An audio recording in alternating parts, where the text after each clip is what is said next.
Hello and welcome. I know many of you use this video to fall asleep. Before you drift off, I'd love to know where you're listening from.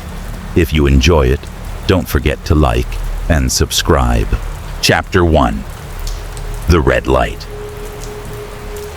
Alex stood at the base of the old lighthouse, gazing up at the towering structure as the wind howled from the sea. The waves crashed against the jagged rocks below, sending up mist that clung to the air like the breath of some ancient creature. The lighthouse was a lonely sentinel, standing guard over the small coastal village of Blackwater. Its whitewashed walls had long been weathered by salt and time, but it still served its purpose, guiding the fishing boats back home with the steady beam of light that swept across the dark waters. Tonight, however, there was something different about the lighthouse. A heavy, almost palpable feeling in the air made Alex uneasy. He had worked as the lighthouse keeper for nearly a year now, yet he couldn't shake the sense that something was wrong. Something was watching. He stepped inside the creaking wooden door of the lighthouse, letting the warmth of the lantern room wash over him. The light from the lantern was faint, but steady. Alex had become accustomed to the hum of the lamp, the way the beam illuminated the foggy night and cut through the darkness like a sword. But tonight was different.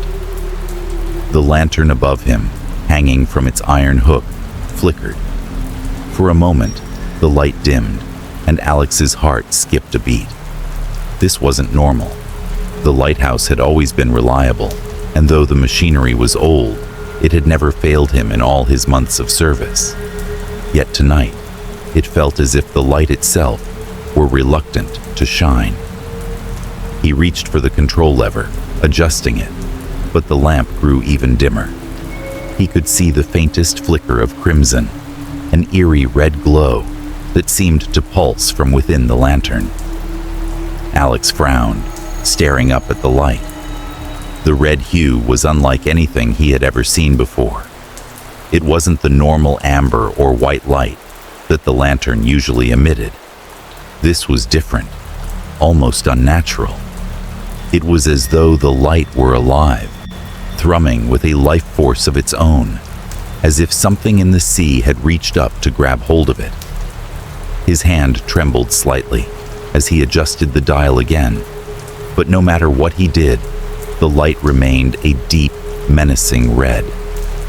The air around him seemed to thicken, a coldness creeping along his skin as the light flickered once more.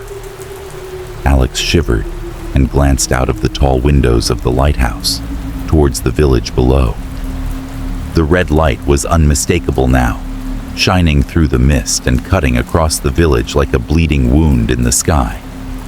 He could almost feel the eyes of the town on him, watching, waiting.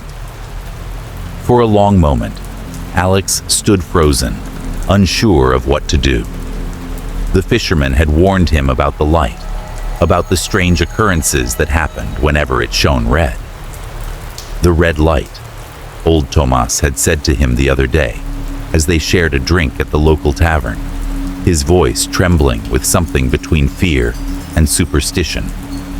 It means death, lad. Every time that lantern burns red, someone in the village dies. And it ain't a coincidence, not anymore.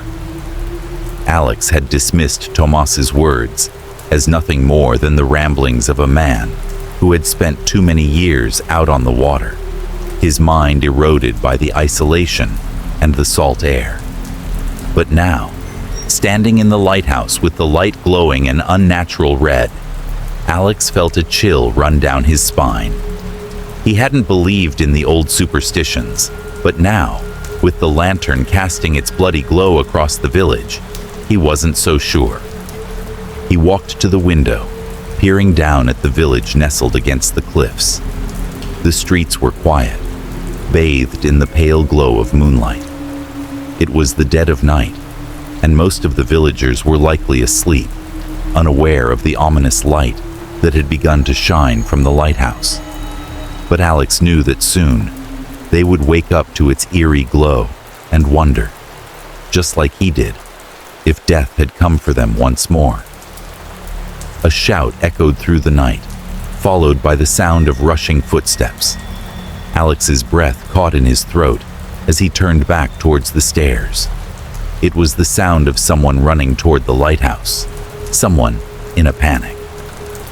He rushed down the spiral staircase, his heart pounding in his chest, his mind racing. When he opened the door, the salty wind hit him like a slap in the face. Standing at the bottom of the steps was Tomas, the old fisherman, his face pale, his eyes wide with terror. "It's happening again, lad," Tomas said, his voice shaky. "You've seen it, haven't you? The red light." Alex nodded, his throat dry. "What does it mean, Tomas? Why does it always happen?" Tomas took a deep breath, his weathered face tight with fear. "It's the curse of the sea. 100 years ago, there was a shipwreck off these shores. They say it was no accident, that the souls of the drowned men came back for vengeance. And ever since, whenever that light shines red, someone dies. And that's not all. The sea, it calls to you. Once you see the red light, it wants you. It wants you to join them." Alex's mind raced as he looked back up at the lighthouse, at the red light burning ominously in the distance. He had heard the stories, the old legends whispered by the fishermen and the townsfolk, but he had never taken them seriously. The idea of a curse, a malevolent force tied to the lighthouse and the sea, seemed like nothing more than superstition to him. But now, as the red light illuminated the night sky, Alex felt a deep, growing unease. "Who's next?" Alex whispered, though he was afraid to ask. Tomas shook his head. "I don't know, but we have to find out before it's too late, before it takes you." With that, Tomas turned and ran toward the village, leaving Alex standing alone at the base of the lighthouse. The wind howled, and the red light burned in the sky, unblinking and unyielding. Alex stood still for a long time, unable to shake the feeling that the light was watching him, waiting for him. He had heard the stories, but now, as the cold night air wrapped around him, and the red glow bathed the village below, he felt as though he were part of something much larger than himself. Something dark and ancient, a force that had been calling to him long before he even set foot in Blackwater. With a final glance at the lighthouse, Alex made up his mind. He would uncover the truth behind the red light, no matter the cost. The mystery had to be solved, and if it meant confronting whatever malevolent force haunted the faraway shores, then so be it. But little did Alex know, the light wasn't just watching him, it was waiting. Chapter 2. Echoes of the Past. Alex had barely slept after that night. The night the red light had burned so bright, it seemed to seep into his bones. He lay in his small bed at the lighthouse, staring out the window at the restless sea. The waves seemed to whisper, and each gust of wind that rattled the old structure felt like a warning. The village below had remained silent since Tomas had left, but Alex knew that silence would not last. The fishermen's superstitions were more than mere tales. They were a warning that Alex could no longer ignore. By morning, the sun had risen, casting pale light over the town of Blackwater. Alex forced himself to rise, his muscles aching from the tension he had felt all night. The first thing he did was head to the small library in the village.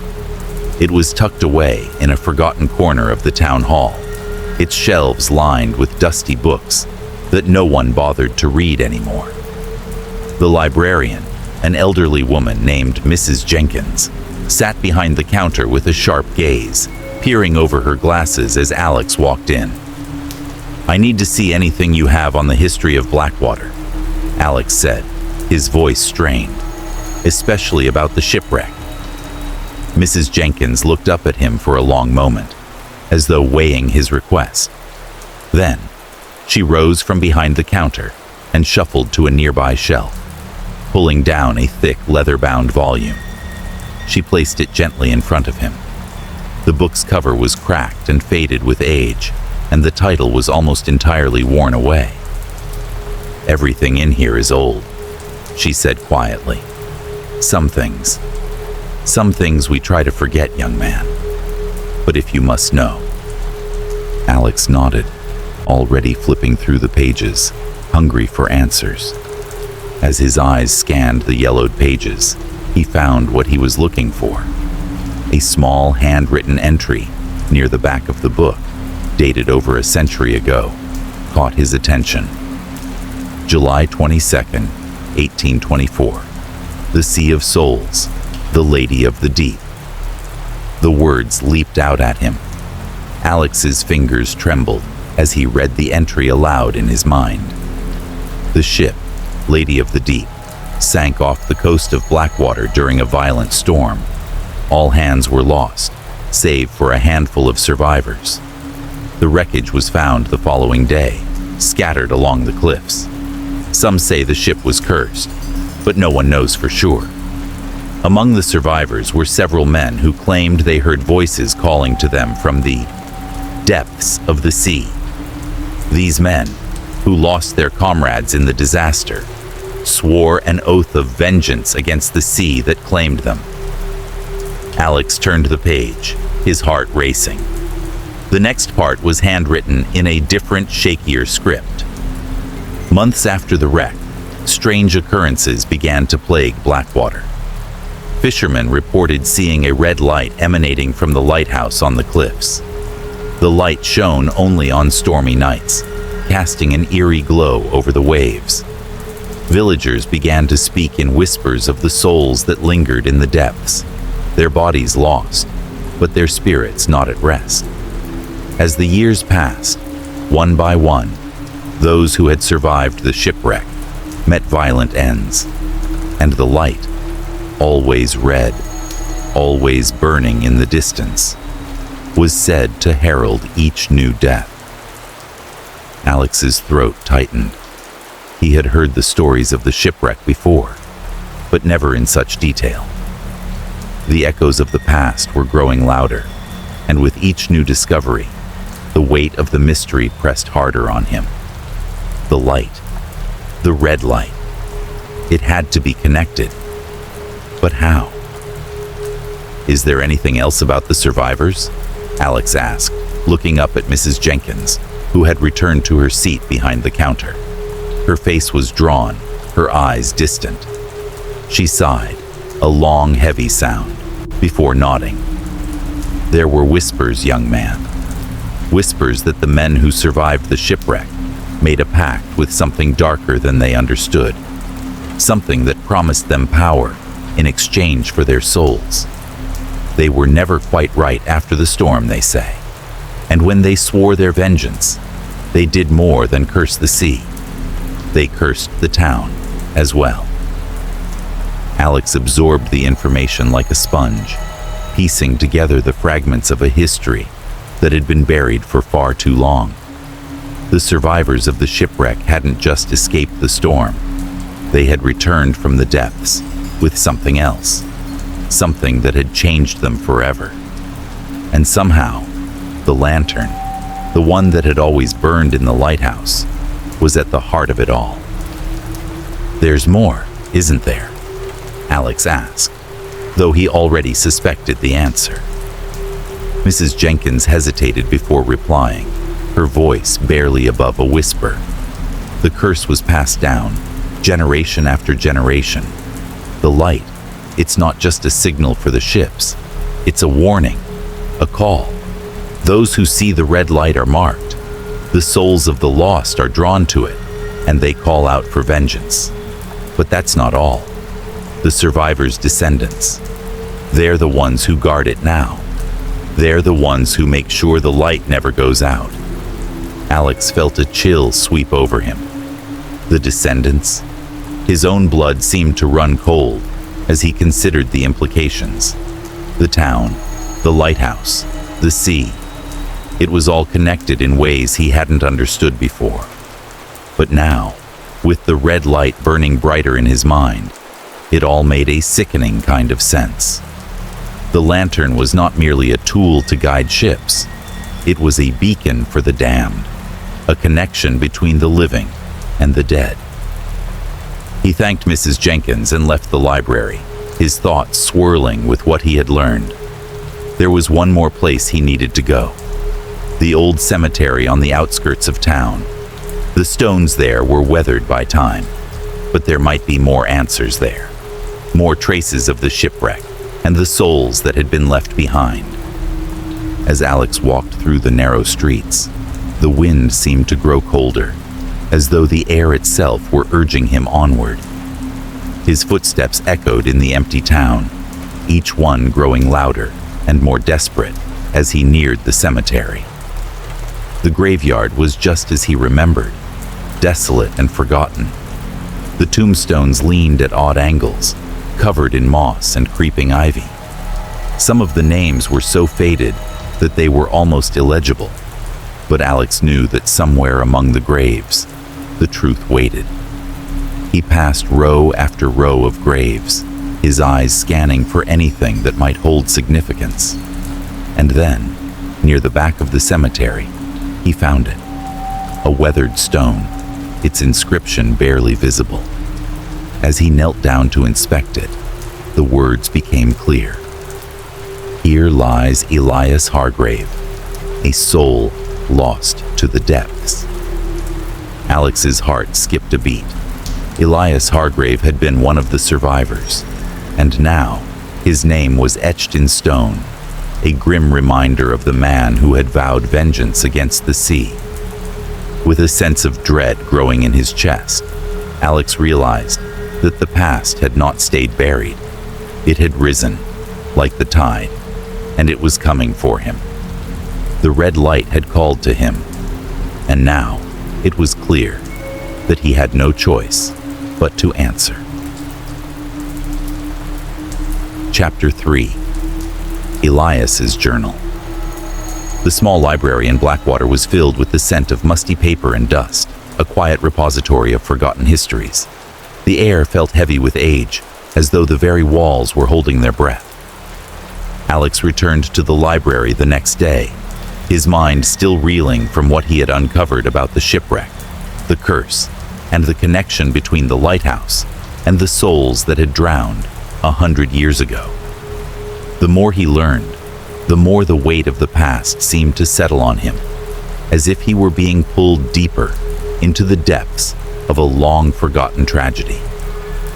Mrs. Jenkins, the librarian, had been a silent figure in the background, her sharp eyes watching Alex as he pored over every document, every letter that spoke of Blackwater's history.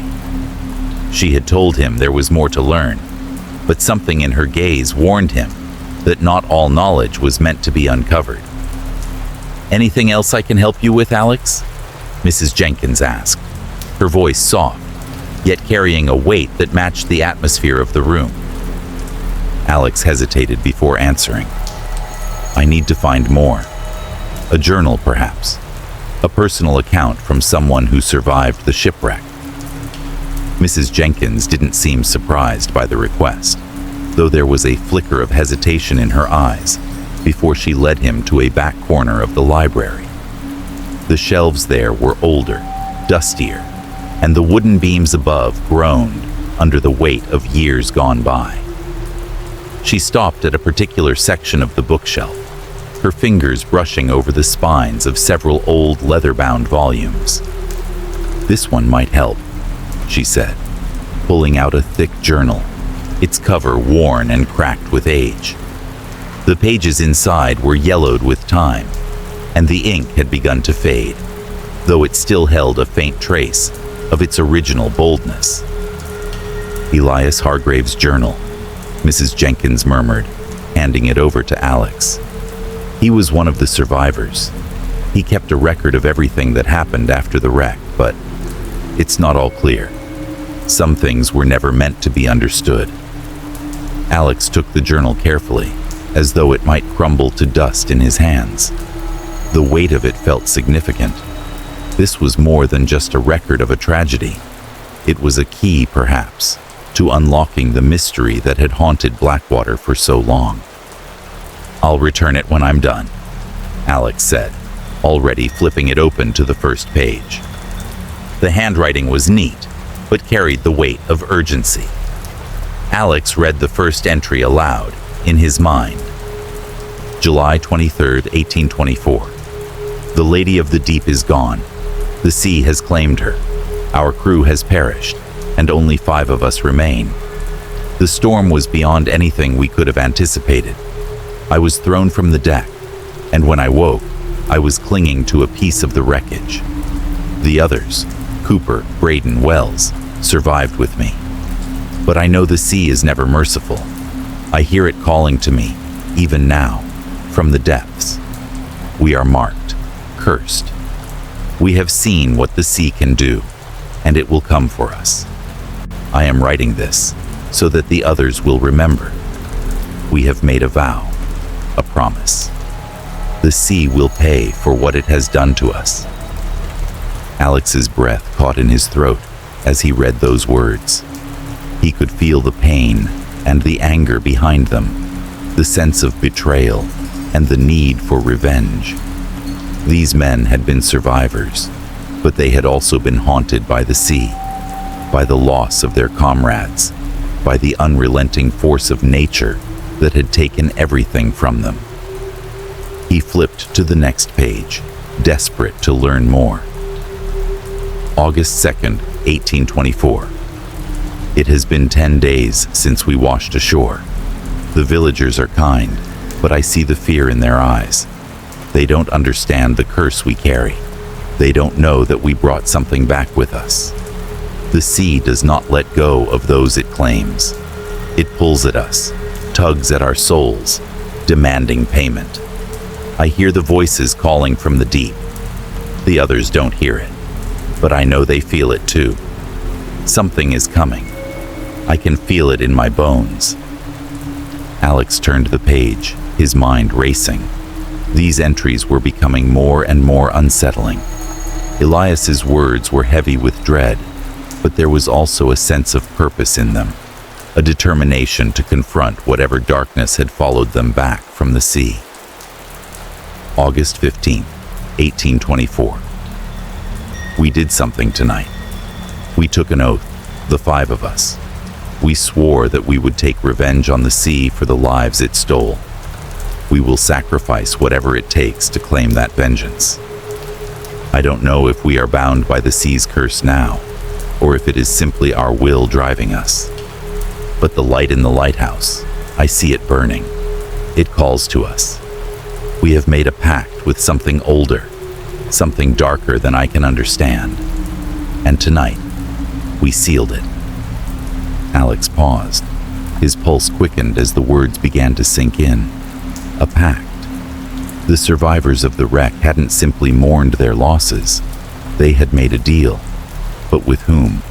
Or what? The next few pages were more erratic. The handwriting shifted from neat and controlled to frantic, as though Elias was growing desperate to make sense of the madness consuming him. September 1st, 1824. The light burns red again. We are no longer men. We are something else, something bound to the sea. Our oath has changed us. The voices are louder now, demanding that we return what we have taken. They want us to feed the sea, to drag others down with us. The lighthouse, it watches us. It is the keeper of the souls we have stolen. I don't know how much longer I can resist. The others have begun to change. They hear the call, and it calls to them more than it calls to me.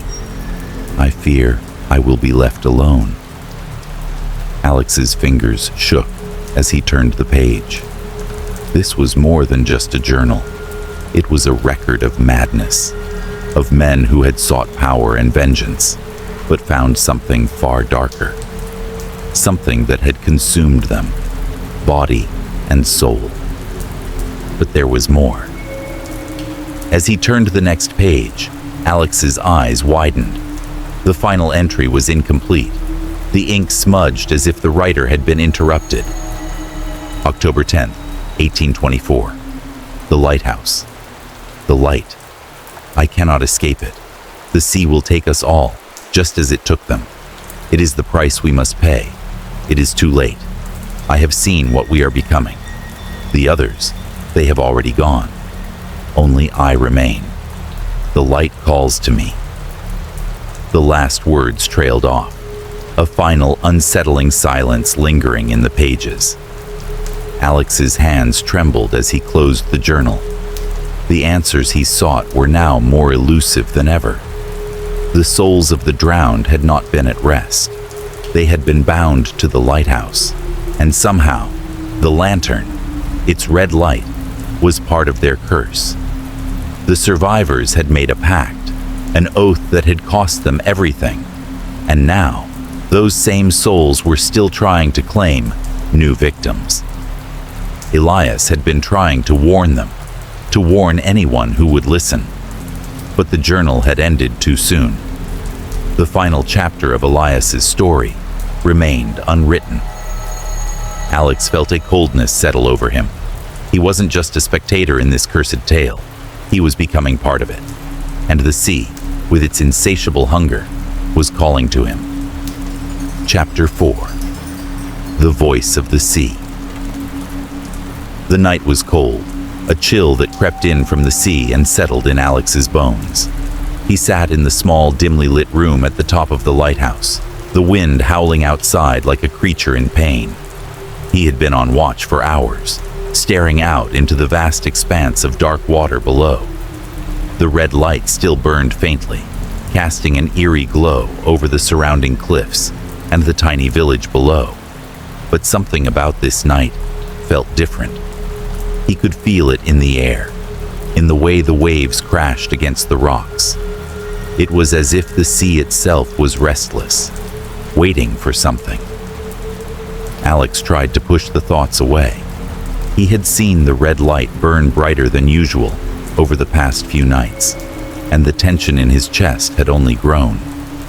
He had been unable to stop himself from diving deeper into the town's history, the ancient journal of Elias Hargrave, and the disturbing promise of vengeance that had been sealed long ago. Yet despite his best efforts, nothing seemed to make sense. The more he tried to understand the curse of Blackwater, the more he felt himself being drawn into it.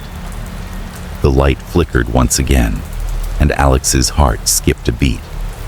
For a moment, it seemed to pulse, as if breathing. Then it steadied, casting its crimson glow once more. But as his eyes followed the light's beam, something felt wrong. Something in the air, in the sea, in the very essence of the night. A soft murmur reached Alex's ears. He froze. At first, it was barely perceptible, just a whisper, like a voice carried on the wind. But the longer he stood there, the clearer the sound became. It wasn't the wind. It wasn't the waves crashing against the rocks. This was different. This was a voice, a call. His breath caught in his throat as the whispers grew louder, the words indistinct, yet strangely familiar. The sound seemed to seep into his mind, wrapping around his thoughts like a thick fog. Alex's body went rigid as he strained to hear. It was coming from the sea. Alex had spent countless nights in the lighthouse before, but never had he heard anything like this. The voice was haunting, almost musical in its cadence, a low murmur that seemed to resonate from the very depths of the ocean. It was not one voice, but many, layered together, overlapping like a chorus of voices, some pleading, some threatening, all urgent. The sound was irresistible, pulling at him, whispering his name as if it were meant only for him. Against his better judgment, Alex moved closer to the edge of the lantern room and peered out through the narrow window. The sea stretched endlessly beneath the dark sky, the waves tumbling and breaking with a ferocity that matched the voice calling to him. The red light of the lantern illuminated the water below, casting a strange glow that shimmered across the surface of the ocean, as if the sea itself were alive, watching, waiting. The voice seemed to grow stronger, more insistent. It beckoned him, pulling him towards the cliffs, towards the edge. Alex's hands gripped the windowsill, his knuckles turning white, but he couldn't tear his eyes away. The air around him felt thick, almost suffocating. His heart raced, his pulse quickening in his ears. He could hear the whispers clearer now, each word slithering into his mind like a poison. "Come closer, Alex. We are waiting. Come to us. Come to the sea." A strange dizziness swept over him, as if the very ground beneath him were shifting. The whispers were so loud now that he could no longer distinguish one from the other. They were no longer just voices. They were a presence, a force that was pressing against his very soul, urging him forward. It was as though the ocean itself had awakened, reaching out with invisible hands, trying to pull him into its depths. Alex stumbled backward, shaking his head in an attempt to clear the fog that seemed to cloud his thoughts. He gripped the railing and leaned against it, closing his eyes for a moment. This couldn't be real. The sea couldn't be calling him. But when he opened his eyes, the world around him had shifted. The horizon was gone, replaced by an oppressive darkness that seemed to draw closer with each passing moment. The sea was no longer just a body of water. It was a vast, insurmountable force, one that had claimed so many lives, and now demanded more. The whispers continued, undeterred. They were inside his head now, filling his thoughts, twisting them. He could feel the pull, the inexorable attraction to the water. It was as though he was no longer in control of his own body. His legs moved on their own, carrying him towards the stairs that led down to the lighthouse entrance. He tried to fight it. He tried to resist, but the pull of the sea was stronger. It was as though the voices were inside him, resonating through his bones, urging him toward the cliffs. He had to stop. He had to fight it. But as Alex reached the door and stepped outside, the chill of the night air hit him like a slap to the face. The wind howled around him, and the sound of the waves crashing against the rocks below was deafening. Yet beneath it all, the whispers still called. He turned towards the water, feeling the weight of the pull growing stronger, as though the very earth beneath him were quaking in response to the call of the sea. He knew he shouldn't go. He knew the stories, the warnings of the fishermen. He had read the journal of Elias Hargrave and knew the curse that had befallen the survivors of the wreck. But the voices, they were undeniable. They were part of him now, calling him, making him feel that he belonged there, on the edge, at the mercy of the ocean. The red light from the lighthouse burned brighter, casting long shadows across the ground. The sky seemed to darken further, and the wind began to shift, becoming more forceful, as though the sea itself was urging him to come closer. Alex stood at the precipice of the cliffs, the crashing waves below, a deadly symphony. His breath came in ragged gasps, his body trembling from the cold and from the overwhelming force of the pull he felt. It was as if the sea were calling to him from the depths of the earth, reaching up to claim him. A voice, louder than the rest, whispered in his ear, so close that it seemed to come from within him. "You cannot resist. You are one of us now." The sound of the waves was deafening. The wind howled through the rocks, bending the trees that grew on the cliffs, and the red light from the lighthouse flickered ominously. Alex could see something moving beneath the water, something large, something powerful. It rose and fell with the rhythm of the waves, its form indistinct, but unmistakably there. He took a step forward, the sound of his own heart pounding in his chest. He felt as though he were no longer in control. His body moved of its own accord, driven by an overwhelming force, a compulsion stronger than anything he had ever felt. But just as his foot moved closer to the edge, the light from the lantern flashed, bright, blinding, and redder than before. The sound of the whispers faltered, fading into a strange silence. Alex stopped. His breath caught in his throat as the world around him shifted once more. The voice was gone, replaced by the eerie stillness of the night. For a moment, he felt as though he had escaped something terrible, something he wasn't meant to understand. But the feeling lingered, like a shadow over his mind, a whisper that would never truly fade. The sea still called, but for now, Alex was free. For now. He turned and made his way back to the lighthouse, the door creaking shut behind him. But even as he stepped inside, the red light continued to burn.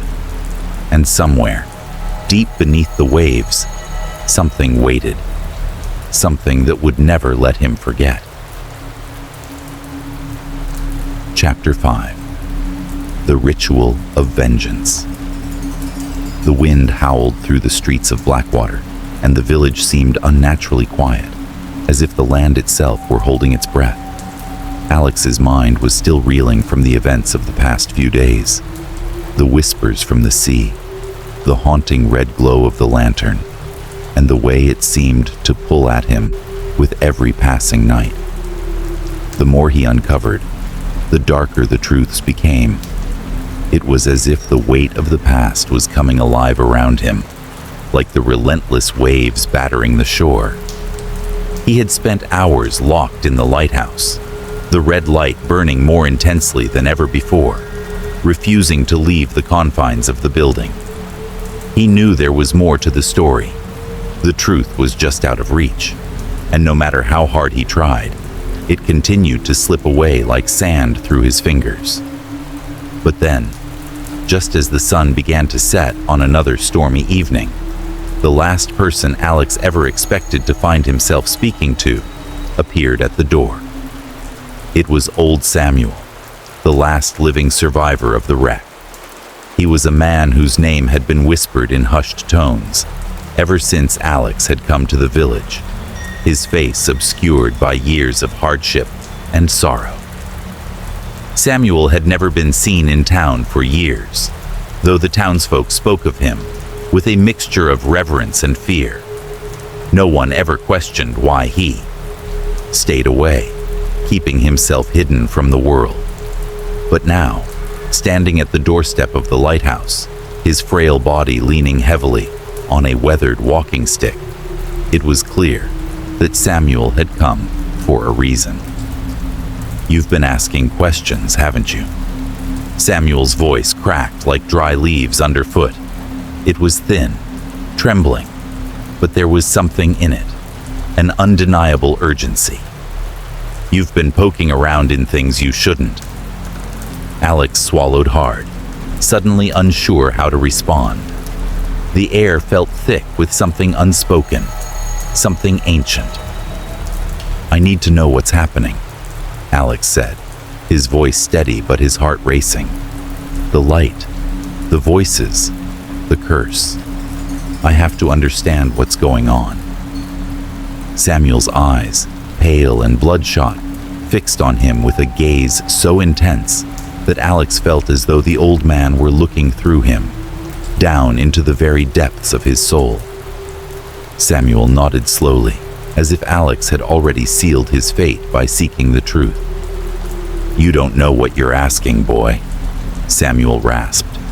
"There's a price for knowing, and there's a price for breaking the silence. But I reckon you're too far gone now. You won't rest until you know everything. And once you do..." He paused, a dark smile flickering across his cracked lips. You'll wish you didn't." Alex stood silently, unsure of how to proceed. The wind outside gusted, rattling the windows, and the red light of the lantern flickered ominously in the distance. "Come inside, boy," Samuel said, his voice softer now, but still carrying an edge of warning. "There's no sense in standing out here in the cold. You've already heard the whispers of the sea. Now it's time to hear the rest of the story." Reluctantly, Alex stepped aside to let the old man enter the lighthouse. Samuel shuffled inside, leaning heavily on his cane, and Alex led him up the creaking spiral staircase. The lantern's red glow filled the room, casting strange, shadowy shapes along the walls. Samuel paused at the top of the stairs, looking out over the village below. "It's the light," he murmured, as if to himself. "Always the light." Alex watched the old man, waiting. "What do you mean?" "The lantern," Samuel said, his voice growing colder. "It's not just a beacon for the ships. It's a link between the living and the dead. When the light shines red, it means the souls of the drowned are preparing to claim another victim." Alex's stomach tightened. "But why? Why would they do that? What happened?" Samuel turned to him, his eyes dark with a sorrow that Alex had never seen before. "It's not the sea's fault. It never was. The sea doesn't care for the lives of men. No, it was the men who drowned, the survivors. They made a pact with something darker than you can imagine." He leaned in closer, his voice dropping to a whisper. "They swore vengeance. They swore that the souls of their fallen comrades would never rest until they had claimed more lives, until they had dragged more souls into the depths.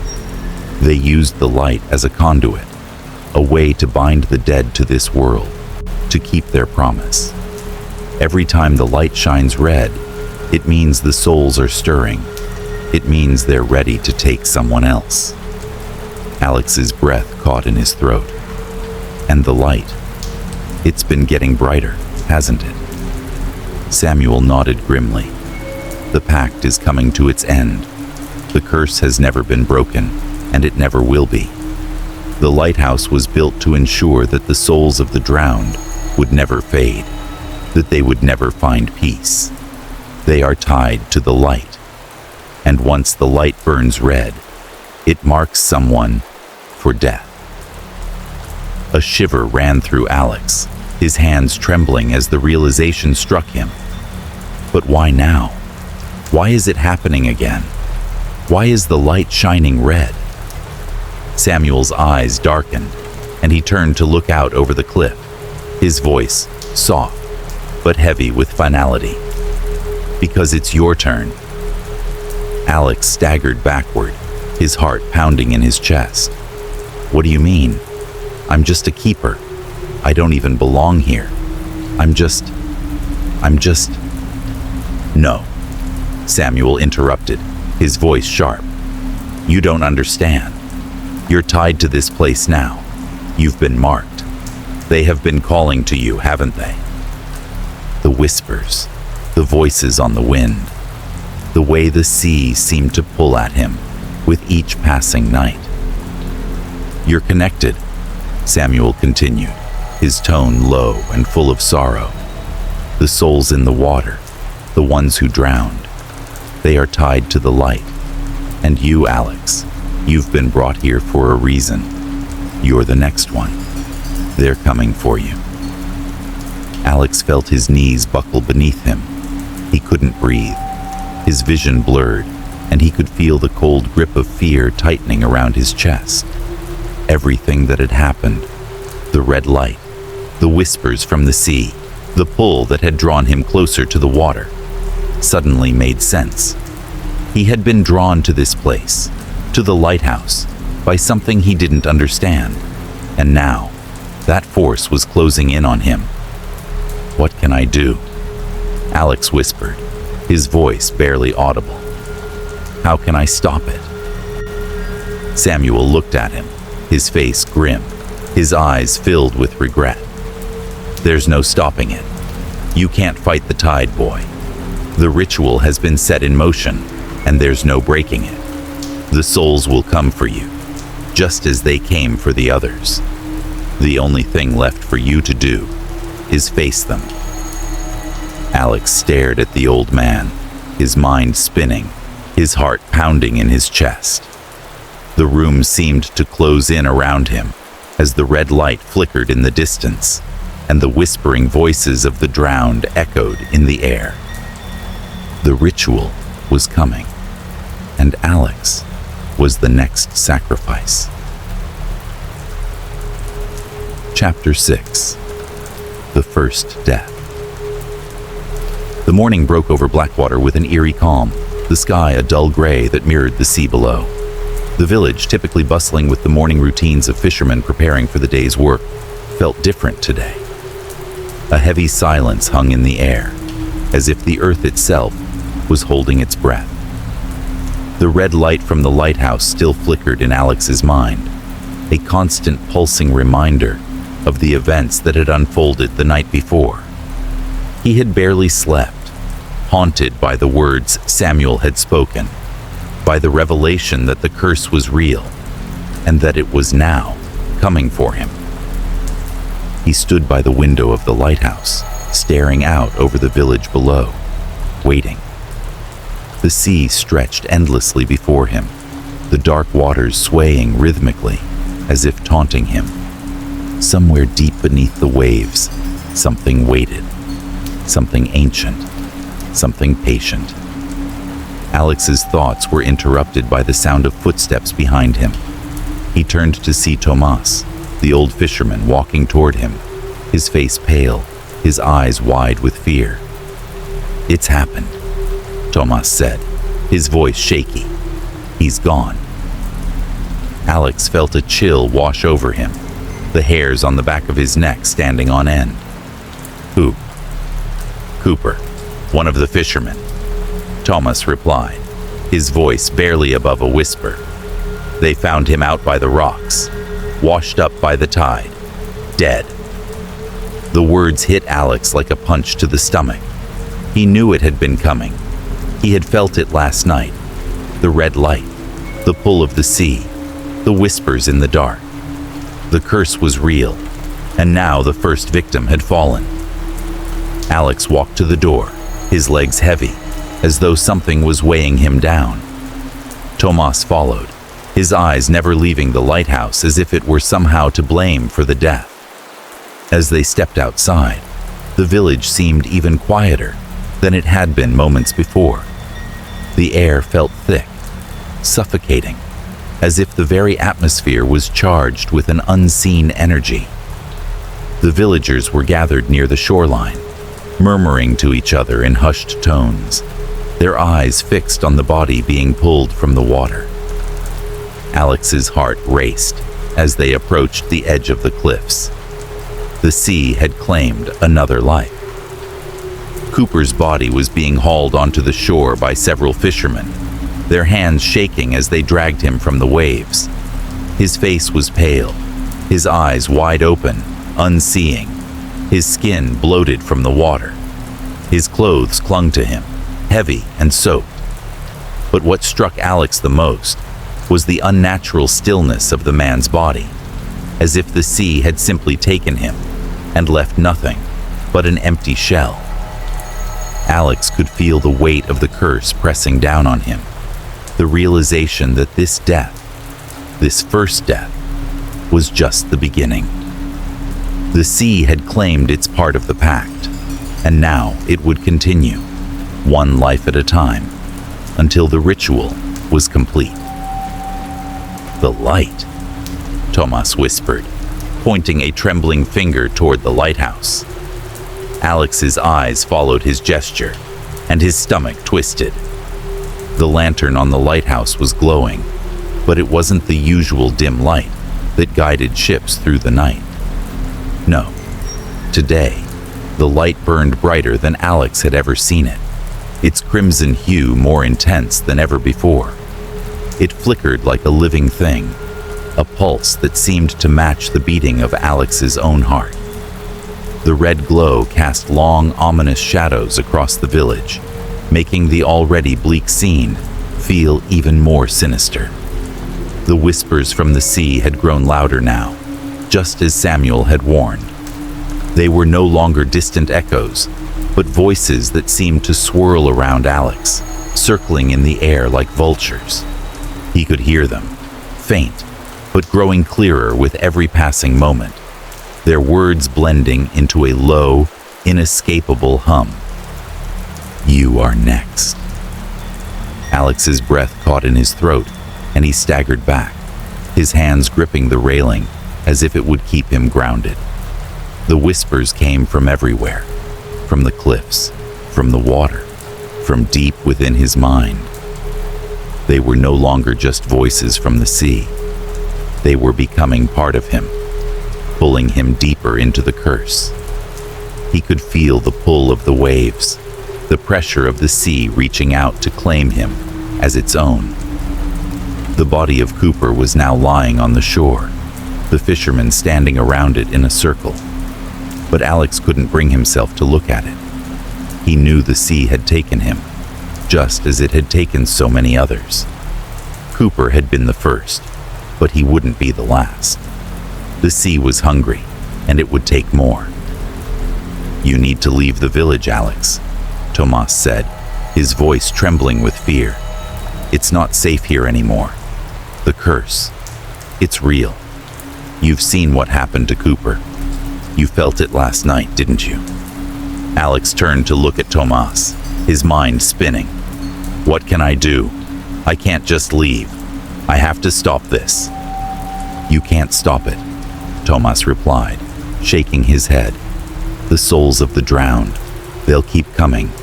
The light calls to them, and when it burns red, it's their time. The curse has already begun. You can feel it, can't you?" Alex nodded, his chest tight with the weight of the truth. He had felt it.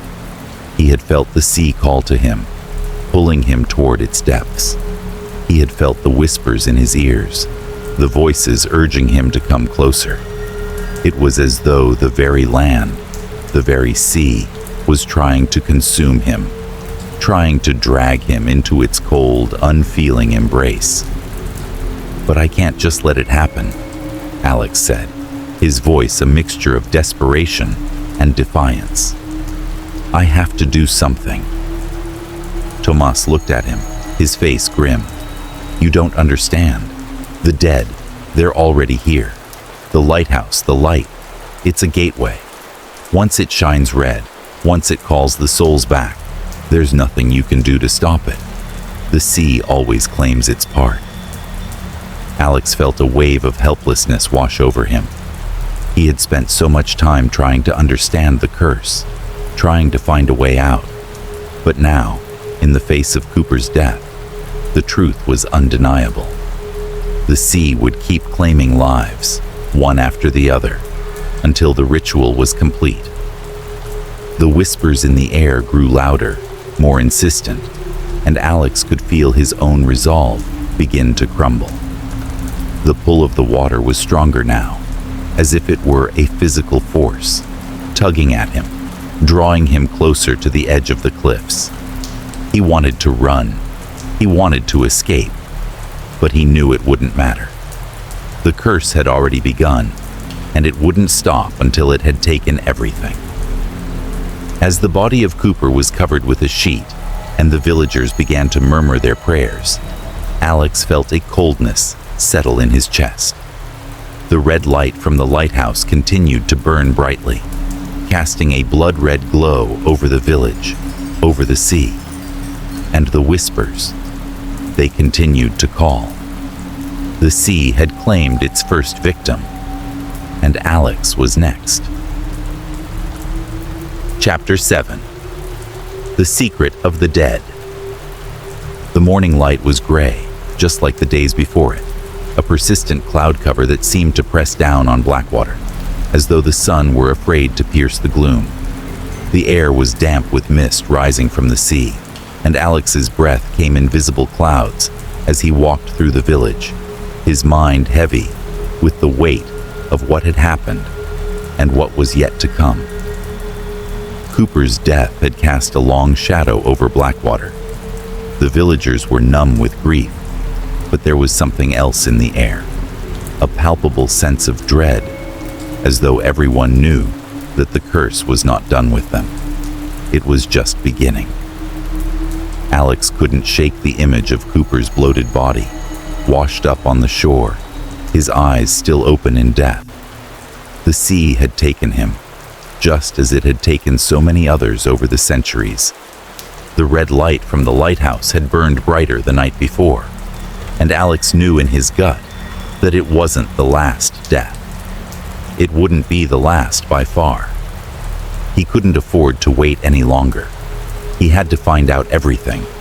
He had to understand the curse, the ritual, the force that bound the souls of the drowned to this place. He had to find out what had happened to the survivors of the shipwreck, to the men who had made the pact with the sea and bound their fates to the lighthouse. Alex made his way to the town's cemetery, the path winding through thick fog that clung to the ground like a living thing. The cemetery was old, forgotten by most, overgrown with ivy and moss. The gravestones leaned at odd angles, their inscriptions barely legible under years of neglect. He had been here before, briefly, when he first arrived in Blackwater. But today, he was here, with purpose.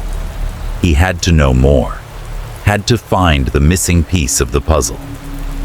Tomas had told him about the old survivors' graves, and Alex had spent the morning searching through the oldest sections of the cemetery. But there was nothing. No markers for the drowned men, no evidence of the pact they had made.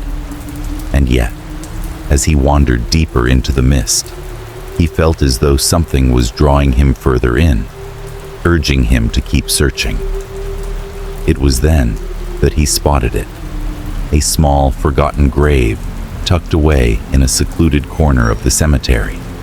It was so overgrown with weeds that it was barely visible, as though nature itself had conspired to hide it from the world. The stone was weathered and chipped, the inscription nearly erased by time. Alex stepped closer, kneeling beside the grave, his heart pounding. The name was barely visible, but after brushing away the moss and dirt, he could make out the faint letters. Elias Hargrave. The name struck Alex like a bolt of lightning. Elias Hargrave, one of the survivors. The man whose journal had led him down this path. The man who had sworn vengeance and bound the souls of the drowned to the lighthouse.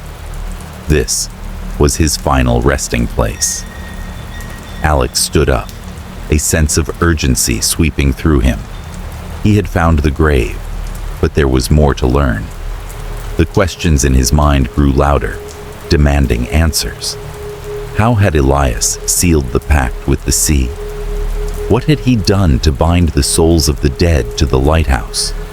What was the secret of the dead that had led to all this suffering? He began to dig around the grave, carefully removing the weeds and dirt that had accumulated over the years. His hands trembled with both excitement and dread, as though he were unearthing something ancient, something long buried. Beneath the dirt, he found a small, weathered chest, barely visible beneath the soil. His heart skipped a beat as he lifted the chest out of the ground. It was old, intricately carved with symbols Alex didn't recognize. He felt a strange sense of connection to it, as though it belonged to him. But he knew better than to give in to that feeling. He was a part of this story now, whether he wanted to be or not. He opened the chest with a creak, and inside, wrapped in old brittle cloth, was a small book. It was bound in leather, its pages yellowed with age. Alex opened it carefully, scanning the first few pages. It was a journal, similar to Elias's, but the writing was more hurried, more frantic. This wasn't just a record of events. It was a record of a soul slowly losing its grip on reality. The words on the pages were jagged, as if the author had written them in a frenzy. The souls are restless. I have heard their cries from the sea. They call to me, as they call to the others. They demand their vengeance, and the pact must be fulfilled. The light must burn red, and the dead must be fed. The lantern is the key. The lantern is the link. The living must die, and the dead will take their place. Alex's breath hitched as he read the words. The journal spoke of the lantern, of the red light, of the pact, and the ritual. But what struck him the most was the final line. Every soul trapped in the lighthouse has a purpose. They are the executioners, the reapers, and once the light burns red, their work begins. They will take the living and drag them into the sea. The air around Alex grew heavier with each word he read. The sea, the lighthouse, the red light, it all fit together now. The souls of the drowned were not just trapped. They were agents of the curse. They were bound to the lighthouse, waiting for the light to burn red, for the call to be answered, so they could drag another soul into the depths. Alex's hands were shaking now, his mind racing. The voices from the sea, the whispers that had tormented him every night, they weren't just warnings, they were commands. The souls of the drowned were waking, and they would stop at nothing to claim him, to claim anyone who was foolish enough to come too close. He felt the weight of the journal in his hands, the knowledge that Elias had once been a man like him, caught in the same web of fate. But Alex knew now that there was no escape. The curse had already begun. He was already marked. The journal spoke of a ritual that had been set in motion long ago, a ritual that could only be stopped by the death of the last living soul tied to the curse, the last descendant of the survivors.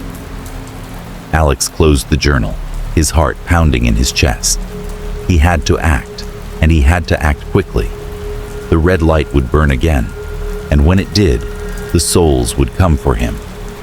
But how could he stop them? How could he break a curse that had been centuries in the making?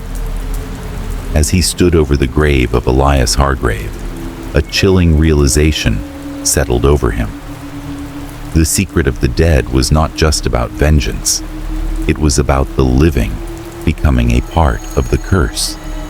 The dead would take their revenge, but in the end, the living would join them, bound to the lighthouse for eternity. Alex stood there, staring down at the grave, knowing that his time was running out.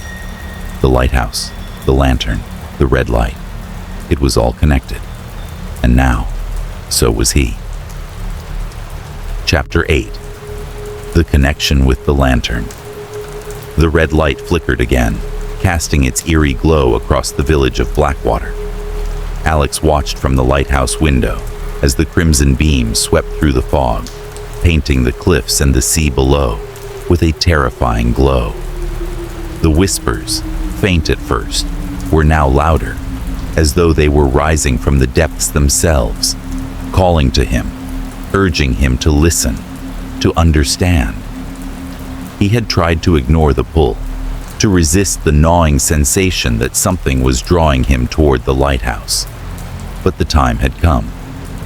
The truth had been calling him for days, and tonight, the light burned brighter than ever before. Tonight, he would face it. Tonight, Alex would uncover the final piece of the puzzle. He felt a cold shiver run down his spine as he descended the spiral staircase of the lighthouse. His footsteps echoed in the dark, the familiar sound of his boots against the old stone floor, now hollow and unsettling.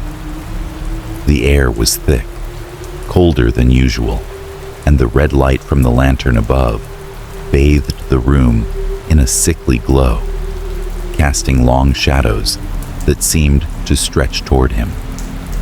He had already spent days poring over old journals, seeking answers in the history of the lighthouse, but nothing had prepared him for what he would find tonight. Elias's journal had revealed the terrible secret. The souls of the drowned, bound to the lighthouse, waiting for the red light to call them. But what did that light mean? What was the connection between the lantern and the souls? What role did it play in the ritual that had claimed so many lives over the centuries? With each step, Alex felt himself growing closer to the truth. It was as if the lighthouse itself were guiding him, its ancient stone walls whispering secrets, urging him forward. He had to know. He had to understand what was truly happening before it was too late. When Alex reached the base of the tower, he hesitated, his hand resting on the cold iron door of the lantern room. The light above him flickered again, casting a deep red hue across the walls. It pulsed in time with his heartbeat, each beat growing louder, more insistent. He could feel it in his chest now, the unmistakable pressure of the curse, the pull of the souls waiting for him. Taking a deep breath, Alex pushed open the door. Inside, the lantern room was bathed in a blood-red glow. The massive lamp hung above him, its light flickering like the eye of some ancient beast. But it was not the light itself that caught his attention. It was what lay beneath it. There, in the center of the room, hidden in the shadows cast by the lantern, was something he had never seen before. A large stone altar, covered in ancient symbols, its surface dark with age and neglect. Alex approached cautiously, his footsteps echoing unnervingly in the silence of the room. As he drew closer, he could feel a strange energy in the air, a low hum that seemed to emanate from the altar itself, as though it were alive. He ran his fingers over the symbols carved into the stone, each one jagged, as if etched in haste. The carvings seemed to pulse under his touch, glowing faintly, and Alex could feel a sharp chill crawl down his spine. This was it, the source of the power that had bound the souls to the lighthouse. The ritual had been performed here, on this very altar, and somehow it had connected the living with the dead, the past with the present. The air around him seemed to shift, and Alex could feel the whispers again, this time more distinct. The voices of the drowned, of the men who had sworn vengeance so long ago, seemed to grow louder, filling his ears with an overwhelming sense of urgency. They were speaking to him now, their voices a chorus of anger, sorrow, and hunger. You are one of us now. You are marked like the others. Come to us. The voices twisted together, each one different but united in their call. Alex staggered back, his heart pounding in his chest. He tried to shake the voices from his mind, to focus, but the whispers were relentless. They filled his thoughts, drowning out everything else. Come to us. The ritual is incomplete. You must finish it. The words sent a wave of dread crashing over him. The ritual. He had heard about it in Elias's journal, the pact made by the survivors of the shipwreck, the souls of the drowned bound to the lighthouse, waiting for the light to burn red so they could claim the lives of the living. But Alex now understood that the ritual had not been completed. It had only been begun, and the lantern, the altar, was the key to finishing it. Your death will complete the circle. You will join us. Alex's breath caught in his throat as the whispers seemed to press against him, suffocating him with their urgency. He could feel the presence of the spirits around him, closing in, waiting for him to take the final step. He could see the faces of the drowned men, their eyes empty and hollow, staring at him through the darkness, their mouths moving in silent screams. The pull of the sea was stronger now, its cold grip wrapping around him, dragging him closer to the edge of the abyss. The light above him pulsed again, brighter, more intense. Alex felt the power of the lantern surge through him, the ancient energy of the ritual rushing into his veins. The altar beneath his hands seemed to come alive, its stone surface humming with an otherworldly force. It was as if the very essence of the lighthouse, the spirits of the dead, were reaching out to him, pulling him into the depths of their curse. His legs buckled beneath him, and he fell to his knees before the altar. The light from the lantern burned into his eyes, blinding him with its intensity.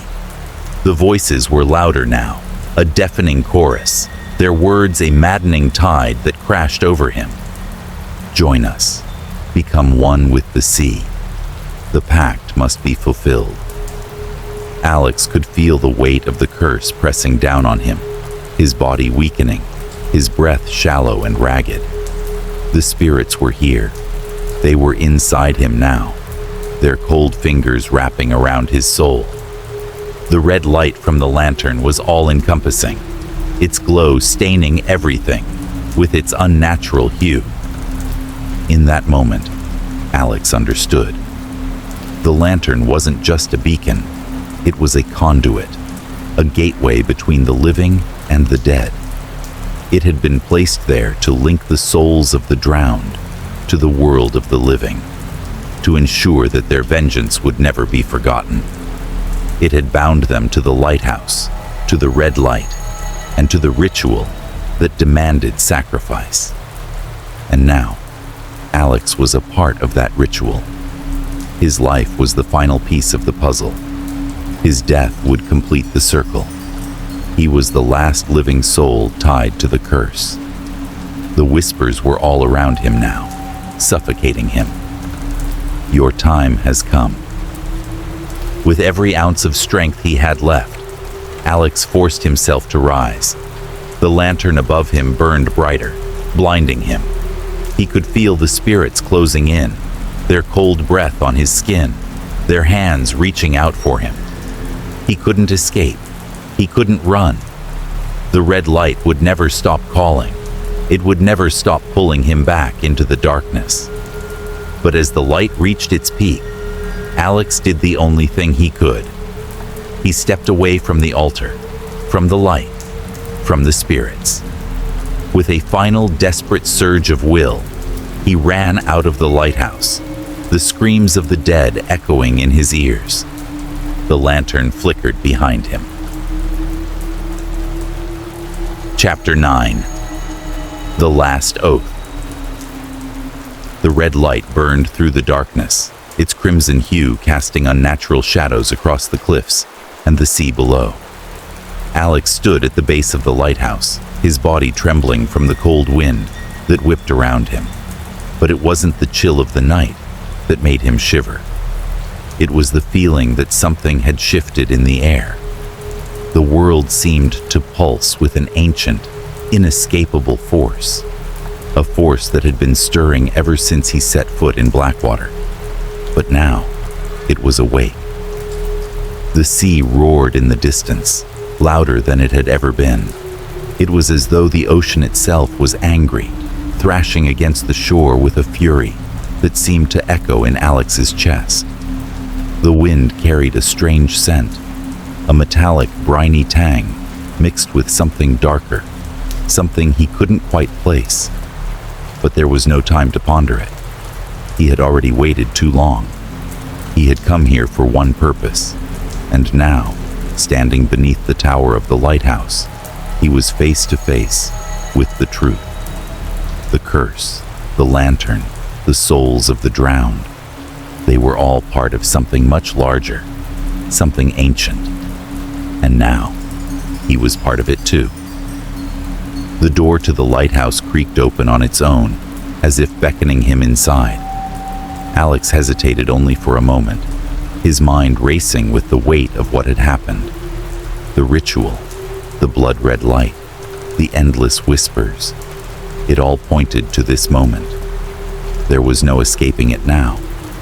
He was tied to this place, tied to the ritual. He had learned too much to turn back.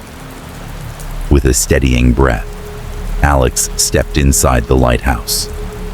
The air within was thick and oppressive, the scent of salt and decay lingering in the damp stone walls. The lantern above cast a faint glow, but it was the red light that filled the room, pulsing in time with his heartbeat, flickering like a dying flame.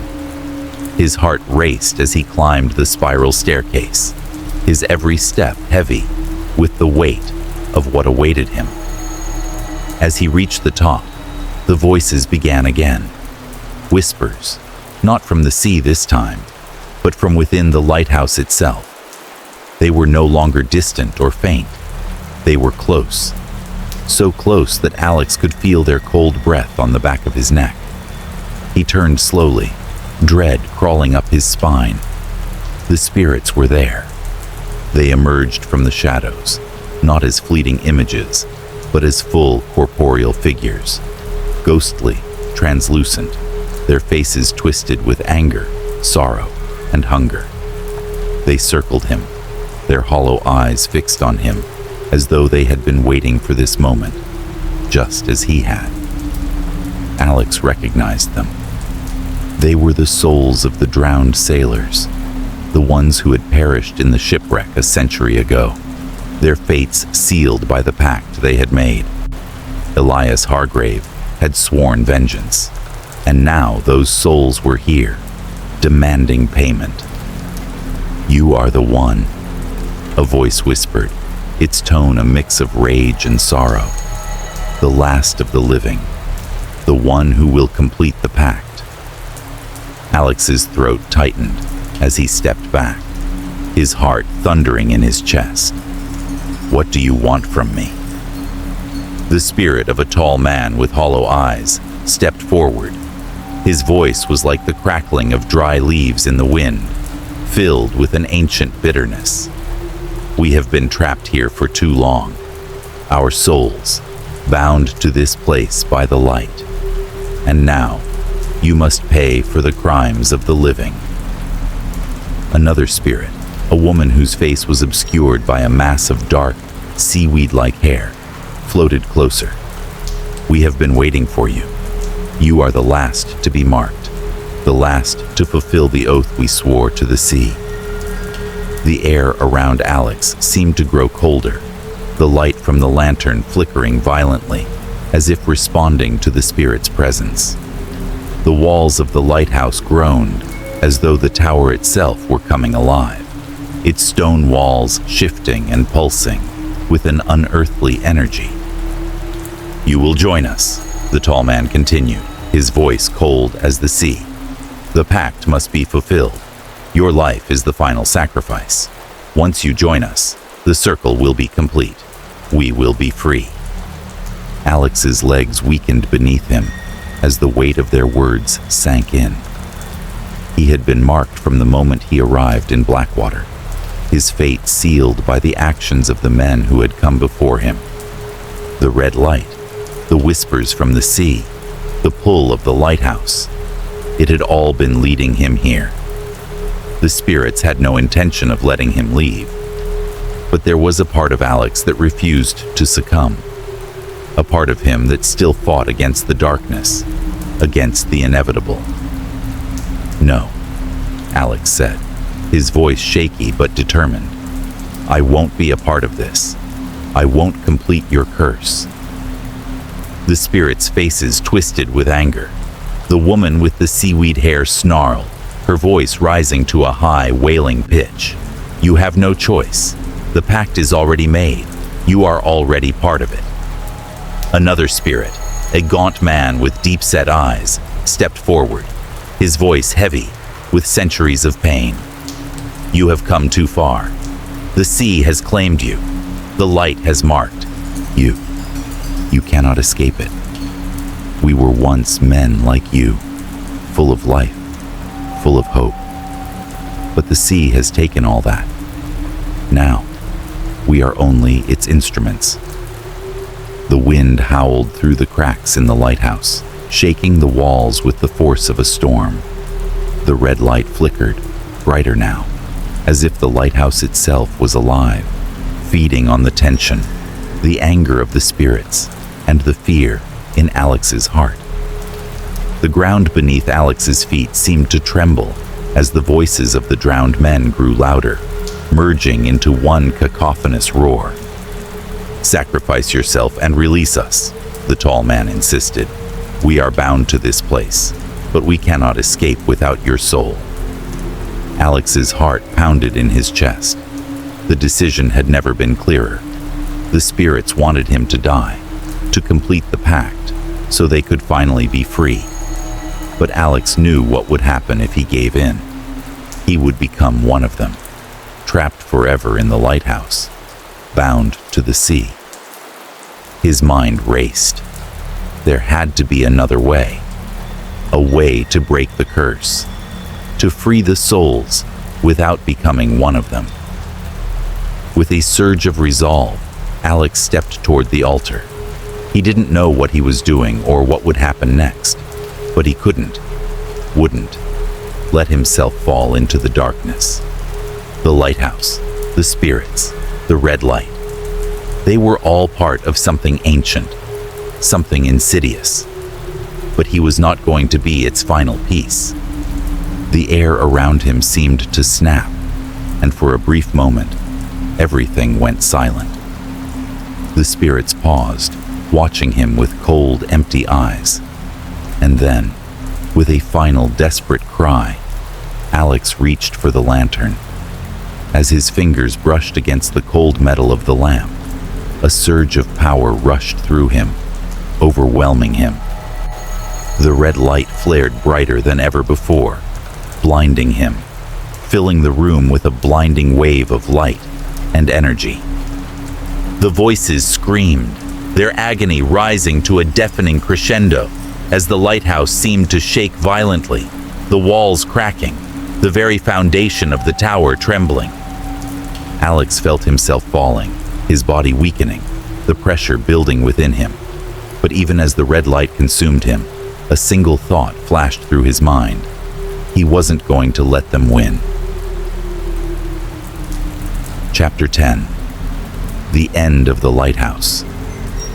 The red light burned brighter than ever before, casting its violent glow across the cliffs of Blackwater. The storm that had been raging outside the lighthouse had died down, but the air was still thick with tension, thick with the weight of the curse. The howling wind had ceased, but in its place, a deep, unnatural silence hung over the village like a blanket. Alex stood before the altar, his body trembling from the sheer force of the power that surged around him. The spirits had gathered once again, their hollow eyes watching him with unrelenting hunger, their mouths parted in silent cries. The light from the lantern pulsed. Above, its red glow spilling across the room in violent waves. He could feel the energy in the lighthouse growing stronger, the connection between the living and the dead growing deeper, more suffocating. This is the end, Alex thought, his chest tightening with a mix of fear and determination. His time was running out. The voices of the drowned souls filled his mind, their demands clear and unforgiving. He would either join them and complete the ritual, or he would be consumed by their wrath. He had no choice. If he didn't stop the curse now, it would never end. The souls would continue to claim the living, one by one, until the entire village was swallowed by the sea. He had to act. He had to make a sacrifice. His life for theirs. It was the only way to break the cycle. The altar in front of him seemed to glow with its own malevolent light, the symbols etched into its surface pulsing with energy. He could feel it now. The connection.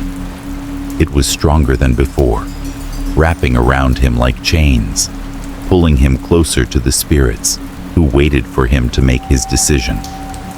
The power of the lantern, the ritual, the souls, they all depended on him. But Alex knew what he had to do. He couldn't let the souls remain trapped. He couldn't let the curse continue to haunt Blackwater. He had to make the ultimate sacrifice. Taking a deep breath, Alex stepped forward. The ground beneath his feet seemed to tremble as the lighthouse responded to his movements.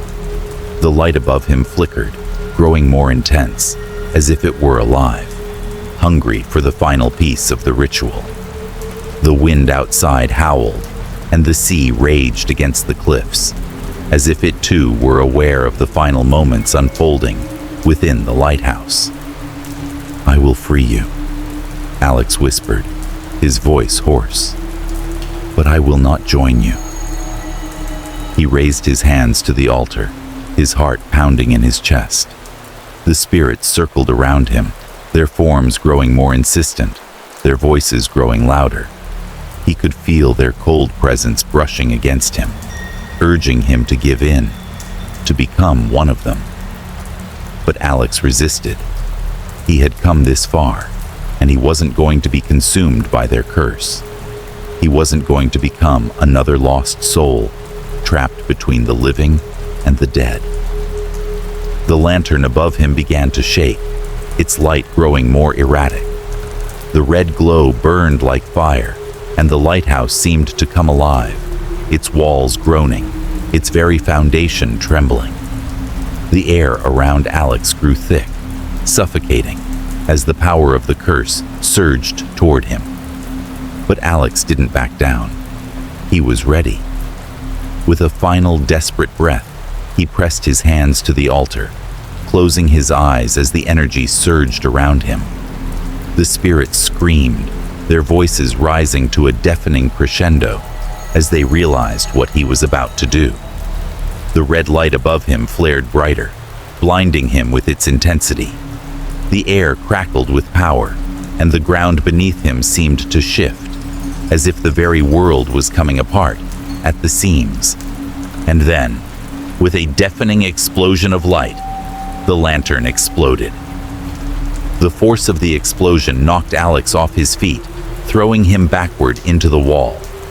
The red light engulfed the room, blinding him, filling every corner of the lighthouse with a searing glow.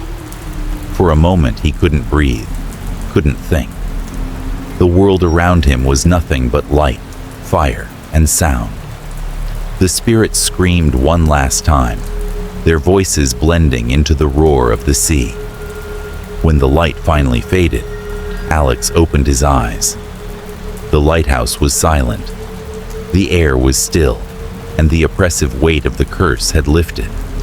The lantern above, once burning with an unearthly red glow, now stood extinguished, its light snuffed out forever.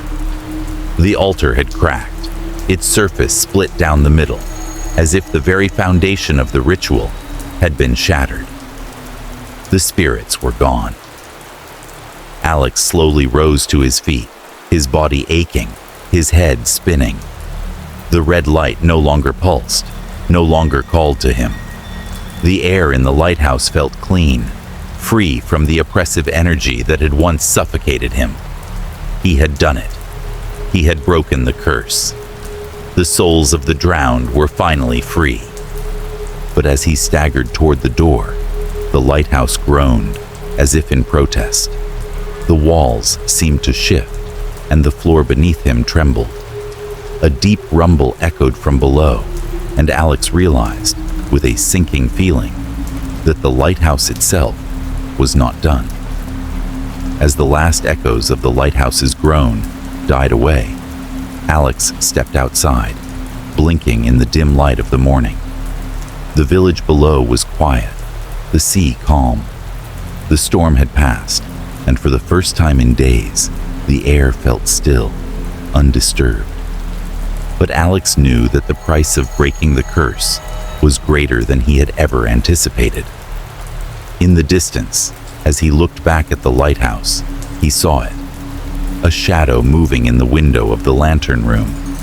It was a figure, tall and gaunt, standing motionless, staring out over the cliffs. It was unmistakable. A new keeper, a new guardian of the lighthouse. Alex knew what that meant. The lighthouse had claimed him. His sacrifice, his life, had been the price to break the curse. But in doing so, he had become part of the lighthouse, part of the cycle that had begun a century ago. He was no longer a man. He was something in between, the living and the dead, a shadow trapped between two worlds. As the sun rose over Blackwater, the villagers began to stir, unaware of the tragedy that had unfolded in the lighthouse. The sea was calm now, the waves gentle against the shore. But Alex knew that the curse had not been truly lifted. It had only been transformed. And every night, when the sea was calm and the lighthouse stood tall against the horizon, they would see him, the new keeper. The shadow of a man trapped between the living and the dead, watching over the lighthouse, forever bound to the sea. The end of the lighthouse was not the end of the curse. It was just the beginning. Chapter 1. The Mysterious Passenger. The night air in the city was damp and cold as Carla cruised through the streets, her headlights cutting through the haze of streetlights. Another long night awaited her, another shift of picking up strangers and taking them to places she would never visit. The rhythmic sound of the tires on the wet asphalt was the only companion in the silence of her car, and the occasional hum of her phone vibrating in the cup holder as she received ride requests kept her alert. Carla had grown used to the monotony of her work as a rideshare driver. It was never glamorous. The hours were long, the people were often strange, and the conversations were forgettable. Some passengers were polite, some were not.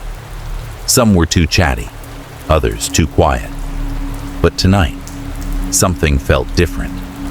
The city felt heavier, the streets darker. She shrugged it off. Maybe it was just the storm brewing in the distance. She had just dropped off a passenger near the edge of town when her phone buzzed again. A new ride request. She tapped the screen, accepting the fare, and pulled into a nearby intersection to wait. The map on her phone showed her the pickup location. It was at a small, secluded park on the edge of the city, an area she didn't often drive through. Carla wasn't particularly thrilled about it, but it was another job. The sooner she picked up whoever was waiting, the sooner she could finish for the night. When she arrived at the park, the headlights of her car illuminated a figure standing under the lone streetlight. A man, perhaps in his mid-30s, dressed in what appeared to be old-fashioned clothing. A long coat, a fedora hat, and boots that looked like they belonged to another era. He stood motionless, his gaze directed at her car. The figure didn't move as she pulled to a stop in front of him. Carla leaned over and pressed the button to unlock the doors, her fingers briefly trembling as she did so. Something about the man felt off, though she couldn't place why. It wasn't the way he looked. It was more the stillness he exuded, the unnatural calmness. The city around them buzzed with distant sounds of traffic, yet he stood there, unmoving, as if untouched by the world. The man slowly opened the door and slid into the back seat, his movements deliberate and quiet. Carla glanced at him through the rearview mirror, trying to gauge him, but he didn't say a word. The silence was thick, almost oppressive. He removed his hat and placed it beside him on the seat, revealing a face that looked weary, tired. His features were sharp, but his eyes were oddly distant, as though his mind wasn't entirely present in the moment. Carla's instincts screamed at her to ask him if everything was okay, but she kept quiet, as she often did with passengers who gave her no reason to start a conversation. "Where to?" Carla asked, her voice breaking the silence. The man didn't respond. Instead, he reached into his coat pocket and pulled out an old, worn map. It looked ancient, with yellowed edges and creases as if it had been folded and unfolded countless times. He unfolded the map slowly, with deliberate care, and pointed to a spot in the center of it, his finger pressing against the paper. Carla glanced at the map, confused. "You want me to take you there?" she asked, still waiting for some kind of verbal confirmation. The man nodded once, then stared ahead, his eyes fixed on nothing in particular. Carla studied him for a moment, feeling a knot tighten in her stomach. The place he had pointed to wasn't familiar. It was on the outskirts of town, near an old abandoned building she had seen in passing, but had never paid much attention to. It didn't seem like a location that anyone would want to visit at this time of night. "Okay," she muttered, trying to shake off the feeling of unease creeping over her. "I'll take you there." As she started driving, she noticed that the man didn't make a sound. He sat motionless, staring at the window, as if lost in thought, his hand still resting on the map. His silence was unnerving, and as the minutes ticked by, Carla couldn't help but feel the weight of his presence in the car. The city lights outside blurred as they drove deeper into the less populated areas. The familiar buzz of the streets was replaced by the eerie quiet of the outskirts. She could barely see anything through the fogged windows, only the dark silhouettes of abandoned buildings and vacant lots. She glanced at the map again, trying to make sense of the location he had marked. There was something about the place that nagged at her, like it was too familiar and yet entirely foreign. The feeling of being watched grew stronger as she drove. It was as though something was waiting for them. Her hands tightened on the wheel, her knuckles turning white. When they reached the location, the man didn't speak, but he gave a subtle motion with his hand, indicating that this was the place. Carla stopped the car at the side of the road, the only light coming from the dim headlights that illuminated a crumbling building in front of them. She had no idea why anyone would want to be dropped off here, especially at this time of night. "Okay, you're here," Carla said, her voice barely above a whisper, though she wasn't sure why. "Have a good night." The man opened the door without a word, and as he stepped out, he glanced back at her, his eyes meeting hers for the first time since they had begun the ride. His gaze was intense, almost searching, but there was no warmth in it, only a coldness that made her skin crawl. He nodded once, then closed the door quietly behind him. Carla watched in the rearview mirror as he walked toward the building, his figure gradually disappearing into the darkness. She sat still for a moment, her mind racing with questions she couldn't answer. The whole situation felt wrong, too strange, too unsettling. With a sigh, she shook off the feeling, telling herself it was just another odd passenger, and started to drive away. But as she looked into the rearview mirror one last time, she couldn't shake the image of the man's cold, unblinking eyes. It was as if something was waiting for her to notice, something that lurked in the silence between them. Little did she know, her life had already begun to change, and that cold, dark gaze would haunt her long after she left him behind. As Carla continued her drive into the night, she had no idea that her world was about to unravel in ways she could never have imagined. The strange man, the map, the eerie silence, it was all a warning, a sign that her ordinary life was on the brink of something far darker than she could ever understand. Chapter 2. The Cursed Seat. Days had passed since that strange encounter with the silent man. Carla couldn't shake the uneasy feeling that had settled into her chest, like a weight she couldn't carry. The moment she dropped him off at that dilapidated building, something had shifted in the air. Something dark and unexplainable. She had tried to push it out of her mind, focusing instead on the routine of her rideshare job. But no matter how much she tried to ignore it, the feeling lingered, gnawing at her. It started with small, almost imperceptible things.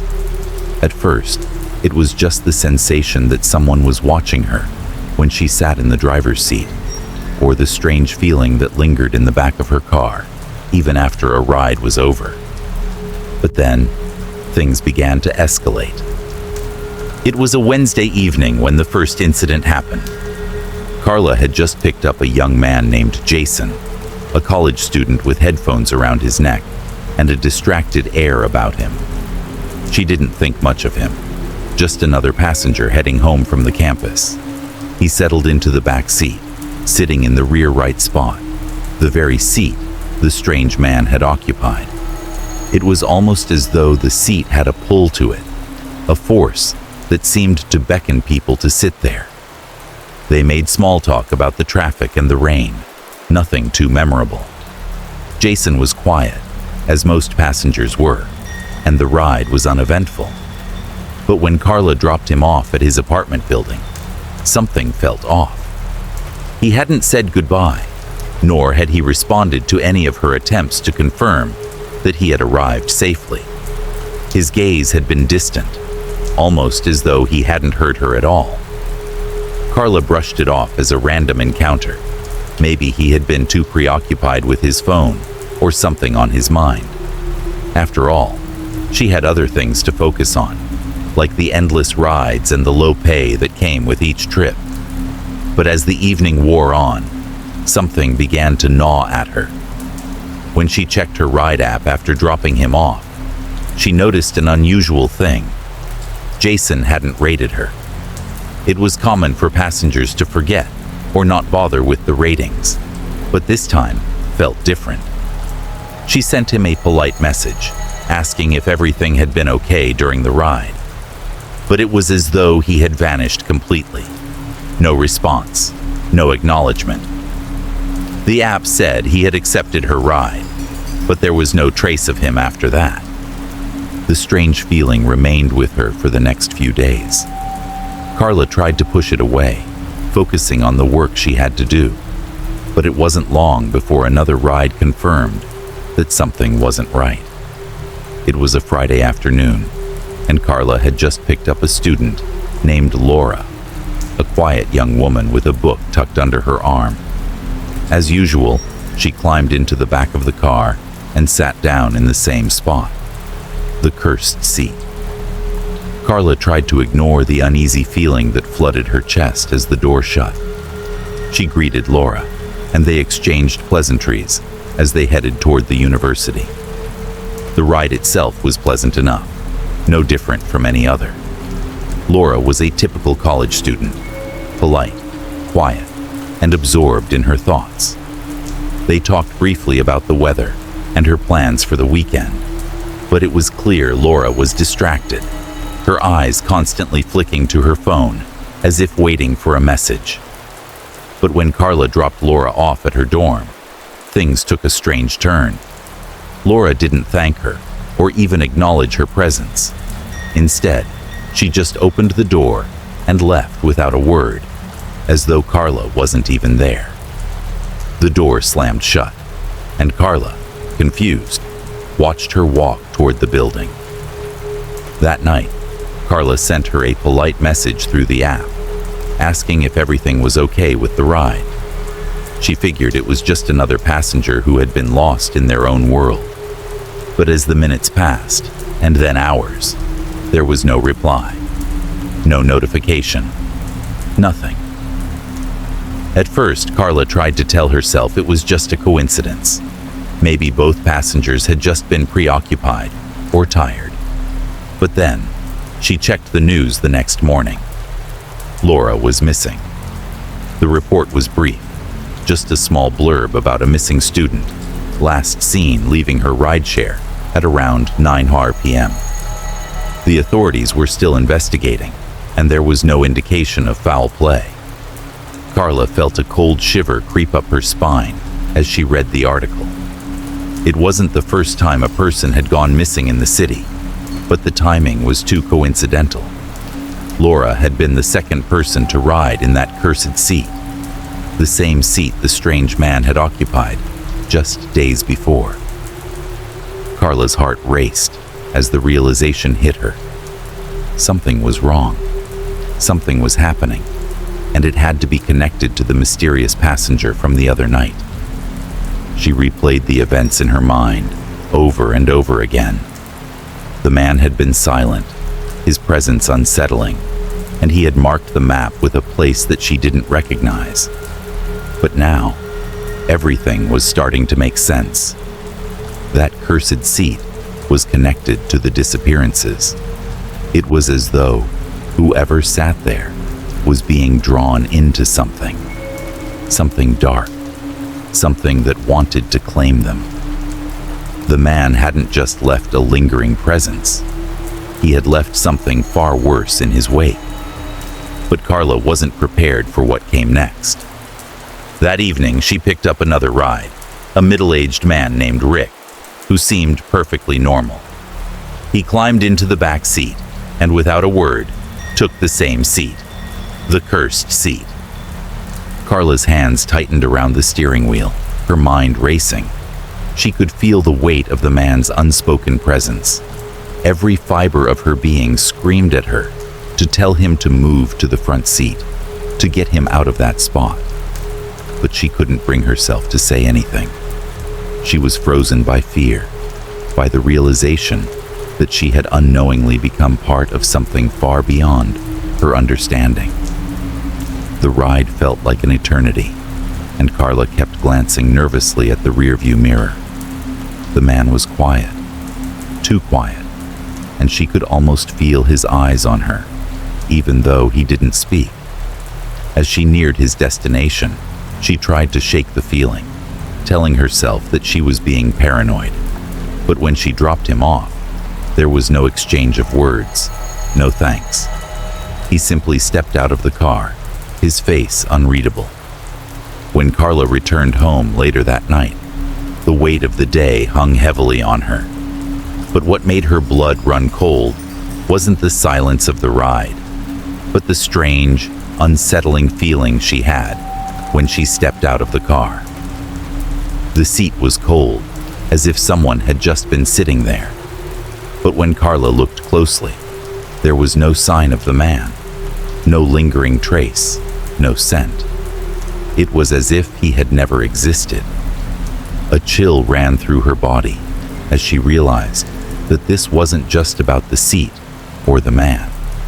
It was about something much darker, and it wasn't just the passengers that were vanishing. It was the very space between them, the places where their souls had once been.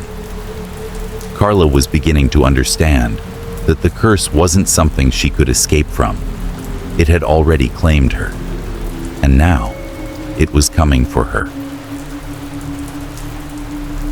Chapter 3. The Invisible Mark. Carla had always taken pride in her car. It was more than just a vehicle to her. It was her livelihood, the one thing that kept her going day after day. She made sure to clean it regularly, keep it in top shape for all the rides, and wash it every few days to keep the grime of the city off of it. The constant shuffle of passengers, the endless hours of driving, everything about the job was a blur of routine.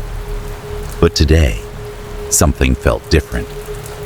The usual hum of her day was overshadowed by an unsettling tension that she couldn't shake. After the strange events with the mysterious passenger and the disappearances that followed, Carla couldn't ignore the creeping dread that had settled deep inside her. It wasn't just the passengers that were starting to unsettle her, but the car itself. There was a presence in it, something invisible, something that followed her wherever she went. It was as if the vehicle had become a conduit for something darker, something ancient, and she couldn't get rid of the feeling that it was getting stronger with each passing day. That afternoon, she decided to take her car to the local wash. The dull shine of the paint had been overshadowed by a layer of grime that had accumulated over time, and it was starting to bother her more than it should have. As she waited in line at the automated car wash, she stared at the grime on her windshield and tried to push the thoughts from her mind. The radio was on, some talk show discussing nothing of importance, and the rhythmic hum of the wash machines in the background made everything feel oddly routine, as if nothing had changed. But as the car wash began, something in the reflection of the glass caught her eye. At first, it was subtle, just a flicker. Carla thought it was just the light bouncing off the glass in an odd way. But then she saw it again, a brief, distorted reflection of something moving in the back seat. Her heart skipped a beat, and she quickly turned to look in the rearview mirror. But there was nothing there. Just the empty back seat, vacant as always. She pressed her hand to her forehead, trying to shake off the unsettling feeling creeping up her spine. Maybe it was just her mind playing tricks on her. She had been exhausted lately, her nerves frayed from the constant unease that had been hanging over her. But that fleeting moment in the glass stayed with her. It was as if something in the back of her car was still lingering, still waiting. She tried to dismiss it as a trick of the light, but deep down, she couldn't convince herself. When the car wash finished and Carla pulled out of the bay, she drove straight home, her thoughts racing. The sun was beginning to dip below the horizon, casting long shadows across the road as she made her way back. Her mind kept returning to the strange feeling she had experienced earlier. She had felt it before, that eerie sensation of something lingering in the air, something pressing down on her, invisible but undeniable. It was the same feeling that had plagued her since the night she picked up that man, the passenger who had left an indelible mark on her life and on her car. Once she parked her car in the driveway, Carla sat for a moment, staring at the steering wheel. She could feel her pulse racing, but she couldn't place why. She had to check the back seat. The thought flashed in her mind like a warning sign, and she couldn't ignore it any longer. She grabbed the flashlight her son had left in the glove compartment and clicked it on, the beam cutting through the growing darkness outside. It was a standard UV flashlight, nothing fancy, but it had been a gift from her son, a little gadget he thought she could use for inspecting things. She had kept it in the car since then, never really thinking about it. But tonight, it felt like the perfect tool. When she opened the back door and pointed the light at the rear seat, the beam revealed something she wasn't prepared for. At first, it was faint, just a slight glow on the seat, nothing more than a dull shimmer. But as she moved the light across the fabric, the shimmer intensified, and she froze in place. The seat wasn't just dirty, it was covered in something. Carla's breath caught in her throat as the UV light revealed strange glowing marks all over the back seat. They weren't just stains or smudges, they were symbols, intricate patterns etched into the fabric of the car. Like someone had drawn them there with something invisible to the naked eye. The marks glowed faintly under the light, casting a sickly greenish hue across the upholstery. She ran her fingers over one of the symbols, but it didn't feel like a stain or a scratch. It was smooth, as though it had been embedded into the fabric itself. The symbols were organized in a complex pattern, almost like a language. No, more like an ancient script she had never seen before. Her stomach churned as she realized that the markings weren't random. They were deliberate, as if they had been placed there with intent. A chill ran down her spine. It was clear now. This wasn't just a coincidence. The man who had ridden in this very seat, the strange, silent passenger, had left something behind. These markings, These symbols were not just remnants of a ride. They were a message. But a message from who? And what did it mean? Carla's mind raced, her heart pounding in her chest. She felt the urge to get out of the car, to leave it behind, but she couldn't move. Her eyes were glued to the symbols, as if something was drawing her in, beckoning her to understand. She couldn't explain why, but she knew she needed to know more. Her thoughts were interrupted by a soft sound from behind her.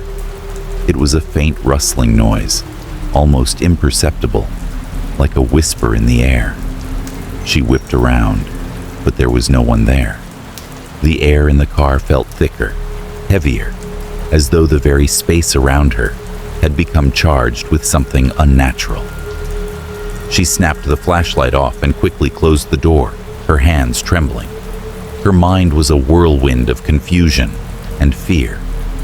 She wanted to call someone, maybe the police, maybe a friend, but who would believe her?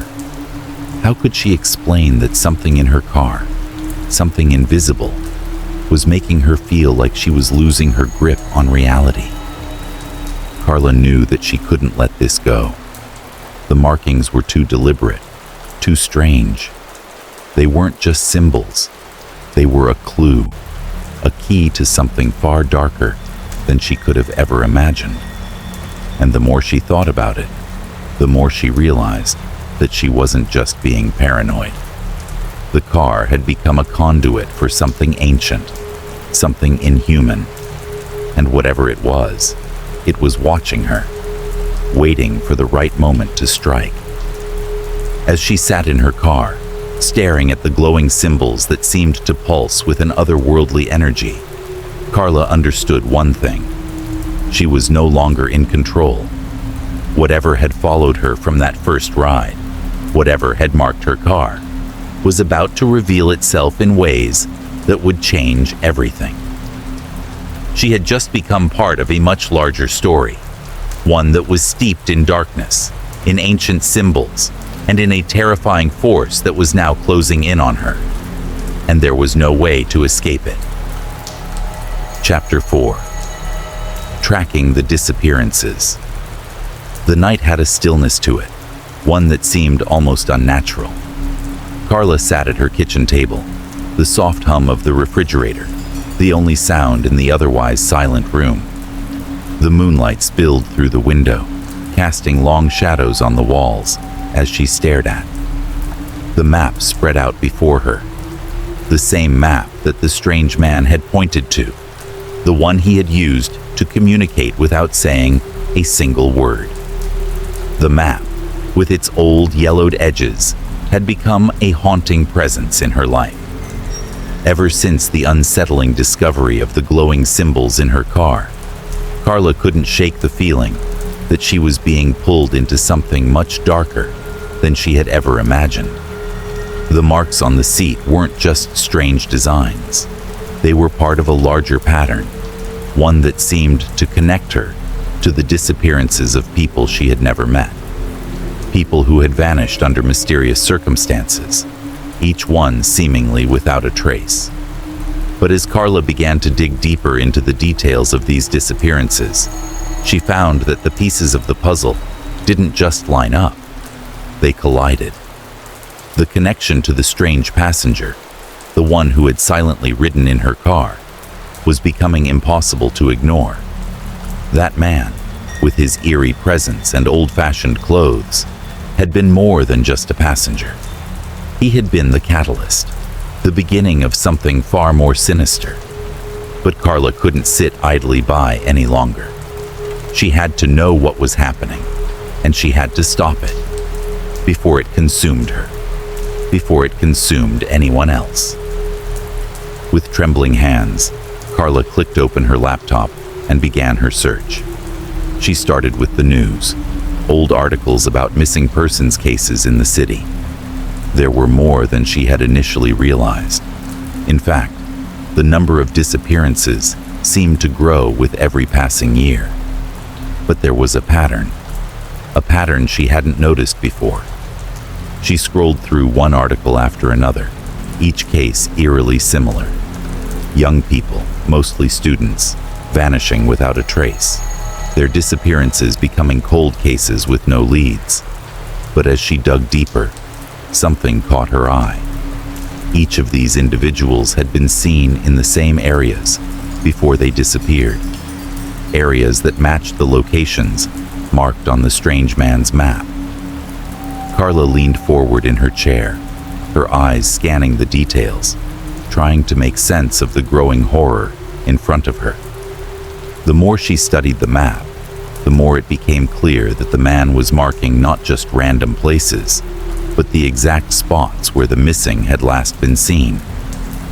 She checked the dates of the disappearances, each one falling in line with the places marked in the man's faded map, as if they were somehow being drawn to these locations, as if these spots held the key to something much darker.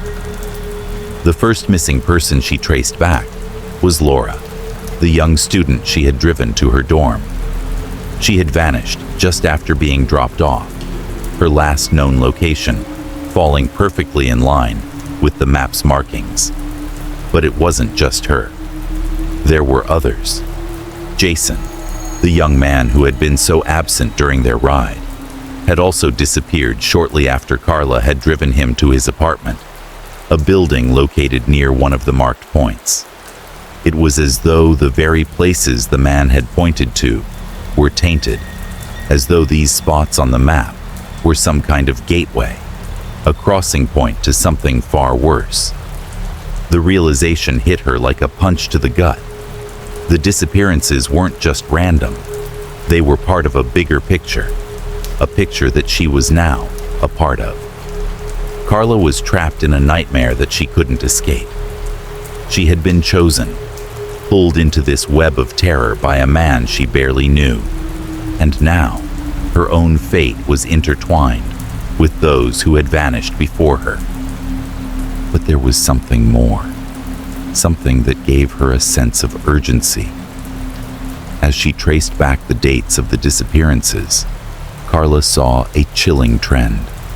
Each time someone went missing, the space between their disappearance and the next grew shorter. What had started as a sporadic occurrence seemed to be accelerating. And if the map was right, Carla was dangerously close to the center of it all. The next location on the map, the one marked with a symbol that seemed to shimmer in the moonlight, was near her own home. The thought made her blood run cold. She couldn't ignore it any longer. Whatever this was, whatever dark force had claimed these people, it was coming for her. She slammed the laptop shut, her breath coming in ragged gasps as the weight of the situation sank in. Carla knew she couldn't do this alone. She needed help. But who could she turn to? The police. They had already failed to solve these disappearances. No one would believe her if she told them about the map, the symbols, or the strange man who had been haunting her. She was on her own. It was a terrifying thought, but it was also the truth. Carla paced back and forth, trying to think of a way out, a way to stop this nightmare before it reached her family. The thought of them in danger sent waves of panic through her chest. She couldn't bear the thought of them being taken, of them vanishing like the others. Her eyes caught sight of the map again, lying on the table, waiting for her to decipher it. The symbols, those strange glowing marks, seemed to pulse in the darkness, as though they were alive. Carla knew that she had no choice but to follow the trail. It was the only way to stop the cycle, to confront whatever had claimed these people and put an end to it. She grabbed her jacket, her hands shaking as she pulled it on. She wasn't sure what she was walking into, but she knew it was her only chance. There was no turning back now. With determination in her heart, Carla stepped out into the night, the cool air biting at her skin. She glanced at her car parked in the driveway, the vehicle that had become her prison, the car that had unknowingly become a vessel for something far darker. She had no idea what she would find when she followed the map, but she couldn't stop. The disappearances had to stop, and somehow Carla knew she was the only one who could do it. Chapter 5. The Man of the Map. The journey back to the park where Carla had dropped off the mysterious passenger felt like stepping into a dark memory, one that she could not erase no matter how hard she tried. She had driven down these streets countless times before, but today they seemed unfamiliar, like a path she had never traveled, leading her straight into a nightmare. The weight of the knowledge she had uncovered hung heavily on her, pressing down on her chest with every turn of the wheel. The symbols, the disappearances, the cursed seat. It all led her back here, to the very place she had first encountered the man who had set everything in motion. Carla's mind raced as she approached the park. Her hands gripped the steering wheel tightly, her knuckles white under the pressure. The night was quiet, too quiet, and the air felt thicker, laden with something oppressive. She parked her car in the same spot where she had waited for the strange man to appear, her heart beating faster as she glanced around. The park was nearly empty, save for a few distant figures walking the paths, but there was an eerie stillness to it all. She hesitated for a moment, but then, steeling herself, Carla grabbed her bag and got out of the car. The cold wind nipped at her skin as she made her way toward the small, unassuming library that sat on the corner of the park. It was a place she had passed by countless times, but had never given much thought to. Tonight, though, it seemed to beckon her, as if it held the answers she desperately needed. The library was small and quiet, its single light flickering softly in the window. Carla pushed open the door, the bell above it chiming as she stepped inside. The air was musty, filled with the smell of old paper and dust. Rows upon rows of books lined the shelves, and the soft shuffle of feet echoed through the silence. It was almost too peaceful, too serene for the storm of questions that raged inside her. Carla walked up to the front desk, where an elderly librarian sat, glasses perched on the edge of her nose. The woman looked up at her, her expression polite, but indifferent. "Can I help you?" the librarian asked in a soft voice. Carla hesitated for a moment before speaking. "I'm looking for records, old ones. Something about disappearances, about a man who might have been involved in them. Do you have anything on that?" The librarian's eyebrows furrowed slightly, but she nodded. "We have a section on local history. You'll find some records there, but you may need to check the archives for anything more specific. It's all rather old, though." Carla thanked her and made her way toward the back of the library, where the archives were kept. The room was dimly lit, and the air was thick with the scent of aging paper and ink. Shelves upon shelves of dusty folders and boxes filled with records stretched out before her. She didn't know where to begin, but she felt an instinct pull her forward, a need to find something, anything, that could explain the strange events that had been happening. She started with the most recent files, flipping through old newspapers and police reports, each one detailing the disappearances she had already researched. But none of them seemed to give her any new information. It was only when she began digging through the older files that she stumbled upon something strange, an old faded folder labeled Unsolved Cases, 1940s. With trembling hands, Carla opened it, her breath catching in her throat as she pulled out the first report. The photo attached to the file was grainy, black and white, but unmistakable. The man. The same man she had driven in her car. The one with the worn clothes and cold, distant eyes. The same man whose presence had haunted her every waking moment since that fateful night. The report detailed the disappearance of a young woman named Eleanor Mavis, a local college student who had gone missing in 1942. The police report was sparse, but it mentioned that Eleanor had been seen with a man who matched the description of the stranger Carla had picked up. There were no further leads, no suspects, and the case had gone cold. But what stood out to Carla were the details of the man. According to witnesses, he had been seen near several other disappearances, always in the same locations, places marked on the same map. Her heart raced as she flipped through the pages, finding more and more accounts of similar disappearances from the 1940s. In each case, the man appeared in the background, never directly involved, but always present, as if he were somehow connected to each person who vanished. The cases spanned decades, but the man's presence never seemed to change. How could someone like him still be alive? It was impossible. Carla had to be missing something. Was he some kind of ghost, an entity tied to these disappearances? Or was there something more sinister at play? Something that had allowed him to exist, unchanging, for so many years. The answers felt just out of reach, but she wasn't going to give up. Carla was too close now to stop, too deep in this twisted mystery to turn back. There was one more file, the oldest of them all, tucked in the back of the folder. It was labeled The Hollow Man, a name that sent a chill through her. The report was even more sparse than the others, filled with cryptic notes that referred to strange sightings and a man who was never truly seen. Always a shadow, always in the background, watching. The file described him as someone who seemed to appear whenever someone was about to disappear, always in the same places, always around those who would vanish soon after. The final page contained an entry that made Carla's blood run cold.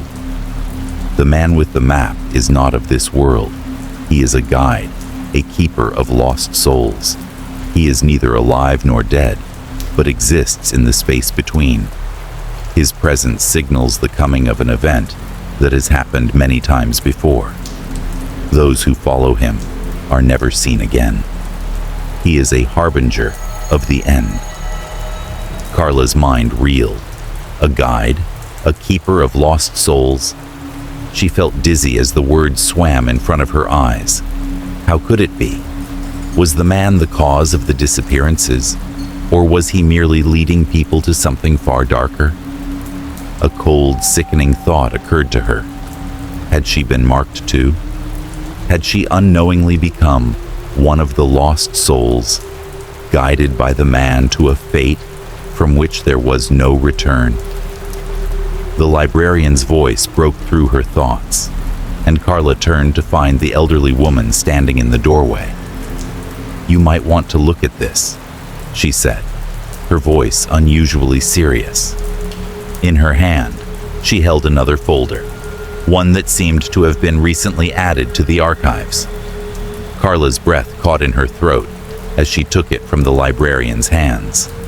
It was a newer file, with a familiar name, Carla Miller. The feeling of being trapped in a nightmare intensified as she realized that her investigation had only just begun, and that the man with the map was watching her every step. Chapter 6. Shadows of the Past.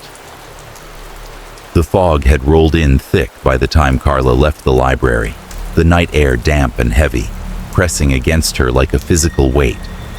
Her mind was reeling from the horrifying discoveries she had uncovered. The man in the old photographs, the disappearances spanning decades, the chilling description of him as a guide to the lost souls. She felt as though the world she had known was slipping away, piece by piece, and she was being drawn into something she could barely comprehend. The file with her own name on it had haunted her all the way home. It was clear that the man, the one who had ridden in her car, the one who had marked the seat with those strange symbols, was no mere passerby in her life. He was a part of something far older, something that had been reaching for her from the shadows of the past. And now that she had begun to look too closely, there was no turning back. She had to know more. She had to understand what this was, what these symbols meant, and why they had been left on her car. Carla couldn't wait any longer. She needed answers, and there was one person she hoped could give them to her. The drive to the small apartment of Dr. Naomi Calloway, an expert in ancient symbology and occult practices, felt like a blur. Carla had found her name through an obscure online forum dedicated to obscure symbols and hidden knowledge.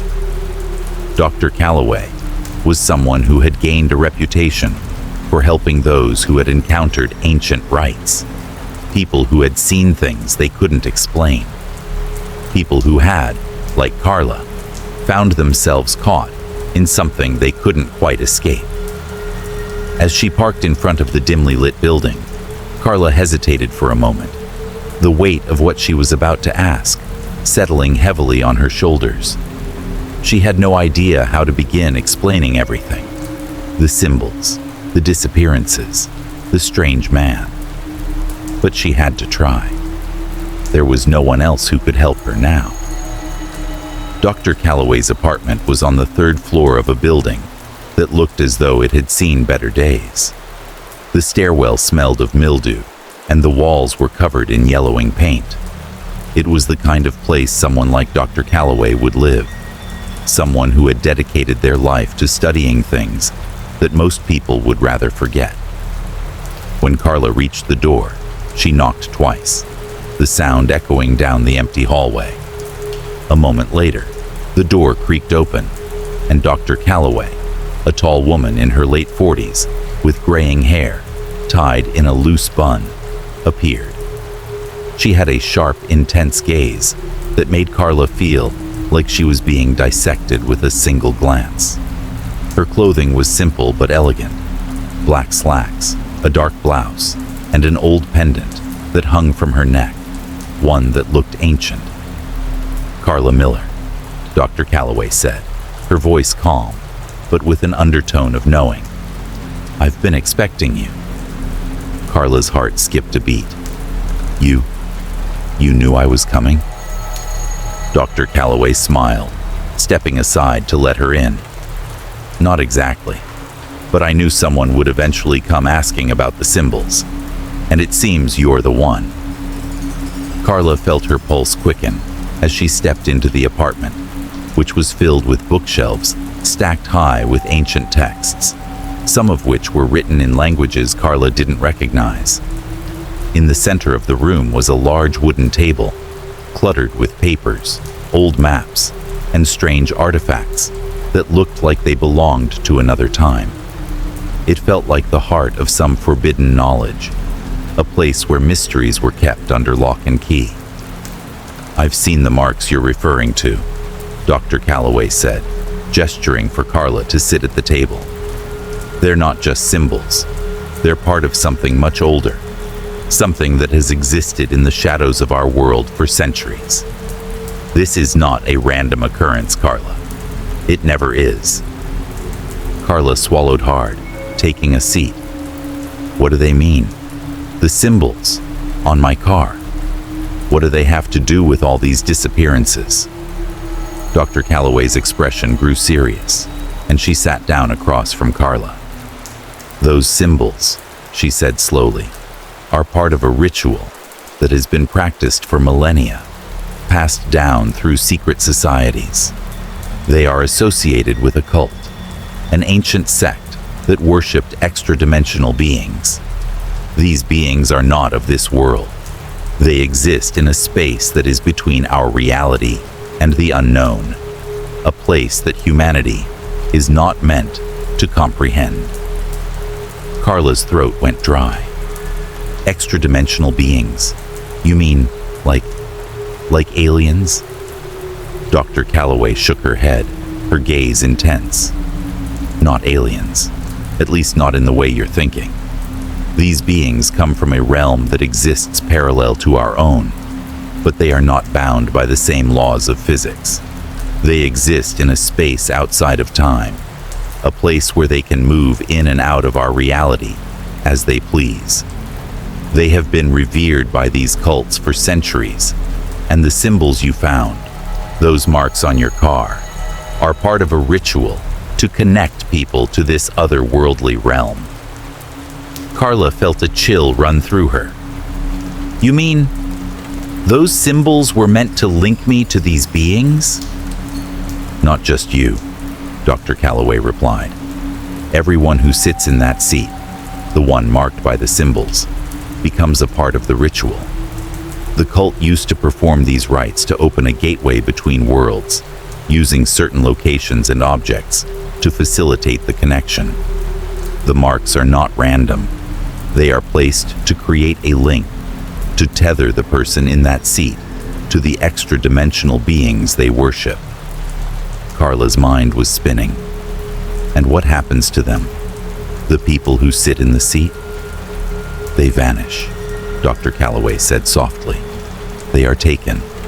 The beings draw them into their realm, where they are lost forever. The cult believed that by offering these souls, they could open the doorway further, allowing the beings to cross over into our world. The person who sits in the marked seat becomes a conduit, a bridge between our world and theirs. Once the person is taken, they are never seen again. Carla's heart raced. But why now? Why me? I'm just a rideshare driver. I don't understand. Dr. Calloway looked at her with sympathy. You're not the first to come into contact with this. This has been happening for centuries, hidden from the public eye. The cults that practiced these rituals have long since faded into history, but the symbols, the gateways, they remain. And now, someone is trying to revive them. Someone is trying to open that doorway again. That's why you're being drawn into this, Carla. You've become part of a larger plan, one that seeks to unleash these beings into our world. A shiver ran down Carla's spine as she realized the full extent of what Dr. Calloway was saying. The disappearances, the man with the map, the symbols on her car, they were all part of a much larger scheme, one that stretched far beyond anything Carla had ever imagined. She wasn't just a witness. She was a player in this dark ritual, and the consequences of her involvement were too horrific to contemplate. Dr. Calloway's voice grew softer, almost a whisper. You have to stop it, Carla. The man you encountered, the one who marked your seat, he's not just a random traveler. He's a servant of these beings. He is the one who guides people to the point of no return. But you still have a chance. If you can stop the ritual, close the door before it opens fully, you can stop them from crossing over. Carla nodded slowly, her mind racing. She had to do something. She had to stop it. But how? How could she stop something so ancient, so powerful? Dr. Calloway's eyes met hers, filled with grim understanding. You must find the heart of the ritual, the place where it began. Follow the symbols, follow the map. It's the only way. Carla stood up, her resolve hardening. I'll do it. I'll stop them. And with that, she walked out of Dr. Calloway's apartment, ready to face whatever horrors lay ahead. The door to another world was opening, and she would do everything in her power to keep it closed. Chapter 7. The Third Passenger.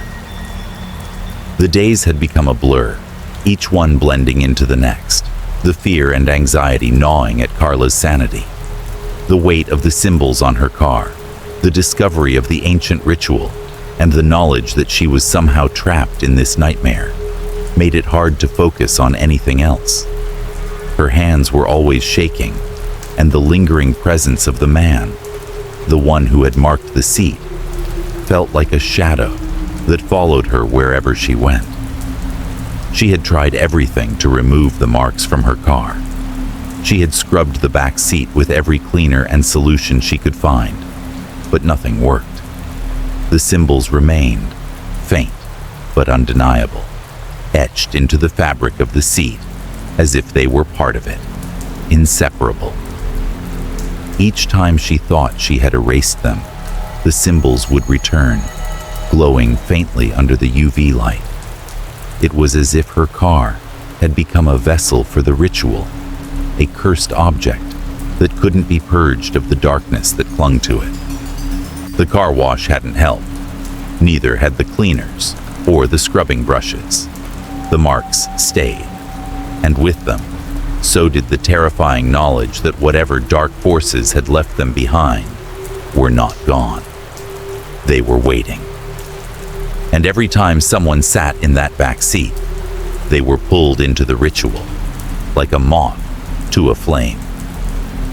Carla had become paranoid, unable to sleep or think clearly.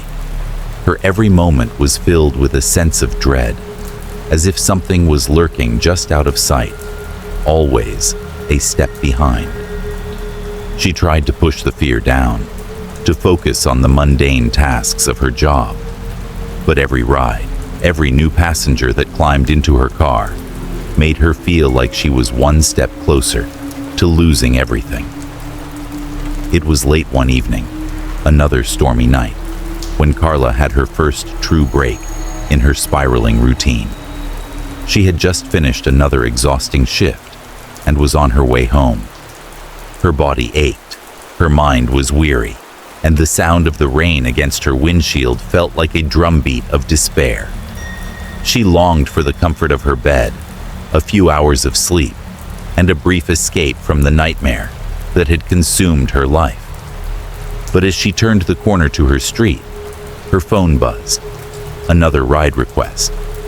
Carla almost ignored it, too tired to accept another fare. But something inside her told her to take it. Maybe she could make just enough to cover the car's cleaning costs. It would be one less thing to worry about. She accepted the ride, not thinking about the unsettling reality of what she was doing, and followed the app's directions to the pickup location. When she arrived, she was surprised to find the passenger already waiting outside. A man dressed in a long coat, his face obscured by a hood, standing alone in the rain. The faint streetlight cast a shadow over him, making him appear almost like a ghost in the night. There was no one else around. It was as if he had materialized out of the storm. Carla's instincts screamed at her to drive away, to abandon the ride and go home. But the app had already confirmed it, and there was no way to back out now. Reluctantly, she rolled down the window and motioned for him to get in. The man climbed into the back seat without a word, his face still hidden beneath the hood. Carla's breath hitched in her chest as she caught a glimpse of his hands. The fingers were long, thin, and unnaturally pale.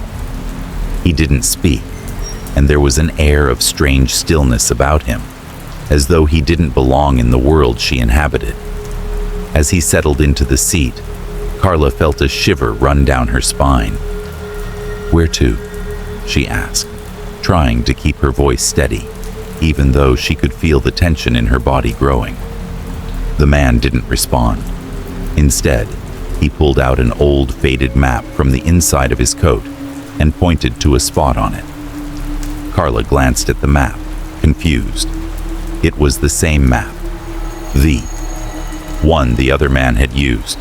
The one that had led her down this path of terror. The same strange symbols dotted the map, marking places that made her stomach churn.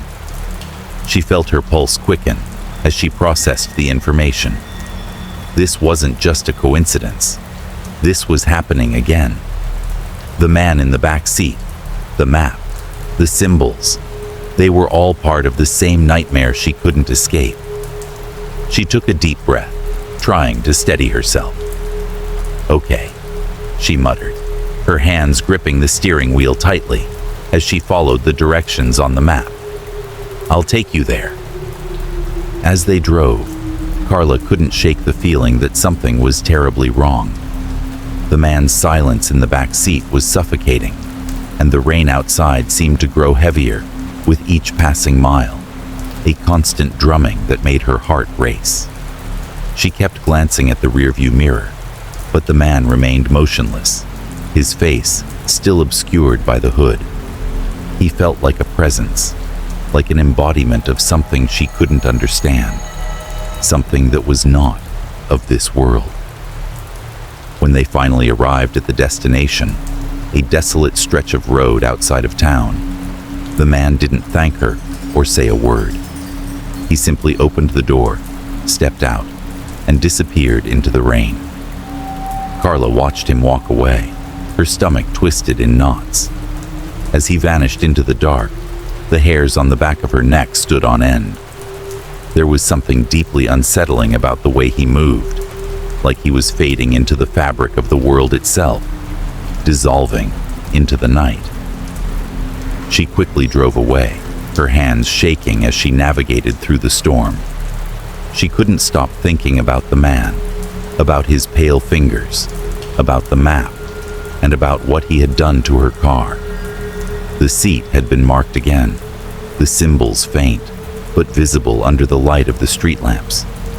But it wasn't just the marks that terrified her now. It was the knowledge that something far worse was at play. Her car had become a trap, a place where people disappeared, and she was the one responsible for driving them to their fate. The next day, the news reports began. Another missing person. A man who had vanished without a trace, his last known location being the same desolate stretch of road where she had dropped off the passenger the night before.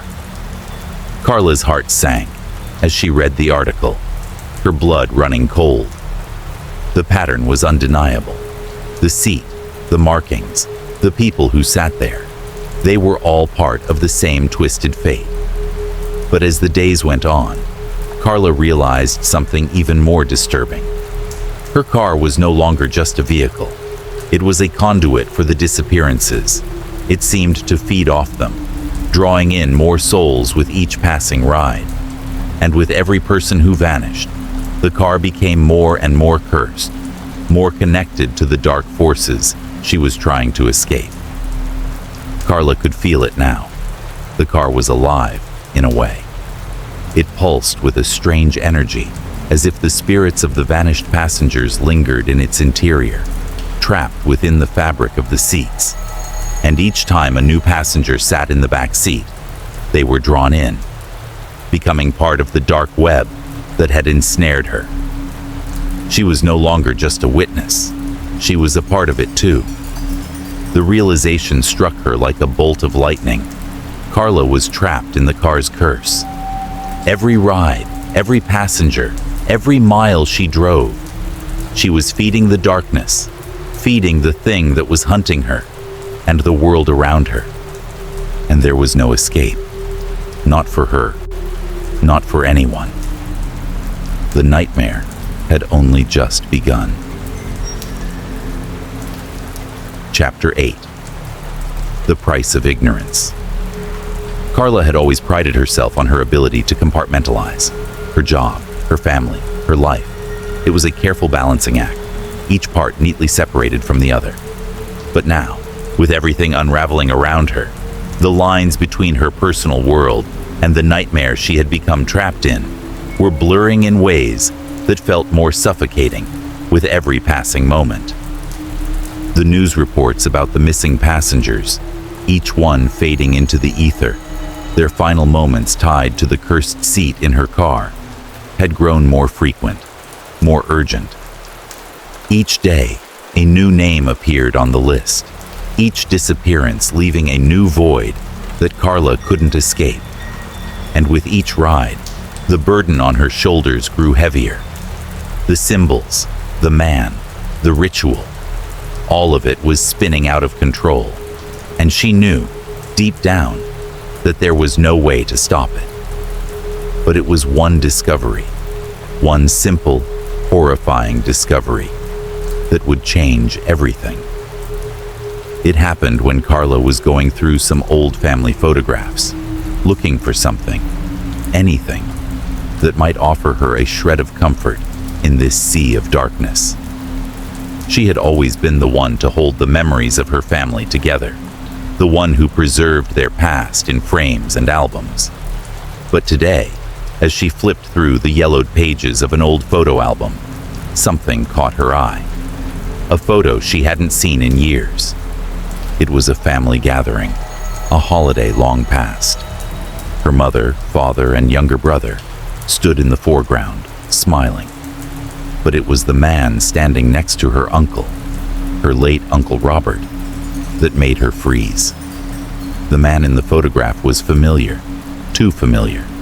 His features were unmistakable, even in the sepia tones of the image. The face in the photo looked exactly like the man who had sat in the back of her car, the one with the map. His cold eyes, his dark, unkempt hair, the sharp angles of his face. The same man. But there was something even more chilling in that moment.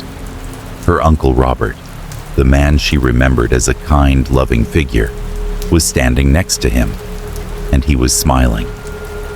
Carla's breath caught in her throat. The man in the photo wasn't just some distant figure. He was tied to her family, linked by blood and memory. But Uncle Robert had disappeared nearly 30 years ago, vanishing without a trace on a road trip through the countryside. His last known location eerily similar to the places marked on the map. The police had never found a single clue. His disappearance had been a mystery that haunted her family for years, leaving a gap that no one ever spoke about. The photo seemed to pulse in her hands, the image growing darker and more oppressive with each second. The eerie connection was undeniable now. The man who had marked her car, the man who had quietly slipped into her life with his unsettling presence, wasn't a random stranger. He had a history. He had been tied to her own bloodline, to the disappearance of her uncle, and possibly to the string of other vanishings that stretched across time.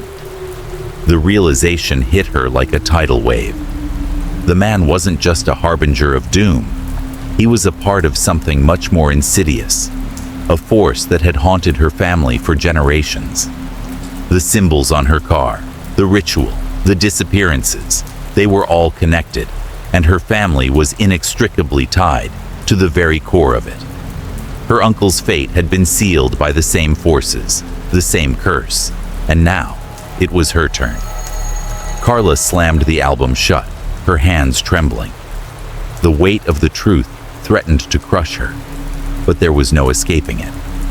The man had been following her family for years, always lurking in the shadows, waiting for the right moment to strike again. And now that she had crossed his path, there was no way out. The darkness had come full circle, and it was only a matter of time before it claimed her too. Her thoughts raced as she stared at the photograph. Could her uncle have known something she didn't? Had he been involved in something beyond her comprehension? Was his disappearance not a random tragedy, but another part of this ancient curse? The more she thought about it, the more she realized how little she had understood about the forces at play in her own family's history.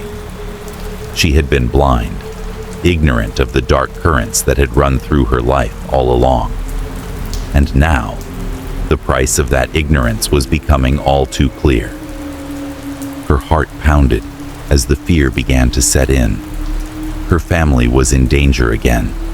Her parents, her brother, everyone she loved was now a potential target. The man had marked her, just as he had marked others, and the curse that had claimed her uncle so many years ago had come back, stronger than ever. She had to act fast. She couldn't afford to waste time.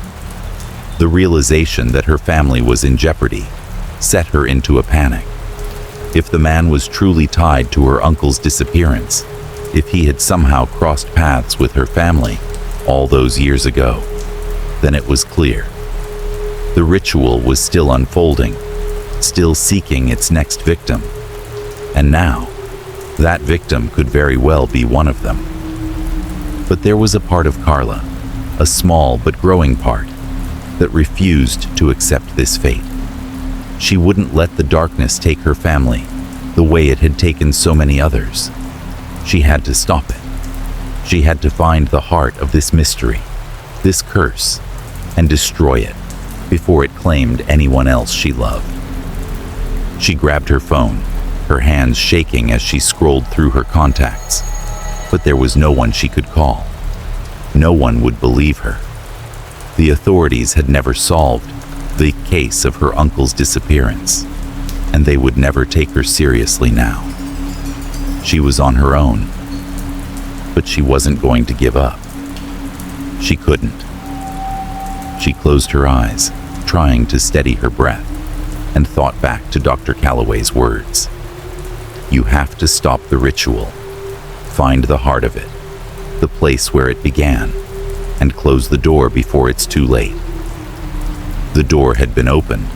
The man with the map had shown her that. Now, Carla needed to find a way to close it, to stop the ritual, to sever the connection before the darkness could reach out and claim her family. As she stood there, the weight of her realization pressing down on her, the sound of her heartbeat thudded in her ears. There was no going back.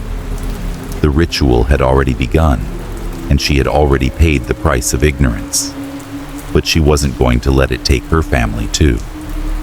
The journey ahead was darker than she could have ever imagined, but she had no choice now. She had to face the man, the curse, and the evil that had been following her family for generations, and she would do whatever it took to break free from it. Her family's fate was in her hands, and she was determined to save them from the horror that had claimed so many before. Chapter 9. The Last Location. Carla stood at the edge of her driveway, staring at the crumpled map in her hands. The rain had stopped, but the storm still clung to the air, thick with the promise of something ominous. The symbols on the map had burned into her mind, each one a painful reminder of the path she was walking, a path that led deeper into a nightmare that seemed to stretch beyond the limits of her understanding. But she knew one thing now. There was no turning back. Her decision had come to her in the dead of night, when sleep had eluded her, and the weight of the truth had pushed her to the edge of madness.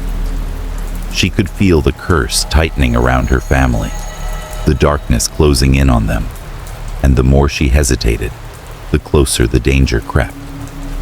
The man with the map, the man who had haunted her for so long, had left a trail, and it was her only chance to end it, to stop the ritual before it consumed everyone she loved. The last marked location on the map had led her here, to a remote part of the forest outside town. It was a place she had never been, a place her mind refused to picture. But she knew deep down that this was where it all began. This was where the ritual would reach its terrifying conclusion, where the final piece of the puzzle would fall into place, and she would be there to confront it. The forest loomed in the distance, dark and brooding, the trees twisting into grotesque shapes as if reaching for the sky in unnatural ways. Carla felt a chill crawl up her spine as she drove toward the location, the wheels of her car crunching over the gravel road. The dense trees closed in around her, and for the first time, she could feel the weight of the place, pressing against her chest.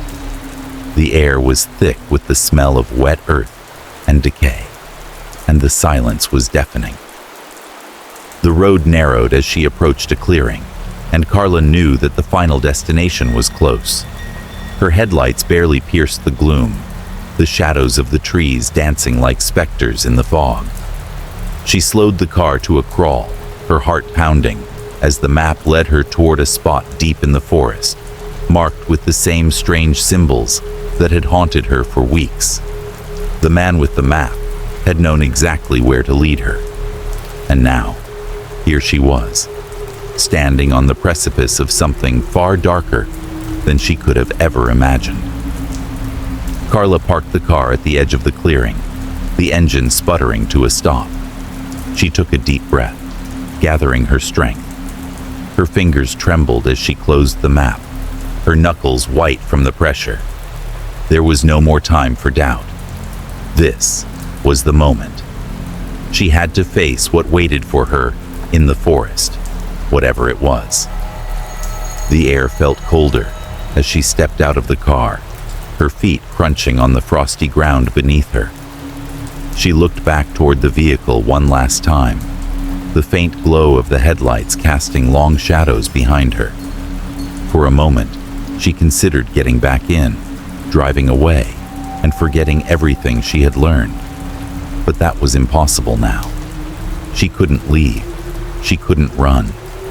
Her family depended on her, and she wasn't about to let them become another chapter in this endless cycle of terror. Carla moved forward, following the path that wound through the trees, her senses heightened, every sound magnified in the oppressive silence of the forest.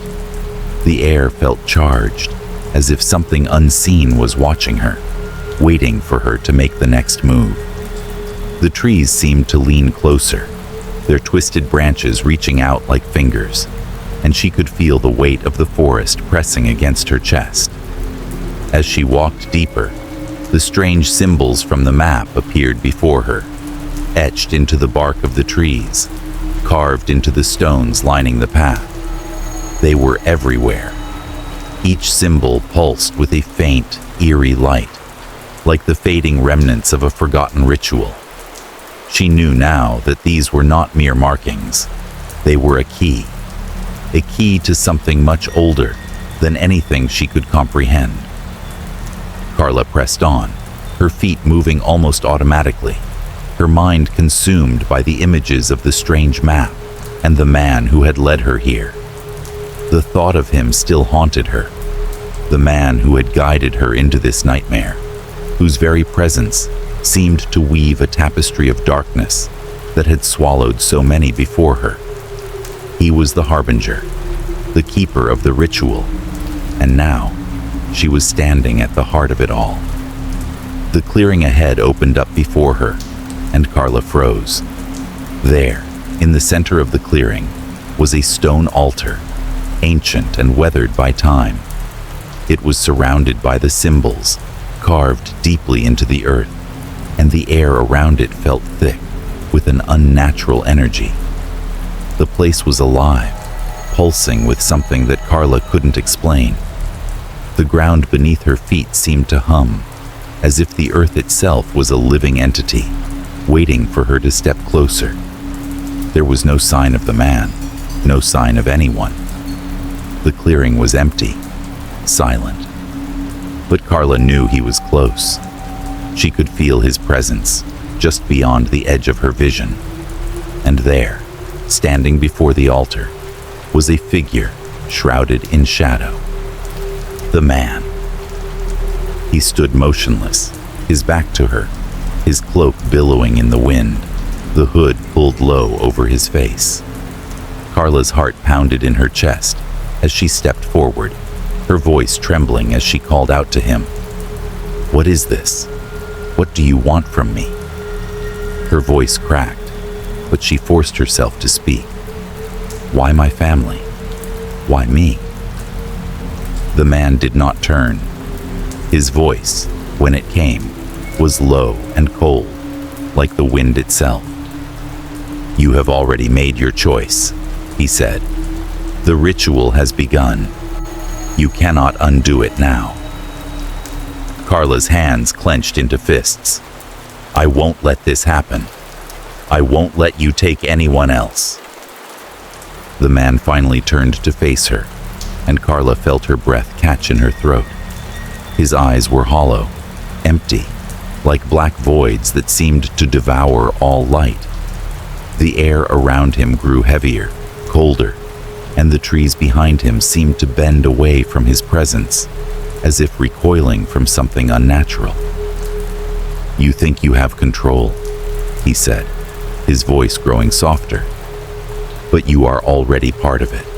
The ritual cannot be stopped. It has been written in the stars long before you ever stepped into that car. The seat is a door, and you are the key." Carla's blood ran cold as the truth sank in.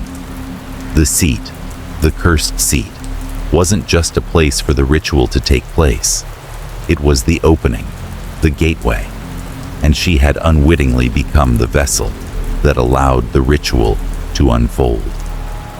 "No," she whispered, taking a step back. "I won't let it take me. I won't become part of this." The man's lips curled into a cruel smile. "It is too late for that." In an instant, the forest around them seemed to come alive. The trees twisted, their branches writhing like serpents, the symbols glowing brighter, pulsing with an unnatural light. The stone altar trembled, the earth beneath her feet shaking, as if the very fabric of reality was beginning to tear apart. Carla's mind raced. She couldn't stay here. She couldn't let herself be the key to this ritual. But the force around her was growing stronger, more insistent, and she felt herself being drawn toward the altar, toward the very center of the ritual. But just as she was about to step forward, she saw something move in the distance. Someone running toward her, silhouetted in the dim light. It was her brother.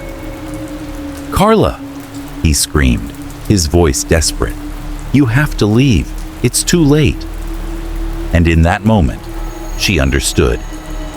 The ritual wasn't just about her. It was about her family. They had come for them all. With one last look at the altar, Carla turned and ran, her heart pounding, knowing the battle for her family's fate had only just begun. Chapter 10. The Last Seat. The air in the forest was thick with a strange energy, as if the earth itself was holding its breath. Carla's feet pounded against the uneven ground as she ran, her mind spinning with panic and desperation. Her brother's voice still echoed in her ears, but she didn't know if she was running toward safety or into the heart of the darkness that had taken hold of her family. The symbols, the man with the map, the cursed seat. It was all coming to a head, and she was the one caught in the middle. The clearing where the altar had stood was now eerily silent. Carla's heart raced as she turned, searching for any sign of her brother.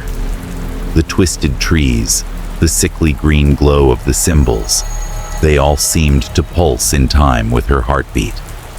She couldn't shake the feeling that she was no longer in control, that whatever force had been pulling the strings all along was now closing in on her, tightening its grip. She needed to find him. She needed to get him out of here before it was too late.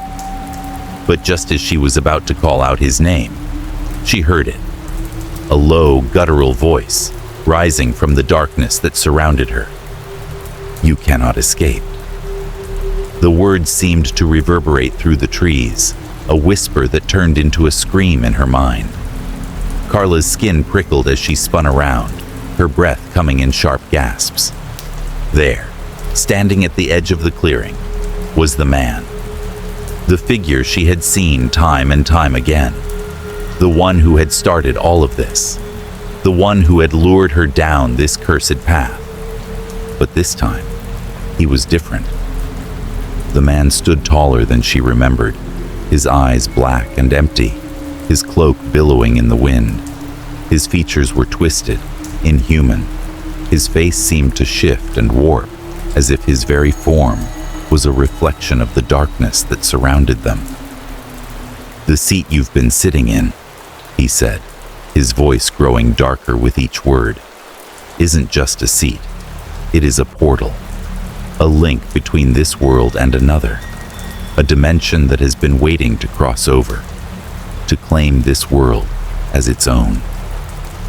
Carla's breath caught in her throat as she felt the full weight of his words. The seat, the one marked by the symbols, the one that had been the center of so many disappearances. It wasn't just a cursed object. It was the doorway, the opening, a conduit for something far darker than she had ever imagined. She had known deep down that this was bigger than she could comprehend. But now, standing face to face with the man, the keeper of this dark force, she understood the gravity of her situation. Your family, your bloodline, they are tied to this ritual, the man continued.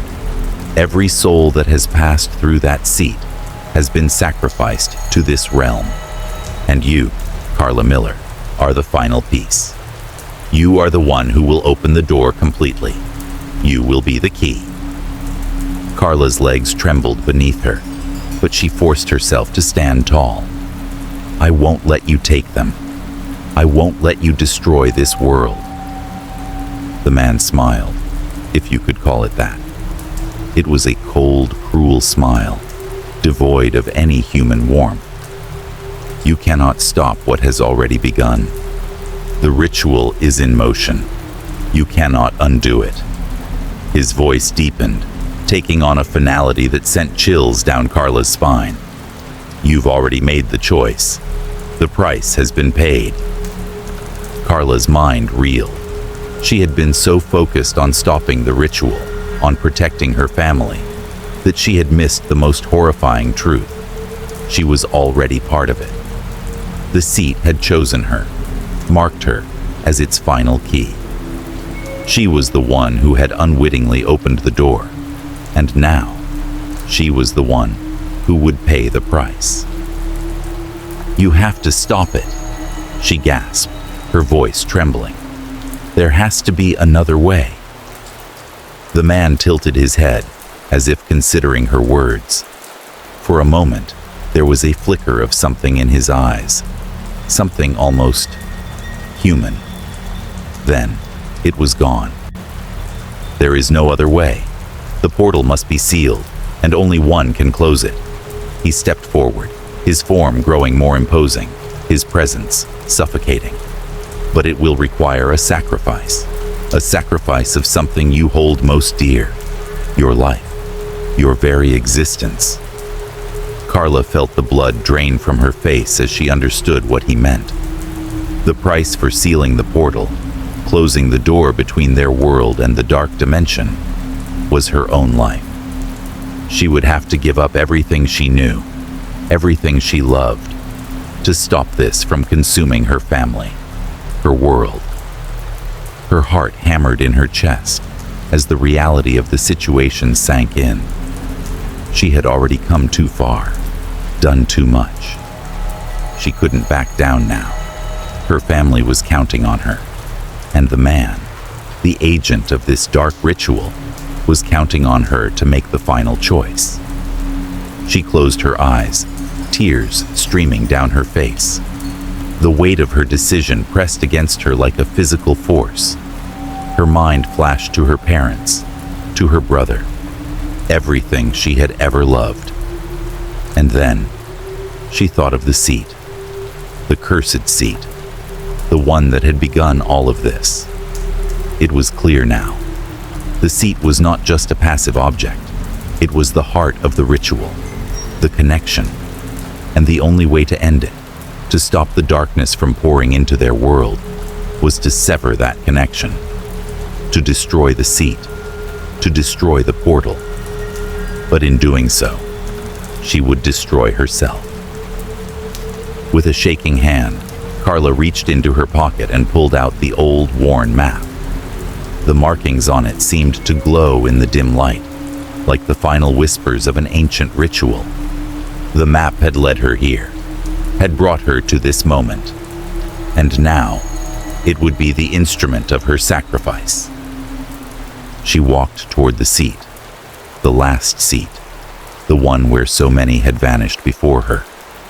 The symbols on it glowed faintly, pulsing in time with her heartbeat, as if the seat itself was alive, aware of her presence. She placed her hands on the edge of the seat, feeling the power that radiated from it, the dark force that had been consuming her life and the lives of others. The man stood behind her, watching, waiting. Carla took a deep breath, steadying herself. She knew what she had to do. "I'm sorry," she whispered, her voice breaking. "I love you." And with that, she pressed the map against the seat, her fingers trembling as she forced it into the very fabric of the chair. The symbols flared, brighter than ever before, and the ground beneath her feet began to shake violently. The air crackled with electricity, the world around her twisting and warping as the portal began to close. The man screamed in fury, his form shifting and distorting, his voice becoming a chaotic screech.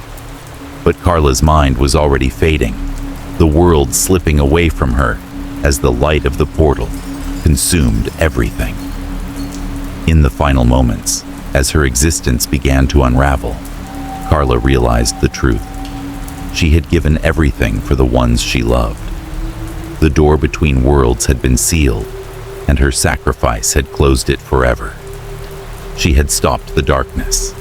She had saved her family. But she had paid the ultimate price. And in that moment, Carla Miller ceased to exist, her sacrifice sealing the fate of both worlds. Chapter 1. The Last Song. The sun had long since dipped beneath the horizon, casting the small village of Llanos del Rio into a cold and quiet evening. The town's cobbled streets, usually bustling with the noise of daily life, now stood silent, save for the faint echoes of distant murmurs. The air was thick with anticipation. Inside the village's humble church, the mood was anything but still. Tonight was special. The children of the local choir were preparing for their final performance of the season, a tradition that had been passed down through generations. The church, with its wooden beams and old stained glass windows, stood as a witness to countless prayers and moments of solemnity. Yet, tonight, it felt different. There was a charge in the air, a feeling that something momentous was about to unfold. Amelia Delgado, the choir's music teacher, moved quietly between the rows of children, checking their positions and making final adjustments. She was young, barely 30, with a passion for music that radiated from her every movement. Her eyes glistened with excitement as she watched the children prepare, their eager faces full of hope and joy. "Remember, children," she called gently, her voice warm yet firm. "This is the moment we've been working for all year. Let your voices soar. Sing as if this is the last time you ever will." The children, their voices a mixture of nervousness and thrill, nodded eagerly. Their choir robes, white and gold, shimmered under the soft light of the flickering candles. Their young faces were full of innocence, but tonight, there was something almost ethereal about them. Their voices, when they sang, would be like no other. Amelia glanced over to the small organ in the corner of the church. The organist, Father Clement, a frail but kind old man with a stooped back, was ready. He smiled at Amelia as their eyes met, his hands resting lightly on the organ keys. The stage was set, and there was no turning back. As the choir began to sing, a strange, almost mystical stillness enveloped the room. The melody they sang was haunting, powerful in its simplicity. It filled every corner of the church, weaving its way through the pews and swirling around the high ceilings. The children's voices blended together in perfect harmony, as if they had become one. Amelia's heart raced with pride and awe, but beneath her admiration, a peculiar sensation settled in her chest, an unsettling feeling, as though something ancient was awakening in the very walls of the church. The music was beautiful, otherworldly. It felt as though the sound transcended time itself, echoing through the very fabric of reality. Amelia glanced around the room, catching the faces of the townspeople in the audience. Many of them had tears in their eyes, mesmerized by the pure, angelic voices of the children. There was something about the song that felt wrong, but she couldn't place why. As the last note reverberated through the church, the children stood silent, their faces flushed with pride and exhaustion. The audience, stunned into silence, sat frozen for a moment before breaking into applause, their hands clapping in appreciation. But Amelia didn't join in. Instead, she stood at the edge of the choir, staring at the children, her heart pounding in her chest. The song had ended, but the silence that followed felt too heavy. It was as if the melody lingered in the air, even after the last sound had faded. Father Clement rose from his organ, his thin hands shaking slightly as he applauded the children. "Well done," he said softly, his voice hoarse but full of admiration.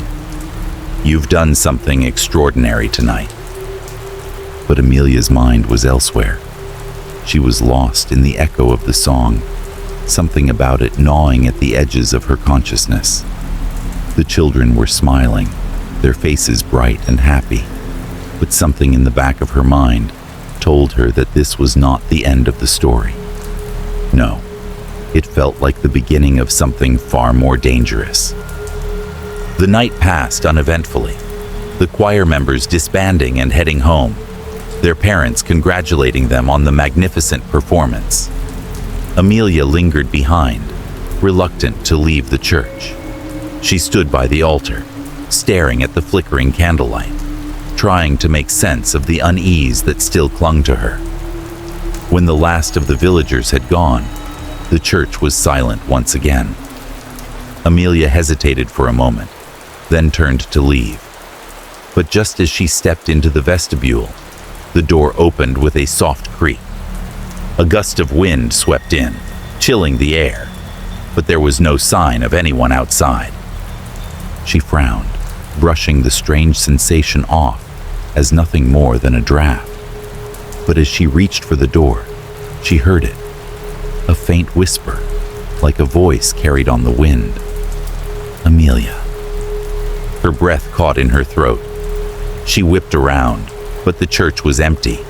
The children, the choir, had all disappeared. She stepped back into the room, a cold dread beginning to creep up her spine. There was no sound now, no echoes of laughter or chatter. It was as if the children had simply vanished. The next morning, when Amelia awoke, it was to a town gripped by shock and fear. The choir had not returned home. None of the children had. Their parents searched the town, knocking on doors, calling their names, but the children were nowhere to be found. As hours turned into days, the search continued, but the children were gone. There was no sign of struggle, no evidence of foul play. It was as if they had vanished into thin air. The town was paralyzed by the mystery. Whispers began to spread, rumors of a curse, of something ancient and evil that had been awakened by the song. The authorities were called in, but even they were at a loss. There were no leads, no clues. The children had simply disappeared, leaving behind only their last haunting melody in the hearts of those who had heard it. Days turned into weeks, and the story of the vanishing choir spread beyond the town.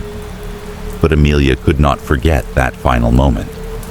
The look on the children's faces, the strange, unnerving beauty of their song.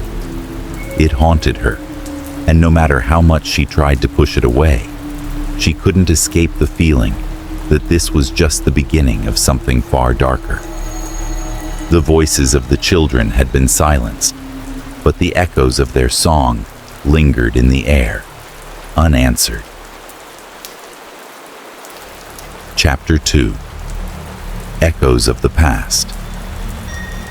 Amelia Delgado had never been one to believe in superstition. As a young, rational woman with a deep passion for music, she had always grounded herself in the tangible: notes, rhythms, scales. But when the letter arrived, urging her to come to Llanos del Rio and assist with the investigation into the disappearance of the children's choir, something inside her stirred with unease. The village was small, tucked away in the rolling hills of the countryside, where the roads were narrow and the air was thick with the scent of pine and damp earth. Amelia arrived early in the morning, the sun still low, casting long shadows across the streets. The village, typically sleepy and quiet, felt even more so now. People moved about in a hurried silence, casting furtive glances at one another, as if they feared something unseen, something that lurked just beneath the surface. Amelia made her way to the church, her heart heavy, with the knowledge that she had been asked to help in a situation no one seemed to fully understand. The building loomed in the distance, its Gothic spires jutting up against the sky, the aged stone seeming to absorb the quiet whispers of the village. As she entered the church, the scent of incense and the cold chill of the stone walls wrapped around her. The interior was dimly lit by flickering candles, and the silence was almost oppressive. The organ sat, untouched, its keys dusty, its pipes abandoned. She couldn't help but feel a tightness in her chest, as though the space itself was holding its breath, waiting for something to happen. The choir room, where the children had last gathered, was empty now, cold and forlorn. The chairs, where the young voices had once sat in harmony, stood in neat rows, yet the space felt abandoned, almost forsaken. Amelia walked slowly through the room, her footsteps muffled by the worn wooden floors. Her eyes scanned the space, taking in every detail, every corner. Something was wrong here. She could feel it in the air, a presence that clung to the walls, thick and oppressive.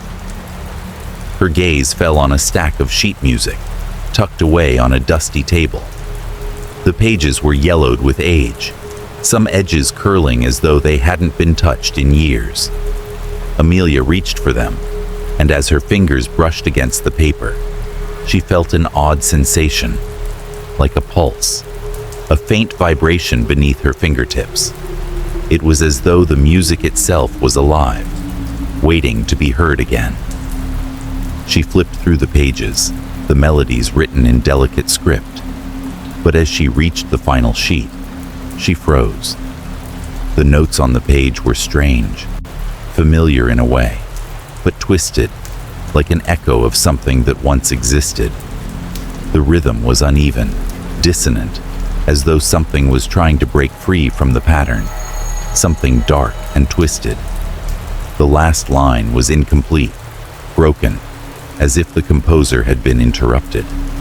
Amelia's heart raced as she set the sheet aside and moved to the walls.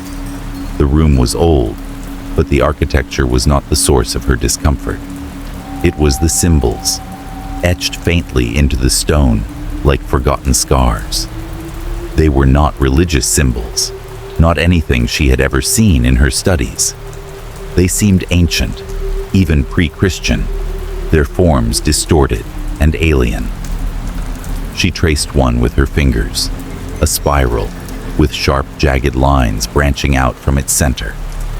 The more she looked at it, the more her head throbbed, as though the symbol was pulling at the very fabric of her thoughts. She stumbled back, shaking off the dizziness that threatened to overtake her. Her breath quickened. She could hear a faint whisper, too quiet to discern, as though someone was speaking just beyond her hearing. The sensation was overwhelming, like a presence she couldn't see but could feel, lurking, watching. Amelia's mind raced as she tried to piece it all together. The music, the symbols, the sense of something ancient and dark creeping into the edges of her consciousness. She felt it. This place, this church, was not just a building. It was a vessel, a conduit for something far older than the village itself. She needed answers. Determined, she left the choir room and ventured deeper into the church. The main hall stretched out before her, empty pews casting long shadows. At the far end stood the altar, bathed in the pale light that filtered through the stained glass windows. The colors danced on the stone floor like ghosts of the past, casting fleeting shadows of reds and blues across the room. As she approached the altar, she noticed something odd. An old weathered book lay on the stone surface. It was thick, its leather cover cracked with age, and it seemed completely out of place in this sacred space. Amelia felt an involuntary shiver run down her spine as she reached for it. The moment her fingers made contact, a chill shot through her body, and for a split second, she thought she saw something flicker in the corners of her vision. Something dark, a shadow, moving just outside the reach of the light. She opened the book carefully, its pages brittle and fragile. The text was written in a language she didn't recognize, symbols and script that seemed to pulse on the page, as if they were alive, shifting with her gaze. There were sketches too, disturbing images of people, their faces twisted in agony, surrounded by flames. Some of the illustrations depicted groups of children, their eyes hollow, their mouths agape in silent screams. Her stomach twisted as she realized the connection. This wasn't just any book. It was a ritual text, a guide to ancient ceremonies. The very same symbols she had seen etched into the walls were in this book. And the melodies, the strange dissonant music, were part of a ritual, one that had been practiced long ago, before the village had been founded, perhaps even before the church had been built. Amelia's hands trembled as she turned the pages, her mind racing. The book spoke of a dark covenant, a pact made between the land and something else, something that thrived on suffering, something that had been bound to the village for centuries. The children's choir, she realized, had unwittingly become part of something far older than they could have known. Their voices, their song, had awakened something that had been waiting for the right moment to return. The realization hit her with the force of a blow. The choir had not disappeared by accident. They had been chosen. The song they had sung, the song that had felt so wrong, was not just a melody. It was a call, a summons to something dark and hungry. And now, that something was stirring again.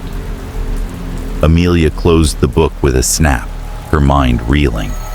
She had to find a way to stop it. The village was in danger. She could feel it in her bones. Something ancient had been awakened, and it was only a matter of time before it consumed everything. But there was one thing she was certain of. This was not the first time it had happened. Chapter 3. Voices in the Night. The first fire began on a cold, moonless night. It was late when the alarm bells rang out, their clanging breaking the stillness of Llanos del Rio like the crack of thunder.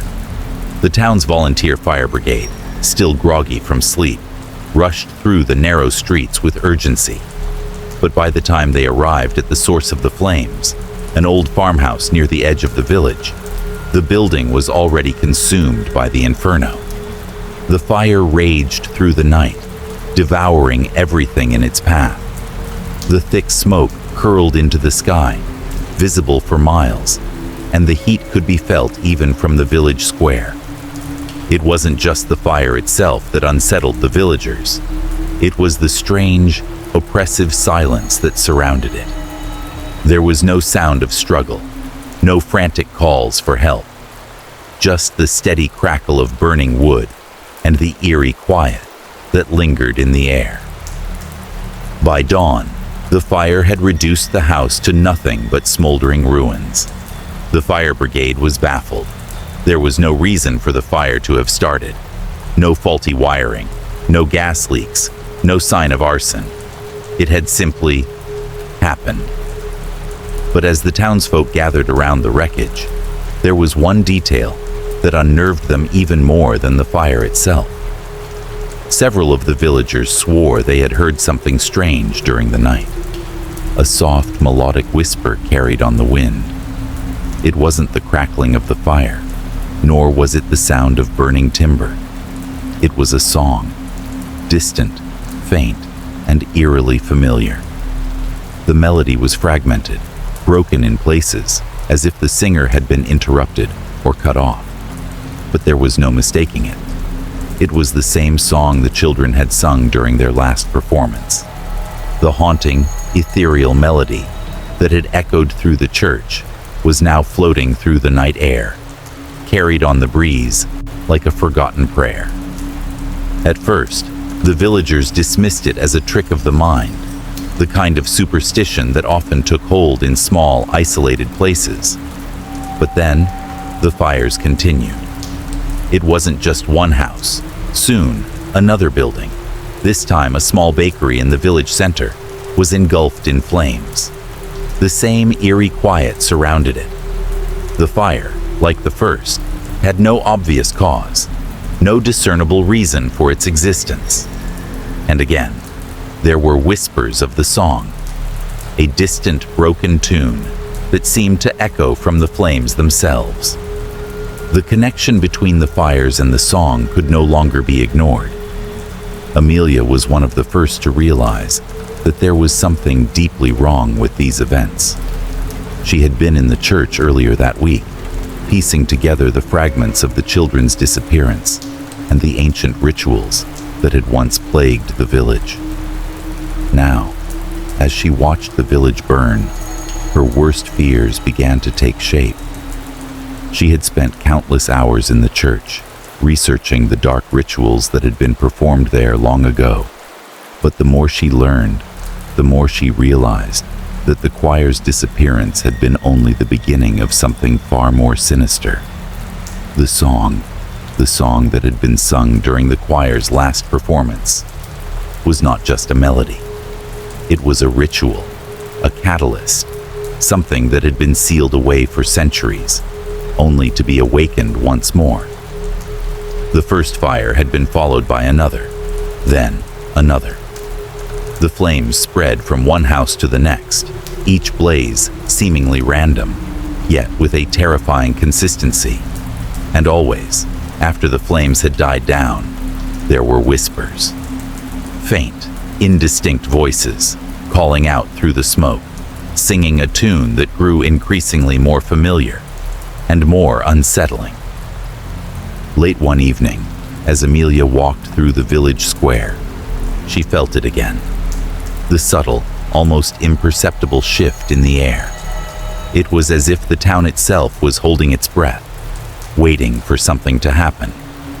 And then, she heard it. The song. It was faint at first, like a distant echo from a faraway place. But as she moved closer to the church, the melody grew louder, filling the air with its haunting notes. She stopped in her tracks, her heart racing. It was the same song the children had sung. She was certain of it. But there was something different now.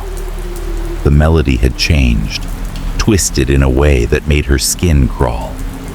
The notes were still familiar, but they were fractured, incomplete, as if the song was being pulled apart by an unseen force. Amelia hurried toward the church, the sound of the song growing louder with each step. As she reached the doors, she paused for a moment, her hand resting on the cold wood. The air around her seemed to hum with an unnatural energy, and for a moment, She wondered if she could hear the voices of the children, trapped in the flames, trapped in the song, calling out to her. The door creaked open as she stepped inside. The church was eerily quiet, save for the faint hum of the melody echoing through the halls. The candles, still flickering from the last service, cast long shadows along the stone walls. And there, in the center of the room, Amelia saw something that took her breath away. A figure standing by the altar. It was a child, no older than one of the choir members. At first, she thought it was a trick of the light, a shadow cast by the flickering candles. But as her eyes adjusted, the child's features came into focus. It was one of the missing children, the face pale, the eyes hollow and distant. The child stood still, their hands raised as though holding something unseen, as if offering the air itself to the flames. Amelia's blood ran cold. The child didn't seem to notice her standing in the doorway. Instead, they began to sing, softly at first, then louder, the melody rising in volume and intensity until it echoed through the church with a force that made the walls tremble. The voice was hollow, distant, but undeniably familiar. It was the song of the choir. But now, it was broken, warped, like the last echo of a scream. Suddenly, the child's figure flickered, as if they were a mirage, and before Amelia could react, the room seemed to collapse inward, consumed by the same infernal quiet that surrounded the fires outside. Then, just as suddenly, the church was silent again. Amelia stood frozen in the doorway, her heart pounding in her chest. The child, was it real? Had she imagined it? She wasn't sure, but she could feel the weight of their presence still in the room, like a shadow that refused to leave. The next morning, the fire report came in. Another house had burned, this time near the town's edge. Once again, there were whispers. Whispers of the children's song carried on the wind, filling the air as the flames consumed the village. Amelia knew what she had to do. The disappearances, the fires, the voices, they were all connected. But how? What had happened to the choir? And why were they haunting the town now, their voices tethered to the flames? The more she thought about it, the more certain she became. This wasn't an accident. The choir hadn't simply vanished. They had been taken, bound to something dark and ancient. And until that something was stopped, the fires would continue. Chapter 4. The Mark of Fire. The village of Llanos del Rio had become a place consumed by fear. Each day, another house, another shop, another building, consumed by flames. The fires were no longer isolated incidents.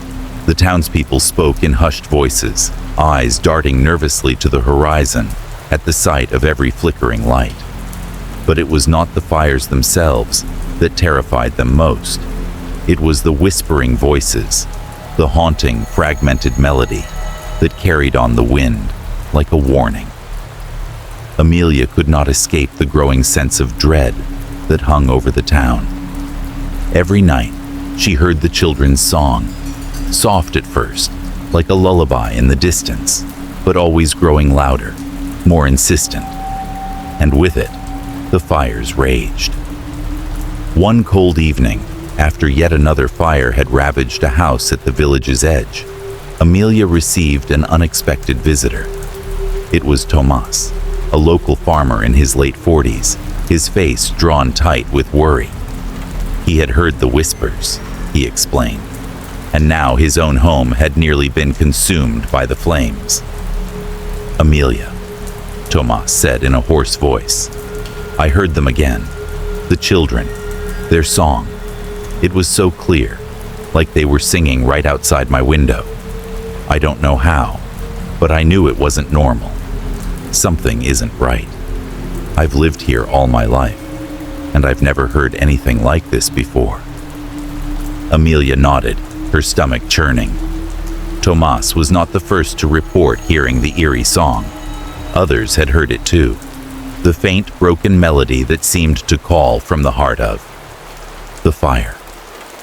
She had come to believe that the fires were not just natural accidents. They were connected to something far darker. The children's spirits, bound to the song, were part of the equation. But what force was making it happen? And why? That night, as the wind picked up and the first signs of another storm swept through the village, a scream echoed through the streets. Amelia ran toward the sound, her heart pounding in her chest. She arrived at the scene of the fire just as the flames began to consume the wooden frame of a nearby cottage. The fire brigade was already there, working frantically to put out the blaze. But it was too late. The fire had spread too quickly. Amelia's eyes searched the crowd, looking for any signs of survivors. But it was then that her gaze fell on something that made her blood run cold. Lying motionless just outside the inferno, illuminated by the flickering orange glow of the fire, was Tomas. She rushed to him, her hands shaking as she knelt beside him. He was still alive, but barely. His face was pale, his lips cracked with the heat, and his breathing was shallow. The fire brigade was already working to move him to safety, but as they rolled him onto a stretcher, Amelia noticed something she hadn't expected. Strange, burn-like marks etched into his skin. At first, she thought they were nothing more than scorch marks, remnants of the fire that had nearly claimed him. But as her fingers brushed the darkened skin, she realized they weren't just burns. They were symbols, twisted, almost like scars, marking his arms, his chest, and even his neck. They were the same symbols she had seen in the church, etched into the walls like forgotten warnings. Amelia's mind raced as she tried to make sense of what she was seeing. Tomas had heard the song, just like the others, and now, like the children, he bore the marks of the ritual. The fire, the strange symbols. It was all connected. "Get him inside. He needs medical attention," someone shouted. Amelia reluctantly stepped back, allowing the fire brigade to move Tomas to safety. Her thoughts swirled as she followed them. The fire that had nearly killed Tomas was no accident. It was as though the flames had sought him out, as if the fire had been drawn to him, to the mark on his skin. Something dark, something powerful, had reached out from the shadows, leaving its mark on the living. Over the next few days, Amelia found herself consumed by the case. She could not ignore the growing link between the fires, the children's song, and the marks that now appeared on Tomas's skin. It seemed clear. Whoever, or whatever, was responsible for the fires was using the song to mark its victims, preparing them for something far worse. Tomas eventually regained consciousness, though he was weak, his body scarred by the fire. Amelia visited him in the local clinic, her heart heavy with the need for answers. He was awake but disoriented, his eyes flickering nervously as he stared at the ceiling. "Amelia," he whispered hoarsely. "I saw them. The children. They were there in the fire. I heard their song again, just before the flames engulfed me. I felt their eyes on me. And I knew they were calling me, marking me." "Marking you?" Amelia asked, her voice trembling. Tomas nodded, his eyes darting toward the bandages on his chest. "The marks. They're not just burns. I can feel them, like something's inside of me. The fire. It's not just fire. It's like they're trying to use it, like the flames are alive, and they're reaching for me." Amelia felt a coldness crawl up her spine. Tomas's words confirmed what she had feared. The fire wasn't just consuming, it was taking, and it wasn't finished. That evening, she returned to the church, the place where all of this had begun. The faint scent of incense still lingered in the air, mixing with the musty odor of old wood. She stood before the altar, feeling the weight of history pressing down on her shoulders. The children's song seemed to hang in the air, a faint echo that sent a shiver down her back. As she examined the symbols etched into the stone walls once more, Amelia realized something she hadn't before. These symbols weren't just random markings. They were part of a larger pattern, a map of sorts, leading somewhere, guiding the flames to their victims. The symbols were connected to the old rituals she had uncovered, rituals designed to summon something, a force of darkness, something that thrived on pain, on fear, on the souls of the living. The fire, the marks, the song. It was all a part of the ritual's power. And the children were the key. Amelia's heart raced. The children hadn't just disappeared. They had been chosen. They had been sacrificed. And now, their spirits were trapped in the flames, forever bound to the fire, to the song, and to the ritual that had been awakened. The truth was clear now. The fires weren't just a tragedy. They were a consequence, a warning. Whoever, or whatever, was behind these flames was playing a deadly game, using the children's spirits to fuel a power that threatened to consume everything. But there was one thing Amelia knew for certain now. If she didn't stop it, the flames would keep spreading, and the town of Llanos del Rio would burn to the ground. Chapter 5. The Revelation of the Eyes. The night was heavy with the promise of rain, the sky a deep, unsettling shade of gray that seemed to close in on the village. Amelia stood on the edge of Llanos del Rio, staring down the narrow dirt road that led to the outskirts. The town, shrouded in a blanket of mist and humidity, felt as though it were holding its breath, waiting for something to happen. The fires had continued, spreading from house to house, and the whispers of the children's song had grown louder, more insistent. The town was suffocating under the weight of the unknown. That evening, Amelia had made the difficult decision to visit the mother of one of the children who had disappeared, the mother of Isabel, a bright-eyed girl who had been part of the choir. Amelia had met Isabel only a few times, always shy, but with a clear love for music that mirrored her own. To lose a child in such a strange and horrifying way was something no parent should ever endure, and Amelia knew that this visit was going to be a painful one. She arrived at the small, weather-worn cottage that stood on the edge of the village, near the woods. The windows were shuttered, and a thin wisp of smoke rose from the chimney. The door opened just as Amelia raised her hand to knock, and there stood the mother, Isabel's mother, Anna, a woman in her mid-40s, her face drawn and tired, the weight of grief etched into her features. "Amelia," Anna said, her voice hollow, a mixture of surprise and resignation in her eyes. "I wasn't expecting you." Amelia smiled faintly, though her heart ached for the woman standing before her. "I've been meaning to come," she said quietly. I wanted to know more about Isabel, if you're willing to talk." Anna stepped aside, motioning for Amelia to come in. The cottage was small, cramped, but there was a sense of warmth, despite the somber atmosphere. The walls were lined with family photos, many of them taken during happier times. Isabel in her choir uniform, her beaming smile in every picture. But now, the photos only served as painful reminders of the child who was no longer there. Anna led Amelia to a small sitting room, where a fire burned weakly in the hearth. casting flickering shadows on the walls. They sat, the silence between them heavy, until Anna spoke, her voice trembling. "I don't know how to make sense of any of this," Anna began, her eyes brimming with tears.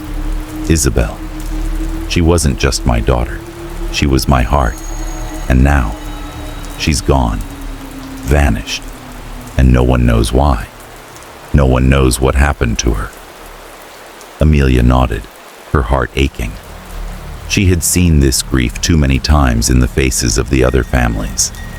The absence was not just a loss. It was a gaping hole in their lives, one that could never be filled. But there was something about Anna's expression that suggested there was more to the story than just a missing child. "I don't know how to say this, but before she disappeared, Isabel told me something," Anna continued, her voice distant, as if recalling a memory that was both painful and strange. She said there was a choir without end. She told me that there was a force, something powerful, that was controlling them. She said it wasn't just the music. They were being forced to sing, and that the song, it wasn't just a song. It was something more. Amelia leaned forward, her breath catching in her throat. This was the first time she had heard such details. Isabel, just a child, had been aware of something so unnatural, so wrong, that she had tried to warn her mother. "A choir without end?" Amelia repeated, trying to piece the words together. "Do you know what she meant by that? Was she talking about the song the children sang in the church?" Anna wiped her eyes, nodding slowly. "Yes. But it wasn't just the song. Isabel told me. She said she could hear the voices of the other children, even when they weren't there. She said that it wasn't them singing, not really. Something else was controlling them. She said she felt trapped, as though they were being forced to sing for something that was alive." Amelia felt a cold shiver run down her spine. The weight of Isabel's words, the mention of an unseen force, it all pointed to something that was more than just a tragedy. There was something darker at play, something that reached into the very hearts of the children, manipulating them, twisting their fates. Was Isabel? Did she say anything else? Amelia asked, though she feared what the answer might be. Anna's eyes darkened, a shadow passing over her face. She nodded slowly, her voice barely a whisper. The last thing she said to me, before she disappeared, was that they would all be part of the song, forever. She said there would be no end. And then, she was gone. Amelia felt the weight of those words settle over her like a thick fog. The song, the endless choir, the children trapped in an eternal performance, and the force that controlled them, whatever it was, hadn't just taken their lives. It had taken their very souls, binding them to something far worse than death. As the night wore on, Amelia's thoughts churned with the revelations she had just heard. She had no more answers than she had before, but the pieces were starting to fall into place. She had to act, and fast, before the fires consumed the entire town. She said goodbye to Anna, promising to do everything she could to uncover the truth. As she stepped out into the night, the storm had arrived. The wind howled through the trees, and the rain began to fall in sheets, hammering against the earth in violent waves.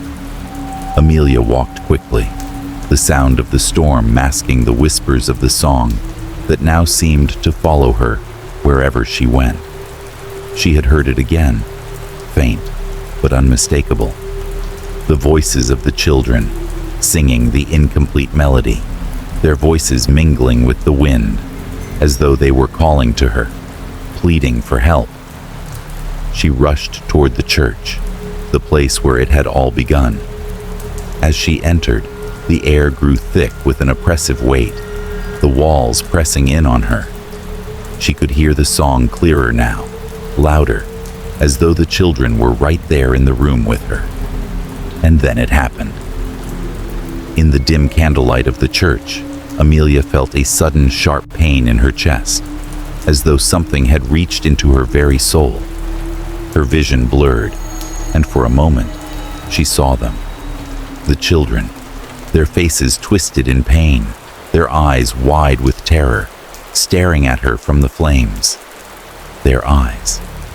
She could see them, trapped in the fire, their gazes locked onto hers. Their eyes were pleading, begging her for help. And then, as the flames roared around them, their voices reached out to her, clear and strong, not just in her ears, but in her mind, in her very soul. Help us, Amelia. End the song. End the fire. The vision faded as quickly as it had come, and Amelia collapsed to the floor, gasping for breath. The rain outside continued to fall, but in the church, all was silent once more. She knew now what she had to do. The children were trapped, their souls bound to the fire and the song, and if she didn't find a way to stop it, the fires would never end. Chapter 6. The Ritual of the Damned. The days following Amelia's disturbing vision had been a blur of sleepless nights and frantic searching. The more she delved into the mystery of the missing children and the fires that ravaged Llanos del Rio, the deeper she felt herself sinking into something far darker than she could have imagined. She had been to the church, where the rituals had been performed long ago, and the walls seemed to pulse with an ancient, malevolent energy. But despite everything she had uncovered, the pieces of the puzzle remained scattered, just out of reach. But there was one place she had yet to explore thoroughly: the village library. Amelia had known about the library since she was a child, a small, dusty building tucked away at the far end of the village square. It was a quiet, neglected place, filled with old tomes that few had ever bothered to read. The shelves were lined with the brittle pages of history, folklore, and local legends, many of them long forgotten.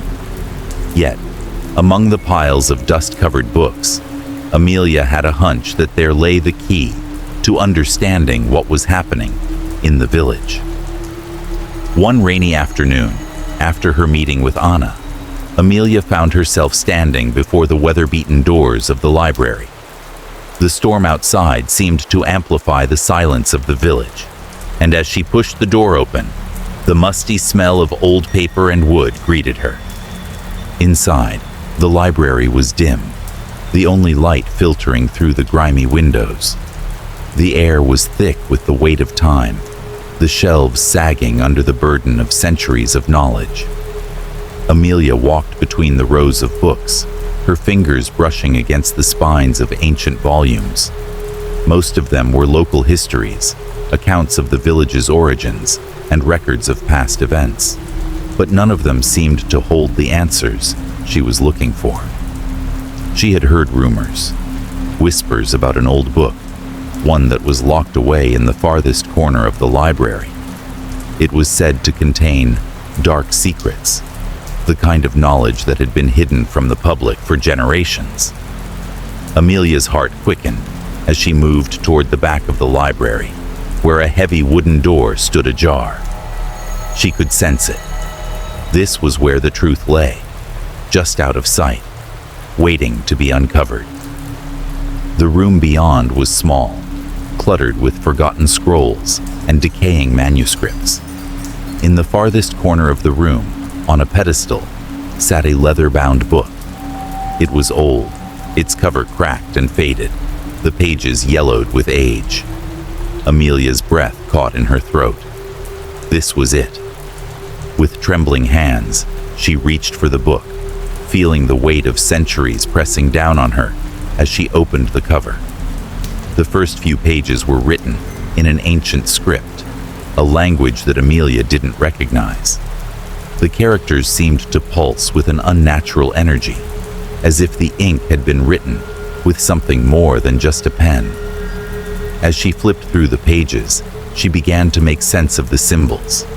This was a ritual, a dark, forbidden ceremony that had been performed centuries ago in the very church where the choir had sung its final song. The ritual, as detailed in the book, was a call to the spirits, an invocation of the dead through the medium of music. The villagers, desperate for a way to commune with their ancestors, had turned to this ancient practice. The ritual required a choir, voices pure and untainted, innocent children whose souls would bridge the gap between the living and the dead. But something had gone horribly wrong. The ritual was not meant to summon the spirits peacefully. It was meant to control them, to bend them to the will of the living. Amelia's fingers trembled as she read the words, her stomach twisting with every sentence.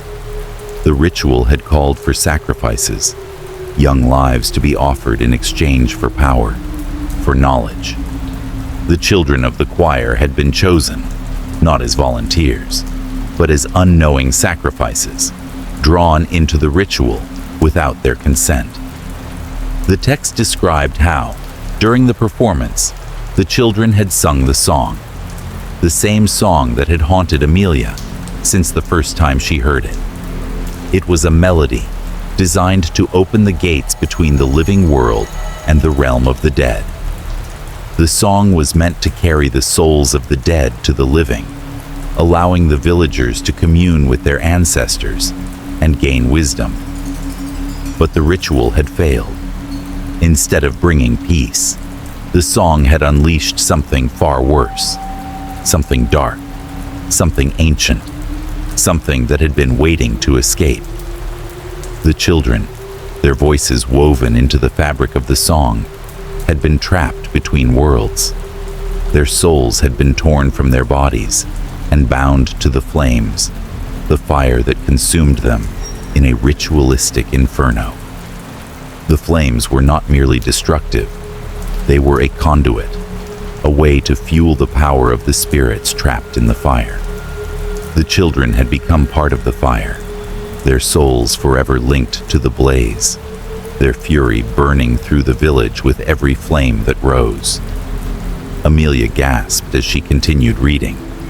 The text detailed how, over the centuries, the ritual had been forgotten. The church had been abandoned, and the records had been lost or hidden away. But the fire, the flames that had ravaged the village and taken the lives of so many, had brought it all back. The children's spirits, bound by the song, had been awakened by the fires, their anger and their pain fueling the infernos that continued to burn. The ritual had not just trapped the children's souls, it had condemned them. And now, they were forced to act out their fury in the form of fire, their screams echoing through the flames, their song incomplete, never-ending, calling out for release. Amelia felt a wave of nausea wash over her. The children, the choir, they were not just victims. They were the instruments of destruction. They were the ones causing the fires, the ones whose pain and anger had manifested in the flames.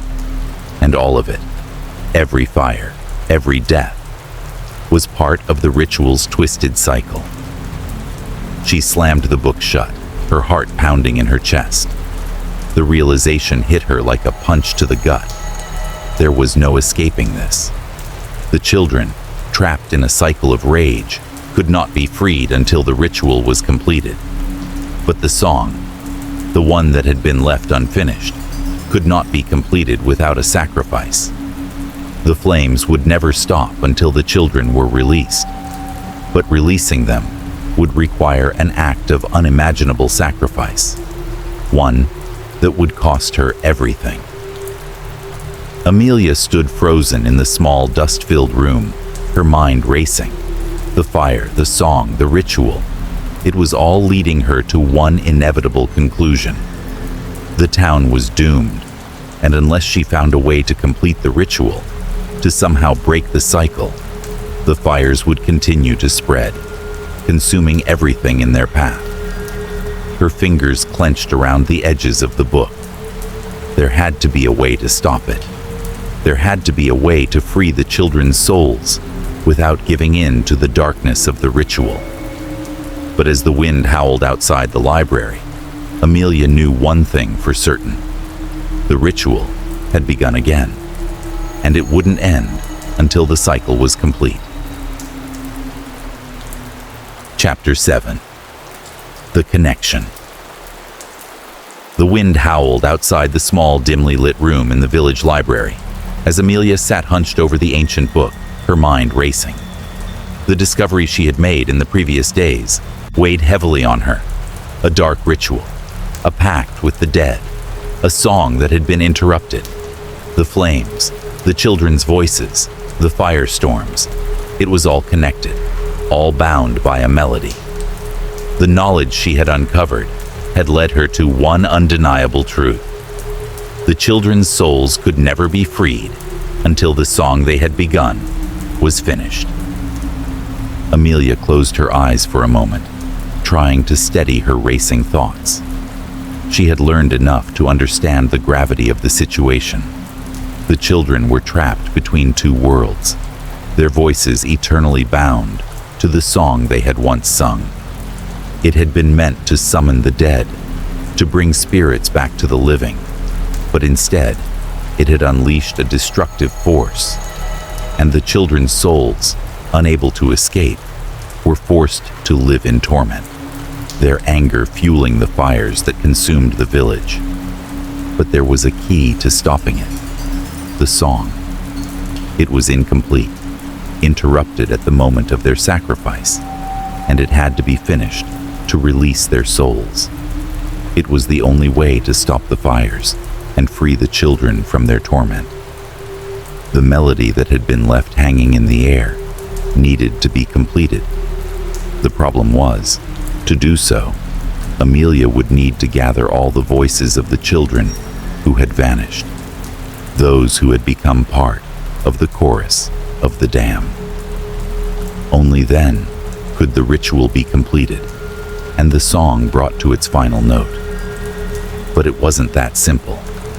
The book had warned her. If the song was completed incorrectly, if the ritual was performed without the proper care, the consequences would be catastrophic. The force that had been summoned by the incomplete melody could be unleashed in full, and the destruction would be far greater than anything the village had already witnessed. The fires would rage with unrelenting fury, and the spirits trapped in the flames would no longer be just a haunting presence. They would become an unstoppable force of annihilation. Amelia felt a cold sweat trickle down the back of her neck as she stood up from the table, pacing the room. The decision before her was one that no one should ever have to make. If she completed the song, there was a chance she could end the suffering of the children, but there was also a very real possibility that she could unleash an even worse tragedy upon the village. The destruction could be total, wiping out everything in its path. Her mind kept returning to the faces of the children, those innocent, bright eyes filled with joy as they sang. She had seen their faces in her visions, their eyes filled with pain and longing, trapped forever in the flames. She could still hear their voices calling to her, urging her to finish what had been started. But how could she complete a song that would both liberate and destroy? How could she walk the fine line between saving them and condemning the entire town?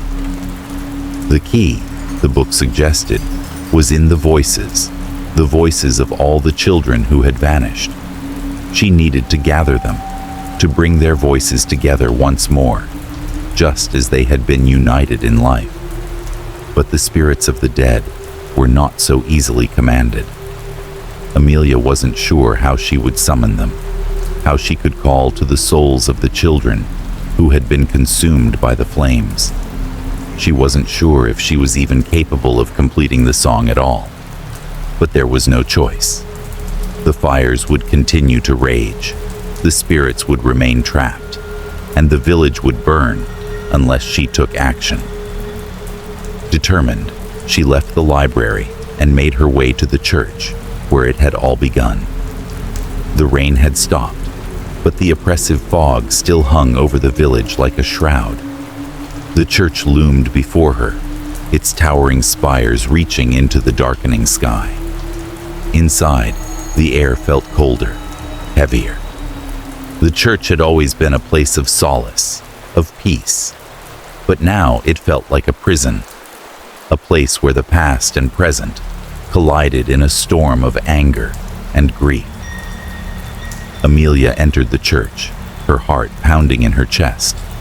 She had already been here several times, but tonight was different. Tonight, she would try to call the children's voices back. She wasn't sure how she would do it, but she knew she had no other option. The song needed to be completed, and she was the only one left who could do it. She moved to the altar, where the strange symbols had been etched into the walls. The air felt charged with an energy she couldn't explain, as though the very walls were alive with the power of the ritual. She closed her eyes and took a deep breath, trying to center herself.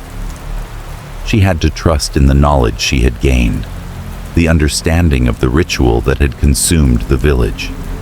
She had to trust that, even in the midst of the horror, there was a chance to save the children. For a moment, everything was still.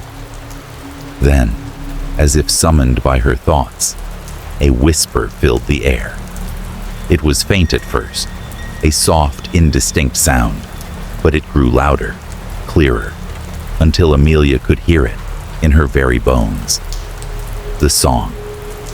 It was the children's voices, fragmented and broken, just as she had heard them in the wind. Their melody, disjointed and incomplete, echoed through the church, reverberating against the stone walls.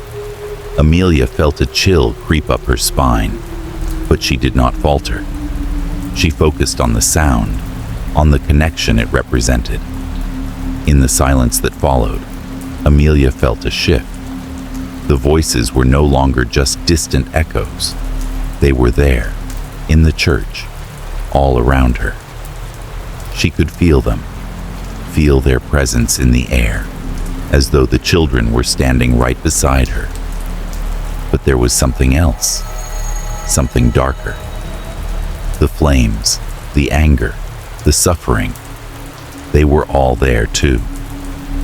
She began to sing. The melody came to her instinctively, flowing from her lips as though the song had always been part of her. The notes were unfamiliar at first, but they felt right, necessary. As she sang, she could feel the children's souls responding, their voices merging with hers, filling the church with their power. But the song was still incomplete, still broken. Then, something terrible happened. The temperature in the church dropped sharply. A gust of wind howled through the open doors, extinguishing the candles. The walls seemed to vibrate with an unearthly energy, and Amelia's voice faltered. She could feel the power of the flames rising, the fury of the children's souls manifesting in the very air around her. The ritual was beginning to take shape, but it was fragile, a delicate balance between release and destruction. Amelia pressed on, her voice rising with the children's, urging them to complete the song, to let go of their suffering. But the fire was growing. She could feel it. The heat, the rage, it was becoming overwhelming. Then, with a final desperate cry, she reached the last note. The song was complete. For a moment, everything was still. The fire in the church died down, the winds calmed, and the voices of the children faded into silence. The air felt heavy, as if the world itself was holding its breath. And then, as if on cue, the the flames erupted. But this time, they were different. They didn't consume. They didn't destroy. The fire burned with a pure, cleansing light, and the children's voices, no longer broken, sang with them, their voices now free, their torment at an end. The fire was not their fury. It was their release. Amelia collapsed to the floor, her body drained. She had done it. The song was complete. The children were free. But she knew it wasn't over. The village had been saved, for now. But the cycle could always begin again. There were always new voices to be called, always new rituals to be performed.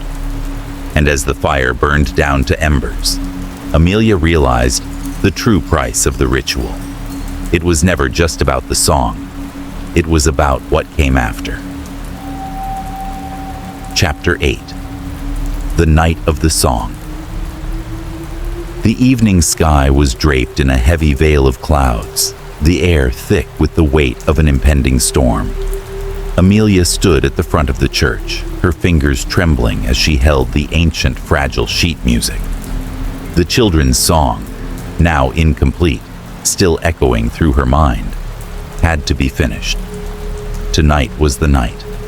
Tonight, the song would be completed, and the souls of the children, trapped in the flames, would finally be freed. But even as she prepared for what was to come, she couldn't shake the nagging feeling that the ceremony would not be as simple as she hoped. For weeks, she had studied the ritual, piecing together the broken fragments of its purpose. She had come to understand the melody, its power, its binding force. But the cost had always loomed over her. If the ritual was performed incorrectly, if the balance was disturbed, the consequences would be dire. The village would burn once more, and the fury of the trapped spirits would be unleashed in a final devastating storm of fire and death.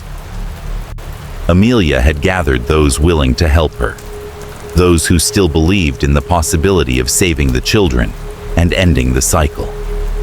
A handful of villagers had offered to stand with her in the church, their faces a mix of determination and fear. They had seen the fires. They had heard the song. And now, they were willing to take the risk, to help her free the children from their torment. The candles were lit around the altar, casting flickering shadows against the stone walls. The church, once a place of peace, now felt like a tomb, a place of binding rituals and dark promises. The air was thick with an unnatural silence, the weight of the past pressing down on Amelia's chest. Amelia took a deep breath, steadying herself. Tonight, she would finish what had been started. She stepped forward, the villagers gathering behind her. The eyes of the few who remained, their faces tense with the weight of what was about to unfold, were all fixed on her. They had heard the stories, the fires, the whispers of the children's voices, but none of them truly understood the full horror of what had happened. None of them knew how close they were to the edge of annihilation. Amelia raised her hand, signaling for silence. The first notes of the song began to fill the air, her voice a fragile thread that seemed to tremble under the weight of the past. The melody came to her instinctively, the notes floating through the church like a breeze that stirred the dust on the ground. The villagers hesitated for a moment, but then, one by one, they began to join in, their voices soft but steady. The harmony began to swell, the notes blending together in an eerie unity. The song grew stronger, more urgent, as if the very walls of the church were listening, awaiting the final moment when the ritual would be completed. Amelia's heart pounded in her chest. She could feel the presence of the children, their souls hanging in the air, waiting for the song to finish. But there was something else, something dark. She felt a strange pressure, a weight in the atmosphere, as though the air itself had grown heavier. And then, without warning, the flames began. At first it was subtle, a flicker in the candle flames, a shift in the air. But then, the fire erupted. It started in the back of the church near the wooden pews. Amelia froze, her voice faltering as the flames shot up in sudden, violent bursts. They were not normal flames. These were different. They burned with an unnatural intensity, their heat growing far beyond what should have been possible. The fire spread quickly, licking the stone walls, curling along the beams above their heads. The villagers gasped, their eyes wide with fear. Some stepped back, others turned to run, but the doors slammed shut with a deafening crash, trapping them inside. The flames continued to spread, wild and uncontrollable, as if the very church had become a vessel for the wrath of the spirits. Amelia's breath caught in her throat as she watched in horror. The fire was consuming everything, burning through the ancient wood and stone. But it was not the flames that terrified her most. It was the faces of the children. They began to appear in the flames, twisted, anguished faces, their eyes wide with terror, their mouths open in silent screams. The flames seemed to move around them, as though the children's spirits were trapped within, their fury manifesting in the fire. The song faltered. Amelia's voice quivered as she tried to push through, to finish the melody, but the children's spirits were fighting her.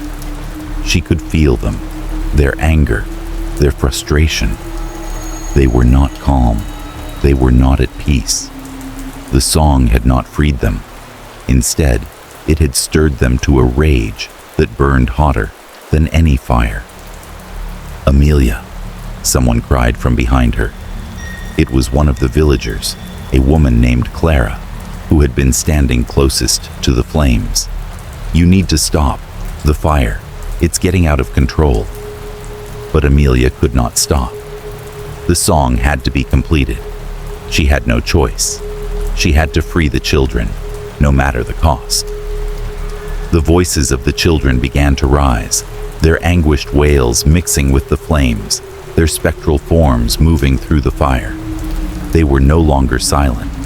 They were speaking now, crying out in a language of suffering and rage.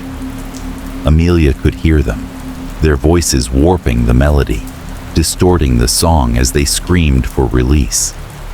In that moment, Amelia realized the horrible truth. She wasn't just freeing them. She was awakening their fury. The song, once a bridge between worlds, was now a weapon, a catalyst for their wrath. She had unleashed something far more powerful than she had anticipated. And now, there was no turning back.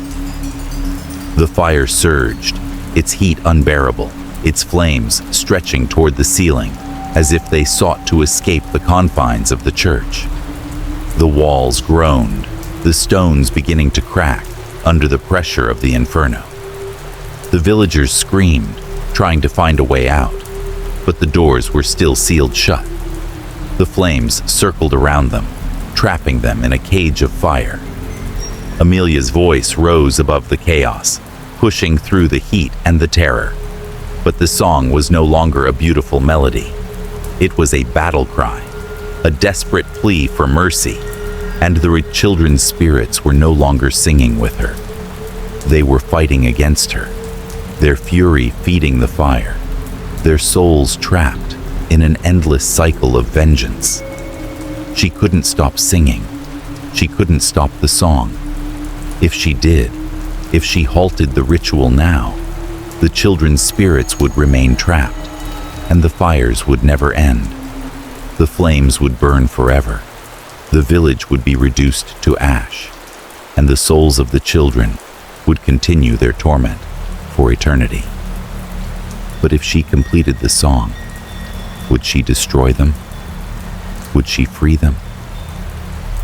As the fire roared around her, Amelia's heart clenched with an unbearable sorrow. She had brought this upon them.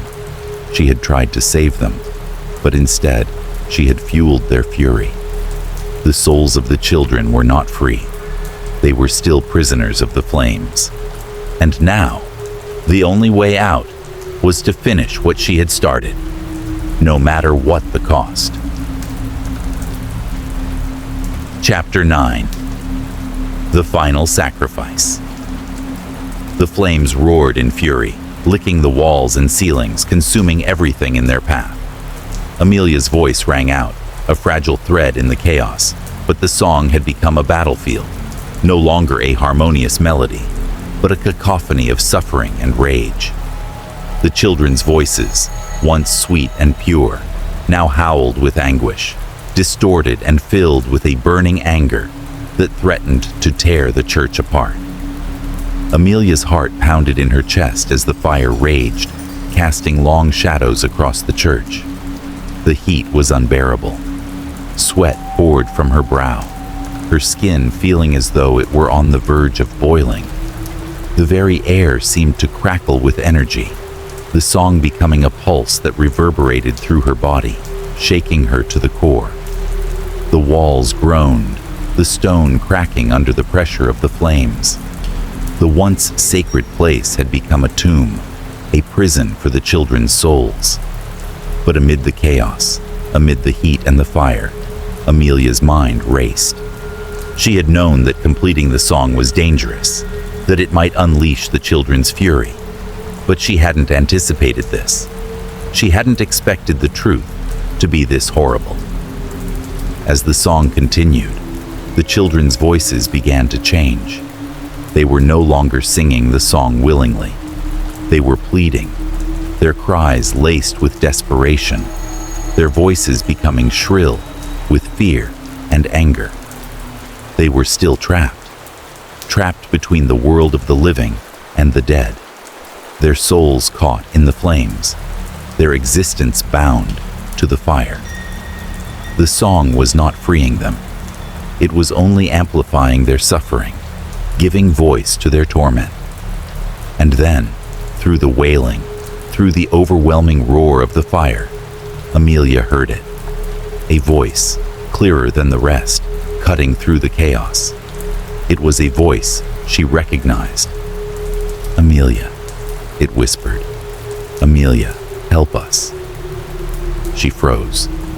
The voice was soft, almost drowned out by the cacophony of the other spirits, but she knew it.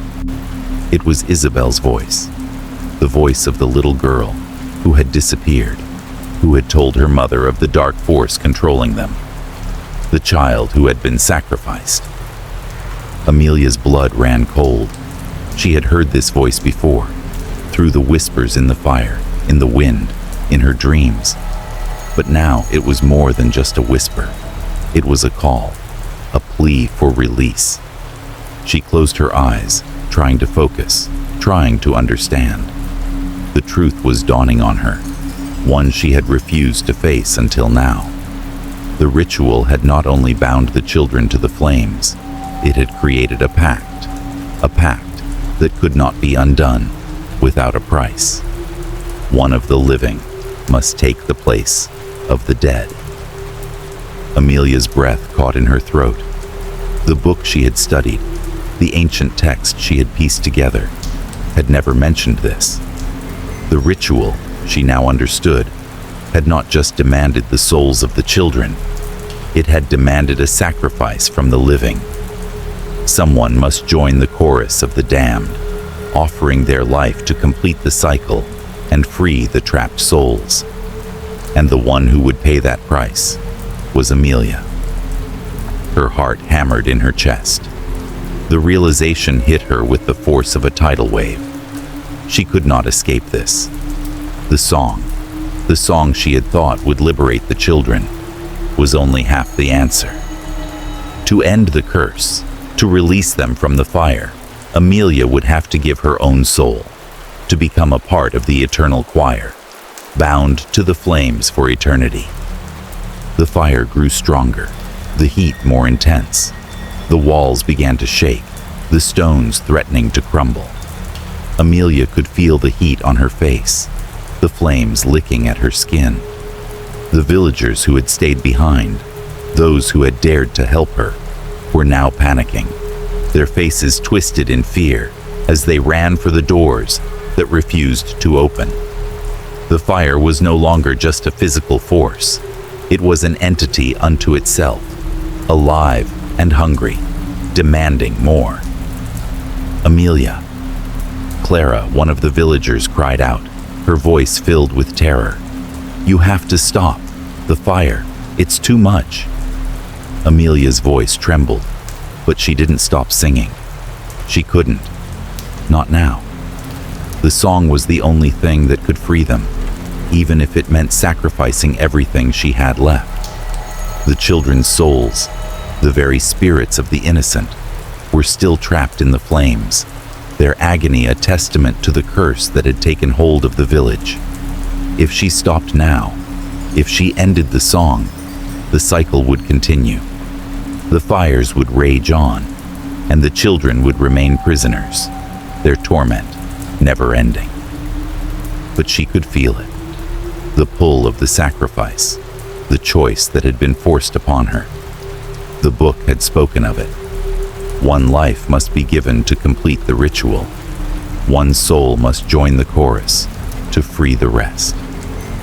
Amelia closed her eyes, feeling the weight of the decision settle on her like a stone. She had thought she could save them all, but now she understood the price. Tears welled up in her eyes as she looked around at the villagers, their faces pale with fear, their eyes wide with panic. They didn't know what was happening. They didn't understand that this was the only way to break the curse, the only way to end the madness. But Amelia did, and she knew what she had to do. The flames surged higher, the fire now a towering inferno, dancing around her like an unstoppable beast. The song filled the church, its haunting melody building to a climax. The children's voices grew louder, their cries now more frantic, as if they too knew what was coming. Amelia's heart ached as she thought of the children, their laughter, their innocence, now twisted by this curse. They had not asked for this fate. None of them had. But now, as the song neared its end, she understood that her sacrifice would be their release. Her soul would be the final key, the final note that would allow the children to be freed from their eternal prison. But the price was too high. Her own soul would never be free. She would become part of the fire, part of the eternal choir of the damned. Amelia fought back tears as she pressed on, singing through her grief, her voice now full of sorrow and resolve. The final note of the song rang out, pure and clear. The fire surged one last time, then began to recede, its intensity diminishing as the last remnants of the flames flickered and died. The oppressive heat faded, and the church was silent once more. But Amelia knew it wasn't over. The children's voices were still there, their spirits free at last, their cries no longer filled with anguish. They were at peace. She had done it. She had freed them. But as she sank to her knees, her body weak, she felt the coldness of the fire seeping into her very being. The sacrifice had been made. Her soul was bound to the flames, to the chorus that would sing forever. And as the villagers began to stir, emerging from the smoke and darkness, Amelia knew that she would never leave this place. She was now part of the fire, part of the endless song, her life forever intertwined with the souls she had freed.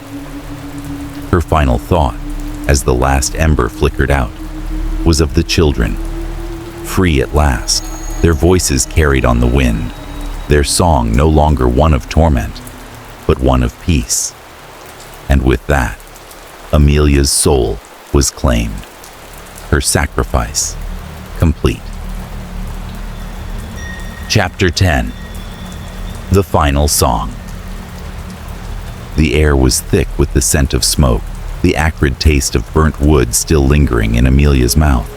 The flames had finally died, their savage dance fading into quiet embers, leaving behind a scene of utter devastation. The once pristine church now stood as a hollow shell, its stone walls cracked and charred, its altar nothing more than a blackened memory. The villagers, stunned by the surreal silence, wandered through the ruins, their faces pale and haunted. Amelia, kneeling at the heart of the destruction, was the last one standing. Her body was bruised, her skin burned, and her heart heavy with the weight of the sacrifice. The song that had started so long ago, its haunting melody that had echoed through the church, through the very heart of the town, had now come to its final note. The ritual had been completed. The children were free, but so too was she bound forever. The souls of the children, once trapped in the flames, now floated in the air around her, their voices no longer filled with anguish, but with peace. They were free, released from their eternal prison. Their torment finally ended.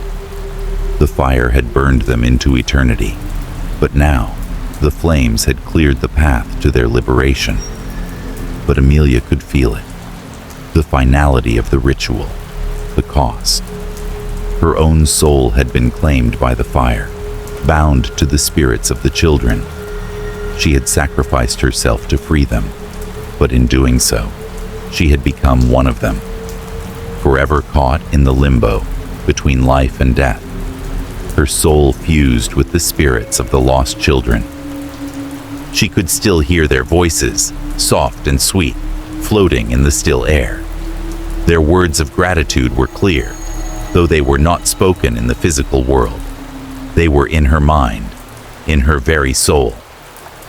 "Thank you, Amelia," the voices said, soft like the rustle of leaves.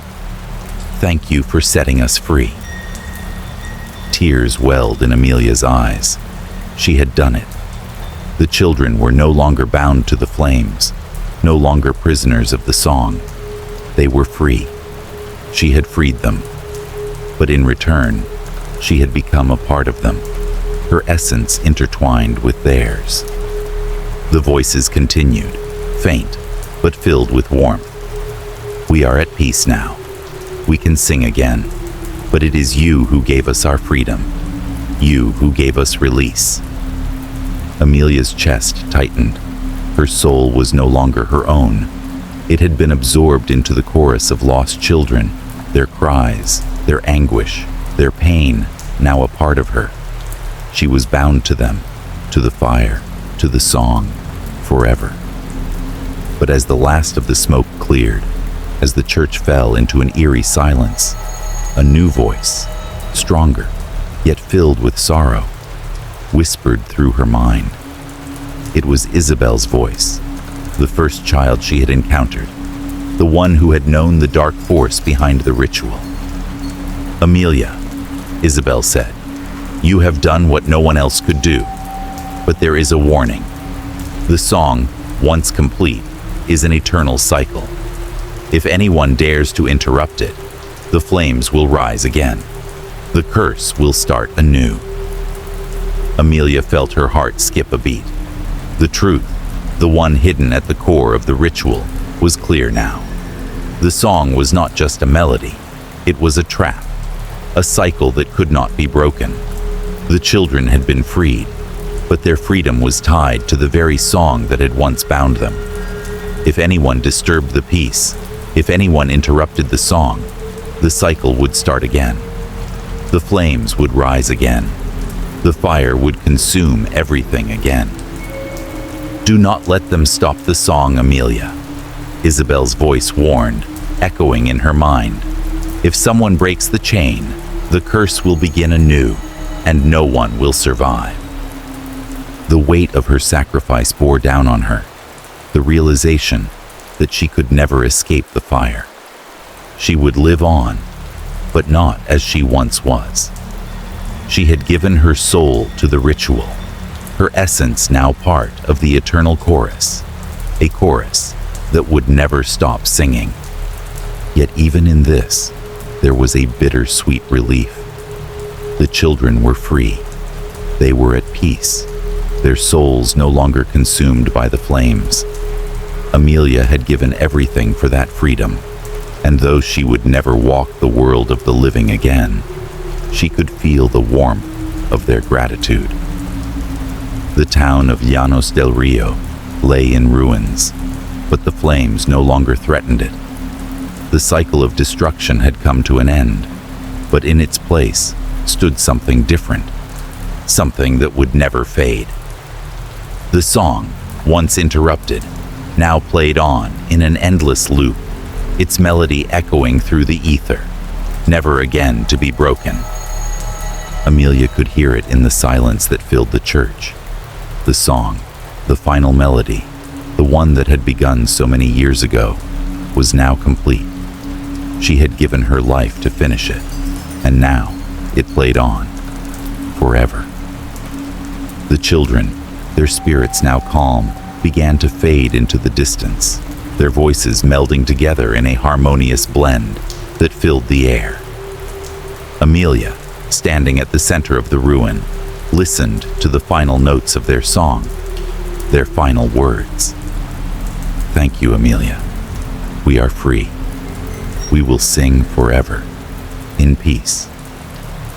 And as their voices faded, Amelia felt herself slipping away, not into darkness, but into a place where the song continued, where the children sang without fear, without pain. She was a part of them now. She was part of the chorus of the lost, their souls, her soul, forever intertwined in the melody. But in her last fleeting moments, Amelia knew the truth. The cycle would never truly end. The song would continue, and someone, someday, would inevitably disturb it. The flames would rise again. The curse would begin once more, and she would be there, in the fire, waiting to finish the song once more.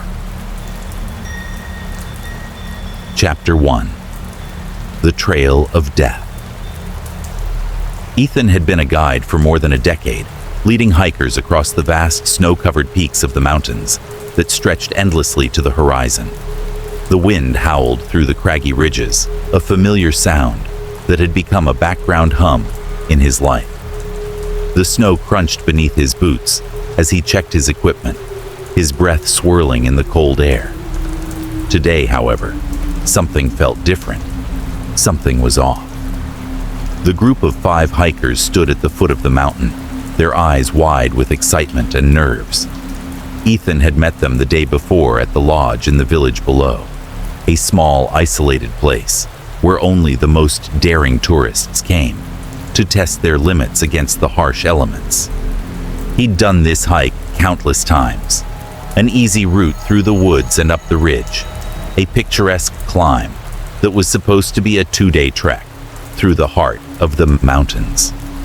But something about the atmosphere today felt thick, like the air itself was holding its breath. "Are you sure we're going to be okay?" One of the hikers, a woman named Sarah, asked hesitantly. She was gripping her backpack straps with white knuckles, her face pale despite the cold. She wasn't the only one showing signs of nervousness.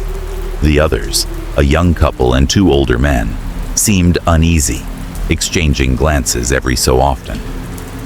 "Don't worry," Ethan reassured her, giving her a confident smile. "It's just a hike. You've got a great team, and I've done this route many times. You'll be fine." Sarah didn't seem convinced, but nodded anyway, and the group began to follow Ethan up the narrow trail. As they ascended, the trees grew denser, their skeletal branches forming a canopy that blocked out much of the daylight. The snow crunched beneath their feet, the silence broken only by the occasional call of distant birds or the rustling of wind through the trees. Despite the beauty of the scenery, Ethan felt the first prickle of discomfort. The air seemed heavy, as though the mountain itself was holding something in its cold grip, watching them. By noon, the group had reached a clearing in the forest, where Ethan stopped to let everyone catch their breath. They gathered around him, some of them sitting on fallen logs, others pacing nervously. Ethan wiped the snow from his face and glanced back at them. "You okay?" he asked, noticing Sarah was still uneasy. She glanced nervously at the trees around them, her eyes darting to the shadows beyond the clearing. "I don't know," she said in a low voice, her tone laced with fear. "I've heard things. People disappearing around here." Ethan furrowed his brow. "What do you mean?" "I don't know." Sarah hesitated, looking at the others for reassurance. "I heard rumors. Some hikers. They went missing, and the only thing left behind was marks, like bones or something, nailed to trees."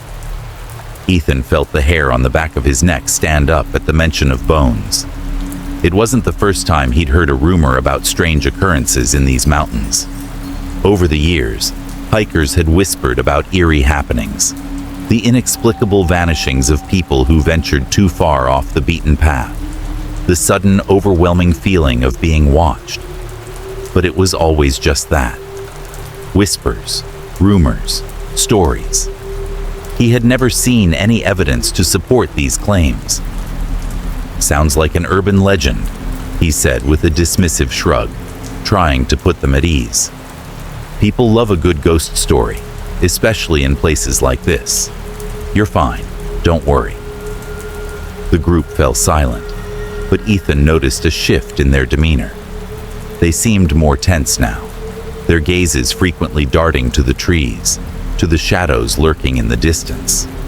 Despite his attempt to reassure them, he couldn't shake the feeling that something was wrong, though he couldn't quite pinpoint why.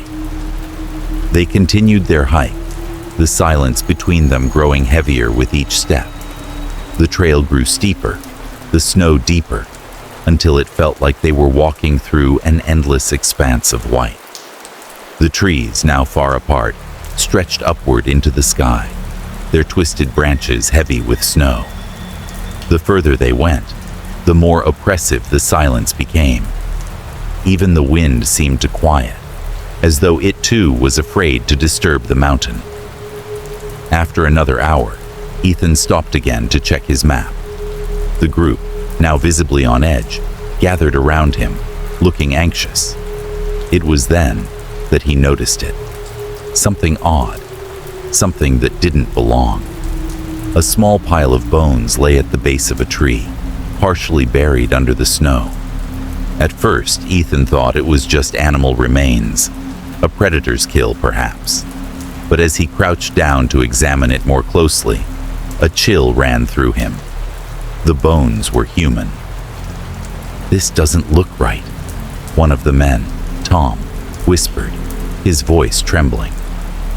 Ethan didn't respond at first.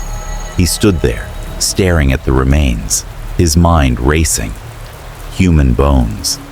That wasn't supposed to be here. There was no reason for them to be in the middle of the trail, in the heart of the forest. It wasn't an animal kill. It was something much worse. "Let's keep moving," Ethan said, trying to keep his voice steady.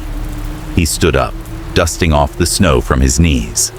"We'll deal with it later. We don't want to linger here too long." But as they moved on, the strange feeling that had been building in Ethan's chest began to grow stronger. He felt as though they were being watched, the trees around them no longer peaceful, but oppressive, closing in on them with every step. He scanned the area, but there was nothing. No movement, no signs of life. Only the snow, the trees, and the silence. Hours passed, and as dusk began to settle over the mountain, the group arrived at a narrow pass, flanked on both sides by towering rock faces. Ethan could see the outlines of the next clearing ahead, but it felt miles away. The snow had begun to fall more heavily now, covering the trail and making it harder to see. "We should set up camp here for the night," he suggested, trying to keep the mood light. "We'll push through the rest of the trail tomorrow. Just a short stretch after this." But as the group began to unload their packs and set up camp, Ethan noticed something else. More bones. This time, they were not scattered in a pile, but placed deliberately along the path, tied to the trees with crude twine. His heart skipped a beat as he approached one of the trees and looked closer. The bones were human, deliberately arranged, placed in patterns, their hollow eyes staring back at him from the shadows. "Ethan." Sarah's voice trembled from behind him. "What is this?" The others had gathered around him now, their faces pale, their breaths visible in the frigid air. "I don't know," Ethan replied, his voice barely above a whisper. "But we're not alone out here." A cold gust of wind swept through the pass, and for a brief moment, Ethan thought he heard something. A whisper, faint but unmistakable. His heart raced as he looked around, scanning the darkening landscape. But all he could see were the trees, the bones, and the snow. Unseen eyes seemed to watch them from the shadows, and for the first time in his career as a guide, Ethan felt a deep sense of dread. "Get your gear together," he ordered quietly. "We're leaving. Now." But as he turned to lead the group back down the trail, he realized that the snow had begun to fall faster, the world around them becoming a blur of white. The path they had taken was no longer visible, and in the growing storm, it felt as though they had been swallowed whole by the mountain. It was too late to turn back now. They had entered the heart of the trail of death, and the mountain was waiting. Chapter 2. The Encounter with Disappearance. The hike had been going smoothly, or so it seemed. The snow continued to fall heavily, blanketing the ground in a thick layer of white, but the group kept their spirits up, following Ethan's steady lead through the increasingly dense forest. The eerie atmosphere from the previous day still lingered, but they pushed forward, one foot after another, as if hoping the cold air would clear their minds. Ethan kept a close eye on his group. Sarah, still visibly uneasy, stuck close to him, glancing nervously at the trees every now and then. Tom and his wife, Emily, walked ahead, whispering to each other, their voices barely audible over the wind. Ethan couldn't blame them for being on edge. He himself felt it, a gnawing sense of unease that he couldn't shake. Every time he looked back, the dense woods seemed to press in on them, as if the trees themselves were closing ranks. By mid-afternoon, the group reached a clearing near the base of a steep ridge. Ethan called for a break, and they gathered around to catch their breath. The snow had stopped falling for a moment, and for a fleeting second, the sun broke through the clouds, casting pale light over the landscape. It was a rare moment of peace, but even then, something felt wrong. "Let's rest for a bit," Ethan said, trying to keep his tone light. "We're almost halfway there. The next stretch is a bit tougher, so we'll need to pace ourselves." The hikers nodded, grateful for the chance to rest. They sat on the snow-covered ground, their gear strewn around them as they drank from their water bottles and ate energy bars. Ethan couldn't help but glance around the clearing, his eyes scanning the edges of the trees. There was something unsettling about the stillness, as though the forest was holding its breath. He shook the thought from his mind. He was a guide, not a superstitious fool. As the group took their break, Ethan noticed that one of them, Jason, a young man in his early 20s, had wandered off a bit, walking toward the tree line. Ethan didn't think much of it at first. Some people liked a little space to think, especially after the long, hard trek. But as minutes passed, he began to grow uneasy. Jason hadn't come back. He was further into the woods than was necessary, "Jason!" Ethan called out, his voice firm, but carrying in the stillness of the forest. "We're moving on in a few minutes. You want to stay close?" No response. Ethan stood up, brushing the snow from his legs, and motioned for the others to stay put. He began walking toward the tree line, calling out again, his voice more urgent now. There was no reason for Jason to wander so far. It was dangerous to go off on your own, especially in this terrain. As Ethan neared the trees, he stopped short. There, just beyond the clearing, he saw something that sent a chill down his spine. Jason's backpack, lying half buried in the snow. But there was no sign of Jason himself. "Jason!" Ethan shouted, panic beginning to rise in his chest. He rushed forward, ignoring the cold seeping into his boots as he reached the backpack. He flipped it open quickly, his heart racing. Inside, there was a half-eaten sandwich, a water bottle, and his map. But no sign of Jason, no footprints leading away from the spot. It was as though he had vanished into thin air. Ethan turned back toward the group, his mind spinning with confusion and fear. The others were already standing now, looking at him with wide eyes. "Where's Jason?" Tom asked, his voice trembling. "We heard him yelling a minute ago, and now he's gone." "I don't know," Ethan said, his voice tight. "I can't find him. He was right here. Before he could finish, a cold wind swept through the clearing, making the trees sway ominously. The sky had darkened, and the sense of foreboding that had been growing ever since they set foot on the mountain was now palpable. Sarah took a step back, her face pale. "I saw something," she said, her voice shaking. "Before he disappeared, I saw a figure just standing there. It was standing at the edge of the trees, watching us. I thought I was just seeing things, but now I know." Ethan froze. He hadn't heard her approach. "What do you mean, a figure?" Sarah's eyes darted nervously toward the woods, her gaze fixed on the shadowy tree line. It was tall, and it didn't look right. It was like it was part of the trees, blending in with the shadows. I swear I saw its eyes. And then Jason went toward it. I didn't want to say anything, but now he's gone. I think it's the same thing from the rumors. Ethan's stomach dropped. Could this be what the others had been talking about? The stories of people disappearing on the mountain? The rumors of strange figures seen in the woods? He had dismissed them all as nothing more than superstition. But now, standing here with Jason's backpack in his hands and no sign of the young man, Ethan couldn't ignore the growing fear gnawing at him. "Are you sure it was just a person?" he asked, trying to keep his voice steady. "Could it have been another hiker? A hunter?" "No," Sarah said firmly, her face pale with fear. "It wasn't human. It was too tall. Too wrong." Ethan didn't know how to respond.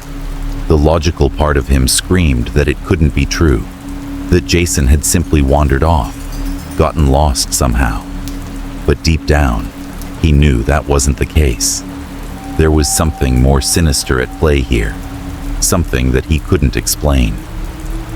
"Let's go back to the lodge," Emily said suddenly, her voice trembling. "I don't care about the hike anymore. We need to go back." Ethan looked at the others, who were all visibly shaken. He knew they were right. It was too dangerous to continue. But where was Jason? And why had he disappeared so mysteriously? "Stay close," Ethan said, trying to keep his calm, though his heart was pounding. "We'll head back down the mountain, but we need to stay together. Don't wander off, not for a second." The group began to move slowly, retracing their steps, but Ethan couldn't shake the feeling that they were being watched. The trees seemed to lean in closer, their twisted limbs reaching toward them like claws. The snow had begun to fall harder again, and the wind picked up, carrying with it a cold that cut to the bone. As they made their way back toward the clearing, Ethan's eyes scanned the trees, every rustling branch and every shifting shadow now seeming suspicious. But there was no sign of Jason, no footprints leading away from the clearing. It was as though he had vanished, swallowed whole by the mountain. Ethan's mind raced with unanswered questions. What had happened to Jason? Had Sarah seen something real, or had her fear clouded her perception? He didn't know. But one thing was certain. Something was wrong with this place, and it wasn't going to let them leave so easily. As the group finally emerged from the dense woods, the lodge still far off in the distance, Ethan felt a shiver run down his spine. The trail had taken something from them, and it wasn't finished yet. Whatever force lurked within the snow-covered trees, whatever had taken Jason, wasn't done. It was only just beginning. Chapter 3. The Trail of Bones. Ethan couldn't shake the image of Jason's abandoned backpack from his mind. The more he thought about it, the more the situation gnawed at him. There had been no sign of a struggle. Jason hadn't screamed or called out for help. It was as if he had simply vanished. A person didn't just disappear into the mountain like that. Something was wrong, something he couldn't explain, and he needed answers. The rest of the group had returned to the base, shaken but safe, and though they were eager to leave, Ethan had made a decision. He was going back.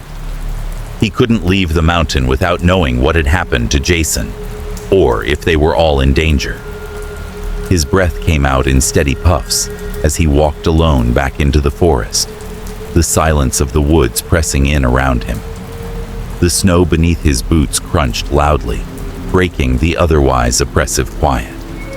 The cold seemed to seep into his skin, but it wasn't the cold that bothered him now. It was the unease, the growing sense that the mountain itself was watching him, waiting. He retraced the path they had taken earlier, his eyes scanning the trees, the snow, the ground beneath him. The forest seemed darker now, the canopy above blotting out the pale light of the late afternoon. The whispering wind rustled the branches, and there was something unnerving about how the wind seemed to call to him, beckoning him deeper into the woods. As he walked, he kept thinking about the strange feeling he'd had the moment they lost Jason. The hairs on the back of his neck had stood up, his pulse quickening as if some primal part of him had sensed the danger before he could fully comprehend it. But there had been no evidence of anything unusual, at least not at first. Ethan stopped in his tracks when he saw the first sign. It was barely noticeable at first. A small bone, a fragment of something human, sticking out of the snow, wedged into the bark of a tree. At first, he thought it might have been an animal's remains, but as he got closer, his stomach lurched. It was a human bone, jagged and broken, and it had been nailed to the tree. The sight sent a shiver down his spine. He knelt, feeling the cold of the snow seeping through his gloves as he examined it. There was no doubt now. This was not an accident. Someone had placed this bone here deliberately, and the act seemed so ritualistic, as if this forest itself was part of something far older and far darker than he had ever imagined. Ethan stood up quickly, looking around the trees, his heart pounding. The snow around him seemed to grow quieter, as if the forest was holding its breath. He turned in a slow circle, scanning the woods, searching for any other signs. That's when he saw it. More bones. Closer now. They weren't just lying on the ground. They were nailed to trees, wedged into the bark like grisly ornaments. The bones were placed in a strange pattern, some clustered together, others alone. There were ribs, a femur, a skull with hollow eyes staring out from a branch. Each one seemed to be positioned deliberately, carefully arranged, as if they had been placed as markers or warnings. Ethan's breath caught in his throat. He had heard the stories, rumors of strange disappearances in these mountains, of hikers who had ventured too far and never returned. The locals had spoken in hushed voices about ancient rituals, pagan sacrifices made to appease the mountain's unseen guardians. But he had dismissed it all as superstition. Now, standing in front of these grotesque displays, the hairs on the back of his neck prickled, and he couldn't shake the feeling that something was very, very wrong. He felt the urge to turn back, but something deeper inside him urged him to continue. Jason was out there. He had to find him. With his heart hammering in his chest, Ethan pushed forward, moving deeper into the forest, following the trail of bones. They grew more frequent as he walked, each one more disturbing than the last. The trees loomed taller here, their branches twisted in unnatural angles, as if reaching out to grab him. The air was colder now, the wind biting at his exposed skin. But it wasn't the chill that unsettled him. It was the sense of being watched. He felt eyes on him, felt the weight of unseen figures lurking just beyond the trees. As he continued along the path, the bones became more elaborate, arranged in unsettling patterns. A circle of femurs was placed around an old gnarled tree, the bones sharp and white against the dark bark. Skulls hung from branches like eerie ornaments, their empty eye sockets seeming to follow Ethan as he moved. Each step forward felt like a step closer to something ancient and dangerous, something that shouldn't be disturbed. The snow began to fall heavier, muffling the world around him, making it harder to see more than a few feet ahead. The forest felt suffocating, the trees closing in on him, the shadows growing longer. Every sound seemed amplified, the crunch of snow underfoot, the rustling of the wind in the branches, his own breath, ragged and shallow. He stopped when he saw the first set of footprints. They were large, deep impressions in the snow, and they didn't look like animal tracks. They were too wide, too deliberate. The footprints led deeper into the forest, and without thinking, Ethan began to follow them. The tracks were fresh, almost too fresh. They seemed to beckon him further into the heart of the woods, deeper into the place he knew he shouldn't go. As he followed the trail, the atmosphere grew even darker, the forest closing in around him like a living thing. The air grew thick, almost oppressive, and the shadows seemed to shift and writhe at the edge of his vision. Ethan's heart pounded as the footprints led him toward a large rock formation, its jagged edges rising sharply from the ground. The trees here were sparse, their trunks black and twisted, the ground beneath them bare, except for the snow. In the center of the clearing was an altar, an ancient stone structure, rough-hewn and weathered by centuries of exposure to the elements. The footprints led directly to it. Ethan's breath caught in his throat. This wasn't just a natural formation. The stones had been placed there deliberately, arranged in a circular pattern, and at the center of the altar lay more bones, scattered in intricate designs, their whiteness stark against the dark stone.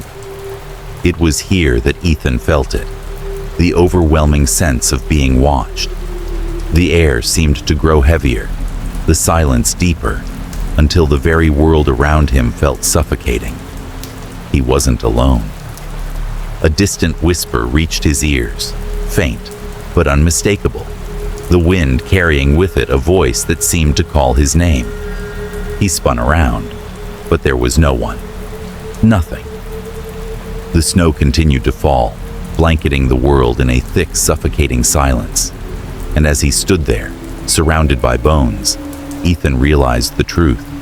He had been following a trail, not meant for him. This was no ordinary forest. Something dark and ancient lived here. Something that had been waiting for someone like him to step too far into its domain. And now, it was watching, waiting for the right moment to strike. Ethan's heart raced, and the hairs on the back of his neck stood up. It was time to leave. But as he turned to retrace his steps, the trail of bones stretched further into the forest, and the whispering voice in the wind seemed to call him deeper. It was already too late. Chapter 4. The Old Sage. The air was thick with the smell of pine and burning wood as Ethan descended from the mountain, his mind a storm of unanswered questions.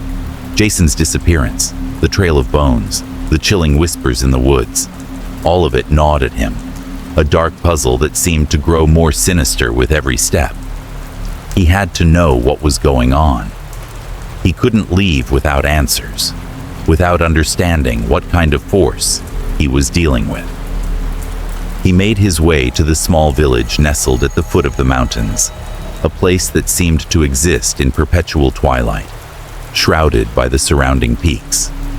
The village was isolated, its people few, and its streets narrow and winding.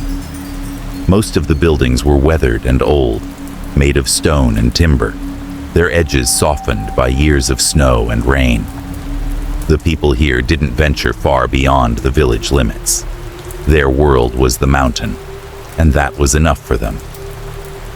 Ethan walked along the cobblestone streets, his boots crunching in the snow, as he tried to ignore the uneasy feeling that had settled over him. The villagers here knew the mountain well, perhaps too well, and their faces always seemed to carry a certain wariness when they spoke of it. He'd heard stories, of course, about the strange things that happened on the mountain, but nothing had prepared him for what he'd seen for himself. At the village's small inn, an old woman with gray hair tied in a bun had directed him to the home of an elderly man who had lived in the area for as long as anyone could remember. She referred to him as the sage of the mountain, someone who knew the old ways, the forgotten rituals, and the dark history that clung to the peaks like the ever-present snow. Ethan found the house at the edge of the village, a small crooked cottage that looked like it had been there for centuries. The windows were dark, the door slightly ajar, and a thin wisp of smoke curled from the chimney, signaling someone was inside. Ethan hesitated for a moment, unsure of what to expect. The people in the village had been polite, but there was a sense of unease that seemed to follow him wherever he went. He couldn't shake the feeling that the villagers knew something he didn't, a secret too terrible to speak. He knocked twice on the door, and it creaked open almost immediately. Standing in the doorway was the old man. His face was deeply wrinkled, his skin pale as the snow, and his hair, what little was left of it, was white and wild. His eyes, however, were sharp, piercing, and full of knowledge that seemed to stretch back through the ages. "You've come about the mountain," the old man said, his voice gravelly, yet surprisingly strong for his age. Ethan nodded, trying to keep his composure. "I need answers. Something happened up there. One of my group members disappeared. There's something strange going on in those woods, and I need to know what it is." The old man stepped aside, allowing Ethan to enter. The interior of the cottage was dim, lit only by the glow of a fire in the hearth. The air smelled faintly of herbs and wood smoke. Shelves lined the walls, filled with books, bottles, and strange trinkets, artifacts that looked ancient, untouched by time. The old man motioned to a chair by the fire. "Sit," he instructed. "I've known many who have asked about the mountain. They all want to know the same thing. They think it's a place of wonder, of beauty. But the mountain doesn't give up its secrets easily." Ethan sat, the warmth of the fire helping to thaw the cold that had settled into his bones. "I'm not here to seek its beauty," he said, his voice tight.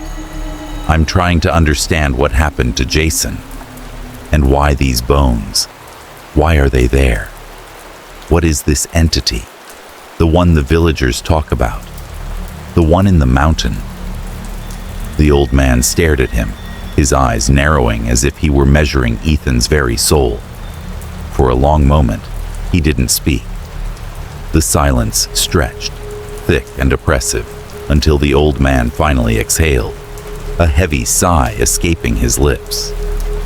"You don't understand," he muttered. "No one ever does.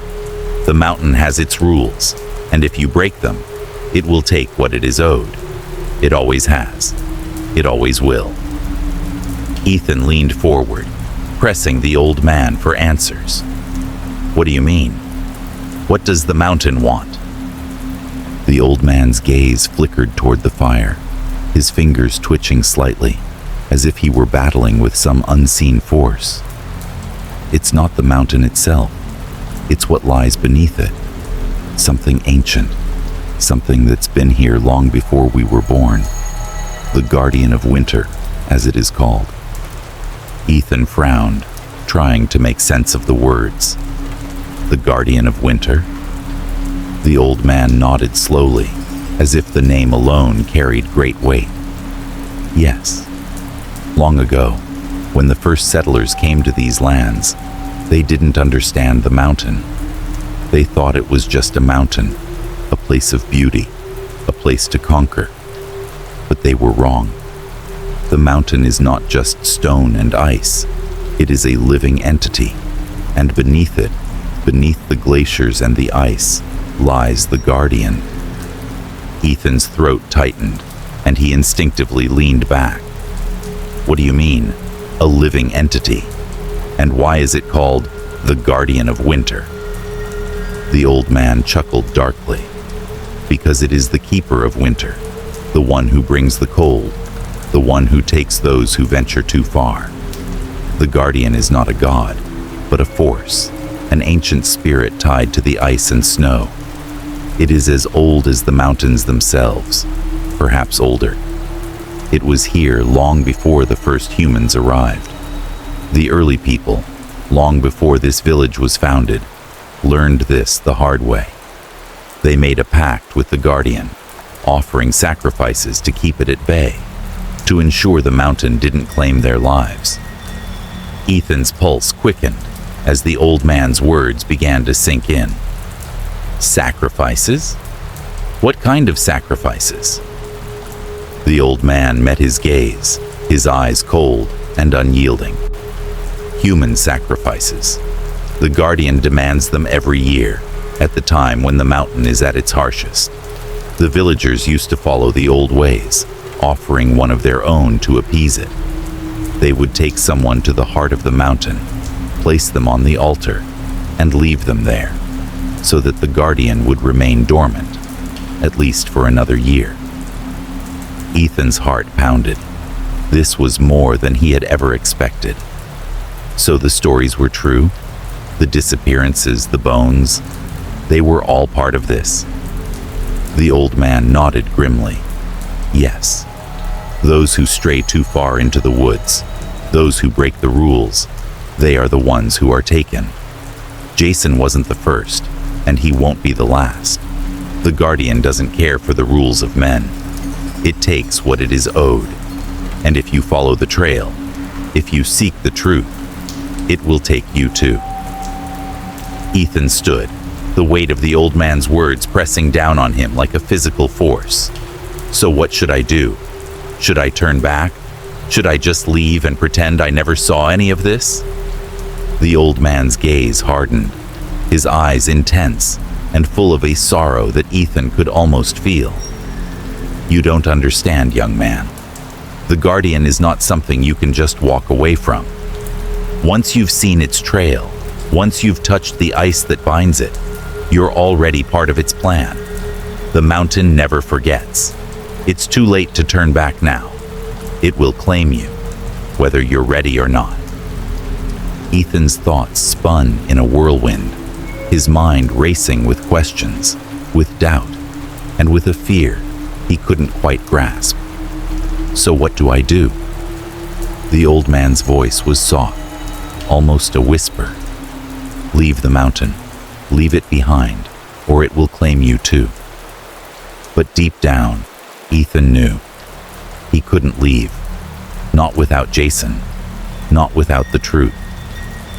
The mountain had called him, and now he was part of its dark, icy embrace. And the guardian of winter was waiting. Chapter 5. The Revelation of the Ritual. The cold wind howled through the trees as Ethan ventured deeper into the forest, his breath forming small clouds in the frigid air. The weight of the old man's warning still hung heavy on him, but Ethan couldn't bring himself to leave the mountain. Not yet. Not without knowing the truth. Every step he took, every crack of snow beneath his boots, seemed to draw him further into the heart of the mountain's dark secrets. Jason was still out there, somewhere, and Ethan couldn't shake the feeling that he was being drawn toward something that could explain everything. The disappearances, the bones, the whispers in the wind. The path was becoming increasingly treacherous as the forest grew denser, the trees towering overhead like silent sentinels. The snow had stopped falling for the moment, but the sky was heavy with the promise of more. Ethan had been hiking for hours, pushing forward despite the growing sense of unease that gnawed at him. He had to find something, anything, that would help him understand what was happening on this mountain. Then, as if by fate, he stumbled upon it. A cave. It was hidden behind a thicket of gnarled trees, the entrance barely visible from the trail. The rocks around it were dark and jagged, and the air emanating from within was thick with the smell of earth and decay. Ethan's heart raced, a combination of fear and anticipation, making his legs feel like lead as he approached. He knew this was it, the place where the answers lay, where the truth about the mountain's darkness would be revealed. He stepped cautiously into the cave, his flashlight casting long shadows on the rough walls. The temperature dropped sharply as he moved further inside, the cold creeping into his bones. He could feel the weight of the earth pressing in on him, as if the mountain itself was holding its breath. The further he ventured, the more the air seemed to hum with an unnatural energy, a quiet vibration that made the hairs on the back of his neck stand up. And then, in the deeper recesses of the cave, he saw it. A circle of stones, arranged carefully on the floor, surrounding a large flat rock. The stones were worn, weathered by centuries of time, but there was no mistaking their significance. This was a ritual site, ancient and untouched by time. Ethan's pulse quickened as he stepped closer, his eyes scanning the markings on the walls. Symbols. Pagan symbols, etched into the rock with crude precision. They were unlike anything Ethan had ever seen before. Strange, angular shapes that seemed to twist and writhe as his flashlight passed over them. Some were familiar, resembling runes or old scripts, but others were foreign, alien even. As he examined them, he felt a sense of dread wash over him. These were not symbols meant for protection or worship. They were meant to bind something, to trap it, and in doing so, control it. Ethan moved closer to the circle of stones, his breath shallow as he scanned the ground. And that's when he saw them. Bones. Human bones, scattered around the circle, arranged in careful patterns. Ribs, femurs, skulls, each bone placed deliberately, forming a macabre design. Some bones were placed upright, others were stacked in small, intricate piles. There was no mistaking what this was. This was a ritual site, an altar of sorts, and the bones were offerings, sacrifices. A chill ran through him as he stepped closer to the center of the circle. The flat rock at its heart was stained dark with something. Blood, perhaps, or something older. The stone was covered in symbols as well, the same twisting marks that adorned the walls of the cave. He crouched down, studying the bones more closely. There was a disturbing familiarity to the arrangement, as if he had seen something like this before. And then, it hit him. He remembered the trail of bones he had discovered in the woods, the bones nailed to trees in the shape of strange patterns. This wasn't the first time this had been done. This was a ritual, an ancient one, and it was still being performed. His mind raced as he pieced together the horrifying truth. Every year, someone like Jason, was chosen to be sacrificed. The guardian of winter, the entity beneath the ice, demanded it, and in return, the guardian slept, leaving the village and the mountain at peace. The ritual had been performed for centuries, perhaps longer, and it was the price the people had paid to live in the shadow of the mountain. Ethan's breath caught in his throat as the implications of what he had discovered settled over him like a weight. The disappearances, the strange bones, the whispers in the woods. It was all part of the same horrifying truth. Jason wasn't just a random victim. He had been chosen, just as others had been chosen before him. And Ethan, in following the trail, had unknowingly walked into the heart of the ritual. As he stood there, surrounded by the remnants of ancient sacrifices, Ethan's mind spun with questions.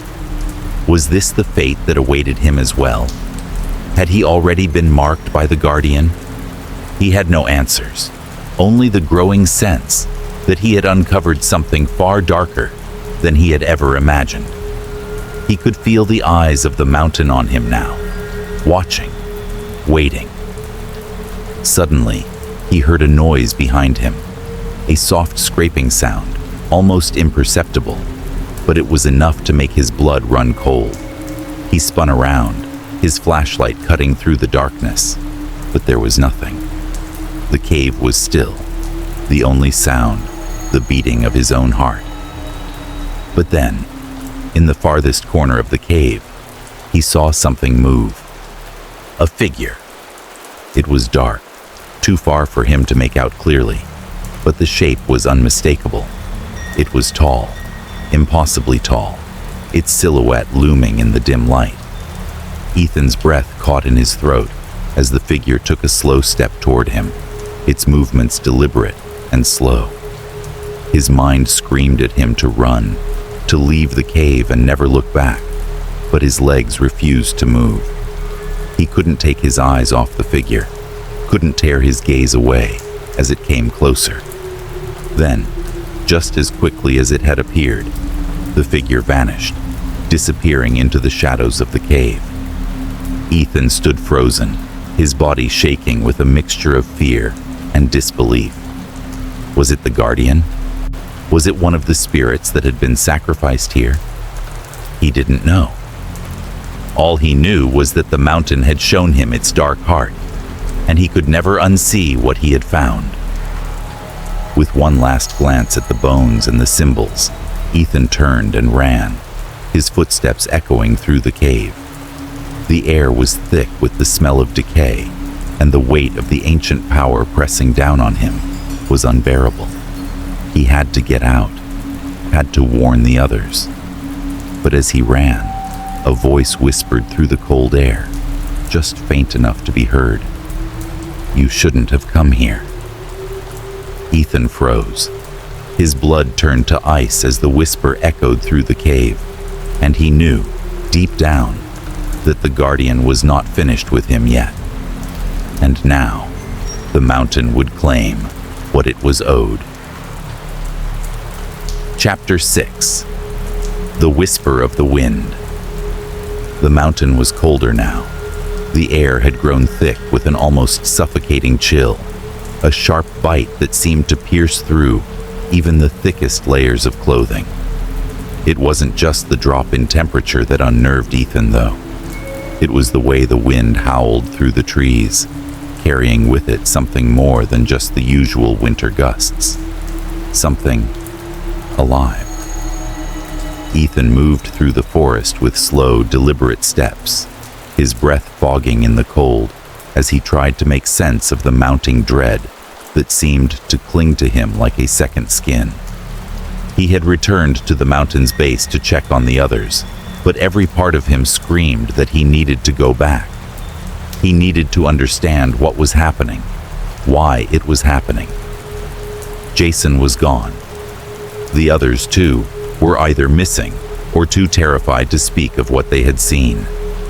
Ethan had hoped that confronting the truth would bring him clarity, but instead, it had only opened up a deeper, darker mystery, one that he was now certain would claim him too, if he didn't get out soon. The whispers in the wind were what first alerted him.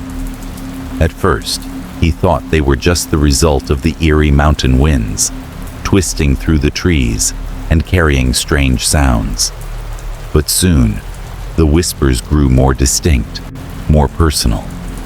They seemed to call his name, soft at first, like a faint murmur in the distance. He paused, his eyes darting nervously to the surrounding forest. Ethan. He stiffened. The voice was clear now, unmistakable, and it was coming from behind him. He spun around, flashlight cutting through the darkening forest, but there was no one, just the twisted snow-covered trees and the pale light of the moon filtering through the branches. His heart raced, a tightness building in his chest. It was impossible. There was no one out here, and yet, he heard it again. Ethan. It was closer now, a soft, ghostly whisper that seemed to come from everywhere at once. His skin prickled with the sudden, unnerving sensation of being watched. He swallowed hard, trying to push the panic down, but it only grew. Something in the air was different. The mountain wasn't just cold, it was alive. The silence that followed the whispers was thick, as if the world itself was holding its breath. The wind shifted suddenly, whipping through the trees with unnatural force. Ethan stumbled backward, the cold biting into his exposed skin, but he couldn't move fast enough to escape the sense of being surrounded. He heard the whispers again, voices overlapping, indistinct, but one voice clearly stood out, cutting through the others like a knife. "You are one of us now." Ethan's pulse quickened. The voice was clearer than ever, colder than the wind itself. He tried to shake it off, tried to rationalize it, but the weight of the words settled in his chest like a stone. He wasn't just hearing things. This was something real. The mountain was alive, and it was speaking to him. The memory of the old man's warning returned to him. "The guardian of winter takes what it is owed," he had said. "Once you've touched the ice, once you've seen the trail, you cannot escape. The mountain claims those who challenge it." Ethan's breath caught in his throat. Jason hadn't simply disappeared. He hadn't wandered off or gotten lost. No, Jason had been chosen, just like the others. The mountain and its guardian claimed those who strayed too far, who broke the sacred rules of the old ritual. The sacrifices had been made to keep the guardian dormant beneath the ice. The thought twisted in Ethan's gut. The others weren't dead. They had been taken.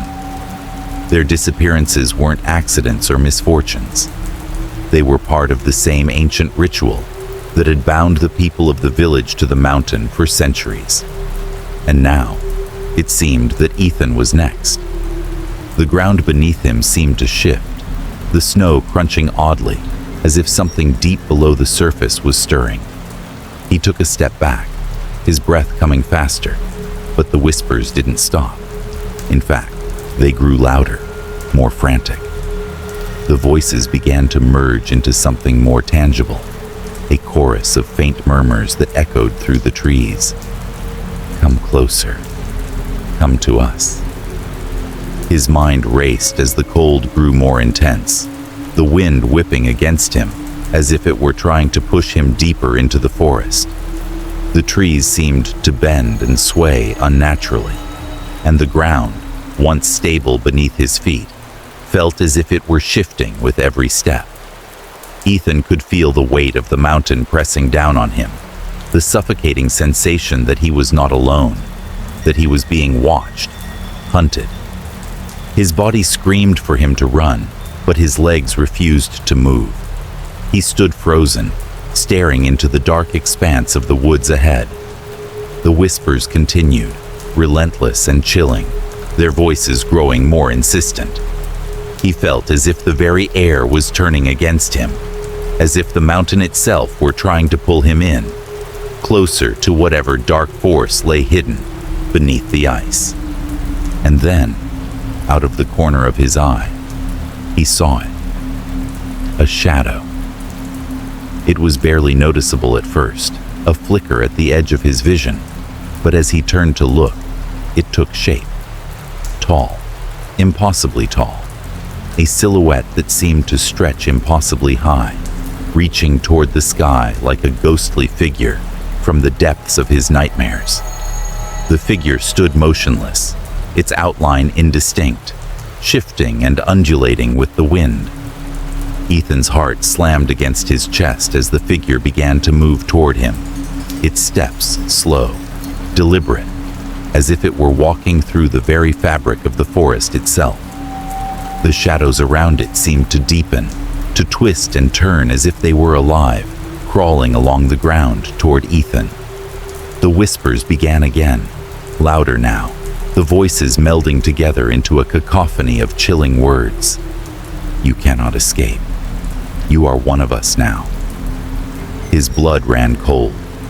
Ethan had seen the figure before, in the cave, tall, shadowy, like an apparition. The guardian. It had found him. He could feel its presence drawing closer, could hear the shifting sound of something moving through the trees, something ancient, something beyond comprehension. The wind shifted again, sharp and icy, and with it came a sound, like a low guttural growl, rising from deep within the earth.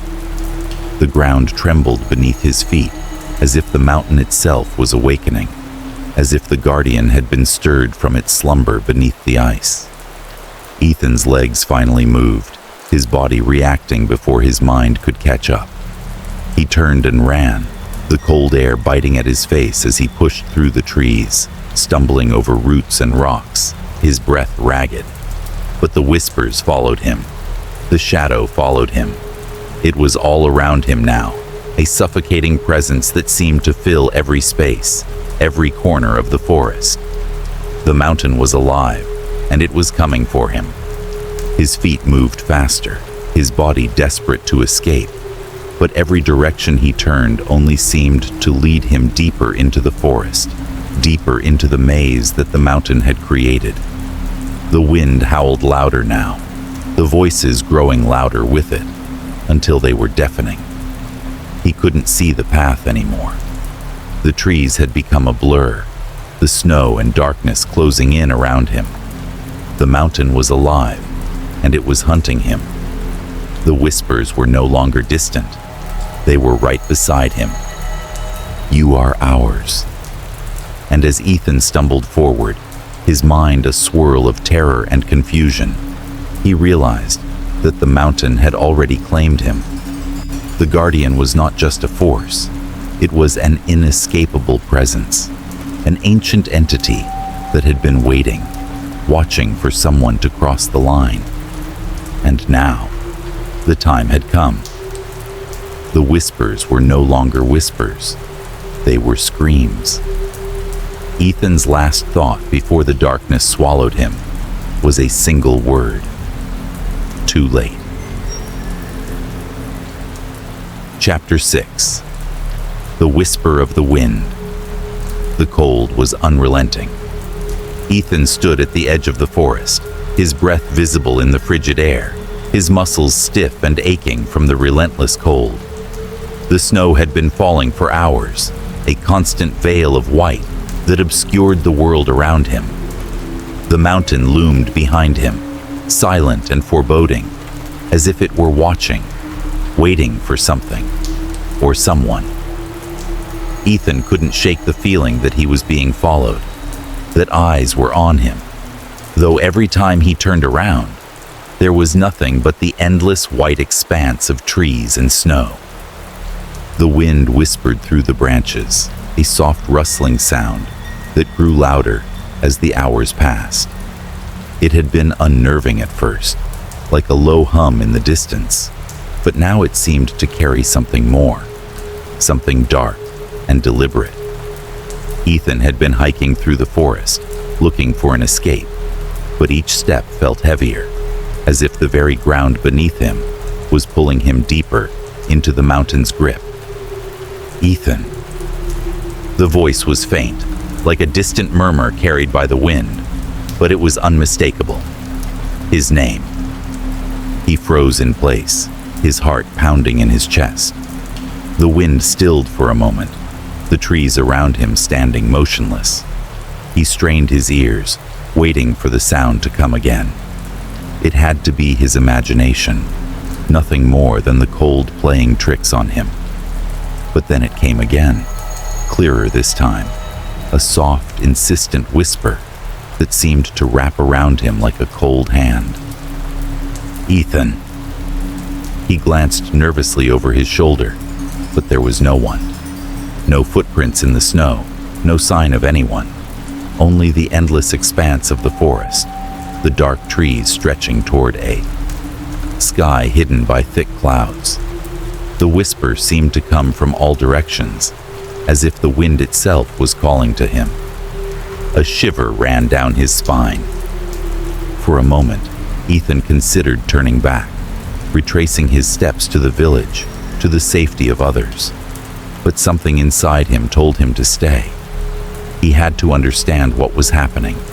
He couldn't leave without answers. The others who had disappeared, Jason, Sarah, Tom, he had to know what had happened to them, why they were taken. They weren't just lost, not in the way he had thought. They had been chosen. Ethan's mind reeled with the old man's words, his voice still echoing in his memory. The mountain takes what it is owed. The guardian of winter demands its sacrifice. He had dismissed the stories, the warnings, as superstition. But now, standing alone in the forest, surrounded by nothing but the silence of the mountain, it felt like everything was falling into place. The disappearances, the bones, the whispers, it was all part of the same ritual. A ritual he had inadvertently stepped into, a ritual that the mountain had been performing for centuries. The wind picked up again, whistling through the trees, louder now, almost as if it were trying to speak to him. Ethan's skin prickled with the sensation of being watched, as if the very trees were leaning closer, the snow swirling around him in a slow, deliberate dance. The voices in the wind grew stronger. "You are next." Ethan's breath caught in his throat. He turned again, his eyes frantically scanning the empty forest. There was no one, just the trees, the snow, and the deepening twilight. But the whispers continued, carried by the wind, like a chorus of voices all calling to him at once. "Come closer." Ethan shook his head, trying to dispel the sense of growing panic that was rising in his chest. He couldn't afford to lose control. Not now. He had to focus. The others had been chosen, marked by the guardian of winter. But why? And how? He reached into his coat pocket and pulled out the map, the one he had carried with him from the start. He unfolded it, trying to make sense of his surroundings. But the map seemed meaningless now. the familiar landmarks obscured by the thickening snowstorm. His mind spun with a dozen different thoughts, each one darker than the last. He was being pulled deeper into the forest, deeper into something he could not understand. The cold had become unbearable, seeping into his bones, and the wind was howling now, deafening in its intensity. Ethan's fingers trembled as he tried to fold the map back up, but the wind grabbed it from his hands, whipping it away into the snow. He watched as it fluttered into the distance, carried away by the gusts. He turned around, his instincts screaming at him to run, but his legs felt rooted to the spot. The voices were everywhere now, swirling around him, mingling with the wind in a frantic, chaotic rush. He could no longer distinguish where the whispers were coming from. They were inside his mind, echoing in his ears, drowning out everything else. And then he heard it. A scream. It was distant, barely audible over the wind, but it was unmistakable.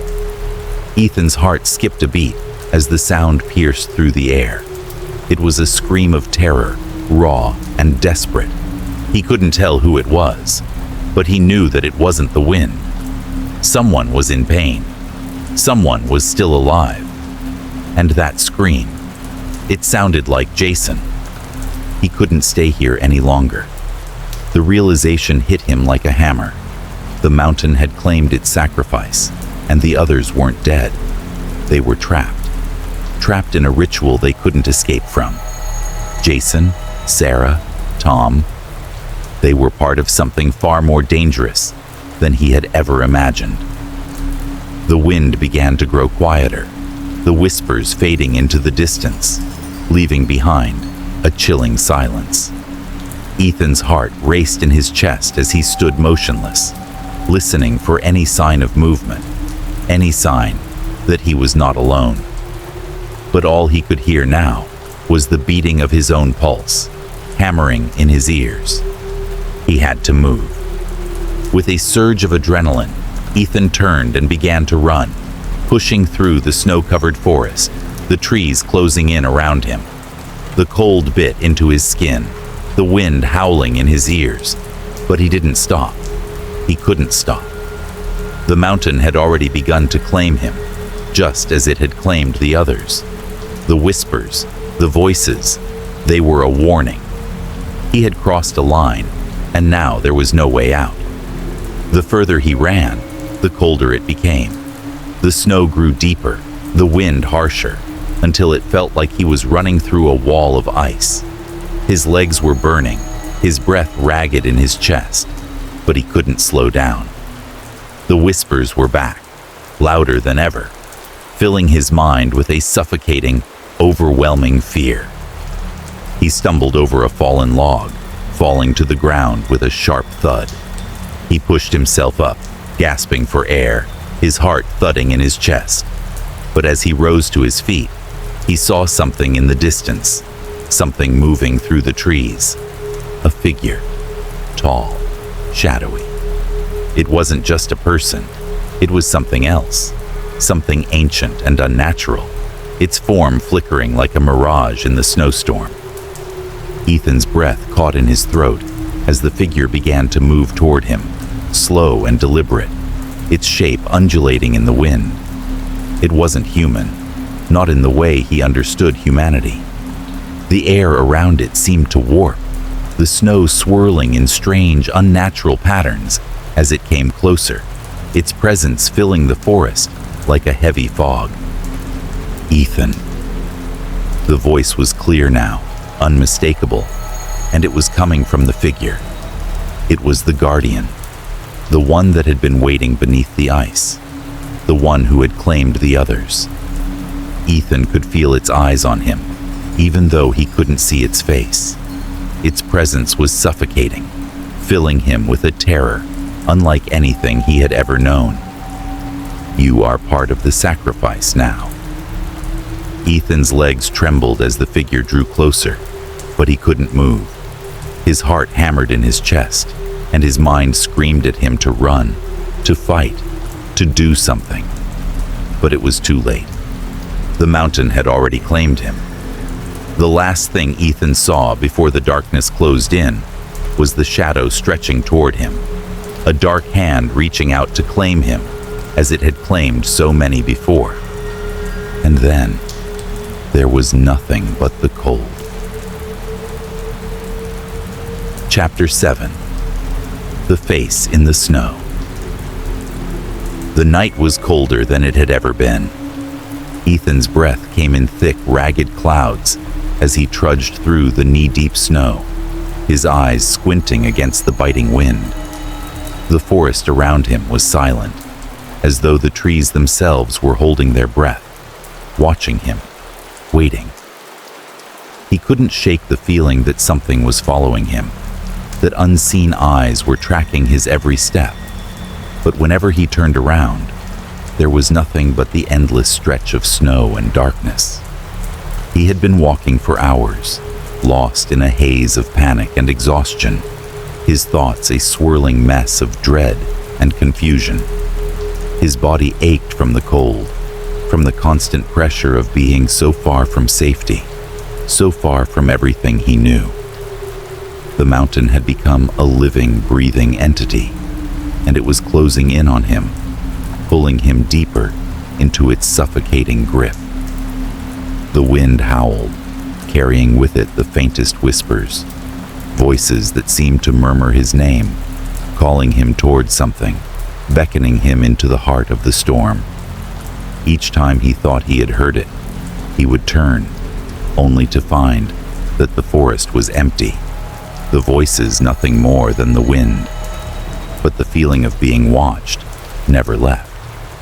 And then, as he walked deeper into the snow, he saw it. At first, it was barely a shadow, a dark shape in the whiteness of the snow, barely visible through the swirling storm. But as Ethan drew closer, his heart stopped in his chest.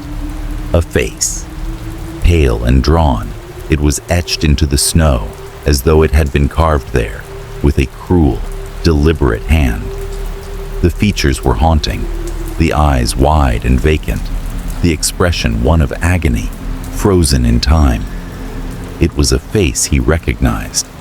He had seen it before, in the old photographs in the village inn, in the stories whispered by the locals. It was the face of someone who had disappeared years ago, someone who had been claimed by the mountain long before Ethan had set foot on its cursed trails.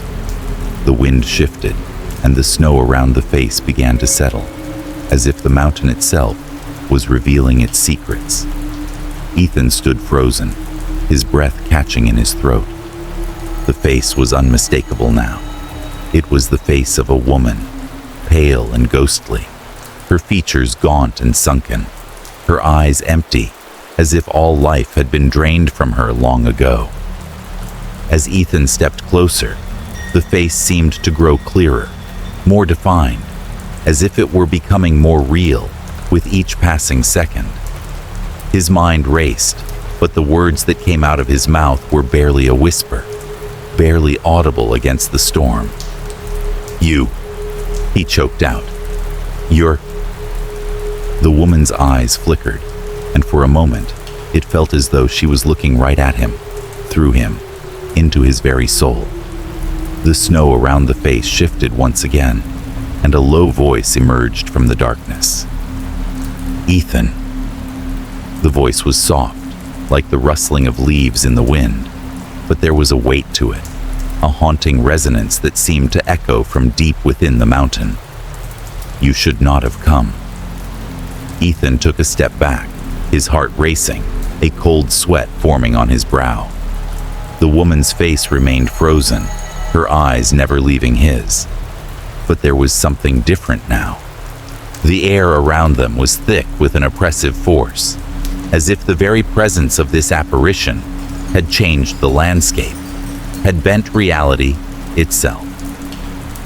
"You're dead," Ethan whispered, his voice trembling. The woman's lips parted, her voice now more distinct, more chilling. "Not dead. Not fully. I am trapped, just as you will be." Ethan felt a chill run through him, deeper than any cold he had ever known. The words hung in the air, a warning, a promise, as the figure in the snow began to shift, her form becoming clearer, more solid, as if the figure was rising from the earth itself, emerging from the depths of the snow. "The sacrifices," the woman continued, her voice low, almost mournful. "They never cease, not for years, not for centuries. The guardian of winter demands it." Ethan's mind spun with confusion and horror. He had suspected that the disappearances, the strange events surrounding the mountain, had something to do with a ritual, but hearing the words spoken aloud made the reality sink in like a dagger to the heart. Jason, Sarah, Tom, all of them. They weren't dead. They were part of this ritual, part of the unending cycle of death and rebirth that the mountain required. "Sacrifices," Ethan whispered, barely able to process the weight of the words. "You mean all the disappearances? The people who were taken?" The woman nodded slowly, her face now a mere foot from his. "The guardian wakes when it is time. It sleeps beneath the ice, bound by the sacrifices of those who venture too far into the heart of the mountain. Every year, one is chosen to be left behind. One is offered, and those who refuse to heed the warnings, those who stray from the path, become part of the offering." Ethan recoiled, his breath coming in shallow gasps. And I'm next." The woman's eyes glinted with something like sorrow, but there was also an undeniable truth in her gaze. "You already are." Ethan stumbled backward, his heart pounding as the world around him seemed to close in. The cold became unbearable, gnawing at his bones, freezing his breath in his chest. The wind howled louder, the whispers returning, this time coming from all directions, as though the very mountain was speaking to him, calling him to surrender.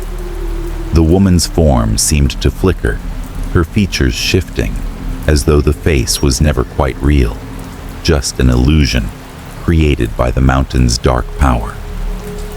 "The guardian has awakened," the woman's voice echoed, the words now hollow and distant. "It is time.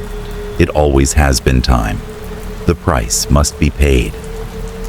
Ethan's legs felt weak beneath him, the realization settling in like a stone in his chest. The stories, the bones, the whispers in the wind, they were all part of this. The sacrifices, the guardian beneath the ice, waiting for someone like him to wander too far, to defy the ancient rules. And now, he had crossed the line. He had no escape. Suddenly, the wind roared around him, and the snow began to swirl, blurring his vision. The woman's face in the snow began to fade, her features melting away as the darkness enveloped him. But her voice, still echoed in his ears. "Come." He turned away, panic flooding through him, but the snow around him thickened. The path he had once thought he knew had become an endless white void, the forest and the sky blending into one vast expanse. The face, the woman, was gone, but her words remained, carved into the very air. "Come, Ethan. You are ours." The ground beneath his feet seemed to shift, the snow folding inward as if the mountain itself were claiming him, drawing him into its icy depths. There was no more path, no more escape. The guardian of winter had awakened, and Ethan was already too late. As the last of the snowstorm enveloped him, Ethan's thoughts became a blur, his body trembling, his heart pounding, with the realization that he was no longer a visitor on the mountain. He was part of it now, and the guardian would claim him, as it had claimed so many before. Chapter 8. The Hunt. The snow was falling harder now, swirling in chaotic gusts, the wind howling through the trees like a living thing. The mountain had shifted, had come alive in a way Ethan couldn't understand. The path he had followed moments ago, the one that had seemed so clear, was now a disorienting blur, a maze of trees and snowdrifts that closed in on him from every side. It was as if the very landscape was changing, warping with each step, pushing him deeper into its suffocating embrace. Ethan's breath came in sharp, painful gasps as he ran, his heart pounding with a mix of terror and desperation. The world around him was a blur of white, the forest dark and oppressive, the trees towering like silent sentinels. He couldn't tell where he was going anymore. There were no familiar landmarks, no trail to follow. Just the endless stretch of snow, the howling wind, and the unrelenting feeling that something was closing in on him. Watching, waiting. The hunt had begun. As Ethan stumbled through the snow, his legs aching with the strain, he heard it. Soft at first, like the crackling of leaves in the distance. But it wasn't leaves. It was footsteps, heavy, deliberate, and they were getting closer. His heart raced. He spun around, eyes wide, searching the shadows of the trees, but saw nothing. The forest was still, too still, as though it were holding its breath. The wind had quieted, the whispers of the mountain falling into an eerie silence, broken only by the sound of his own labored breathing. For a moment, there was nothing. And then, he saw it. A figure, shadowy, indistinct, like a wraith made of darkness. It moved between the trees with unnatural speed, its form shifting and twisting, its eyes gleaming with a sickly yellow light. Ethan froze, the blood draining from his face as the figure came closer, its movements fluid, unnatural. It wasn't human, not in the way he understood humanity. The creature was something else entirely, something older, something that belonged to the mountain. Ethan turned and ran. The snow beneath his feet was deeper now, the cold seeping through his boots, but he didn't dare slow down. He had no choice. He had to escape. The creature, the guardian, wasn't the only one. The others were out there too. He knew it. The mountain had many guardians, and they served the ancient being, buried beneath the ice. They were the ones who kept the sacrifices in line. They were the ones who ensured that the rules were followed. And now, they were coming for him. The air grew heavier with each step, the oppressive atmosphere pressing in on him like a physical weight. His breaths were shallow, the cold air burning in his lungs. He could hear the footsteps behind him now, closer, louder, almost in rhythm with his own frantic pounding. Every step he took, every breath he gasped, felt like it was bringing him closer to something he couldn't escape. The creatures were closing in. A flicker of movement to his left. Another shadow darted between the trees. Ethan barely had time to react as he veered sharply to the right, stumbling through the snow, barely keeping his balance. The sound of the footsteps echoed in his ears, an unrelenting rhythm that pushed him to run faster, harder, until his legs screamed in protest. What were they? He had seen them before. Shadows, flickering shapes in the dark, eyes glowing in the night. But now, they were real, tangible, coming after him. The guardians were real, and they were not going to let him escape.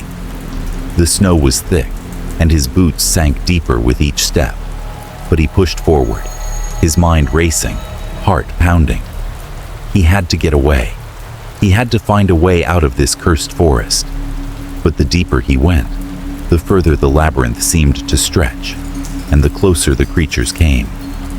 The trees twisted around him, blocking any path forward, leaving him with only the ominous shadows and the distant echoing footsteps of the guardians. The wind picked up again, swirling through the trees, and Ethan's breath came faster as he heard another sound, a low, guttural growl that echoed through the woods, vibrating the ground beneath him. His stomach churned, and he whipped his head around, scanning the trees for any sign of movement. But nothing. Nothing except the suffocating silence that had settled over the forest, punctuated only by the sound of his frantic breaths and the pounding of his heart. And then, without warning, the first guardian emerged from the darkness. It was tall, unnaturally tall, its body shifting with every movement. The air around it seemed to ripple, distorting as it walked. Its eyes glowed like burning embers, yellow and feral, and its mouth, twisted and elongated, was filled with jagged teeth that gleamed in the moonlight. The creature's skin was ashen, its limbs long and skeletal, its hands tipped with claws that scraped against the snow as it advanced toward him. Ethan froze, terror flooding through him as the creature took another step forward. His instincts screamed at him to run, but his body was frozen in place, as though the sight of the guardian had paralyzed him. The creature stopped just short of him, its eyes locked on his with an intensity that made Ethan's skin crawl. It leaned in closer, its breath hot and putrid against his face, and for a moment, time seemed to stretch, the world narrowing down to the creature and its eyes. "You cannot escape," it hissed, its voice like the sound of crackling ice. The words were sharp, cold, full of malice. "The mountain claims all who wander too far, and now you will join the others." Ethan's mind screamed, his legs finally responding as he stumbled backward, adrenaline surging through him. The guardian didn't move, didn't chase after him immediately. It just stood there, watching, its yellow eyes never leaving his. Ethan didn't dare look back, his fear urging him forward as he pushed through the snow, his movements becoming more erratic, more desperate. The ground beneath his feet shifted again, another guardian emerging from the shadows ahead, its eyes gleaming with hunger. Ethan's breath caught in his throat. There was no way out. They were everywhere. He was surrounded. The forest had become a labyrinth of shifting shadows, the guardians closing in from all sides. The snow underfoot seemed to stretch on endlessly, a never-ending field of white, while the creatures moved between the trees like living nightmares. Their eyes were everywhere now, gleaming through the darkness, always watching, always waiting. Ethan felt the weight of his own fear, a crushing, suffocating presence that seemed to close in around him. He could feel the creatures getting closer, feel the chill in the air as their breath mixed with his, icy and suffocating. He had no way out. And then, as if to confirm his doom, the ground beneath his feet gave way. The snow split open with a sharp crack, and Ethan found himself falling, plummeting into a deep, dark void beneath the surface. His scream was swallowed by the earth as the darkness consumed him, the guardians above him calling out in unison, their voices echoing in the endless black. The hunt was over. The mountain had claimed him. Chapter 9. The Last Sacrifice. The air had grown thick with a suffocating cold as Ethan stumbled deeper into the heart of the forest. The snow beneath his feet was no longer soft and powdery. It had turned dense and frozen, hard like a sheet of ice, making each step feel heavier than the last. His body ached from the constant exertion, his limbs numb from the cold, but he could no longer feel the exhaustion. The terror that gripped him, however, was very real. He had run, hidden, and fought, but every step he took seemed to bring him closer to something inevitable. He had no idea where he was going anymore. The forest had twisted into a labyrinth of dark trees and shifting snowdrifts, the once familiar path, long gone. And yet, despite his frantic search for an escape, Ethan felt as though he was being guided, drawn toward a place he could neither understand nor outrun. The mountain had been waiting for him. It had been calling to him from the moment he first set foot on its cursed soil. As he pressed forward, the trees began to thin, and the snow grew deeper, almost swallowing his boots with each step. The wind had stopped howling. It was as if the mountain itself had fallen silent, holding its breath in anticipation. Ahead of him, there was a clearing, and in the center of it, he saw it. An altar. It was ancient, carved from rough stone, its surface cracked and worn by centuries of neglect. Around the altar, there were remnants of the sacrifices, bones, charred remains, symbols etched into the earth. It was a place of death, a place where countless souls had been claimed over the years. The chilling truth that had been whispered in the wind now felt undeniable. The mountain, the guardian, and the ritual had been waiting for him. And now, it was his turn. Before he could even react, the shadows shifted. Something moved within the clearing. Ethan froze, his breath caught in his throat, his eyes wide with terror as he saw it. The guardian of winter.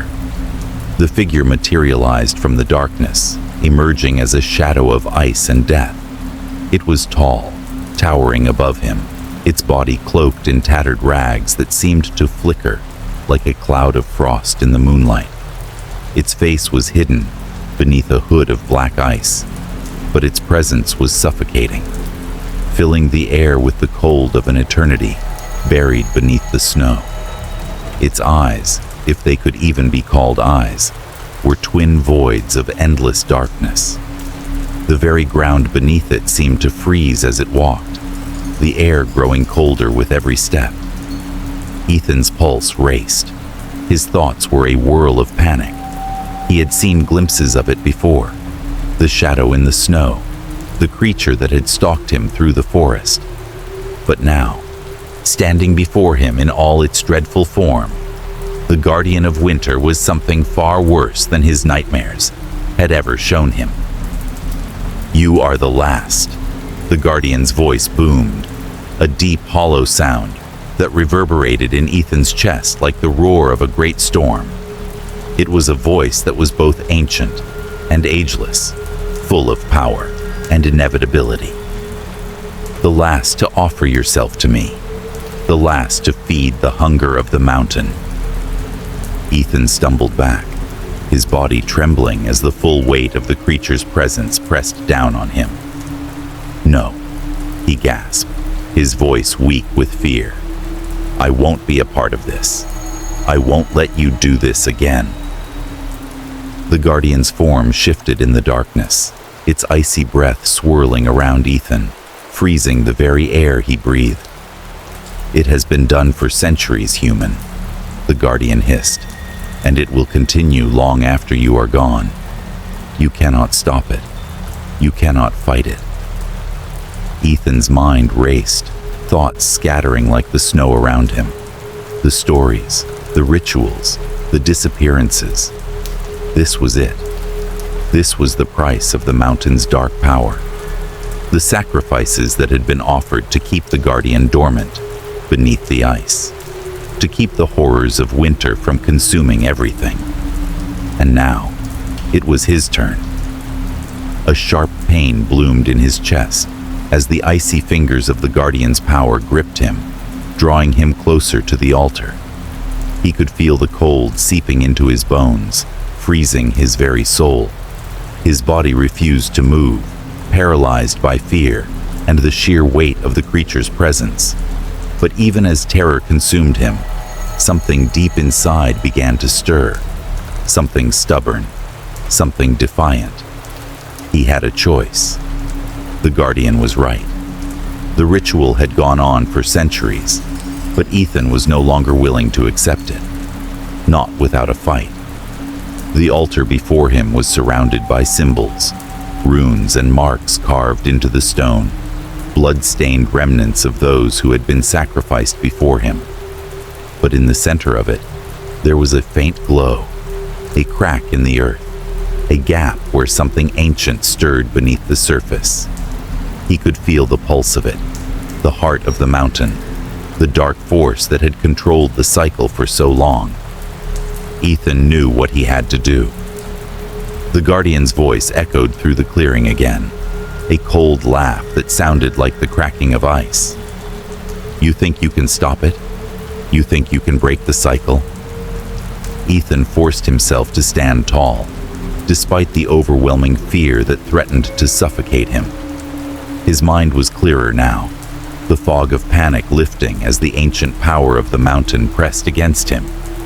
He was not just the next victim. He was the last chance to break the ritual. He had to destroy the altar, break the cycle, and free the souls that had been trapped here for centuries. His hands shook, but he reached into his coat, pulling out the remnants of a broken blade he had scavenged from the cave. The metal was cold, jagged, and worn, but it was the only weapon he had. With trembling fingers, he approached the altar, his heart pounding in his chest as the guardian loomed behind him, its presence filling the space with an almost unbearable weight. "You cannot escape," the guardian whispered, its voice like a distant storm. "You are mine now." But Ethan was already moving. With every ounce of strength he had left, he raised the blade and slammed it down into the crack in the altar. The impact sent a shockwave of cold through the ground, and the very air seemed to shudder in response. The crack widened, a dark, swirling abyss opening beneath the altar, and the earth trembled as if it were waking up from a long, dormant slumber. The guardian howled in fury, its form shifting, expanding, its icy breath freezing the very air around them. "No!" it bellowed, its voice cracking like thunder. "You dare defy me?" Ethan didn't answer. He could feel the energy of the mountain pulsing through his hands, the power of the ritual unraveling beneath his touch. It was working. The cycle was breaking. The guardian's power was waning. But even as the altar cracked and splintered, the temperature dropped even further, and Ethan felt the cold crawl deeper into his bones. He was not just fighting for his life. He was fighting for the lives of everyone who had been lost to the mountain. For Jason, for Sarah, for Tom. He was fighting for their souls. The ground beneath him gave way, the stone altar crumbling as the abyss beneath it grew wider, pulling the guardian toward it. The creature screeched, a sound so loud it made Ethan's ears ring. The shadows that had clung to the guardian's form were fading, breaking apart, unraveling like threads in a storm. But the last thing Ethan heard, before the darkness overtook him, was the voice of the guardian, still echoing in the air. "You cannot break the cycle. You cannot stop me." Ethan's last breath was cold, his body numb from the freezing air, as the mountain, the guardian, and the ritual collapsed around him. But he knew one thing. The cycle was broken. The guardian had been defeated, and the mountain was finally silent. Chapter 10. Under the Ice. The world was quiet. Too quiet. Ethan's eyes fluttered open, his head heavy, his limbs stiff as if he had been frozen in place for an eternity. He was lying on the cold stone floor of the altar, his body numb from the harsh bite of the frost that clung to him like a second skin. He tried to move, to stand, but his muscles refused to cooperate, each attempt at movement sending waves of aching cold through his veins. The air around him was thick with an unnatural stillness, and he could feel it. Something was wrong. The victory he had thought he'd won, the ritual he had destroyed, all of it was fading, slipping from his grasp like snow in the wind. His thoughts were muddled, his mind clouded, and though the altar had crumbled and the guardian had vanished, he felt no sense of release. Instead, there was a creeping dread that gnawed at the edges of his consciousness. Then, the whispers came. They were faint at first, like the rustling of leaves or the distant sound of a breeze, but they grew louder, more insistent, curling around him, filling his head with their cold, taunting voices. Ethan. The voice was low, deep, impossibly close. He tried to sit up, his heart pounding as he realized that he wasn't alone. The air grew colder still, and the shadows around him seemed to shift, forming shapes that danced at the edges of his vision. He could feel something moving, something watching. No, he gasped, his breath forming icy clouds in the air. He tried to speak, but his voice was strangled, caught in his throat. You thought you could escape, the voice continued, its tone almost affectionate, a cruel mockery of pity. You thought you could break the cycle. The shadows began to coalesce into a shape, one that Ethan recognized all too well. The Guardian of Winter, its form now more distorted, its presence suffocating.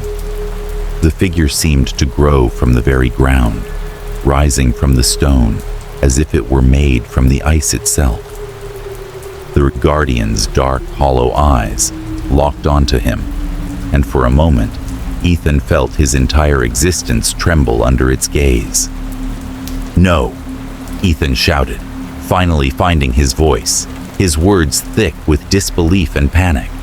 I stopped it. I stopped the ritual. It's over. It's... The Guardian tilted its head, a twisted, bone-chilling grin forming where its mouth should have been. No, Ethan, you didn't stop it. You were part of it all along. You always were. Ethan's blood ran cold as the words sank in, his mind scrambling to make sense of them. The Guardian's form flickered, and the air around him became thick with the oppressive weight of ancient power. What do you mean? Ethan gasped, his chest tight with fear. What do you mean I was part of it? The Guardian's voice filled the space, its tone filled with a cold, mocking laugh. You think the mountain has only claimed the souls of those who wander too far? No. The mountain doesn't just take anyone. It chooses. And you, Ethan, were chosen long before you even set foot on this path. Ethan's mind reeled, his breath coming in short, panicked gasps. The pieces were starting to fall into place, but he couldn't bring himself to understand. His body, frozen on the altar, felt detached from the world, as if the very earth beneath him were consuming him, pulling him into its cold embrace. You manipulated me, he whispered, the truth settling over him like a shroud. The rituals, the disappearances, Jason, Sarah, Tom, it was all part of the plan. I was always meant to be the next sacrifice. The Guardian nodded, its eyes glinting with a malevolent satisfaction. Yes, you were never meant to save them, Ethan. You were never meant to stop the ritual. You were the one who was chosen to lead it to its final conclusion, to be the final offering, the last piece to complete the cycle. Ethan's mind spun with a terrifying clarity. The voices in the wind, the whispers that had guided him, the bones that marked the path. It had all been orchestrated. He had been manipulated from the start. His every decision, every step, part of a grand design that he could never have imagined. The Guardian's form loomed over him, its presence like a freezing storm in the air. The mountain never forgets, it continued. It never stops claiming what is owed. Every sacrifice feeds its hunger. Every soul strengthens its power. Ethan's heart hammered in his chest, his vision blurring as the weight of the truth bore down on him. The ritual, the sacrifices, they had never ended. Jason, Sarah, Tom, they hadn't been lost. They had been part of the plan, chosen and claimed by the mountain long before Ethan had ever set foot on its cursed soil. The wind outside began to howl again, louder, as if the mountain itself were stirring, awakening. Ethan could feel the earth shift beneath him, a tremor running through the altar, as the mountain, as the guardian, reached out to claim him. His body, numb and stiff, felt as if it were being drawn into the earth, pulled down into the depths of the cold, frozen ground. "You were never meant to be free," the guardian said, its voice now filled with a terrible finality. "Your soul belongs to me now, to the mountain, to the endless cycle, and soon others will come, just as you did. They will walk the same path, follow the same whispers, and they too will become part of the offering." Ethan's breath came in ragged gasps as the realization hit him. The mountain, the guardian, had never been defeated. The cycle was unbroken. It was a force that could never be stopped, that could never be escaped. And now, he was part of it. Forever. "No," Ethan whispered, his voice hollow, defeated. I can't. The ground beneath him cracked open, a deep black void appearing at his feet. Cold air rushed up from the depths of the earth, an icy wind that howled like a beast, wrapping around his limbs, tugging at his body, pulling him into the abyss. He tried to resist, tried to move, but his body was frozen, his will too weak to fight the overwhelming power of the mountain. "You were always meant to be here," the guardian's voice echoed as Ethan was dragged toward the darkness. "You were never meant to escape." As he descended into the freezing void, Ethan's thoughts became a blur of memories and broken images, of the cold wind, the whispers, the faces of those who had been taken. And then, he realized, he had always been part of the mountain's hunger. The guardian had never manipulated him. He had chosen to walk the path. He had chosen to follow the whispers, to take the steps that led him to this place. His fate had always been sealed. The darkness consumed him, and the last thing he felt was the cold of the mountain's heart, freezing his soul as the guardian claimed him. And somewhere, far beneath the ice, the cycle continued. The whispers would never stop. The hunt would never end. Another soul had been claimed, another chapter in the mountain's eternal tale, and soon another would come, just as Ethan had. The path was already set, waiting for its next victim to wander too far. And so, the story began again. Chapter 1. The Reunion Dinner. The Montalvo family mansion stood at the edge of the city, an imposing structure of stone and glass, its grandiose design reflecting centuries of wealth and influence. It had been the seat of power for the Montalvo family for generations, a silent witness to their triumphs, their secrets, and their inevitable decline. Tonight, the mansion was bathed in a warm golden light as the family gathered for an evening unlike any other. The dining room, grand and ornate, was set for a lavish dinner. Crystal chandeliers hung from the high ceiling, casting shimmering reflections across the long oak table. The rich smell of roasted meats and delicate sauces filled the air, mingling with the crisp scent of the polished wood. The silverware gleamed, each plate and glass a perfect mirror, waiting to be filled with the fruits of their opulence.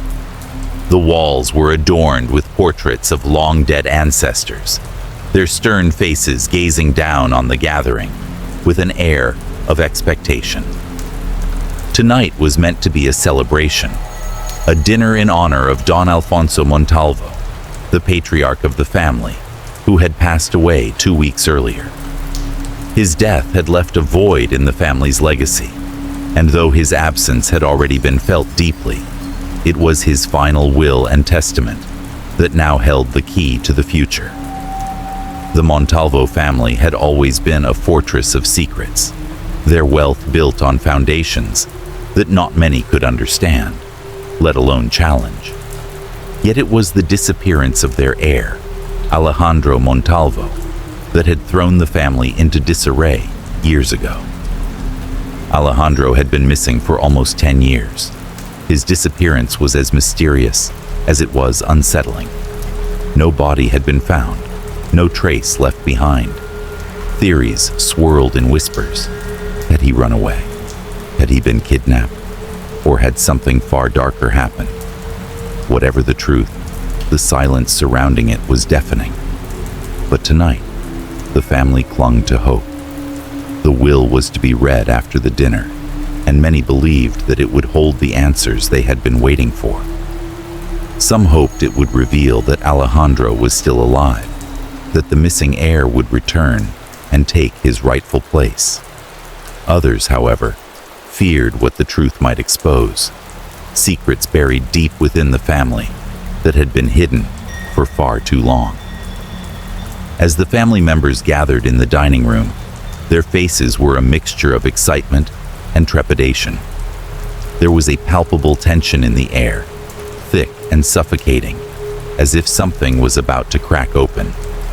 The eldest son, Hugo Montalvo, stood at the head of the table, his face set in a grim expression.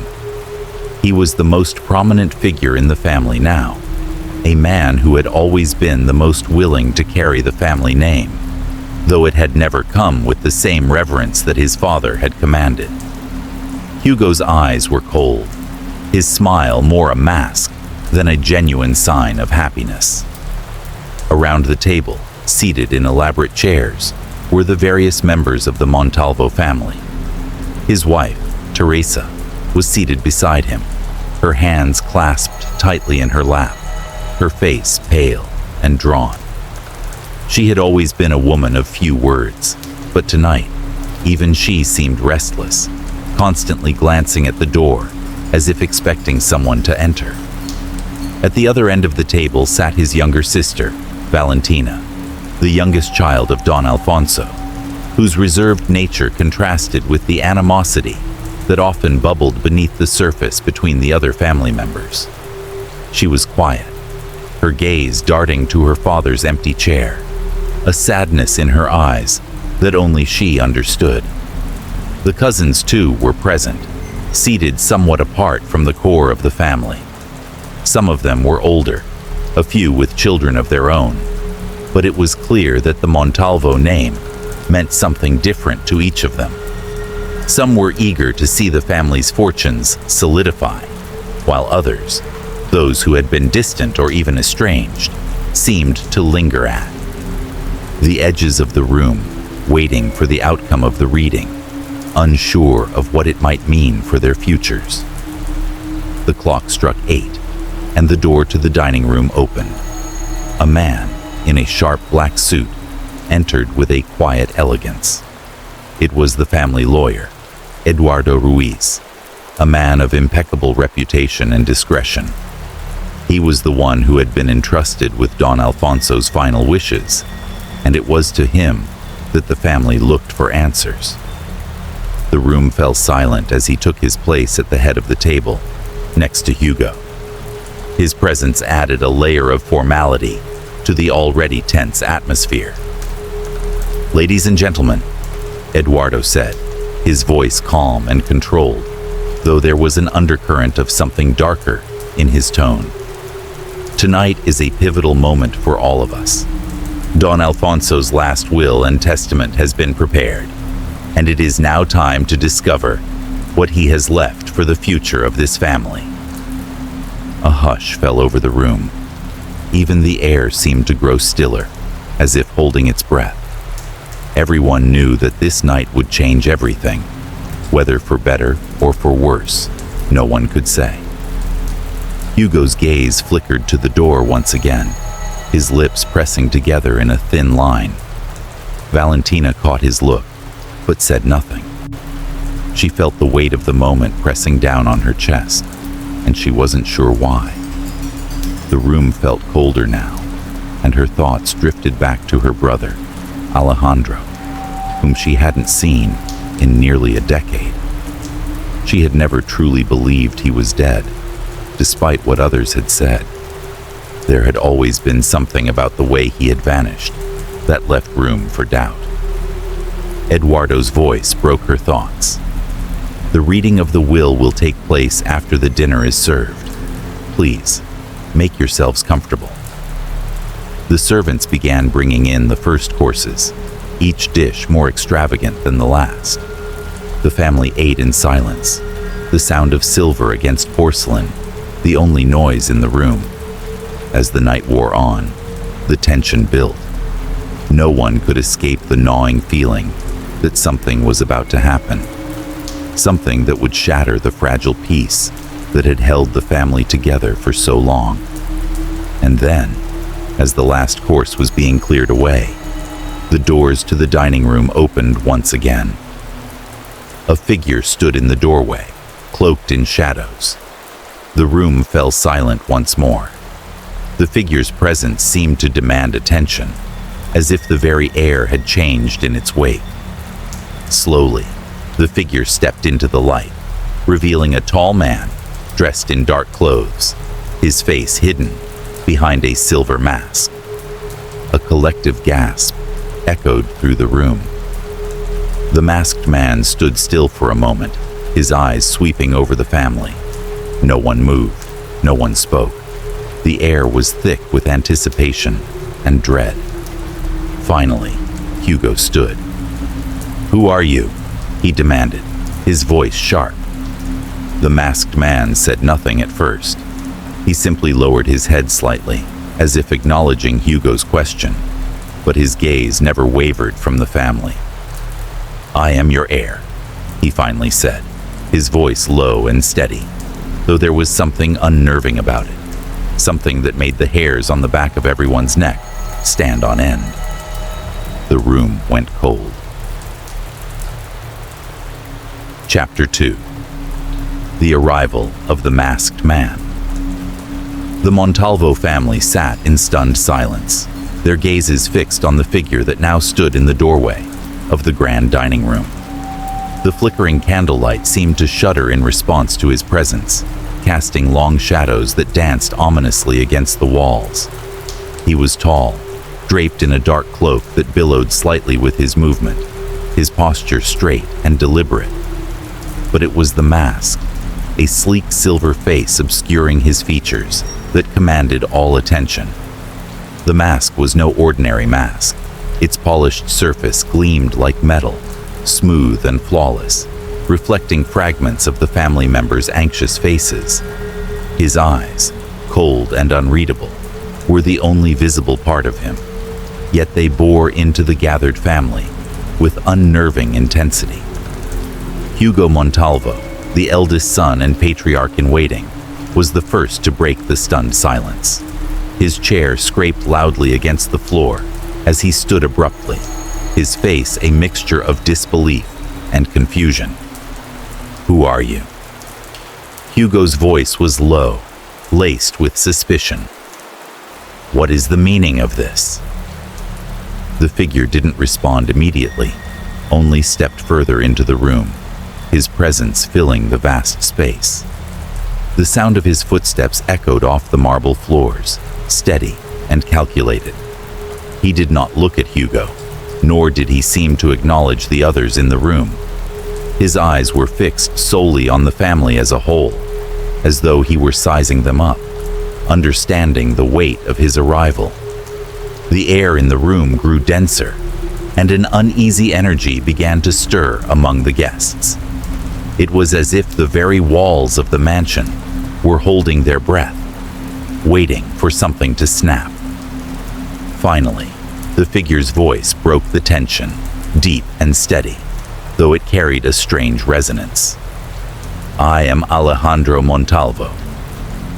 The name hung in the air like a curse, and the room erupted in a mixture of shock and disbelief. Alejandro, the heir, the missing son, the boy who had disappeared 10 years ago without a trace. Everyone had thought him dead, lost forever to some unknown fate. Some had dared to hope for his return, but few had believed it would ever happen. Some members of the family instinctively rose to their feet, their eyes wide with disbelief. Others sat frozen in place, unable to move or speak. Valentina, the youngest Montalvo, felt the blood drain from her face as her heart pounded loudly in her chest. She had never truly believed that her brother was gone. There had always been something unsettling about the way his disappearance had been handled. The lack of answers, the sudden silence, too. Many unanswered questions lingered, but now, with this figure standing before them, those unanswered questions gnawed at her mind more than ever. Hugo's jaw tightened, his lips pressing into a thin line. Alejandro. He took a step forward, his eyes narrowing. Impossible. You cannot be him. The man, the masked figure, did not flinch. His posture remained firm, and his voice remained unwavering. I am Alejandro, the one you thought lost. His words seemed to penetrate the space like a blade, sharp and heavy, with meaning. I have returned to claim what is rightfully mine. A ripple of unease spread through the family. The cousins exchanged confused and nervous glances. Some whispered among themselves, unsure of what to make of the situation.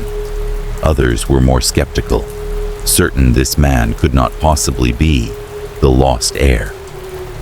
The absence of physical evidence, no proof of his identity, no announcement from the authorities, only heightened the suspicion. I don't believe it, Hugo muttered under his breath, shaking his head. Alejandro disappeared a decade ago. There's no way you could have survived all this time. You're an imposter, a liar. The masked man remained still, his gaze unflinching. He didn't respond to Hugo's accusation. Instead, he began to slowly circle the room, his movements measured and deliberate. The family members watched him closely, some leaning forward in their seats, others recoiling. The room seemed to shrink around them, the oppressive silence thickening with each step the figure took. I know you don't believe me, the masked figure said, his voice carrying a quiet yet undeniable authority. But I've come back for one purpose, to fulfill what was left undone. He stopped near the head of the table, where Hugo sat. For a brief moment, their eyes met. Hugo's filled with disbelief, the masked figure's unreadable. You will see the truth soon enough, he continued, almost as though speaking to Hugo alone, though his words rang clear for everyone to hear. The presence of the figure stirred something in the room, an unsettling chill that nobody could escape. Those closest to the figure felt it more intensely, a strange sense of being drawn toward him, a pull that was impossible to ignore. There was something magnetic about him, something that beckoned the family to accept his claim, to believe in the impossible.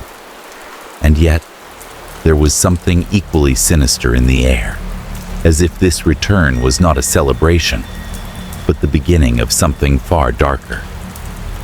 Valentina's breath caught in her throat as she looked at the masked man. He stood just a few feet from her, his posture unwavering, the silence in the room almost unbearable. She could feel his gaze on her, though his eyes remained hidden beneath the mask. Something about him seemed to call to her, a faint echo of something she couldn't place, something that made the hairs on her arms stand on end. You shouldn't be here, whispered Teresa, Hugo's wife, her voice trembling. This is madness. Alejandro he's dead. You're not him. You're not welcome here. The figure's head turned slightly in her direction, though his expression remained concealed. His voice, when it came, was low and cold, like the wind howling through the cracks of an old house. "I am not here to be welcomed, Teresa. I am here to claim my birthright." The tension in the room was suffocating. Everyone felt the weight of his words settle over them like a thick, oppressive fog. His presence had unsettled them, disturbed the delicate balance of the family, and it was impossible to shake the feeling that something far more ominous was at play. What was he truly after? What did he want from them? Alejandro, or the man claiming to be him, took another step forward, closing the distance between himself and the family. "You will all soon understand," he said, his tone firm and commanding. "The time of reckoning has arrived." And with that, the family fell into a deeper silence, the weight of his presence hanging heavily over them. The room seemed to darken, the air growing colder as the doors to the dining room closed with a soft final click behind him. Nobody spoke. They simply stared at the man, or the thing, before them, doubt swirling in their minds, fear gnawing at their hearts, and an ever-growing sense that something terrible had just begun. The dinner, meant to honor a patriarch and await the reading of a will, had shifted into something far more sinister. As the man in the mask stood silently at the head of the table, one thing was certain: nothing would ever be the same again. Chapter 3. The Reading of the Will. The air in the grand dining room was thick with tension. The masked man stood at the head of the table, unmoving, his presence a palpable force that seemed to distort the very atmosphere around him. His revelation, his claim to be Alejandro Montalvo, the lost heir, had thrown the family into disarray. Now, with the dinner all but forgotten, the moment everyone had been waiting for had arrived. The reading of Don Alfonso Montalvo's will. The family lawyer, Eduardo Ruiz, had positioned himself at the far end of the long oak table. He was a man of calm demeanor, known for his professionalism and discretion, yet even he seemed affected by the strange energy that had descended upon the room.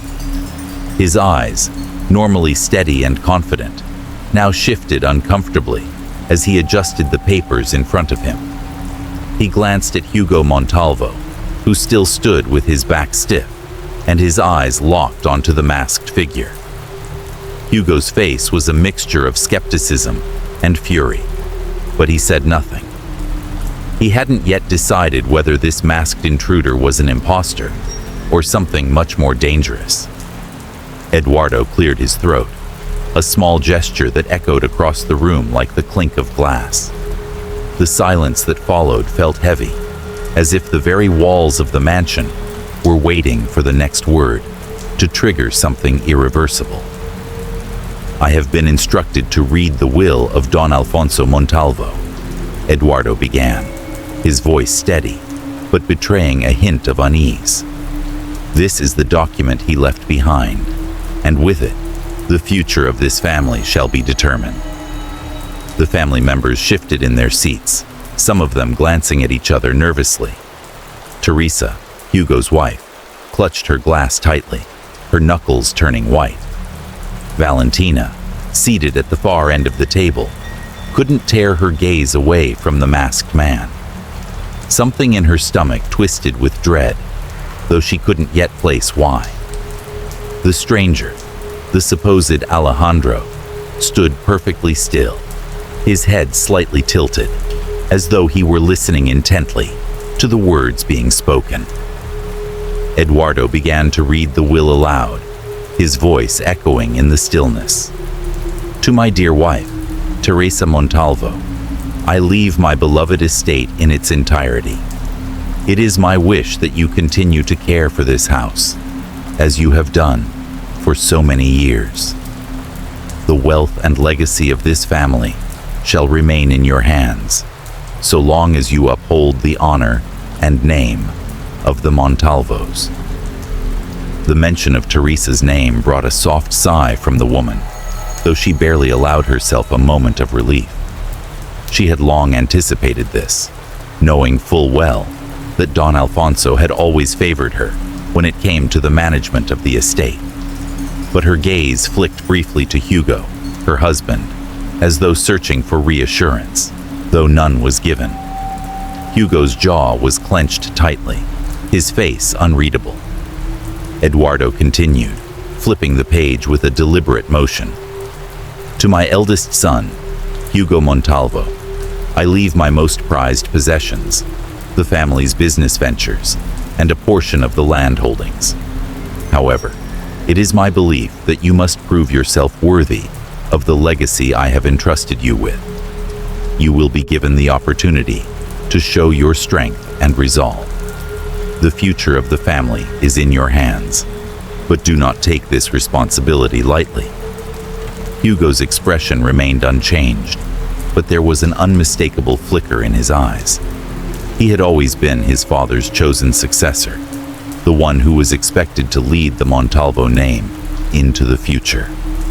But there had always been whispers of doubt, doubts about his character, his abilities, his moral compass. The weight of his father's expectations, it seemed, had not come without a cost.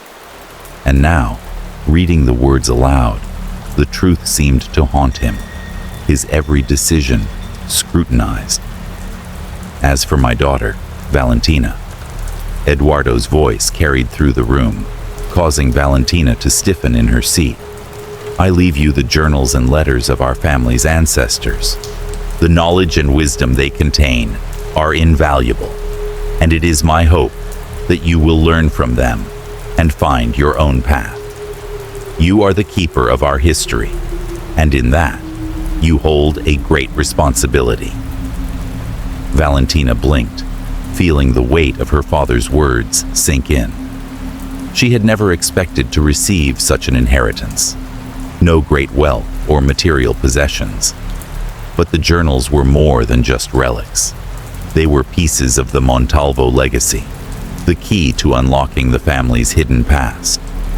She had always been curious, always questioning the stories told by the older members of the family, always sensing that something had been concealed.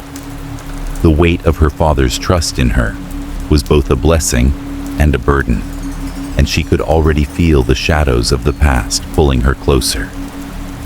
Eduardo paused, allowing the words to sink in before continuing. His gaze flicked nervously toward the masked man. It was almost as if he were waiting for something, as if the next part of the will held greater significance. Finally, Eduardo said, his voice faltering for a brief moment, I leave to my son, Alejandro Montalvo, the remaining portion of my wealth and the full right to our family's fortune. You are the heir, and you are entitled to all that I have built. But there is a condition attached to this inheritance. You must return to claim it. The room seemed to freeze. Eduardo's words echoed in the silence, and for a brief moment, no one moved. The family exchanged uncertain looks, their confusion deepening.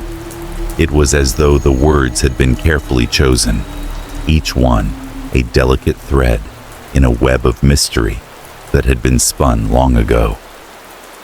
Alejandro, Teresa whispered softly, the word hanging in the air like a ghost. The masked man did not flinch, but Valentina could see a flicker of something behind the mask, an emotion she couldn't quite place. Was it recognition? Regret? His body language, though still rigid, seemed to soften in some way, as though he had been expecting the mention of his name. I am here to claim what is mine. The masked man finally spoke, his voice steady, yet there was a trace of something deeper in his tone.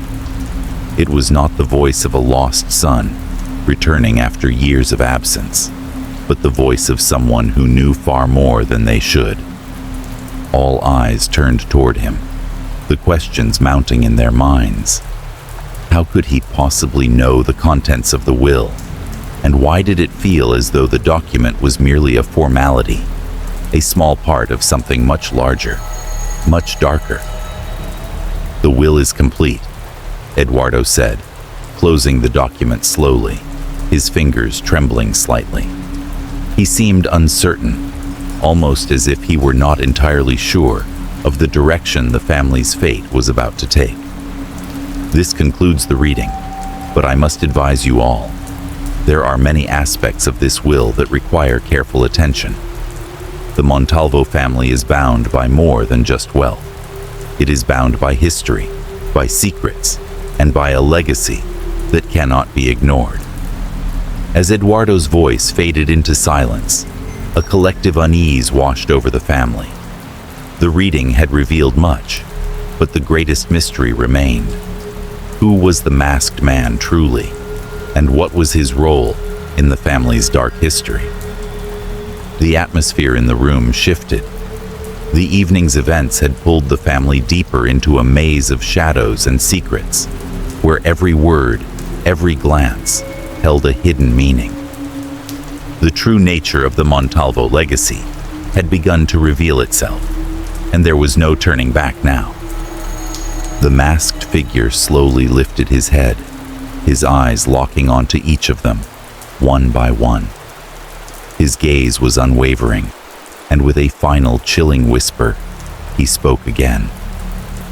"I am the one who has come to reveal the truth about your sins, the truth about your family." And with that, the true horror of the night had only just begun. Chapter 4. The First Death. The night had already descended into a heavy, oppressive silence, and the Montalvo family sat gathered in the drawing room, still reeling from the unsettling revelations that had unfolded during the reading of Don Alfonso's will. The masked man, Alejandro, or at least the man who claimed to be Alejandro, had left the room after his chilling declaration, leaving behind a trail of unease and suspicion. His words lingered like a dark fog over the family, casting an unspoken dread over the mansion. The grand chandelier above the room cast long shadows across the walls, and the flickering flames in the fireplace did little to dispel the chill that had crept into the air. The family members were scattered in their seats, too nervous to speak, yet too afraid to leave the room. Every creak of the floorboards, every rustle of the curtains, seemed to carry with it the weight of an impending storm. Hugo Montalvo, his face drawn and pale, paced restlessly near the window, his thoughts lost in the confusion and frustration of the night's events. Teresa, sitting rigidly in a chair beside him, glanced nervously toward the door, as if expecting someone, or something, to enter. Valentina, her mind still reeling from the shocking claims of the masked man, sat in silence, her fingers clasped tightly in her lap. Her gaze flickered around the room, as though searching for something she couldn't put into words. It was then that the sudden, unmistakable sound of a door slamming shut echoed through the hallways of the mansion. The family froze, their eyes wide with alarm. The noise had come from the direction of the hallway, near the guest rooms. Without exchanging a word, Hugo hurriedly made his way toward the door, his movements sharp and tense. He was followed by Teresa, her footsteps quick but hesitant, and Valentina, whose heart was hammering in her chest. "Gabriel?" Hugo's voice rang out in the hallway, his tone taut with worry. Gabriel, Hugo's cousin, had been one of the last family members to leave the drawing room, and he had made his way toward his room only moments before the noise had disturbed the stillness. At first, there was no answer. The hallway was eerily quiet, save for the distant crackling of the fire. The family hesitated at the door to Gabriel's room, and for a moment, it felt as though the mansion itself were holding its breath. Then, Hugo turned the doorknob, pushing the door open slowly. The scene before them was nothing short of horrifying. Gabriel was lying motionless on the floor near the foot of his bed, his body unnaturally contorted, as though he had fallen in an agonized sprawl. His eyes were wide open, staring vacantly into the dim light of the room. The strange part, what made the scene so unsettling, was the way he had been positioned. His hands were raised toward the ceiling, as though he were reaching for something or someone, but there was no sign of struggle, no sign of any attempt to flee or defend himself. His death was not immediate, nor was it simple. There was something disturbingly symbolic about the way his body lay, and it sent a chill down the spine of everyone present. "Oh my God." Teresa's voice trembled, her hand flying to her mouth in shock. What happened to him? How did he die? Hugo stepped closer to the body, kneeling down beside Gabriel's lifeless form. He reached out a tentative hand to check for a pulse, but it was obvious. Gabriel was dead. The cold, lifeless body confirmed it. Valentina stood frozen by the door, her breath coming in shallow gasps. She didn't move, her eyes locked on her cousin's body. Her mind raced to make sense of what she was seeing.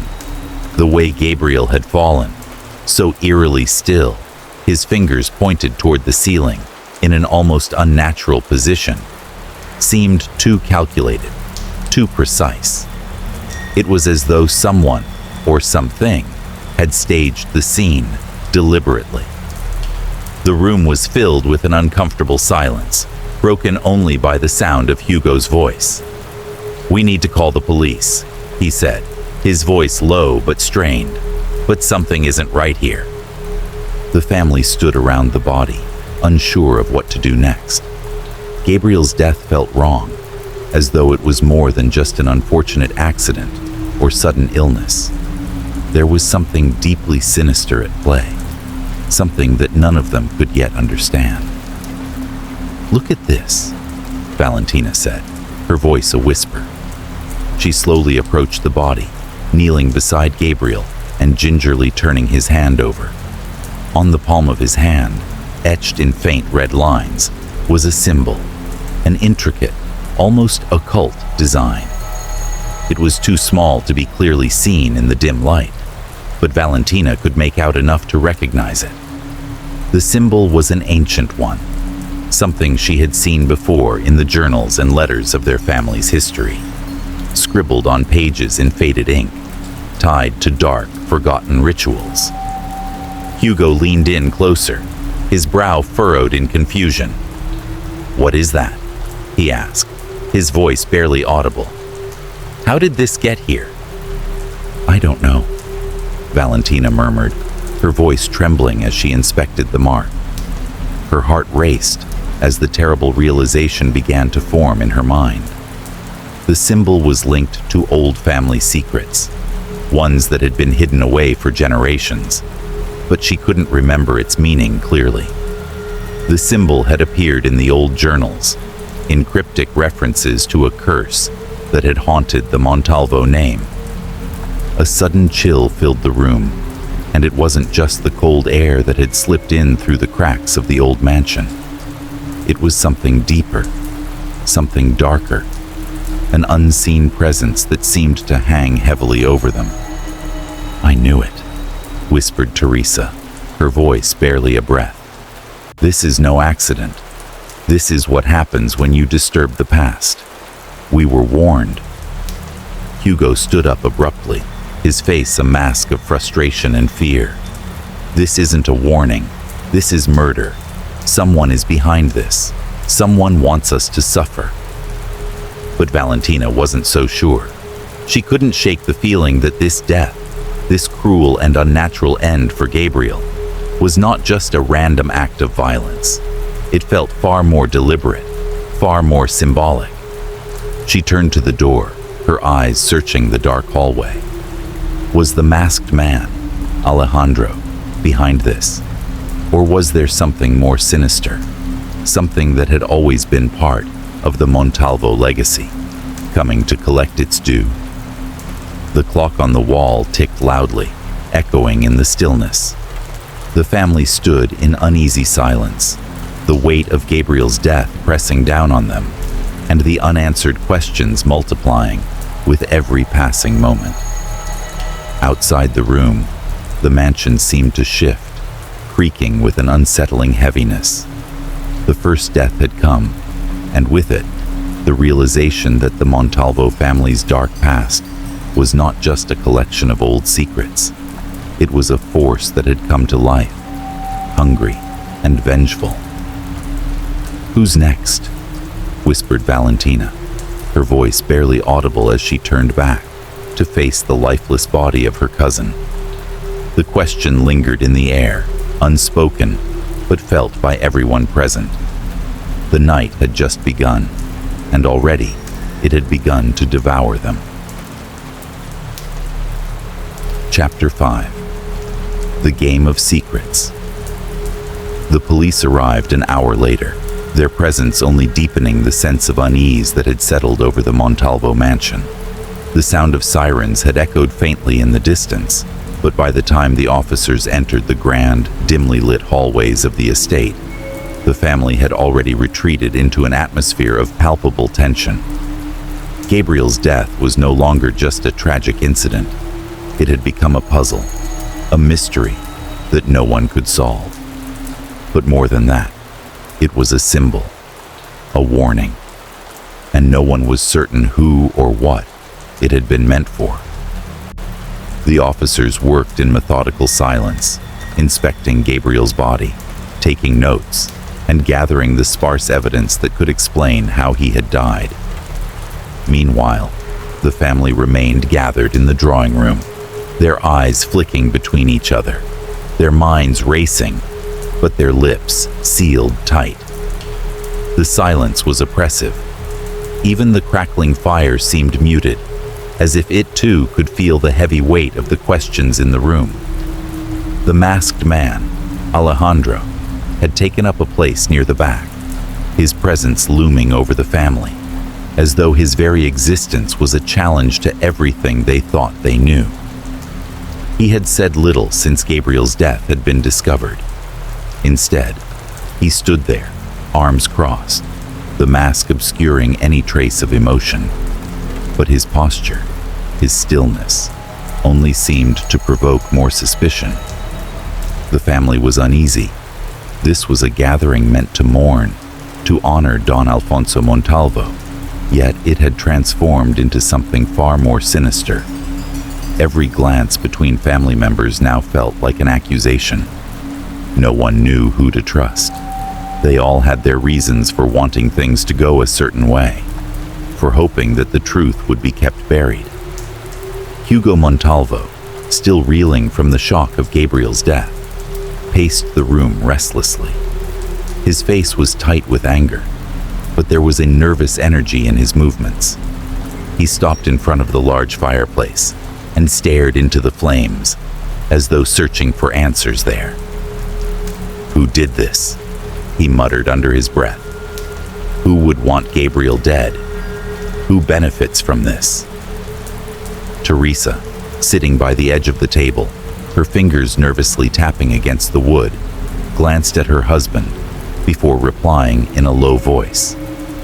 "Maybe it's not about who benefits. Maybe it's about what's being uncovered. Maybe Gabriel knew something." The words hung in the air, and the room fell into an uncomfortable silence. All eyes shifted to Teresa, and for a moment, her gaze met no one's. She seemed lost in her thoughts, her mind piecing together a reality she was reluctant to accept. "You think Gabriel knew something?" Hugo asked, his voice sharp, his eyes narrowing. What could he possibly have known? He was a fool, always meddling with things that were none of his business. "I don't know," Teresa whispered, her tone more distant now, almost as if she were speaking to herself. "But it's strange. His death. It's too symbolic. The way he died, the way his body was arranged. It's not random. It's connected to something. The statement hung heavily in the room. Valentina, who had been sitting in tense silence, suddenly stood up, her chair scraping against the floor. She couldn't ignore the gnawing feeling that had been eating at her ever since they'd discovered Gabriel's body. "She's right," she said, her voice firm. "This is not an accident. It's deliberate. Someone wanted to send a message." Hugo turned to face her, his face twisting with frustration. "A message? Who could possibly want to send a message to us? To our family?" Before anyone could respond, the door to the drawing room opened and one of the officers entered, his face grim. He nodded toward Hugo. "We've finished the preliminary examination of the body, sir. The cause of death is still under investigation, but we've found something odd. There's a mark, a symbol etched into Gabriel's palm." Valentina's heart skipped a beat. She had seen the symbol earlier, when she had examined Gabriel's body. The same mark that had been present in the family's old journals. The same symbol that was tied to the darkest parts of their history. "A symbol?" Hugo asked, his voice tinged with disbelief. "What symbol?" "We're not sure yet," the officer replied, "but it looks like something that's been drawn with some sort of sharp instrument. There are no signs of a struggle or any physical trauma other than the mark itself. But it's definitely intentional." The officer's words echoed in the room, and Valentina's mind began to race. "It's not random," she whispered, more to herself than to anyone else. "It's part of the family's past. It's connected to the curse, the one that's been haunting us for years." "What curse?" Hugo snapped, his voice rising. "What the hell are you talking about, Valentina?" Valentina didn't flinch. She knew her words were going to raise questions, but she couldn't hold back anymore. She had to speak the truth. "You all know there's something dark in this family's past. Something we've been hiding. The journals, the letters, the old stories. They all point to something that's been buried for generations. And now, it's coming to the surface." The room went deathly silent. The weight of Valentina's words hung over them like a heavy fog, suffocating them. They all knew, deep down, that she was right. There was something they had never been able to fully escape. Something that had remained just out of reach, lingering at the edges of their consciousness, never quite forgotten. "The symbol," she continued, her voice growing stronger. "It's the same one that's been linked to the Montalvo curse. It's a mark of punishment, a symbol of retribution for the sins we've tried so hard to hide." Hugo shook his head, his face a mask of disbelief and anger. "This is madness," he spat. "What nonsense are you talking about, Valentina? This has nothing to do with us, nothing to do with the family. Gabriel was just in the wrong place at the wrong time. That's all." Valentina's eyes hardened. "You don't get it, Hugo. Gabriel's death isn't an accident. It's a warning.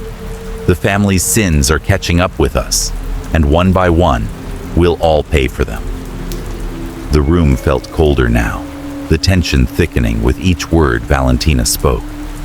The family's once tight bonds were beginning to fray, their darkest secrets spilling out into the open. No one knew whom to trust anymore.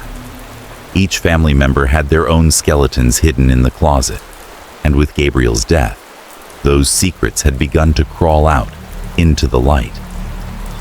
"I don't care about your theories, Valentina," Hugo sneered. "I care about getting to the truth. If we don't figure out who did this, if we don't find out who's behind these deaths, we'll all be next." The masked man, Alejandro, who had remained eerily silent until now, finally spoke, his voice low and cold. "You're right, Hugo. Someone will be next, but the truth you seek may be harder to find than you think." Everyone turned to look at him, their eyes filled with a mixture of suspicion and fear. The masked man's words held weight, and his calm demeanor only made him seem more dangerous. "I didn't come here to play your games," Alejandro continued. "I came to reveal the truth about your past, and whether you like it or not, your past is coming for you." His words hung in the air like a final judgment, and for a moment, the entire room seemed to hold its breath. The game of secrets had begun, and no one was safe. Chapter 6. The Second Death. The night had already woven itself into an intricate tapestry of unease and dread, a palpable darkness hanging in the air. Gabriel's death had shaken the Montalvo family to its core, leaving them questioning everything they thought they knew. The tension had reached a breaking point, and the feeling that something was horribly wrong had only deepened. Gabriel's death, symbolic and unnerving, had left them all in a state of paralysis, waiting for answers that never seemed to come.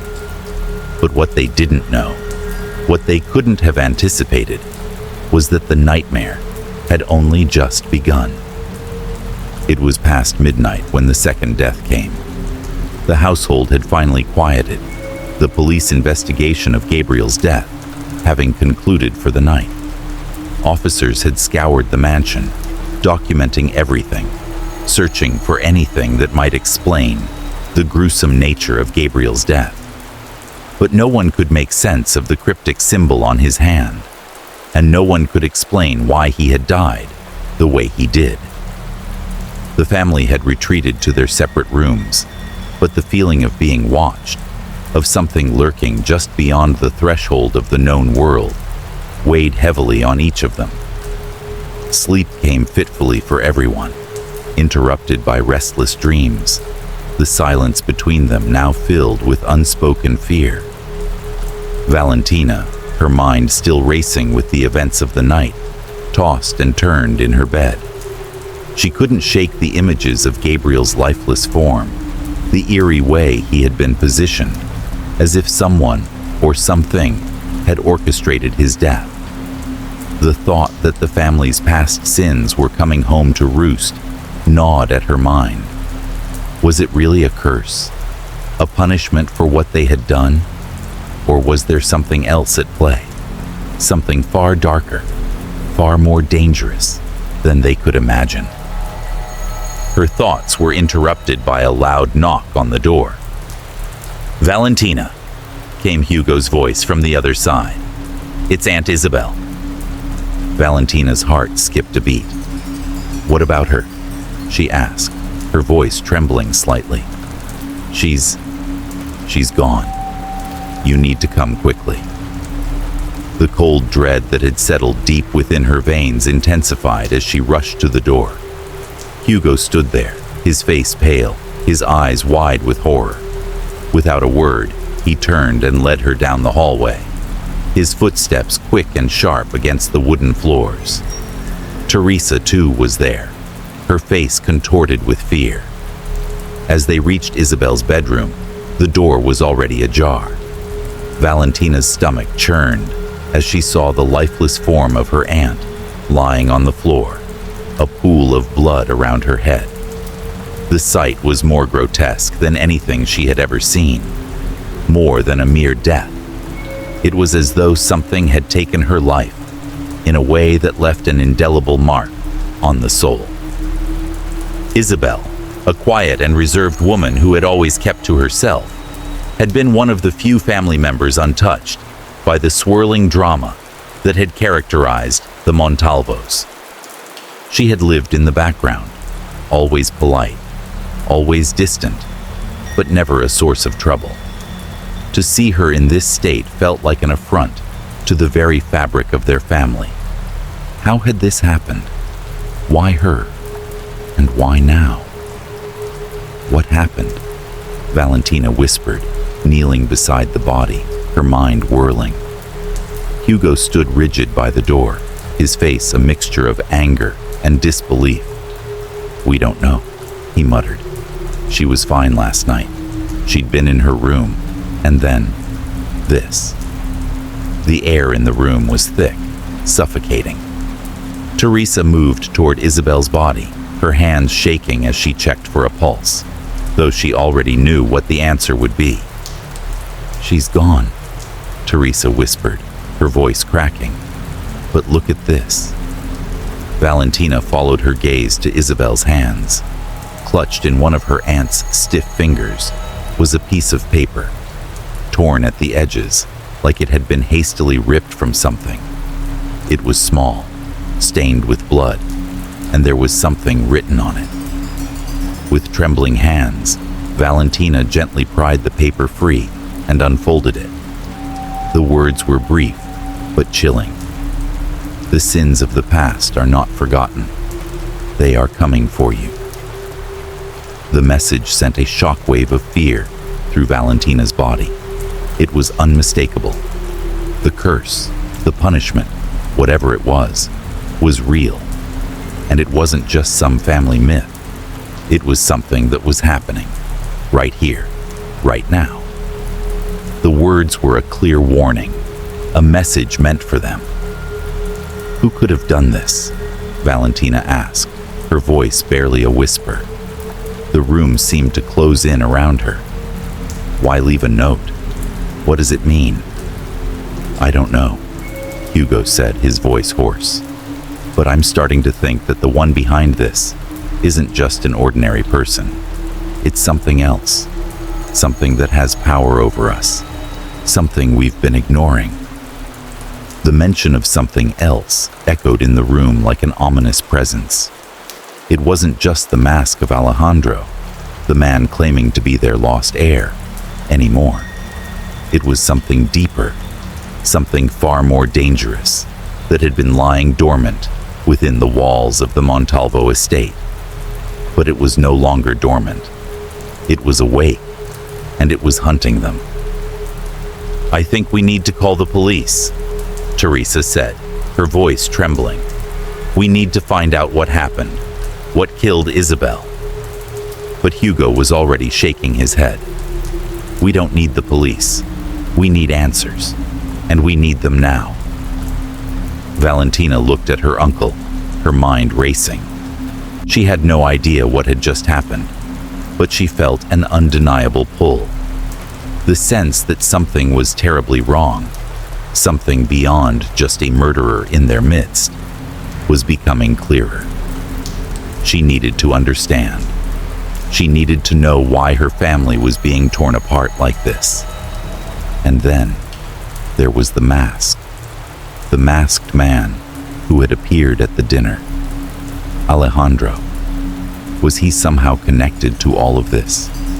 Could he be the one behind these deaths? Or was he a victim, too, of something much larger than any of them could understand? As the family stood over Isabel's lifeless body, a terrible realization began to settle over them. This wasn't just a series of tragic accidents. This was part of something far more complex, something ancient. And unless they confronted the truth, unless they faced whatever had been awakened within the Montalvo family, they would continue to fall, one by one. The second death had come, and it was only a matter of time before the third arrived. The air grew colder in the room, and the shadows seemed to stretch longer. The Montalvo family, once powerful and proud, was now a house on the edge of collapse, teetering on the precipice of a past they had tried so hard to bury. The price of their sins had come due, and they would soon learn that nothing, no one, was beyond the reach of retribution. Chapter 7. The Weaving of the Past. The mansion seemed to hold its breath as Valentina Montalvo walked silently down the long, dimly lit hallway. It was late, and most of the family had retreated to their rooms, still reeling from the shock of Aunt Isabel's death. The second loss had only deepened the air of unease that had settled over the Montalvo estate. The investigation into Isabel's death was ongoing, but the police had no answers. The symbol that had been found on Gabriel's hand, and now Isabel's cryptic message, had set her mind spinning. The curse that she had once dismissed as mere superstition was becoming all too real. Valentina had always been the quiet one in the family, the one who listened more than she spoke, who observed from the shadows. But tonight, as the moon cast its cold light through the grand windows of the mansion, she felt a sense of urgency that pushed her to act. The mysteries surrounding the deaths of Gabriel and Isabel, and the masked man who had claimed to be her lost brother, were no longer something she could ignore. She needed answers, answers that the family was too terrified to seek, and more importantly, she needed to uncover the truth about the family's past. There was one place in the mansion she hadn't dared to visit in years: the old library. It was a room that had always been locked away from the younger generation, a room where secrets were buried beneath dust and forgotten tomes. The Montalvo family had always been a family of tradition, and there were some traditions that were never spoken about. Valentina's parents had always warned her not to disturb the contents of the library, but in the wake of the events unfolding before her, that warning seemed irrelevant. She couldn't keep ignoring the feeling that something was calling to her, something hidden deep within the walls of the mansion. As she approached the heavy oak doors of the library, Valentina's fingers trembled. She turned the old brass handle, pushing the door open. The musty scent of old paper and leather filled her nostrils as she stepped into the darkened room. The shelves were lined with books, some ancient, some barely touched in decades. There was a thick layer of dust over everything, as if the room had been abandoned for a long time. It was a stark contrast to the rest of the mansion, which had been meticulously cared for. But here, in the shadows, lay the remnants of a past that no one wanted to confront. Valentina moved slowly, her eyes scanning the shelves. She knew what she was looking for: old diaries, letters, anything that could provide a glimpse into the Montalvo family's past. It was only when she reached the far corner of the room, behind a stack of dusty books, that she found it. An old chest, weathered by time, but still intact. She had seen it before, as a child, when she had wandered the halls with an innocent curiosity. Back then, she hadn't known what it contained, but now she felt an overwhelming sense of dread as she knelt in front of it. With a hesitant hand, Valentina opened the chest. Inside, neatly stacked, were a series of leather-bound journals, old letters, and yellowed papers. The weight of the chest seemed to press against her chest as she pulled out the first journal, its cover cracked and worn from years of neglect. She could feel the coldness of history in her fingertips as she opened the book to the first page. The handwriting was elegant, familiar, yet distant. It was her grandfather's, Don Alfonso Montalvo's, handwriting. The first entry was dated many years ago, and as Valentina read the words, the pieces of the puzzle began to fall into place. Her grandfather's words spoke of wealth, of power, but there were also mentions of fear.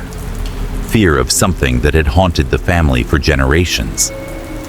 She turned the pages rapidly, her breath quickening as the entries became more and more disturbing. The journals described a dark chapter in the family's history that had been deliberately erased.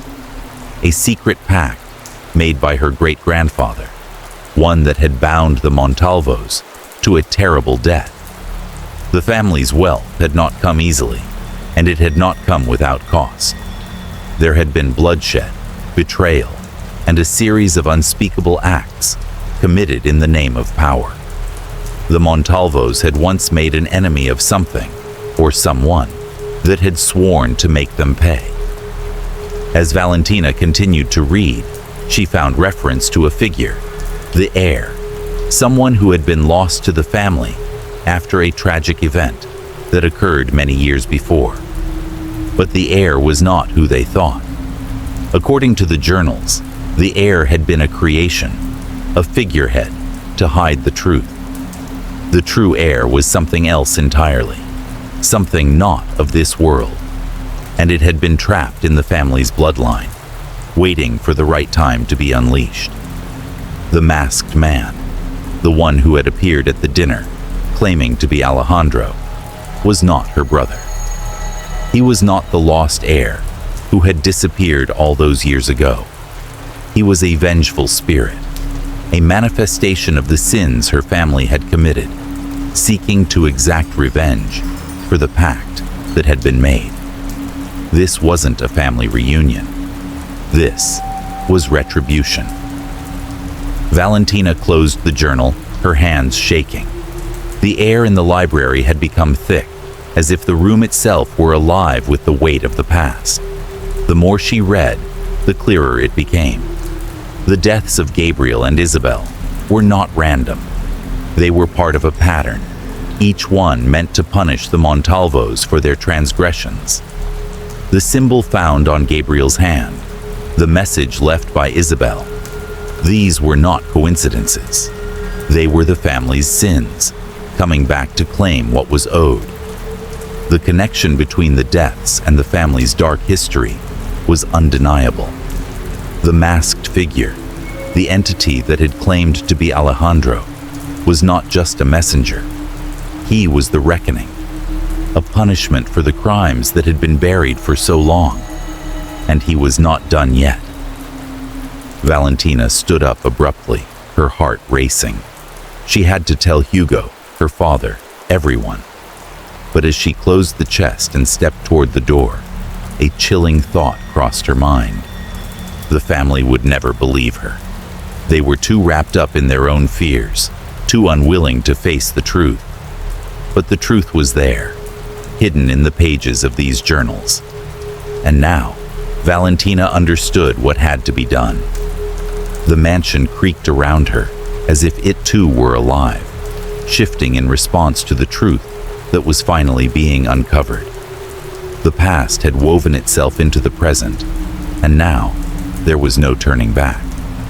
The family's sins, long buried beneath layers of denial, were no longer hidden. They were coming to light, and the price would be paid. Valentina's footsteps echoed down the hallway as she made her way back to her room. The moonlight flickered in through the windows, casting long shadows across the floors. The sense of dread that had followed her since the moment she opened the library door intensified with every step she took. She wasn't sure who would be next, but one thing was certain. The game of secrets had begun, and the family was about to lose everything. Chapter 8. The Enigma of the Masked Man. The mansion stood under a veil of cold silence, the grand walls whispering with the weight of the past. Valentina had spent hours searching through the old journals, piecing together the fragments of her family's dark legacy. Each discovery was more chilling than the last, but it was not enough. The answers, the real truth, were still out of reach. It was time to confront the one who had brought the nightmare to life, the masked man, the figure who had claimed to be Alejandro, her lost brother, the one who had stirred the shadows of the Montalvo family's hidden history. Valentina had seen him, heard his voice, and felt the unnerving presence of his gaze. But until now, she had only known him as a mystery, a faceless entity that had appeared in the midst of her family's tragedy. A part of her had wanted to believe that he was just an imposter, someone who had come to sow chaos for reasons of his own. But the more she learned, the more she realized that there was something far worse at play. She stood in front of the grand doors that led to the drawing room, her fingers trembling as she gripped the handle. The house was eerily quiet. the kind of silence that felt as if it were holding its breath, as if it were waiting for something to unfold. Inside, the family was gathered, each one of them still processing the horrors they had witnessed. The death of Gabriel, the eerie message left behind by Isabel, and the growing realization that the deaths were not coincidental, but part of something far larger. The masked man, Alejandro, had not been seen for hours, but Valentina knew it was time to face him. The answers lay with him, and she could no longer afford to wait in the shadows of uncertainty. Valentina pushed open the doors, stepping into the room. The family turned to look at her, but she paid them no mind. Her eyes were fixed on the figure standing by the window, the masked man. His stillness was unsettling, like a predator waiting for its prey to move. "Alejandro," Valentina said, her voice steady, but laced with the tension that gripped her. She could feel the weight of her own words, knowing that this moment would change everything. "I need to know the truth. What are you? Who are you really?" The room fell silent, the family watching with bated breath.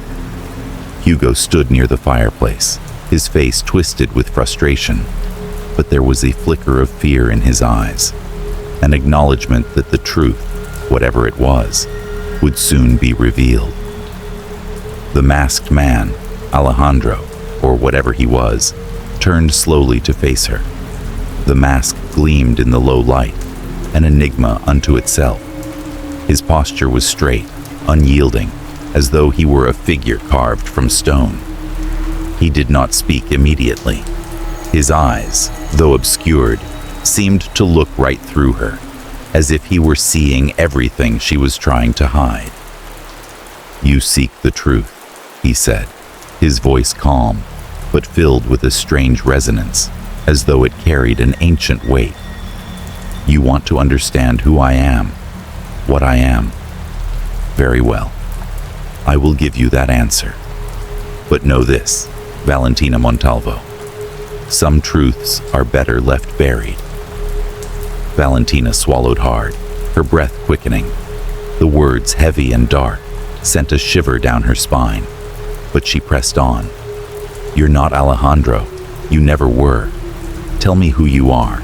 What is it that you want?" The man's lips barely moved as he spoke, but his voice seemed to reverberate in the space around them. "You are correct. I am not Alejandro Montalvo. Not in the way you think." He stepped forward, his steps slow, deliberate. "I was never meant to be a child of this family. I am something else. A force that has been waiting for the sins of the Montalvos to catch up with them." Valentina's heart raced. She stepped back slightly, the words sinking in. She had suspected it, but hearing it out loud was something else entirely. This was no mere man, no lost heir seeking revenge. This was something far darker, an entity, something beyond the realm of human understanding. "The Montalvos," he continued, his voice now carrying an almost sinister calm, "committed a sin so grievous, so vile, that it has tainted every generation that followed. Your family's wealth, your power, everything you have. It was built on the suffering of others. But that suffering was never forgotten. It festered in the shadows, waiting for the right moment to strike." Valentina's mind raced as the pieces began to fall into place. She thought back to the journals, to the mention of the curse, the pact that her great-grandfather had made. It was not just a story. It was real. The Montalvo family had made an enemy of something ancient, something that had been biding its time, waiting for its vengeance. "You were the price of that sin," she whispered, barely able to speak the words aloud. "You were the one who was wronged, the one they betrayed." The masked man nodded slowly, his expression hidden, but the truth clear in his voice. Yes, I was the price they paid, and now I have come to collect that debt. The family's sins are not so easily forgotten. For every life you have taken, for every wrong you have committed, there must be payment. Valentina felt a wave of nausea wash over her. The family's entire legacy, everything they had worked for, was built on blood, on broken promises, on lives destroyed. And now, it was coming full circle. Her family had been marked for this moment, marked for destruction, because of the sins they had buried so deeply. "You've killed Gabriel and Isabel," Valentina said, her voice shaking, "because of the past." The masked man's head tilted slightly, as if considering her words. They were the first. They were the ones who were closest to the truth, the ones who had begun to uncover the secrets that had been buried for so long. But they were only the beginning. The price must be paid by all who bear the name Montalvo. And now, it is your turn. The weight of his words hit Valentina like a blow. The realization that she could not escape the past, that her family's fate had already been sealed by the actions of those long gone, sank deep into her chest. She was trapped. There was no running, no hiding. The sins of the Montalvos had caught up with them, and the masked man, this entity, was the reckoning. The vengeance they had been evading for generations was now here. "No," Valentina said, her voice trembling but determined. "I won't let you destroy us. I won't let you." The masked man stepped forward, his gaze locking onto hers with an intensity that made her heart skip a beat. "You have no choice. The past cannot be undone. The sins are too great. The debt has been called in, and you will pay the price. All of you." Valentina took a step back, fear rising in her chest, but she held her ground. "But we're not responsible for what was done. We didn't commit those crimes." "No," the masked man said, his voice cold. "But you are the ones who bear the name. You are the ones who must face the consequences." The room seemed to grow colder, the shadows around them deepening. The truth was out, and there was no turning back. The family was doomed to face their past, no matter how much they tried to bury it.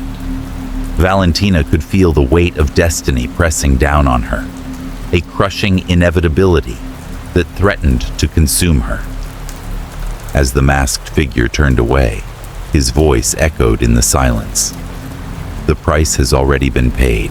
You can't escape your fate. No one can." And with that, Valentina understood. The family's destiny was sealed, and nothing could stop the reckoning that was about to unfold. The game was over. The Montalvos had no choice but to face the darkness that had haunted them for so long. Chapter 9. The Last Death. The night had become a shadow of its former self, unrecognizable, swallowed by dread, and thick with the weight of death. The Montalvo family, once powerful and proud, had been reduced to a few scattered souls, each one marked by the sins of their ancestors. Only a handful of them remained alive, survivors of a legacy that had condemned them to face the darkness that had been buried for generations. Hugo Montalvo, the eldest son, had fallen in the midst of the chaos, his life taken by the masked figure who had shown no mercy. Teresa, his wife, was dead too, her fate sealed when the masked man struck. Gabriel's death had been the first, Isabel's the second. One by one, they had been picked off, each death more brutal than the last, each one a piece of the old debt coming due. The family had paid the price, and Valentina knew, deep in her bones, that the reckoning was not over. There was one final death to come. As Valentina stood at the threshold of the drawing room, the once regal chamber now dark and cold, the faint sound of footsteps echoed through the empty halls.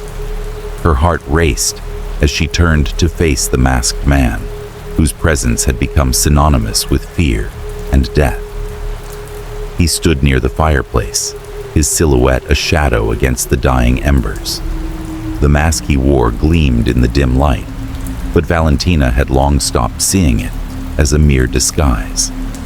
It had become a symbol of the inevitable, the harbinger of the family's doom. Valentina. The masked man spoke her name with an eerie calmness. His voice was the same, smooth and cold, but now it held an almost imperceptible finality, as though everything had led to this moment. The time has come. Her chest tightened as she stepped forward, her feet unsteady beneath her. The weight of the truth, the terrible, awful truth, pressed on her shoulders, a constant reminder of the sins her family had committed. She could feel the presence of death in the air, the tension thick with the knowledge that she was the last one left, the last of the Montalvo name, the last heir. Who else has to die? Valentina asked, her voice steady despite the fear that gripped her heart. How much more will you take? The masked figure turned toward her slowly, and for a moment, she thought she saw a glimmer of something, an emotion, flicker behind the mask. But it was gone as quickly as it had come. His voice, when it came, was as cold and implacable as ever. The debt has been paid, he said, but there is one last thing that must be done, a final reckoning. Valentina's blood ran cold. She knew, without needing to be told, that she was the final piece of the puzzle. She was the last Montalvo, the last to carry the name. Her survival was the last part of the family's curse to be fulfilled. And now, standing before this entity, this vengeance incarnate, she realized the awful truth. You came for us all, she whispered, the words catching in her throat. But why? What did we do? The figure's eyes, hidden behind the mask, seemed to pierce her soul. You did not act alone. The sins of the Montalvos are the sins of your ancestors, of those who founded this house. It is a cycle that has been repeating for generations, and now it ends with you. Valentina's hands clenched into fists. Her mind reeled with the knowledge that she had no escape. But there was one thing she still didn't understand. Why now? Why had the reckoning come to this point? What had triggered it? What happened? She demanded, her voice growing stronger. What did my family do that was so terrible? What is this punishment? The masked figure stepped closer, his presence overwhelming, as if the very air around him had become heavy with the weight of centuries. The Montalvos made a deal, a pact forged in blood. You sought power, wealth, and control at the expense of others. The land you own, the empire you built, was stolen from the people who once inhabited it, the lives that were sacrificed to give you your fortune. The truth was slowly becoming clearer, piece by agonizing piece. Valentina could feel the cold fingers of realization curl around her heart. Her family's legacy was built on more than just betrayal. It was built on bloodshed, on the suffering of others. They had stolen lives, crushed dreams, and built their empire upon the ashes of those they had wronged. You, she whispered, her voice trembling. You're the one who was wronged. The masked figure nodded once. I was one of the victims, one of many, the ones whose lives were stolen for the sake of your family's ambition. My name has been lost to time, but my vengeance remains. The truth was too much to bear, and Valentina felt her legs give way. She collapsed to her knees, the weight of the revelation suffocating her. She had always known, deep down, that her family's wealth was built on something dark, but to know the full extent of it, to understand that the lives of innocent people had been taken, had been used as the very foundation of her family's power, was more than she could comprehend. "You are the last of the Montalvos," the masked figure continued. "And now, the cycle ends. You are the final payment." Valentina's breath came in short gasps as she struggled to keep her composure. Her mind raced, but in the midst of the chaos, a single thought emerged, crystal clear. "I can't let it end like this." A surge of defiance rose within her, her heart pounding with a newfound resolve. She stood up, her legs shaking, but her determination unwavering. She had learned the truth. She had uncovered the secrets her family had tried so desperately to hide. But there was one thing she could still control: her own fate. "I won't let you destroy me," she said, her voice stronger now, filled with a quiet strength. "You want me to pay the price for the sins of my family, but I won't give you that satisfaction." The masked figure tilted his head slightly, as though considering her words. For a moment, there was silence, the air thick with tension. Then, he spoke again, his voice softer this time. "You misunderstand. This is not about satisfaction. It is about balance. The scales must be tipped, and this is the only way for your family to atone for what it has done."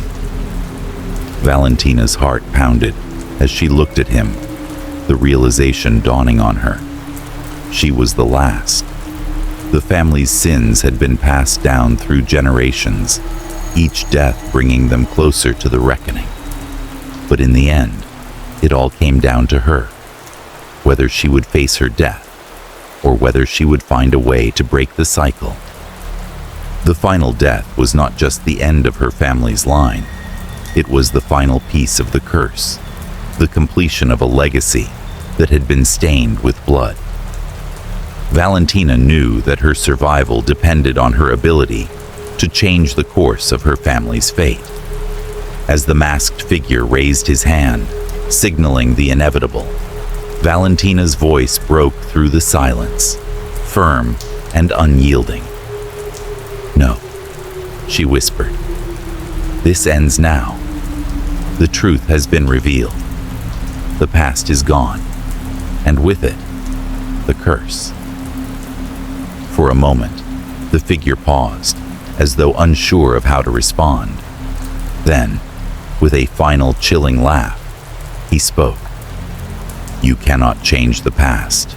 You cannot escape your fate." And in that instant, Valentina realized that her survival depended not on escaping, but on confronting the truth and finding a way to release her family from the chains of its own making. The last death had come, but so too had the last chance for redemption. Valentina would not let her family be destroyed, not by the past, not by the curse.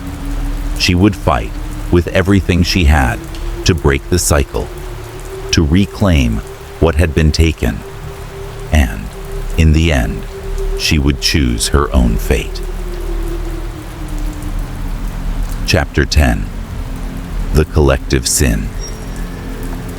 The Montalvo mansion was eerily silent, its once grand halls now a reflection of the tragedy that had unfolded within its walls. The walls, which had borne witness to generations of wealth, power, and unspoken secrets, now seemed hollow, as if the house itself were mourning the family it had once sheltered. Valentina stood alone in the center of the drawing room, her mind racing. Her family was gone. Her uncle Hugo, his wife Teresa, her cousins Gabriel and Isabel, all of them dead. Each death had been a brutal reminder of the sins that had been buried for too long. And now, the figure responsible for those deaths, The masked man stood before her once again.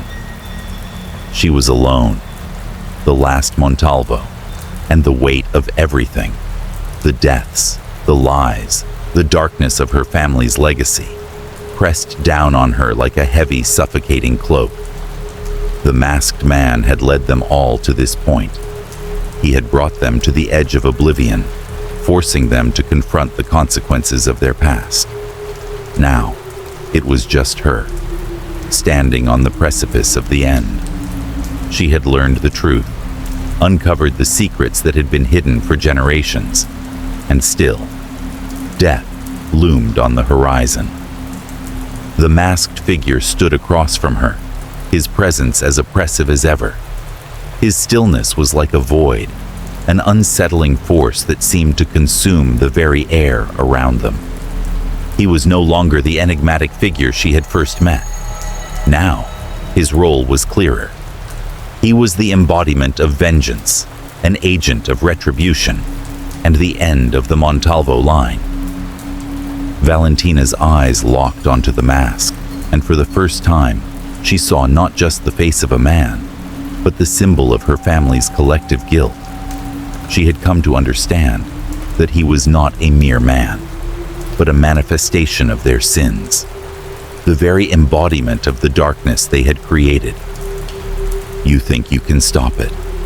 The masked figure spoke, his voice steady and cold.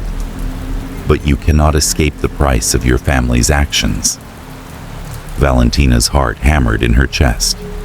The words no longer held the same power over her. She had heard them too many times. She had heard him talk of vengeance and punishment, of blood that had been spilled, and a debt that had to be paid. But now, the truth was clear. It was not just the actions of her immediate family. This was a legacy of sins, a collective burden that had stretched back through the generations. Her mind replayed the words of the journals she had uncovered. Her family had caused the death of a loved one years ago, an event so horrifying, so profound, that it had set the stage for everything that had followed. The pact, the betrayal, the lives destroyed, all of it had stemmed from that single act of violence. It had been buried, ignored, forgotten, but it was never truly gone. It had festered, hidden in the shadows, waiting to resurface. She could feel the weight of that knowledge pressing against her. The truth she had uncovered was both her salvation and her curse. The Montalvo family had caused the death of someone close to them, a loved one who had been silenced in the name of ambition, greed, and power. And it was that death that had sealed their fate. "You don't know the full story, do you?" Valentina spoke, her voice shaking but firm. "You think this is about me, about my family's wrongs, but it's not just that. It's what we did, the life we took, the death that started all of this." The masked man's gaze never wavered, but Valentina could feel his attention sharpen. He seemed to consider her words, as though trying to understand the full depth of her understanding. "You're right," he said, his voice lower now, filled with something like recognition. "It was not only the Montalvos of today, but those before you. A sin so deep, so irreparable, that it condemned every generation after.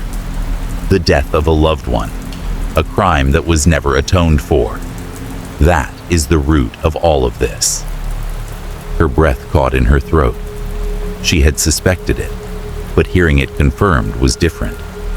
The person they had killed, someone they loved, had been the final straw that had set everything in motion. It had torn the family apart from the inside out, leaving behind nothing but ruin and guilt. The masked figure was the physical manifestation of that guilt, that stain upon the Montalvo name. And now, it was time to face it. Valentina's hands clenched at her sides, but there was no fear in her heart anymore. No hesitation. She had seen the truth, and it had laid bare the path she needed to take. She stepped forward, her eyes never leaving the masked figure. I understand now. This is not just about revenge. It's about breaking the cycle. It's about confronting the sin that has haunted my family for generations. And it ends with me. The masked figure did not move, but his voice took on an edge of curiosity. You think you can stop it? You think offering yourself as a sacrifice will erase the debt? Valentina's gaze hardened. She had learned everything she needed to know.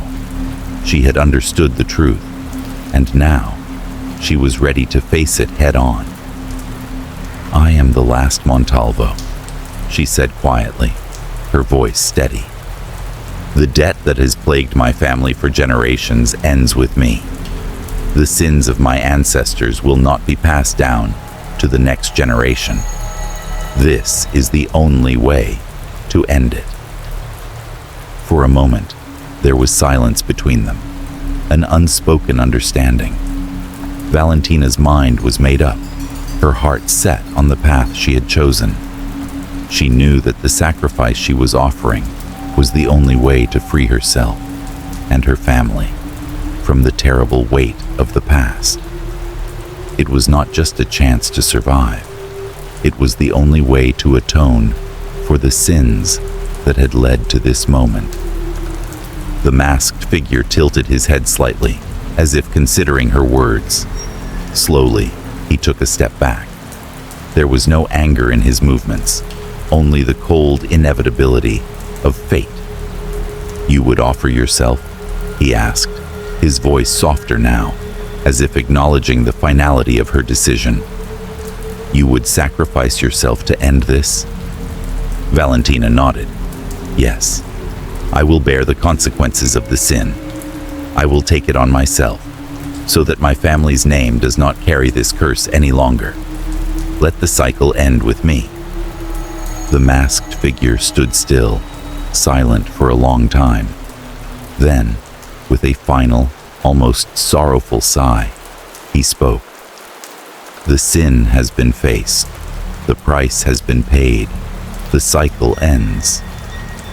Without another word, the masked figure turned and walked toward the shadows, his form melting into the darkness. As he disappeared, a sudden stillness filled the room.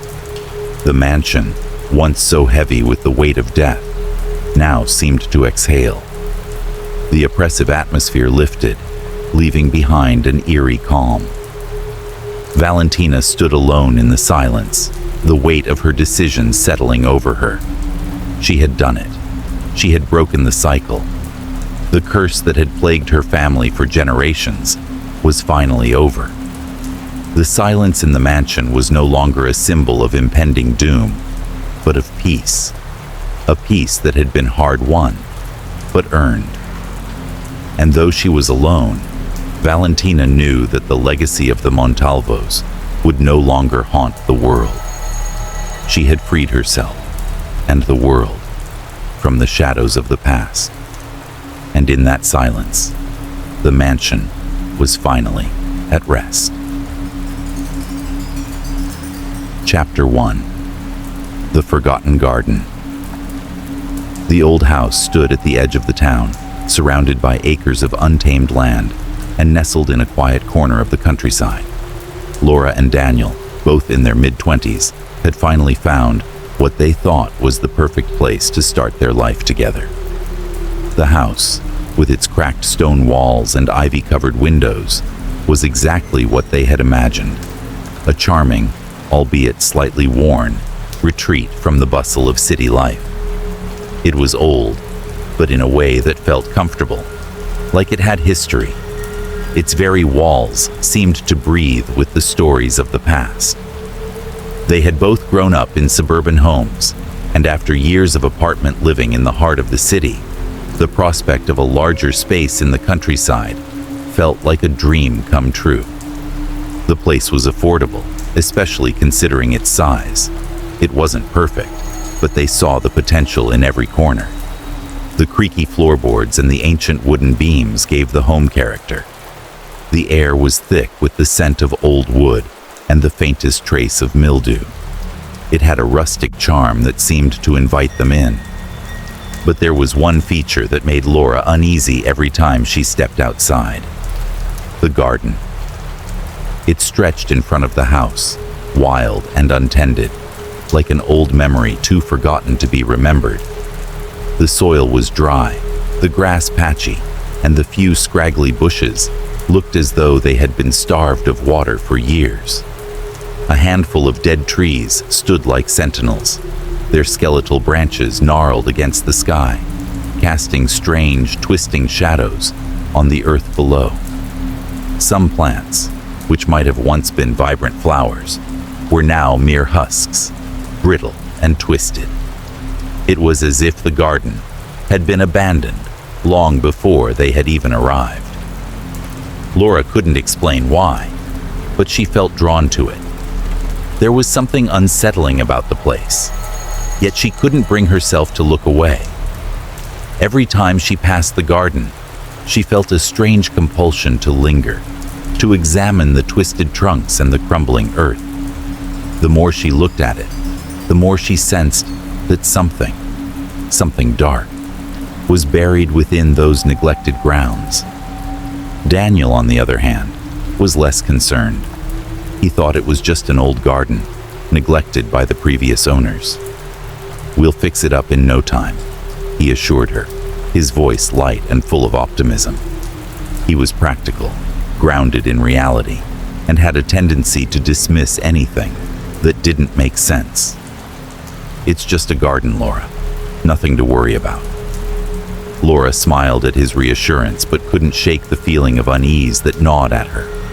She was sure she wasn't the only one who felt it. As they moved in and began unpacking their things, the neighbors kept their distance. They were friendly enough at first, but were unusually vague when it came to discussing the house, especially the garden. When Laura tried to ask them about it, they would glance quickly at each other before offering vague, non-committal answers. "It's just an old garden," one of them said dismissively, her eyes darting toward the house as if she were unsure whether to say more.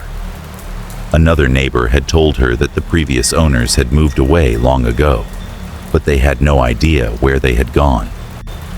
"You won't have any trouble with the place," she had said, though her voice trembled slightly.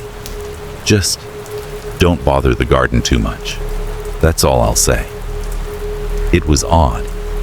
The neighbors' behavior seemed almost rehearsed, as if they were afraid to talk about it.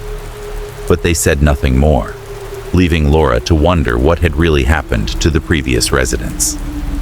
That evening, as the sun dipped below the horizon and cast long shadows across the yard, Laura found herself outside once more, gazing at the garden. She couldn't explain it, but there was something oddly magnetic about the place.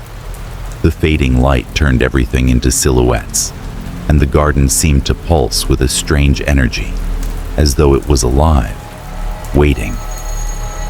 Daniel, as usual, was inside, unpacking boxes and setting up their new home. He was always so pragmatic, so focused on the task at hand. Laura envied his ability to simply move forward without being bothered by the inexplicable things that seemed to haunt her. She walked toward the garden, drawn in by some unseen force.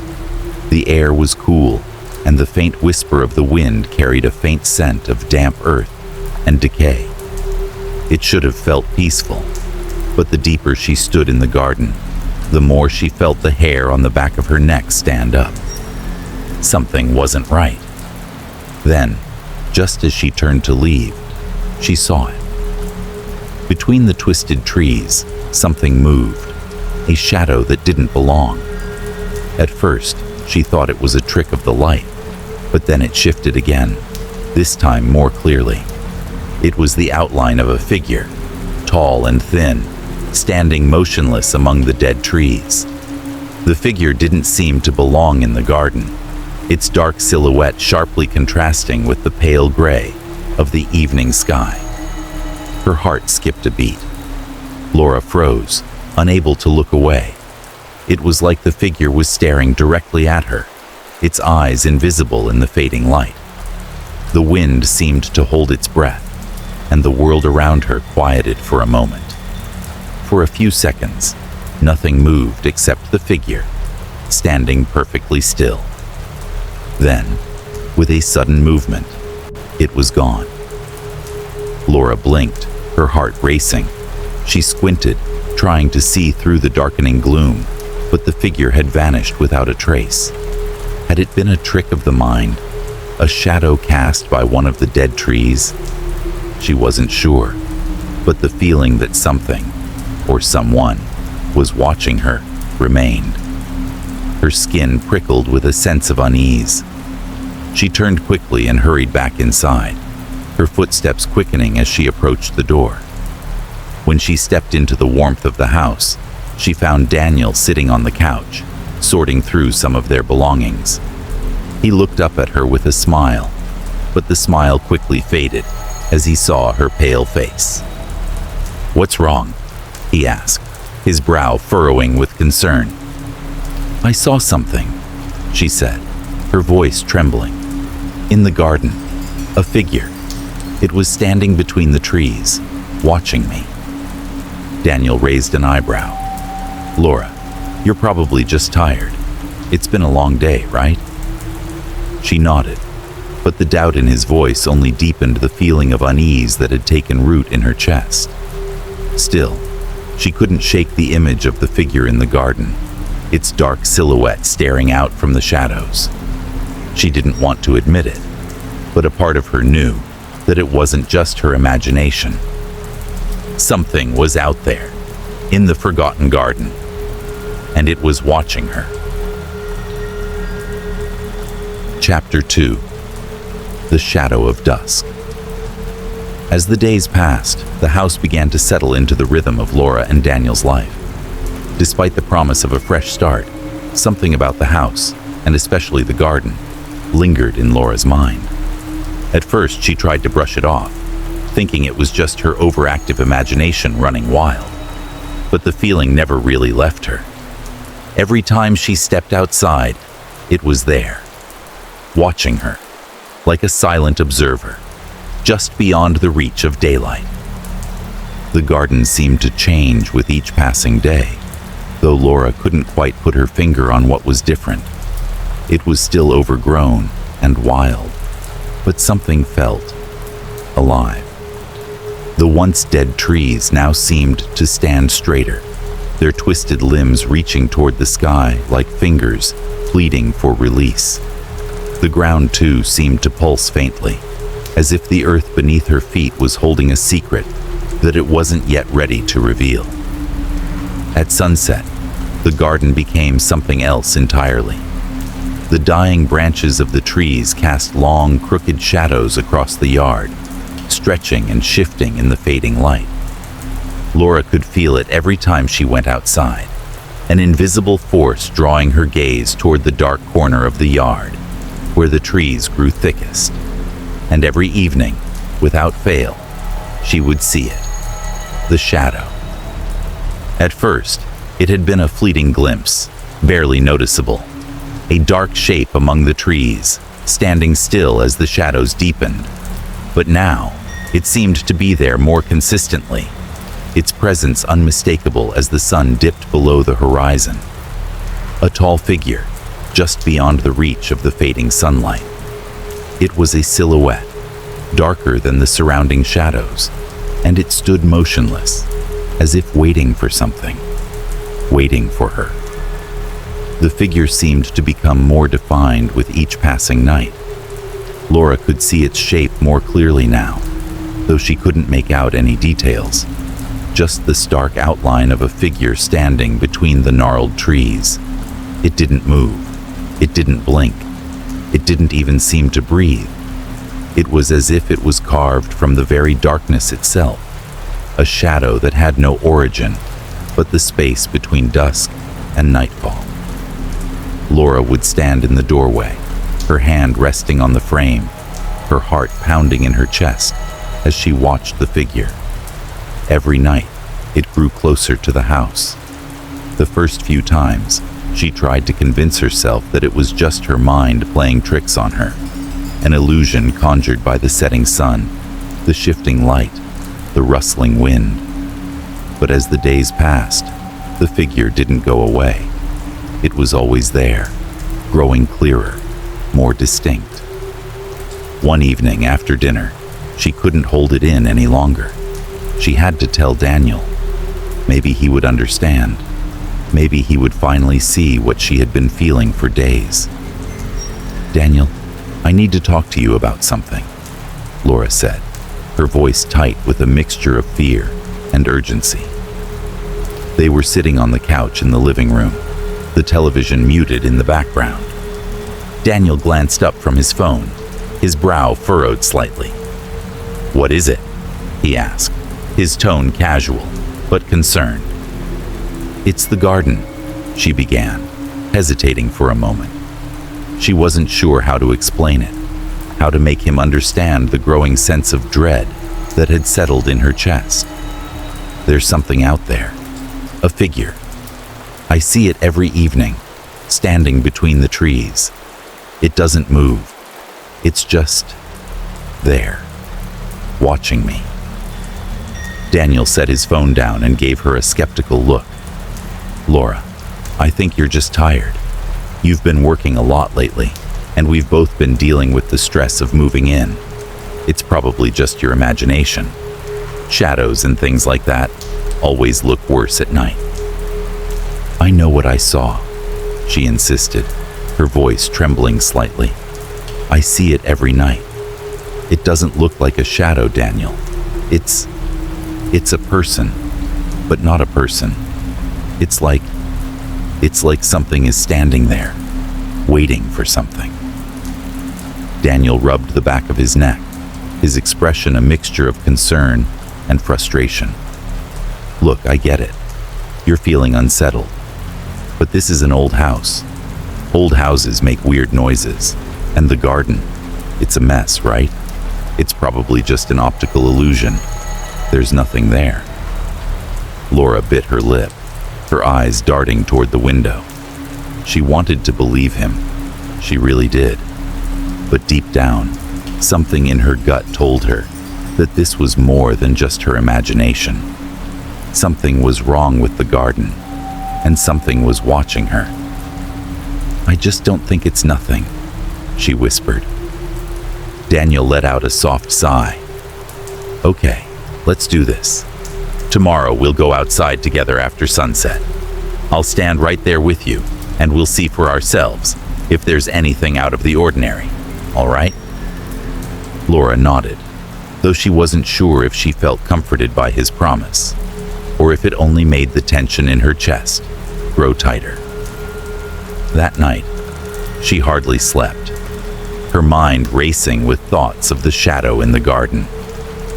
The next evening, as the sun dipped low and the air grew cooler, Laura and Daniel stood side by side in the doorway, staring out at the garden.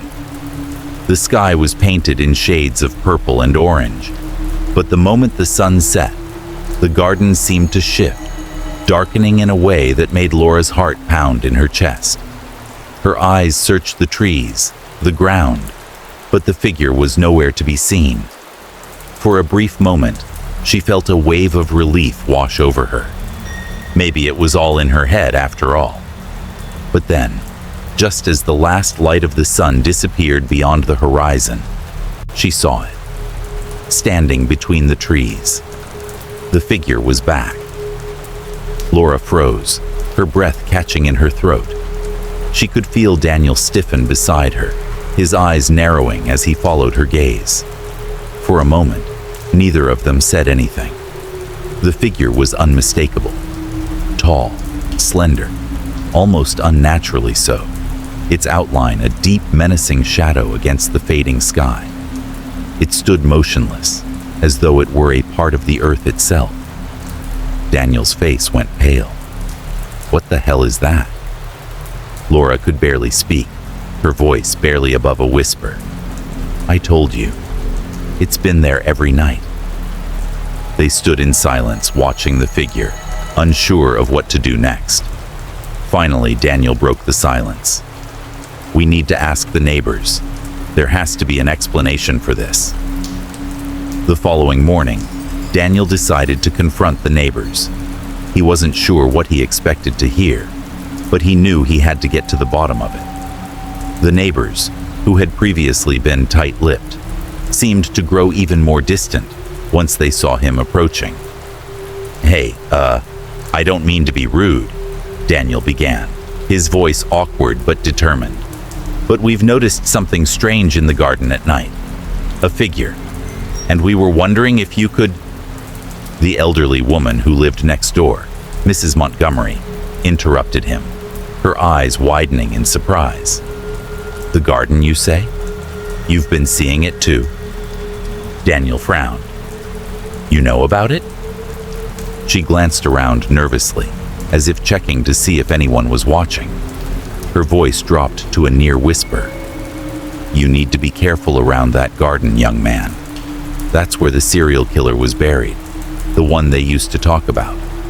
They say he still watches the house, his bloodthirst never having been quenched." Daniel's blood ran cold.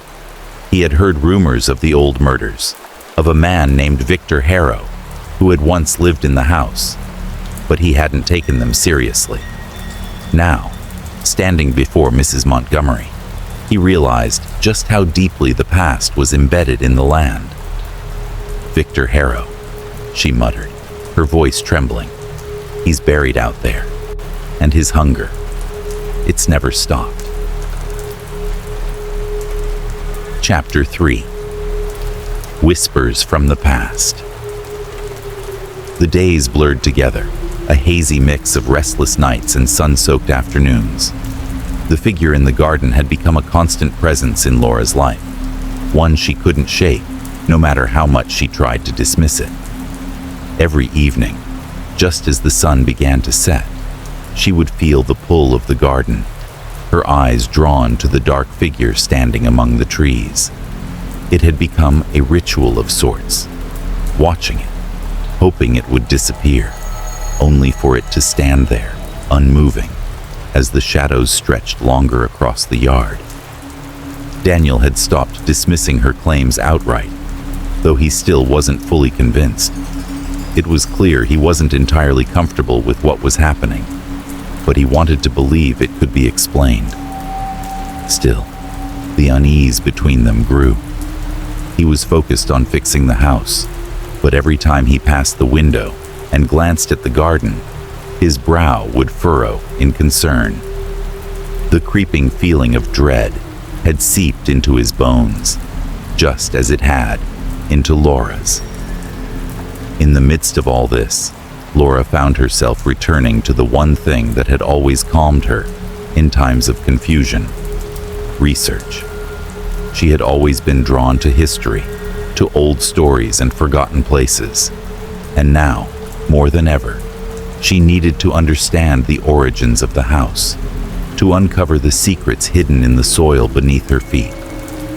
It started with the local library, an old building at the edge of the town square, filled with dusty books and crumbling newspapers. Laura combed through old records, newspapers, and town archives, hoping to find something, anything, that would explain what was happening to her.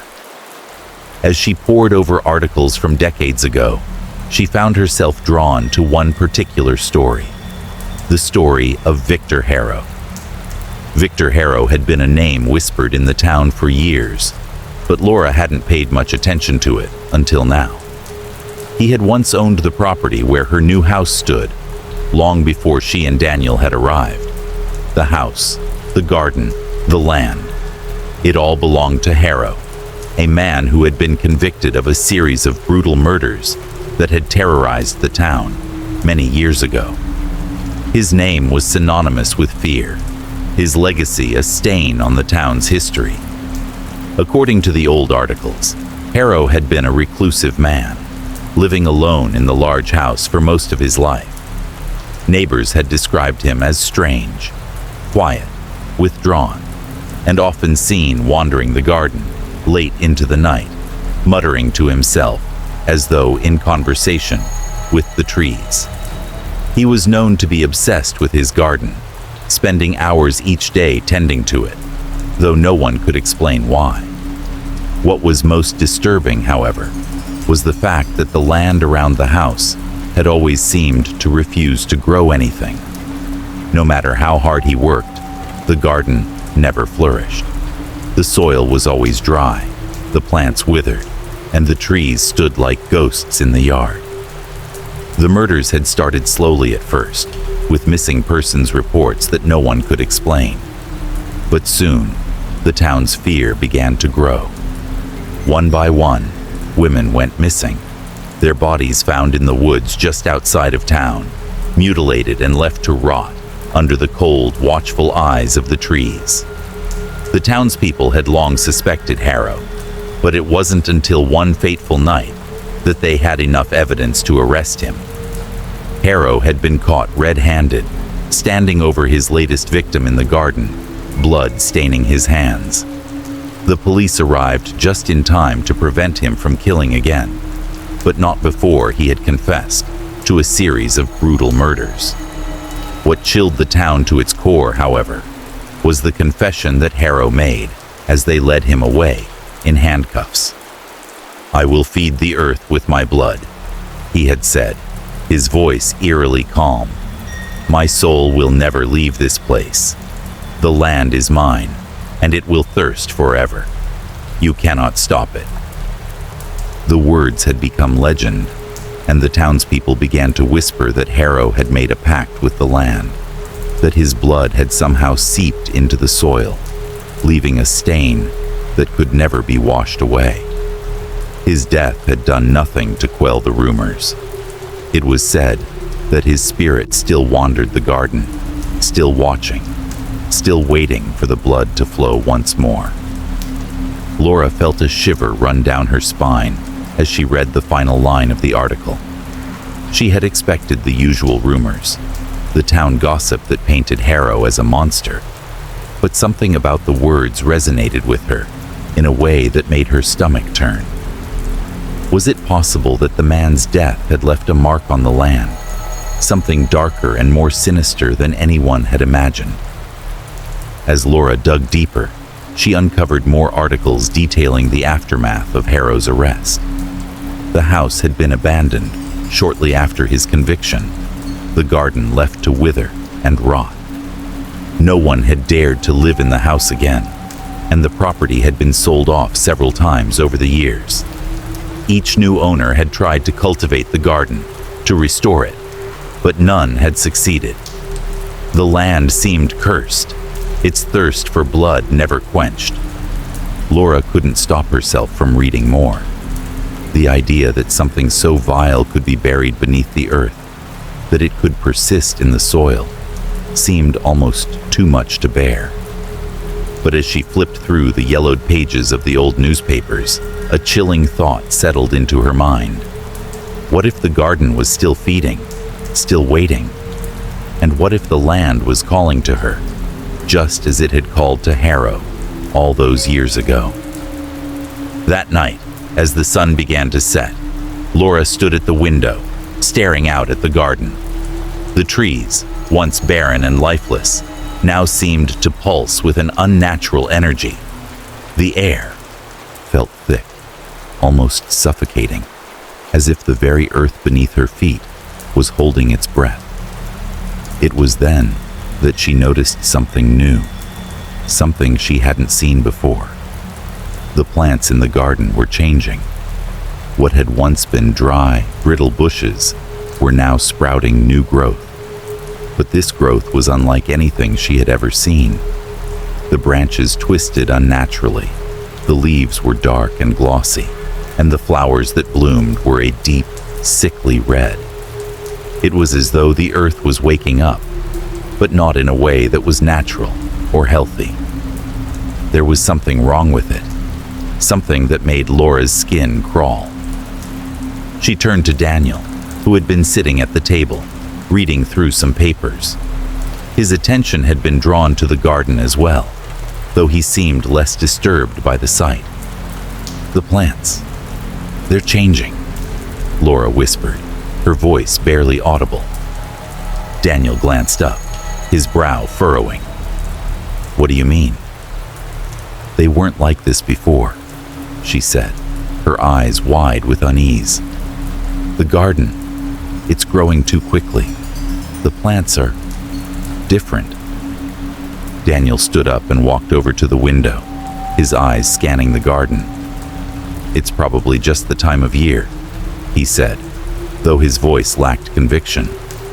"Things bloom in the spring, right?" But Laura couldn't shake the feeling that this wasn't just a normal change. The plants were growing too fast, too violently, their roots twisting and turning beneath the surface, as if something was pushing them from within the earth. She felt a strange pull toward the garden, an urge to step outside, to walk among the flowers and the trees, to understand what was happening. But she knew better than to trust the feeling. Something in her gut told her that the garden's hunger was far from satisfied, and she was growing increasingly certain that it would take more than a few wildflowers to feed it. Chapter 4. The Germination of the Nightmare. The following days were a blur of confusion and fear. The garden had changed drastically, and the transformation was impossible to ignore. What had once been a barren, lifeless plot of earth was now teeming with unnatural growth. The plants in the garden, once desiccated and decayed, were now thick with twisted, grotesque vegetation. They grew with an urgency that seemed to defy nature itself. The dark, dead trees had taken on a new, unnerving vitality, their branches arching toward the sky like skeletal arms reaching for salvation. But it was the flowers that disturbed Laura the most. She had always loved flowers, the way they bloomed, vibrant and full of life, a symbol of renewal and beauty. But the flowers in the garden now were not like any she had ever seen. They were bloated, dark-colored blossoms, with petals that seemed to twitch, as if they were alive in some sinister way. The scent they exhaled was foul, a sickly mixture of decay and something worse, something metallic. The deeper she inhaled, the more she felt her stomach churn, but she couldn't tear herself away. It wasn't just the flowers that were wrong. No, the worst part was what was growing from the earth beneath them. The first time she noticed it, she thought it was her imagination. But when it happened again, she could no longer ignore it. From the base of one of the flowers, she saw what looked like a pale, wrinkled finger emerging from the dirt. It was thin and discolored, the skin stretched and unnatural. She recoiled, heart pounding, unsure whether she was seeing things. But as she looked closer, she realized that it wasn't just one finger. It was part of a hand, and it wasn't alone. Beneath the soil, more and more body parts began to emerge. Fingers, toes, fragments of skin, as though the earth itself was giving birth to pieces of human flesh. It was as if the garden had become a grotesque graveyard, pulling bits of bodies from the depths of the earth, feeding the plants with human remnants. Laura's breath caught in her throat, and for a moment, she stood frozen in disbelief, her mind scrambling to understand what she was seeing. The land, the garden, the earth. Everything about it felt wrong. This was no ordinary place.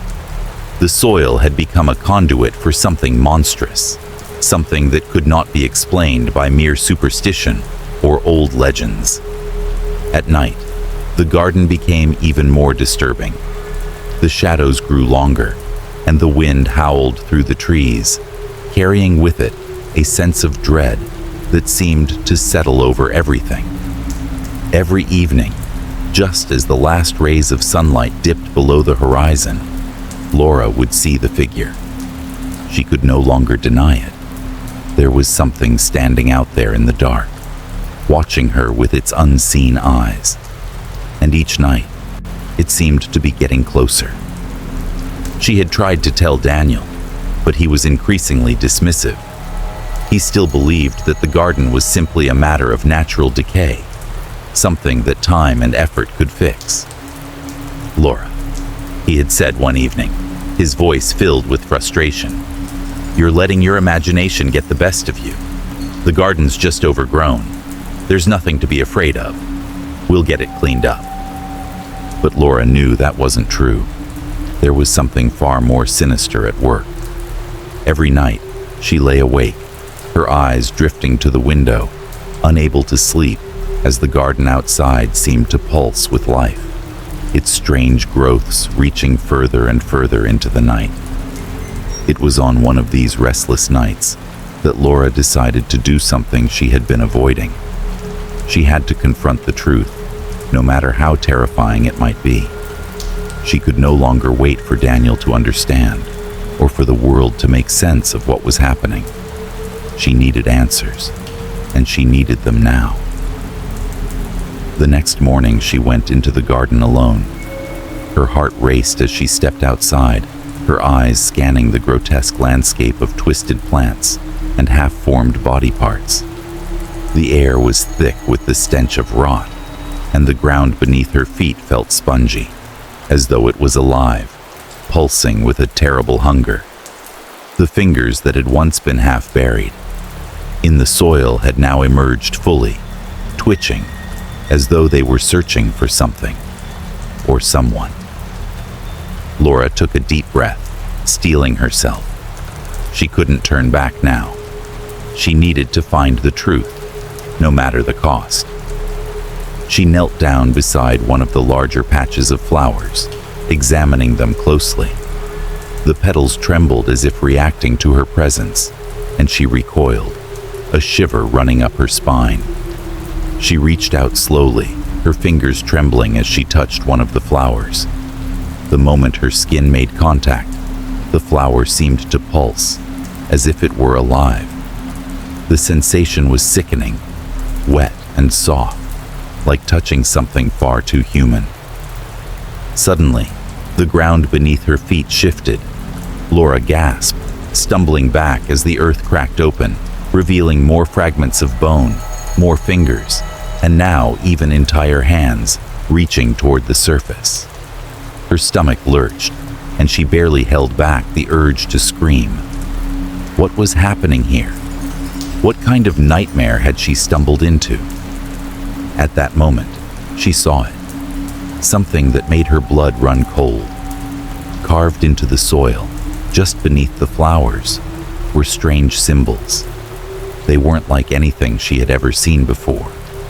They were intricate, looping designs, as though someone, or something, had etched them into the earth with deliberate care. The symbols pulsed with an eerie, unnatural energy, and the air around them seemed charged, crackling with a sense of malevolence. Laura's heart raced as she traced the symbols with her eyes, trying to make sense of them. She had no idea what they meant, but she felt a deep sense of dread settle in her chest. The symbols were old, far older than anything she could have imagined. They didn't belong in this world. In that moment, Laura knew she wasn't alone in the garden. Something had been watching her from the shadows, and now it seemed to be drawing closer. Panicked, she turned and ran toward the house, her footsteps frantic and loud against the earth. The shadows seemed to chase her, moving with an unnatural swiftness, but she didn't dare look back. She had to get inside. She had to find Daniel. But when she reached the door, she found it locked. She banged on the wood, desperate to get inside, but there was no response from Daniel. The silence was deafening.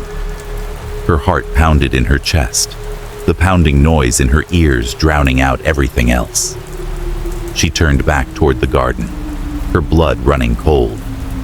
Through the window, she saw something that made her knees go weak with terror. The figure was closer than ever before.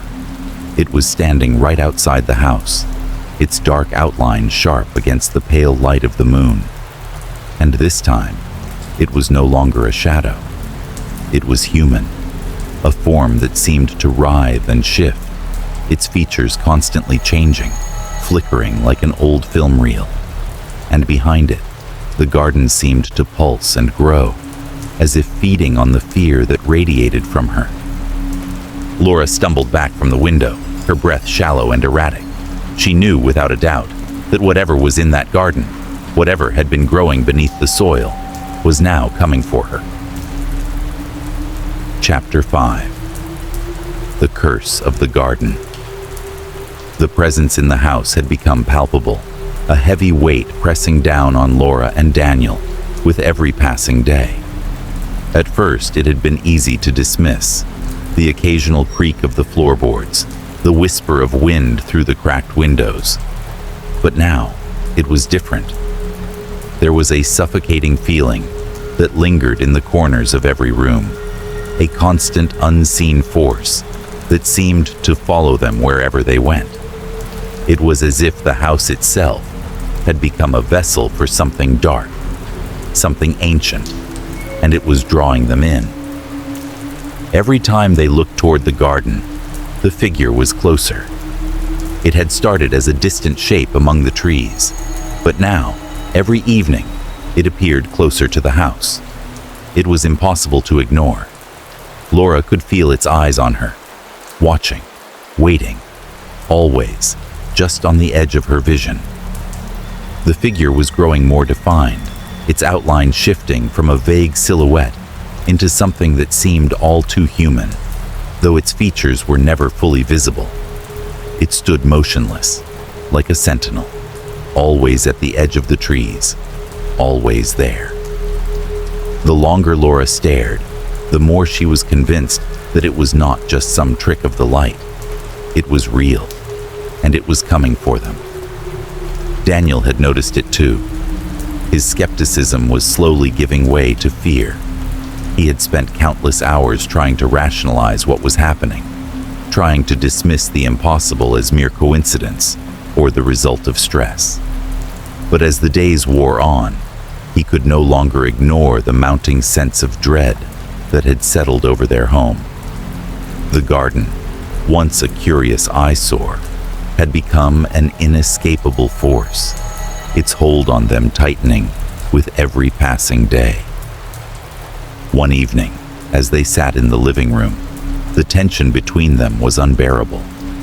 Neither of them spoke about the figure in the garden, but it hung in the air like a storm cloud, unspoken but undeniable.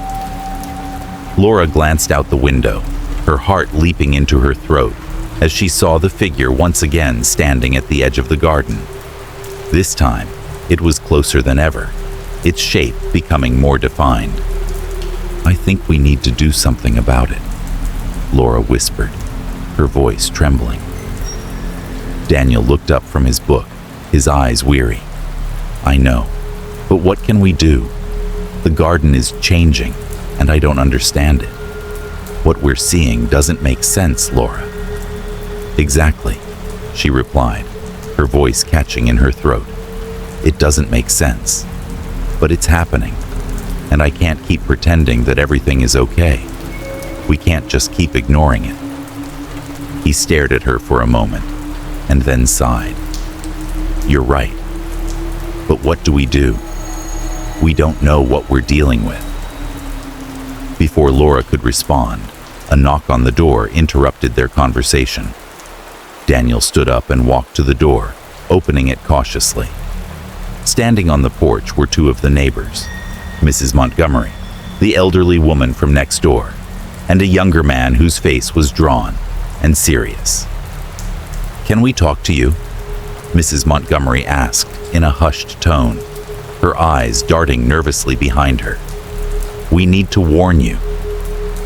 Daniel stepped aside to let them in, and the neighbors quickly entered, their expressions grim. Once the door was closed behind them, Mrs. Montgomery wasted no time. "The garden," she said, her voice low and shaky. It's cursed, and you've awakened something that's been buried for a long time." Laura and Daniel exchanged a glance, their confusion palpable. "What do you mean?" Daniel asked, his voice sharp with concern.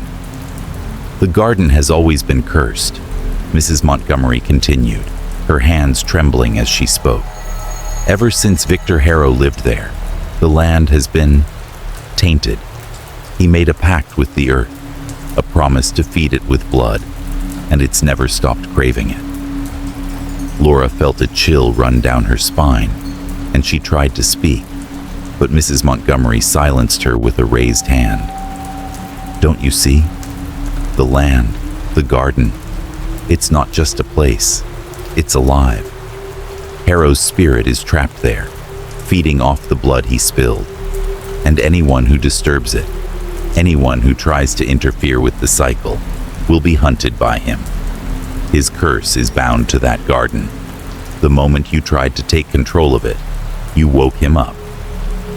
Laura shook her head, disbelief written across her face. "That's not possible. Spirits aren't real. This is just superstition." But the younger man, who had been standing silently in the corner, spoke up, his voice gravelly. "I've seen it," he said, his eyes dark with fear. "I grew up here, and I've seen the things that happen around that garden. People have tried to cut the plants, tried to move the stones, every single one of them. They never came back. The garden takes what it wants." Laura felt her stomach churn. "But we didn't." "You didn't have to," Mrs. Montgomery interrupted. "The moment you set foot in that garden, the cycle began again. And now, the earth is calling to you." Daniel turned pale. "What do we do? How can we stop it?" "You can't," Mrs. Montgomery whispered. "No one can stop it. The land will take what it needs. The more you try to interfere, the stronger it will become. You must leave. Leave now before it's too late." Laura felt a wave of panic rise in her chest. "We can't just leave. We can't run away from this." "Then you'll be the next ones to feed it," the younger man said, his voice cold. "That's how it works. The garden always takes what it wants. You can't fight it." The room fell silent as the weight of the words settled over them. Laura's mind raced, her heart pounding in her chest. Was this really happening? Was the garden really cursed? Could they really escape what had already been set in motion? But before she could respond, a loud crash sounded from outside. Laura and Daniel rushed to the window, their eyes wide with terror. The garden, once so still and lifeless, was alive with motion. The earth was shifting, pulling things down into its depths. The plants were growing with unnatural speed, their roots curling and twisting around anything they could reach. A large branch from one of the trees whipped through the air, crashing into the porch.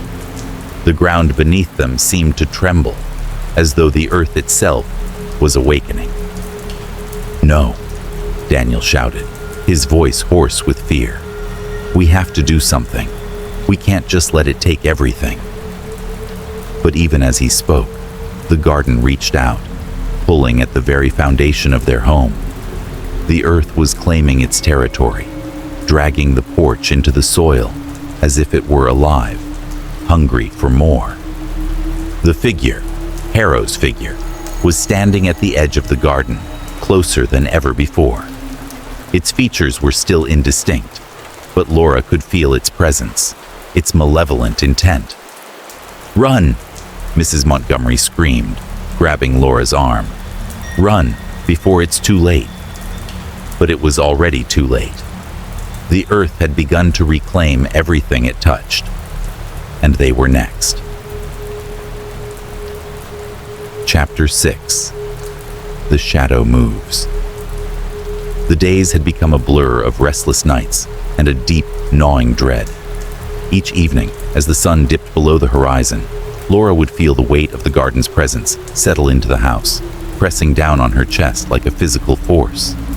It was as though the darkness itself was waiting, just beyond the edge of the trees, waiting for her to slip into its grasp. The figure had never been so clear before. At first, it had been a vague shape, barely discernible against the backdrop of the dying trees. But now, it was unmistakable. Every evening, when Laura looked out the window, the figure was closer, moving silently between the twisted trunks of the trees. It had begun to take on a more distinct shape. Tall, gaunt, with limbs that stretched unnaturally long, like a marionette pulled by invisible strings. Its outline was sharp, its presence impossible to ignore. And the worst part? It was moving. At first, Laura had told herself that it was a trick of the shadows, that the figure was a figment of her imagination, brought on by stress and the horrors she had witnessed in the garden. But now, it was impossible to deny. The figure shifted, step by slow, deliberate step, as if it were stalking her, watching her every move. She could see it at the corner of her eye, always standing there, waiting. The way it loomed, just beyond the trees, unsettled her in a way that words couldn't capture. It felt like it was drawing closer with every passing night. Laura began to lose sleep. Every time she closed her eyes, the figure was there, looming over her, waiting for her to wake. Her dreams were filled with shadows and whispers, with the image of the figure standing motionless at the edge of the garden, its eyes glowing with an unnatural light. The sense of dread that had gnawed at her from the very first night seemed to have taken root inside her mind, creeping into her thoughts until she could think of nothing else. It was a cycle she couldn't break, and it was driving her mad. One night, after another sleepless evening spent watching the figure move closer to the house, Laura reached her breaking point. She couldn't keep living in fear. She had to confront it, had to understand what it was that had taken root in the garden. She couldn't let this thing, this presence, continue to haunt her. If she didn't do something, she was afraid it would drive her to the edge of insanity. She grabbed her coat, her heart hammering in her chest as she stepped outside. The wind had picked up, howling through the trees and rattling the windows of the house. The garden was shrouded in an eerie, unnatural stillness. The darkness seemed to hold its breath, waiting. She didn't know why she felt compelled to do it, but she walked toward the garden. The figure was there, standing at its usual spot between the trees, watching her with its unseen eyes. But tonight, it wasn't standing still. Tonight, it was moving. Slowly, deliberately, it began to step forward, its elongated limbs creaking as if they were being stretched out of shape. Laura's breath caught in her throat as she realized just how close it was getting, how close she was to the thing that had haunted her for so long. She forced herself to move forward. Her heart was in her throat, and her steps were shaky, but she couldn't stop herself. She had to know. She had to see what it was. The closer she got, the more intense the pressure in her chest became. It felt like the air was thicker here, like something was closing in around her. The figure moved toward her with slow, deliberate steps, its form becoming clearer the closer she got. And then, finally, when she was only a few feet away, it stopped. For a moment, there was nothing but the sound of her own shallow breaths, the world around her utterly still. The figure was no longer a mere shadow. It had form, shape, and presence. She could see it now, fully. The figure had the shape of a man, but its body was twisted, its movements unnatural. Its limbs were unnervingly long, stretched out at odd angles. Its skin was pale, sickly, with a grayish mottled texture. But the worst part were its eyes. They glowed. At first, Laura thought it was a trick of the light, but the longer she stared, the more she realized that the eyes were not reflecting the moonlight or any other external source. They were glowing from within, burning with an unnatural intensity. The light from the eyes was sickly, almost green, like a dying ember. They shone with a hunger, an emptiness, as if the figure was trying to consume her, to drain her very soul. The moment her gaze met the figure's eyes, a wave of nausea washed over her. Her limbs felt weak, her stomach churning, and for a moment, she thought she might collapse right there in the dirt. The figure did not move. It simply stood there, watching her with its terrible glowing eyes. She was frozen. It was as though her body had forgotten how to move. Her mouth was dry, her heart thudding in her chest like a drumbeat. The figure's gaze seemed to pierce through her, its eyes seeing something inside of her, something that terrified her to her core. She couldn't look away. She couldn't speak. It was as if the figure had placed her under a spell, trapping her in its gaze. But then, a sudden sound broke through the paralysis. A voice, low, growling, almost a whisper, but one that cut through her like a knife. Feed me. The words were not spoken aloud, but felt inside her head, as if they were a part of her own thoughts. They were filled with an intensity, an unquenchable thirst. It was a voice that seemed to come from the very depths of the earth, and it filled her with a deep, primal terror. Her mind screamed to break free, to run, but her body wouldn't respond. She could feel herself starting to slip away, her thoughts growing faint, the world around her blurring into nothing. And then, just as quickly as it had come, the figure stepped back. It didn't fade or disappear. It simply retreated, like a shadow slipping back into the dark. Laura blinked, disoriented, the air suddenly rushing back into her lungs. Her heart pounded, her hands trembling as she staggered back. The figure was gone. She didn't understand. Her mind raced, trying to make sense of what had just happened. What was it? Who or what had she just seen? Her legs gave out, and she collapsed to her knees, gasping for air. Her hands shook as she pressed them against the cold earth, trying to ground herself, trying to make sense of it all. She had to tell Daniel. He had to understand. They couldn't stay here any longer.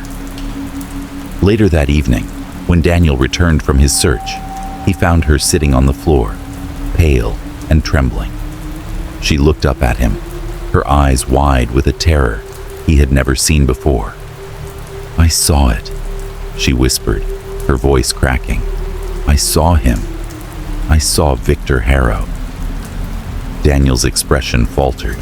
It was clear that up until that moment, he had held on to his skepticism, but the raw fear in Laura's eyes, the words she spoke, shattered that illusion. "Victor Harrow?" he repeated, his voice soft with disbelief. "You're sure?" Laura nodded, her face pale as she whispered, "He's not dead, Daniel. He's still here, and he's coming for us." Chapter 7. The Secret of Harrow. The air in the house had grown heavier, oppressive, suffocating. Laura's mind raced with images of the figure in the garden, the glowing eyes, the voice that echoed in her skull. It was as if Harrow's spirit was closing in on them, and there was nowhere to run. Every night, the darkness seemed to draw nearer, creeping closer to their doorstep, whispering its promises of torment and blood. But it was the symbols, the strange, cryptic carvings Laura had found in the garden, that haunted Daniel's thoughts. He couldn't shake the feeling that they were part of something much larger, something older and far more dangerous than just a cursed garden. He had to know more. That night, while Laura slept restlessly, Daniel sat in front of the fireplace, his eyes scanning through the stacks of old books, records, and newspaper clippings he had gathered over the past few days. The historical archives from the town's library were thick with stories, some of them old, some of them recently written. But the deeper he dug, the more the pieces of the puzzle began to fall into place. The more he read, the more he began to understand that Harrow was not merely a killer, a maniac whose bloodlust had driven him to murder. No, Harrow was something else entirely. His need for power, for control, had driven him to practices far darker than anyone could have imagined. Victor Harrow had been a man consumed by a desire to live forever. It was said that, long before he had been arrested for his string of gruesome murders, Harrow had been a recluse, an enigmatic figure who spent most of his time alone in the house and its surrounding garden. The neighbors spoke in hushed tones of the strange rituals he conducted late into the night. They spoke of the odd symbols that had appeared in the garden, carved into the trees, scratched into the stones. It was said that Harrow had studied forbidden texts, ancient grimoires filled with dark incantations. He had been obsessed with the idea of immortality, convinced that his soul could be bound to the earth, that he could escape death by becoming one with the land. According to the records, Harrow had performed a ritual in the garden, one that involved blood sacrifice and the binding of his soul to the earth itself. His desire to live forever had driven him to make a pact with the forces that lay beneath the land, forces older than any. Living memory. The ritual was supposed to grant him eternal life, but it had come with a terrible price. Harrow had used the garden as a conduit to connect himself to the earth. The blood he spilled, his victim's blood, had fueled the ritual, allowing him to bind his soul to the land. His body had died, but his spirit remained, trapped. The earth had become both his prison and his feeding ground, and the garden, once neglected and barren, had come alive with unnatural power. The blood that had soaked into the ground kept him anchored to the earth, while the spirits of his victims lingered in the soil, unable to rest. Daniel's heart sank as he read further. The symbols in the garden, the ones Laura had discovered, were part of the ancient pact Harrow had made. They were not just random carvings. They were a map, a guide to the ritual that had bound him to the land. Each symbol represented a part of the ritual, each mark a step in the process of keeping his soul tied to the earth, feeding the land with the blood of the living. And as he read more, Daniel realized the terrible truth. The garden was never going to let them go. The curse that Harrow had placed on the land was still in effect. The garden had become a vessel for his spirit, and anyone who tried to interfere, anyone who dared to disturb the cycle, would be claimed by the earth, their blood becoming the next offering in Harrow's unholy ritual. The thought made Daniel's stomach twist.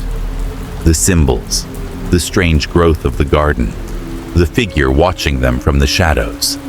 It was all part of the same dark force, the same hunger that had consumed the previous victims and would eventually claim them too. He slammed the book shut, his hands trembling. The room felt colder, the shadows longer. His mind raced with the implications of what he had learned. He knew what they had to do. They had to break the ritual.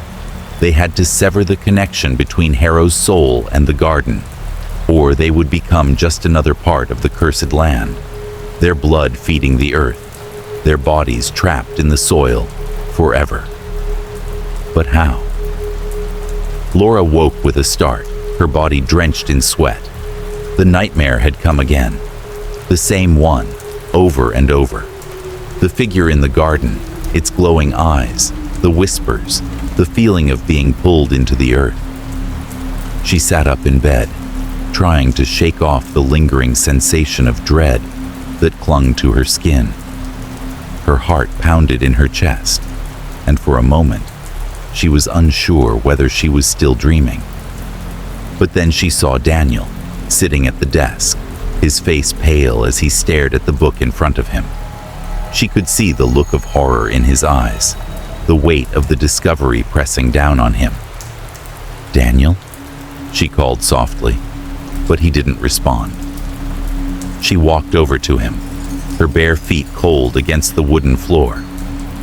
"What's wrong?" He looked up at her, his face grim.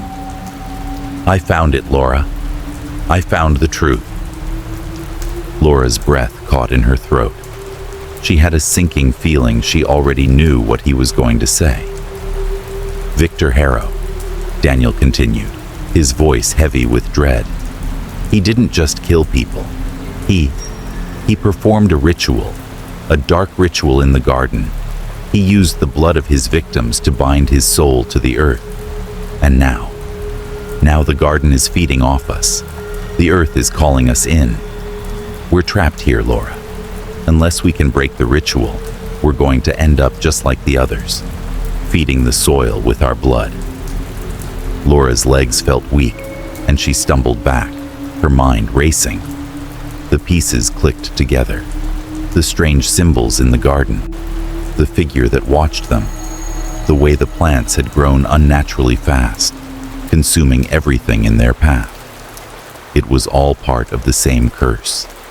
They had been drawn into a deadly trap, one that they could not escape unless they destroyed the very thing that had kept Harrow's spirit alive. The garden. Daniel looked at her, his face filled with desperation. "We have to break the cycle, Laura. We have to destroy the symbols, sever the connection between Harrow's spirit and the earth. If we don't, we'll become part of it, another victim to feed the garden." Laura nodded slowly, her mind racing. How? How do we do it? Daniel stood up, his eyes focused, determined. "We have to find the heart of the ritual, the place where Harrow's blood was spilled, where his soul was bound to the earth. We destroy that, and the curse will end." Laura's heart pounded in her chest. She knew it wasn't going to be easy. They were going to have to face Harrow's spirit head-on, confront the darkness that had been festering in the garden for so long. But it was their only chance. Together, they would have to stop Harrow before they became his next victims. Chapter 8. The Ritual of Sacrifice.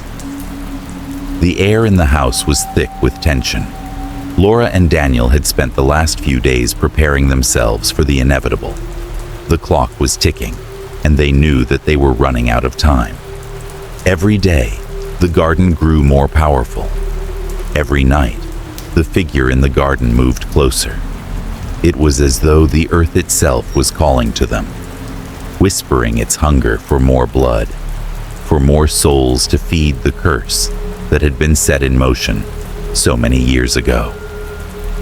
Daniel had pored over the ancient books, the articles, the crumbling records from the town's library.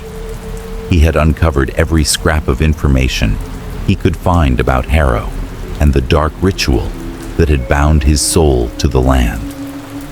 They had discovered that in order to break the curse, they would need to sever the connection between Harrow's spirit and the garden. But that meant confronting the source of the power that had been feeding it for so long, the place where Harrow's blood had been spilled. The ritual must be completed in the heart of the garden, Daniel had said, his voice shaking with a mix of fear and determination. "We have to destroy the object Harrow used to bind his soul to the land. The blood is still in the soil, Laura.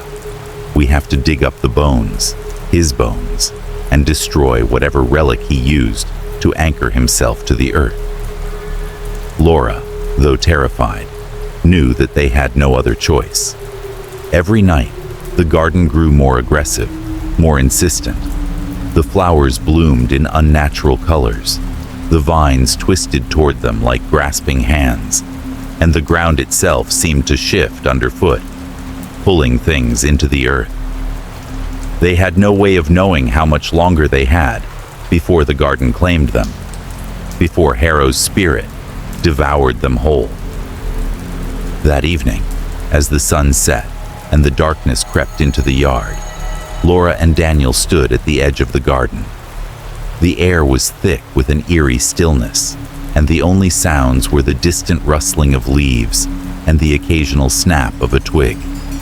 The garden, once so wild and overgrown, now felt like a living, breathing entity, its pulse quickening with every step they took.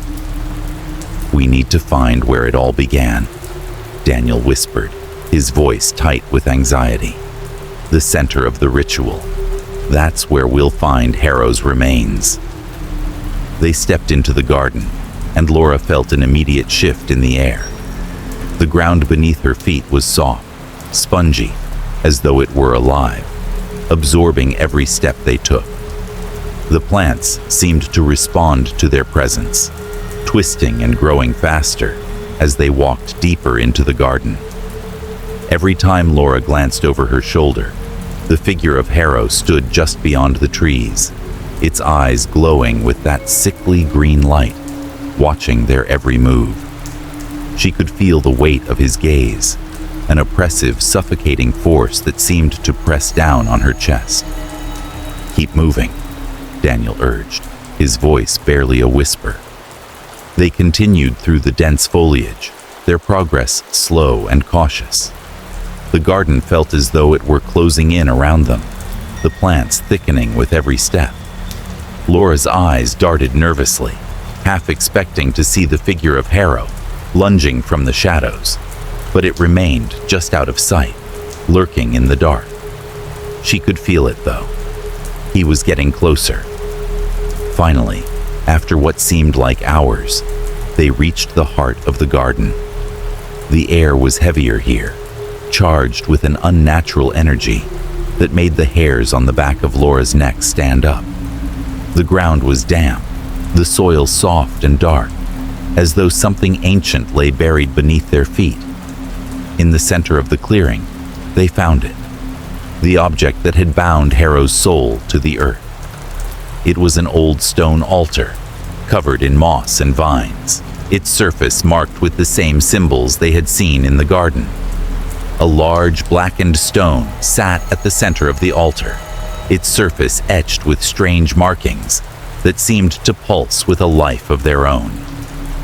"This is it," Daniel breathed, kneeling beside the altar. "This is where Harrow performed the ritual. This is where he made his pact with the earth." Laura nodded, her heart pounding in her chest. She had to summon the strength to do this, to destroy the very thing that had kept Harrow's spirit trapped in this cursed garden for so long. But as she looked at the altar, something inside her twisted with fear. She could feel the power in the air, the same dark, suffocating energy that had been growing stronger with each passing day. The ground seemed to hum beneath her feet, and the garden itself seemed to groan, as though it were alive, aware of their intrusion. "We have to destroy it," Laura said, her voice shaking. "If we don't—" "We will," Daniel interrupted, his eyes locked on the stone. "We have to. There's no turning back now."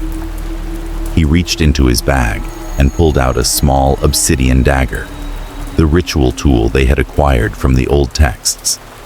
The blade gleamed darkly in the low light, and Laura felt a wave of cold wash over her as he held it in his hands.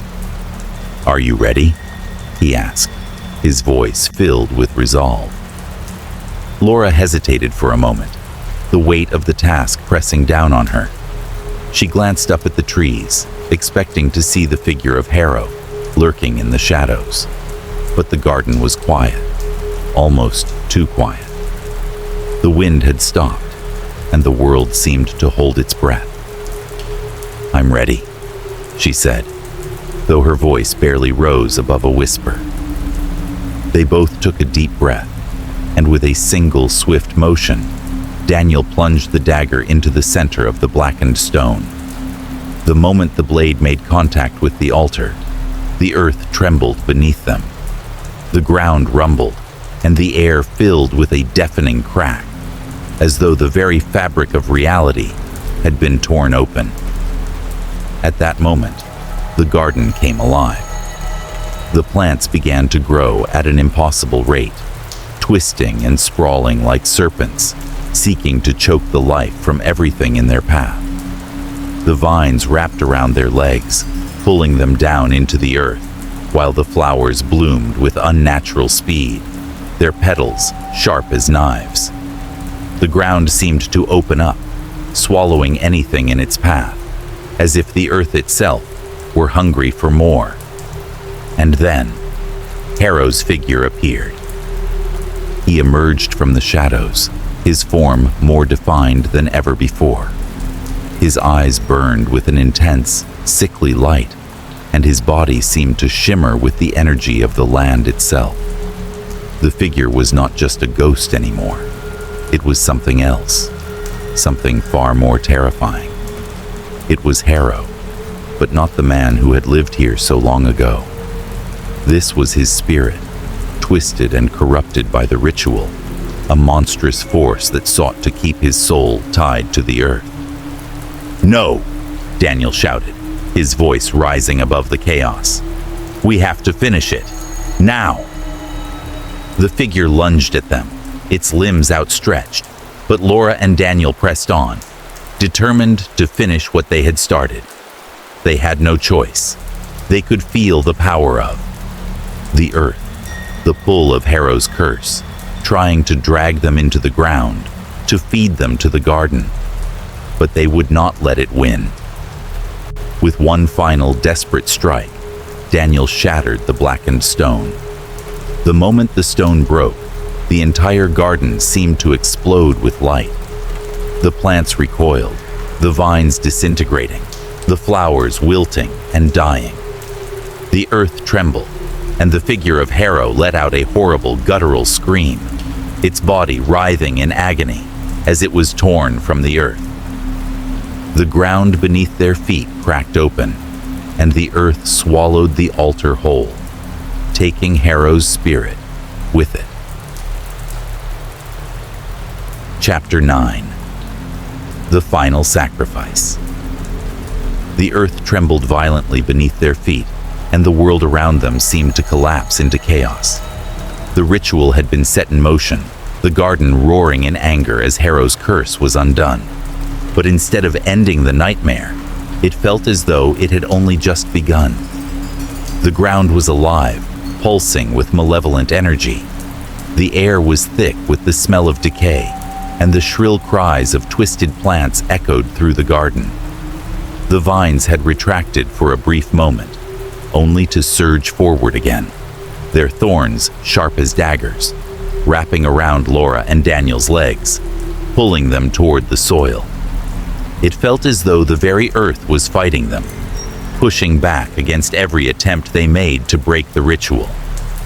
The figure, the monstrous shadow that had haunted them for so long, appeared before them. But this time, it was different. It was no longer just a dark, unsettling silhouette lurking in the shadows.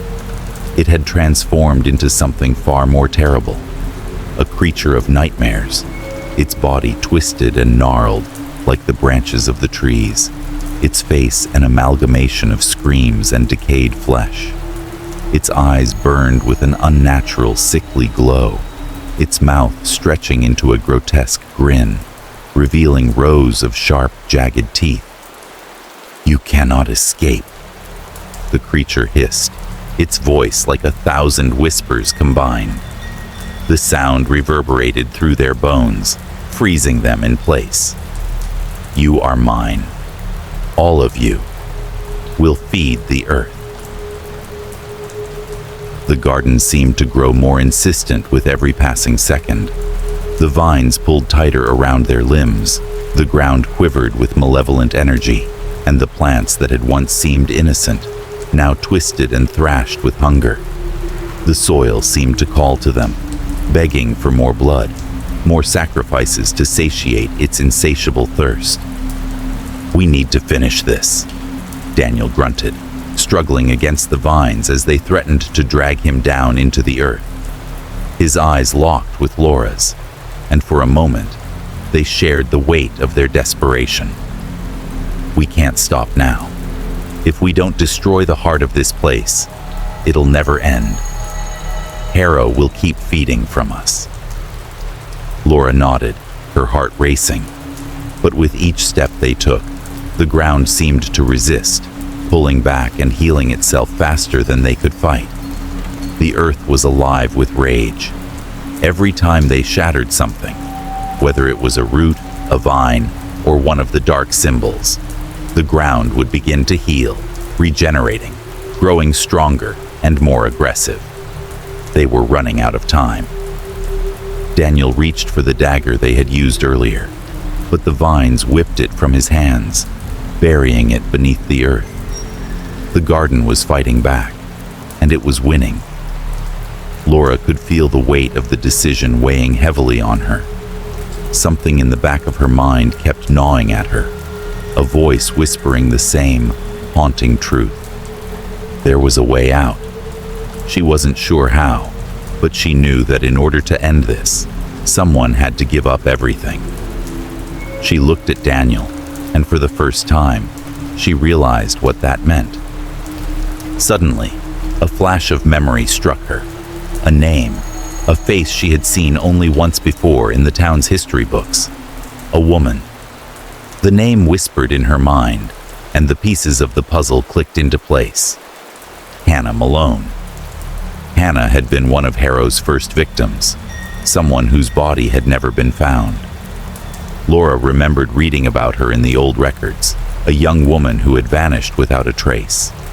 But now, it became clear to her. Hannah's soul, her body, was still trapped in the garden. Her death had been the final piece in Harrow's pact.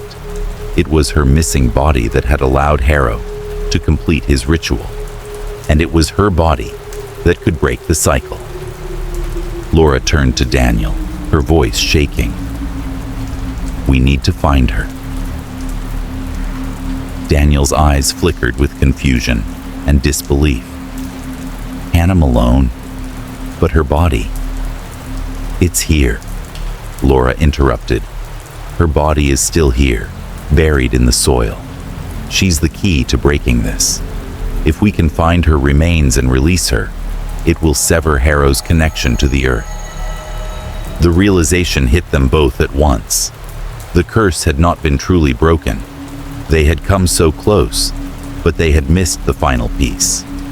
Without Hannah's remains, the ritual would never be undone. Harrow's spirit would remain trapped, and they would never escape the cycle of bloodshed. Laura's pulse quickened as she scanned the garden. The ground seemed to be shifting beneath their feet, and the vines were growing thicker, faster, wrapping around them like chains. They had to act fast. But as she moved closer to the center of the garden, the ground seemed to open up, a deep fissure appearing where the altar had once stood.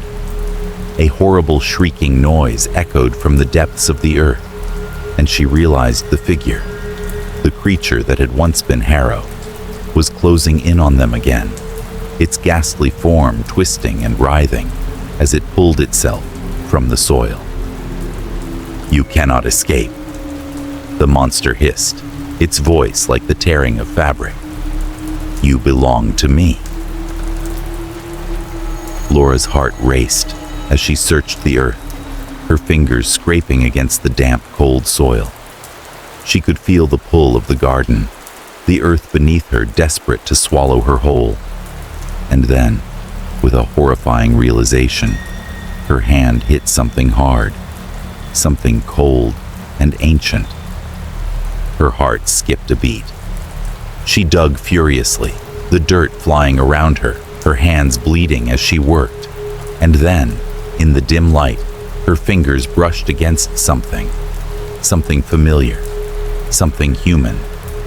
The body. She pulled it free, gasping as the corpse of Hannah Malone emerged from the earth, pale and stiff, but intact. Her eyes were closed, her features frozen in an eternal sleep. And yet, Laura knew that this was the key to ending it. This was the only way to sever the bond that kept Harrow tied to the earth. But as she reached for the body, a sharp, unbearable pain shot through her chest. The vines tightened around her like a vice, pulling her back. The garden was fighting back with everything it had, and she could feel it. Harrow's spirit, screaming in fury. The figure, now a monstrous, writhing nightmare, was upon her. "You will never escape," the figure snarled. "You are mine." Laura's breath quickened as she realized what needed to be done. She knew what she had to do. It was the only way to save Daniel, to save herself, to break the curse for good. The choice was clear. She had to sacrifice herself. Turning to Daniel, her eyes filled with terror and resolve, Laura spoke, her voice barely a whisper. "I have to do this, Daniel. I have to sacrifice myself. I can't let you become part of the garden. You have to go. You have to live." "No, you can't. Laura, don't," Daniel shouted, his voice breaking. But Laura knew what had to be done. She had to end this nightmare, no matter the cost. She closed her eyes, holding the body of Hannah Malone close to her chest, and with a single desperate breath, she whispered the final words of the ritual. "May your soul be free, and may this curse end." The earth trembled beneath her, and the garden exploded in light. The vines recoiled, the creature howled, and Harrow's spirit was torn from the land, dragged into the depths of the earth. The curse was finally broken, and Laura, with her final sacrifice, was consumed by the soil, forever part of the land she had saved. Chapter 1. The Arrival of the Fog. Isabel had always believed that a change of scenery was the cure for any writer's block. So, when the opportunity arose to escape the bustling city for a while, she eagerly accepted. The small coastal town of Greyhaven seemed like the perfect place to find the solitude and inspiration she needed. Nestled between rugged cliffs and the churning sea, it promised the kind of isolation that would fuel her creativity. Little did she know, the peace she sought was not the only thing the town would offer. Greyhaven was as picturesque as it was unsettling. Its cobblestone streets wound their way through clusters of weathered cottages, their roofs sagging beneath the weight of years. The sea, a constant presence just beyond the town, roared with a rhythmic power that felt as though it had always been there, as though it was part of the very foundation of the town. Isabel felt the pull of the place immediately, but there was something else too, a lingering tension in the air, something faint but palpable, like a quiet warning. As she stepped out of the inn she had booked for her stay, Isabel inhaled the salty air, trying to shake off the city's stale energy. She had barely unpacked her things before deciding to explore. The town was small, and by late afternoon, the streets were nearly empty. Most people seemed to have retreated inside their homes, leaving the town to bask in a strange, almost eerie quiet. Isabel was not used to this kind of peace, but it wasn't the serenity of the landscape that caught her attention. It was the subtle unease that seemed to hang in the air. The locals were friendly, at least on the surface. However, something about them made Isabel uncomfortable. Their smiles didn't quite reach their eyes, and their voices often faltered when they spoke, as though they were hiding something. As she made her way through the narrow streets, she overheard snippets of conversations. Phrases like, "It's starting again," and "We'll have to keep our doors shut tight tonight," floated by her ears, hushed and anxious. Curiosity gnawed at her, but Isabel dismissed the whispers as local superstition. She had always been skeptical of small-town rumors, and she was certain that there was some logical explanation for the strange atmosphere she was sensing. It wasn't the first time she'd heard townsfolk muttering about mysterious events, after all. But there was something about Greyhaven, something she couldn't quite place, that kept her on edge. As night fell, the fog rolled in, a dense, cold blanket that obscured the town like a living entity. Isabel had heard about the fog before arriving, how it appeared every evening, but seeing it in person was something else entirely.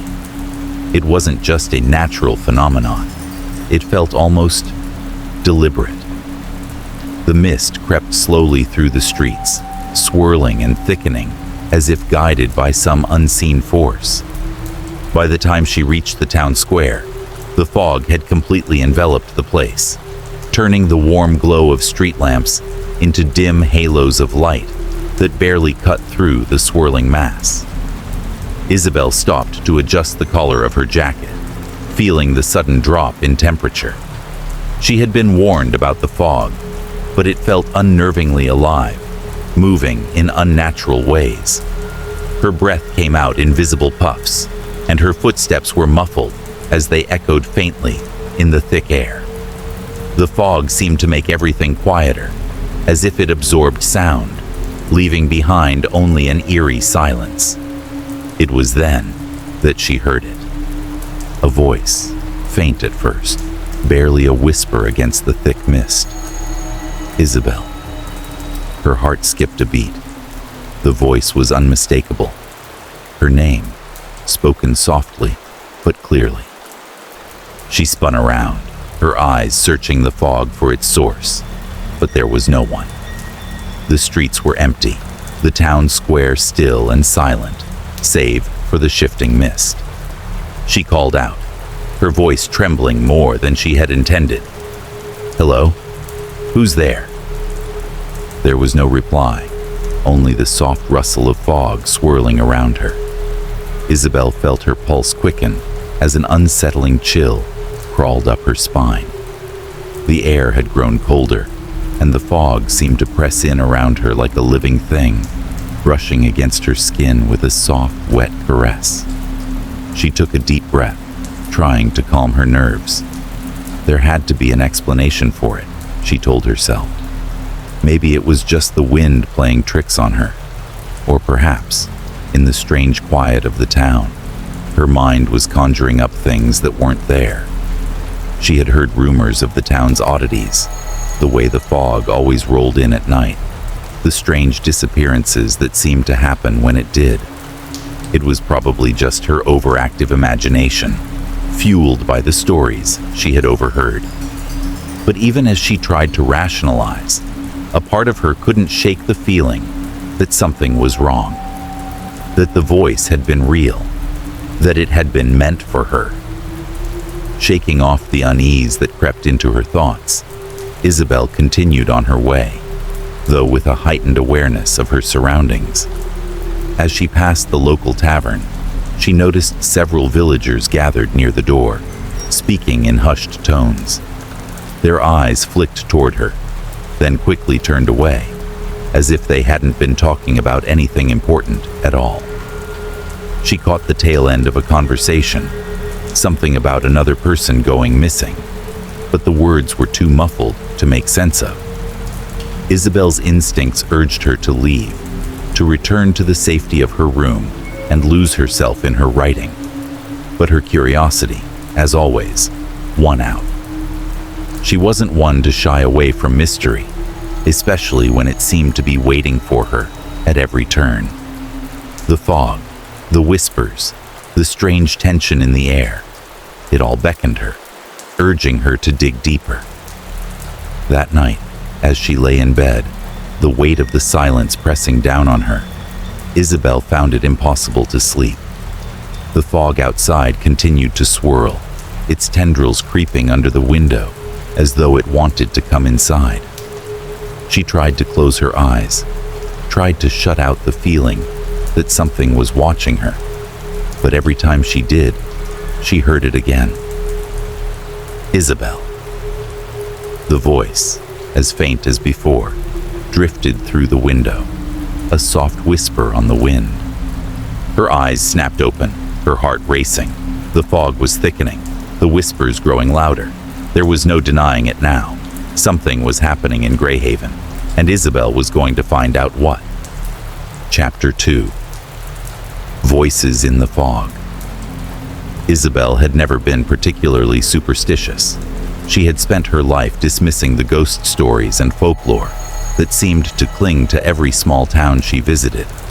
But tonight, as the fog thickened outside her window, the atmosphere in Greyhaven felt different. The air was heavier, colder, as though the very town was holding its breath, waiting for something. She pulled the blankets tightly around her, trying to push away the growing sense of unease that refused to let go. The first whisper came just after midnight, soft, almost imperceptible at first, like a breath carried on the wind. Isabel frowned, her eyelids fluttering as she tried to focus on the sound. It was a voice, familiar, yet foreign. She strained her ears, attempting to hear more clearly, but the sound seemed to fade before it could take shape. She convinced herself it was just the wind or her overactive imagination. After all, it had been a long day of travel and exploration. Her mind was probably playing tricks on her. But then, just as she was about to drift into sleep, the voice came again. Isabel. The whisper was clearer this time, her name spoken softly but unmistakably. It echoed in the stillness of the room, sending a chill through her. Isabel's eyes snapped open, her heart pounding in her chest. The voice was too real, too distinct to be a figment of her imagination. She sat up in bed, her pulse racing as she listened intently, trying to discern the source. But there was nothing. No footsteps, no rustling of clothes, just the fog, thick and impenetrable, pressing against the window like a living, breathing thing. She quickly got up, her feet cold against the wooden floor, and moved cautiously toward the window. The fog outside was thick, swirling like a misty tide, obscuring the view of the town. She opened the window just a crack, her fingers trembling as she peered out into the night. The mist was alive, creeping closer to the edge of the house, its ethereal fingers stretching toward her. She could see no one, no shadow moving within it. Yet she felt a presence, an oppressive weight that seemed to press in from every direction. Suddenly, from the depths of the fog, she heard more voices, soft, mournful whispers, all calling out names. First one, then another, and another. It was as if the very air itself was alive with the sound of people speaking, but no one was visible. Isabel's heart raced as she pressed her palms against the cold glass, straining to hear the words. Each voice was distinct, but none of them made any sense. They were fragments of conversations, echoes of lives long gone. Adam, Catherine, Daniel. The names floated through the fog, each one sending a wave of icy dread over Isabel. These weren't just the usual ghostly murmurs. They felt deliberate, as if the fog was calling out to someone, searching for them by name. Her skin prickled with unease, and she quickly closed the window, her breath shallow as she tried to calm herself. It was just the fog playing tricks on her, she told herself. Just some odd quirk of the air in this strange town. But as the whispers continued outside, she could feel the weight of their meaning. Something was terribly wrong. She tried to sleep again, pulling the blankets over her head to block out the unsettling sounds. But each time she closed her eyes, the voices would return, calling to her from beyond the fog. "Isabel," it whispered again, this time with an urgency that chilled her to the bone. She didn't sleep that night. When the first light of dawn crept through the cracks in the curtains, Isabel's eyes were heavy with exhaustion. She had spent the entire night listening to the fog, its whispers growing fainter with the rising sun, until they were nothing more than a distant memory. Despite her weariness, she knew that the events of the night couldn't be ignored. Something in the town had changed. She couldn't shake the feeling that the voices were more than just the product of her tired mind. They were a warning, a call to something darker. The next morning, as Isabel stepped out into the crisp morning air, the fog was gone. In its place, the town appeared serene, bathed in the soft glow of the early morning light.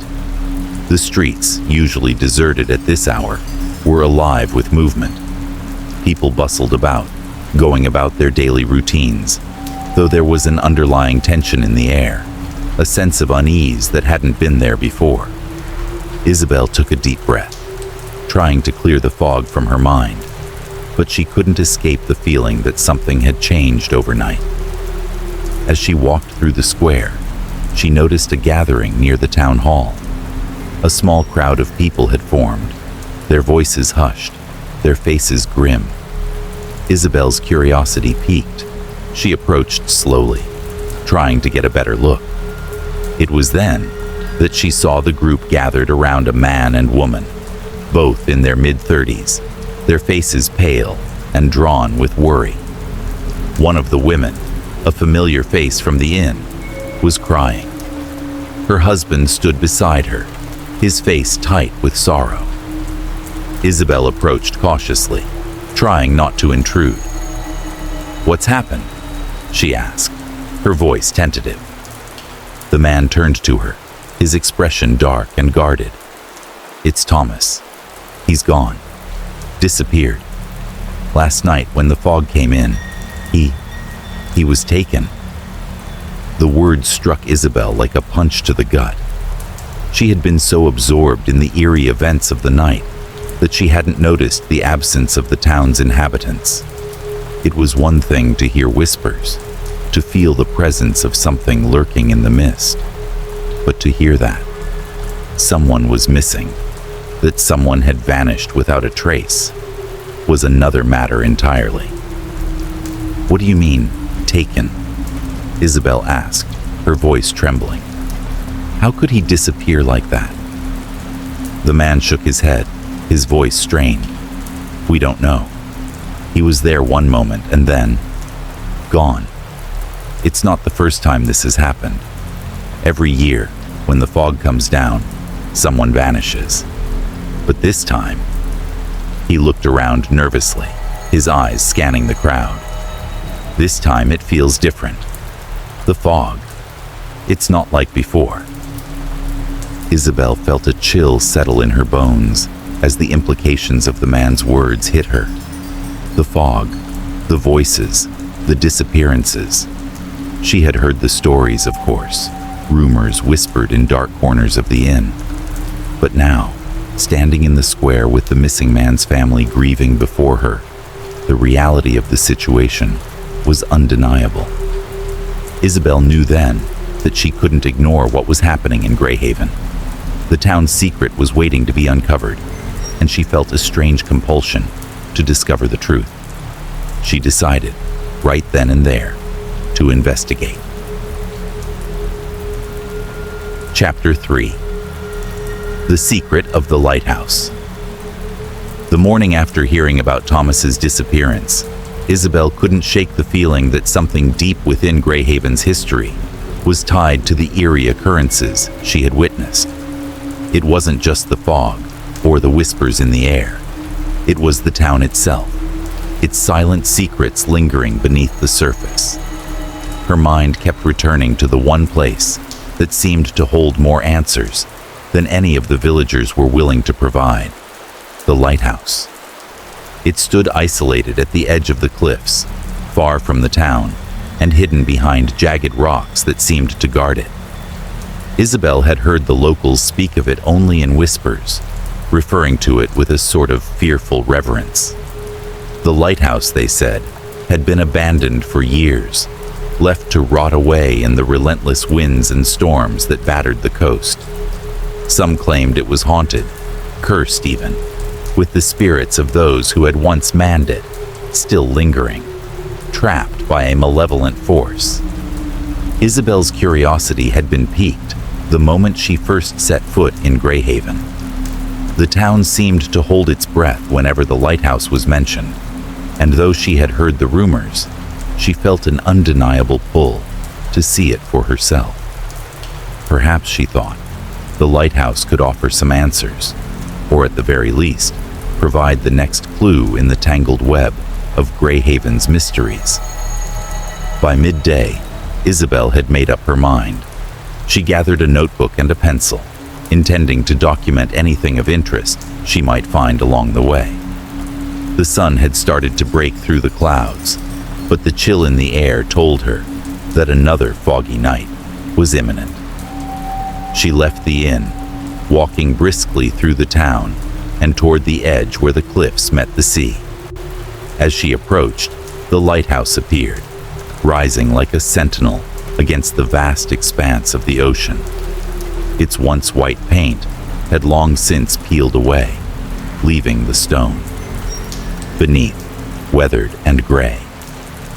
The lantern at the top was no longer lit, and the structure stood in eerie silence, as though it were mourning something lost. The path to the lighthouse was narrow and treacherous, winding between sharp rocks that seemed to claw at her as she walked. With each step, the air grew colder, and the wind picked up, carrying the salty scent of the sea. The fog that had been absent earlier in the day began to creep back in, swirling around her ankles like a living thing. She quickened her pace, the chill of the fog sinking into her bones. As she neared the lighthouse, she saw the figure of an old man standing just outside the door, his hands clasped behind his back. His silhouette was gaunt, and his long white beard seemed to blend with the fog. Isabel hesitated for a moment, but then stepped forward, determined to find out what he knew about the lighthouse and the mysteries surrounding the town. "Excuse me," she called out, her voice carrying through the mist. "Are you the keeper of the lighthouse?" The old man turned slowly, his eyes narrowing as he appraised her. For a long moment, there was silence between them, as if he were deciding whether to answer her at all. His eyes were sharp, piercing through the mist with an intensity that made Isabel feel as though he could see right into her soul. Finally, he spoke, his voice low and gravelly. "I am the keeper, though I have little to keep these days," he said, his words heavy with the weight of years. "You're the outsider, aren't you? The writer." Isabel blinked in surprise. "Yes, that's right. I've just arrived in Greyhaven. I'm looking for information about the town, about its history, really, and I was hoping you might be able to help." The old man studied her for a long time, as if weighing her intentions. Then, without a word, he turned and motioned for her to follow him into the lighthouse. Isabel stepped forward, feeling the cold stone beneath her feet as she entered the small, dimly lit interior. The smell of salt and mildew filled the air, and the creaking of the lighthouse seemed to echo in the silence.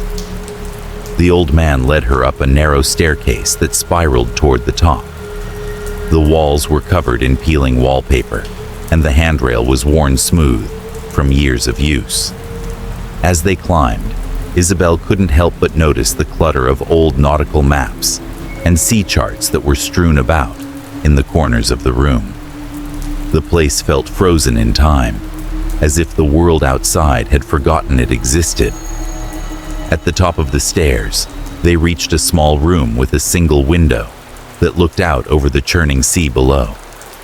The fog had thickened by now, and the world outside was a blur of gray. The man motioned for her to sit in a worn wooden chair by the window. She obeyed, feeling the weight of the atmosphere press down on her as he took a seat across from her, his eyes never leaving hers. "Do you know the story of the mariners?" he asked, his voice low and heavy, with years of sorrow. Isabel nodded, her curiosity growing. "I've heard bits and pieces, something about traders, but the villagers don't speak much of it." The old man's eyes flickered with something like bitterness. "They wouldn't. It's a story they'd rather forget, but it's tied to everything here. The fog, the disappearances, all of it." He leaned forward slightly, his gaze piercing. Many, many years ago, there were sailors, mariners, who served on a ship that called at Greyhaven's port. The captain was corrupt, ruthless. He led the crew into a mutiny, accusing the mariners of treason. They were cast out, blamed for a crime they didn't commit. The captain, drunk on power, sentenced them to death, and they were hanged on these cliffs. Isabel listened intently, her pulse quickening as the old man's words painted a vivid picture in her mind. "But before they died," he continued, "the mariners cursed the land. They swore that their spirits would never rest, that the sea and the fog would become their tomb, and that anyone connected to their betrayal would suffer. The fog, it's their vengeance. Their spirits still roam, trapped in the mist, calling out to those whose names they remember. And every year, when the fog comes down, someone is taken, another soul claimed by the curse." The weight of his words sank in, and Isabel felt a shiver run down her spine. So, the fog, the disappearances, it's all tied to them? The old man nodded slowly. Yes, their spirits are bound to the mist, forever searching for those they hold responsible. And anyone who dares to stay too long will eventually be drawn in. The fog feeds on fear, on guilt, on the memory of the wrongs that were done. It's a cycle, and it's never been broken. Isabel's mind raced. The pieces were starting to fall into place, but she still couldn't quite believe what she was hearing. Spirits, curses, it all sounded too fantastic, too impossible. Yet, everything about Greyhaven, the strange disappearances, the whispers in the fog, felt real. "I'm not sure I believe in curses," Isabel said carefully, trying to keep her skepticism in check. "But there's something happening here. I've heard the voices, felt the presence of something in the fog. It's as if the town is being haunted by something more than just stories." The old man's gaze softened, and for a moment, there was a flicker of something almost like pity in his eyes. "You will see soon enough," he said quietly. "You're not the first to come seeking answers. But be careful, young one. The fog doesn't let go easily, and neither do the spirits of the mariners." Chapter 4. The Echo of the Dead. The more Isabel delved into the strange history of Greyhaven, the deeper the feeling grew that the town's mystery was far older and far darker than she had initially imagined. The fog, the whispers, the disappearances, they were all tied to something hidden, beneath layers of time and fear. The townspeople avoided talking about the past, but Isabel could sense that there were pieces to the puzzle that no one was willing to reveal. She knew that to uncover the truth, she would have to dig deeper into the records, the history that had been buried beneath decades of silence. After her unsettling visit to the lighthouse and the cryptic tale the old keeper had shared with her, Isabel knew she couldn't rely solely on the word of the superstitious villagers. She needed proof, something concrete that would either confirm or disprove the eerie connection between the fog, the deaths, and the cursed mariners. So, she set off for the town's historical archives, a small, dusty room tucked away at the back of the local library. The room was dimly lit, filled with the musty scent of old paper and leather-bound books. Shelves lined the walls, some stacked with faded tomes, others with neatly organized file cabinets. A lone desk sat in the center of the room, piled high with papers and books, as though someone had been poring over them for hours, if not days. Isabel found a chair by the desk and began to sift through the records, hoping to find something that would shed light on the town's grim history. She began with the oldest records she could find, ledgers dating back centuries. The early pages were filled with the names of the town's founders, the first settlers who had come to Greyhaven in search of a new life. But as she continued through the records, the names began to change. Some of them were familiar, the same last names that she had seen in the town square, the families that still lived in Greyhaven today. But there were others, names that stood out for their tragic stories. As Isabel flipped through the pages, she found references to strange disappearances. The earliest records described a series of deaths that seemed to coincide with the arrival of thick fogs, much like the one that had covered the town the night she arrived. The names of the missing were listed with an almost eerie regularity: Samuel Archer, Helen Caldwell, Thomas Blake. Each of these individuals had vanished without a trace during the months when the fog descended. Some had been residents of Greyhaven for years, while others had recently moved to the village, seeking a fresh start. But it wasn't just the disappearances that caught Isabel's attention. As she read on, she discovered something even more chilling. The records mentioned that the families of the missing often reported hearing voices in the fog, voices that called out the names of their loved ones just before they disappeared. And in each case, the missing were found later, their bodies washed ashore, with expressions of terror frozen on their faces. A chill ran down Isabel's spine as she realized that the pattern of disappearances wasn't just a coincidence.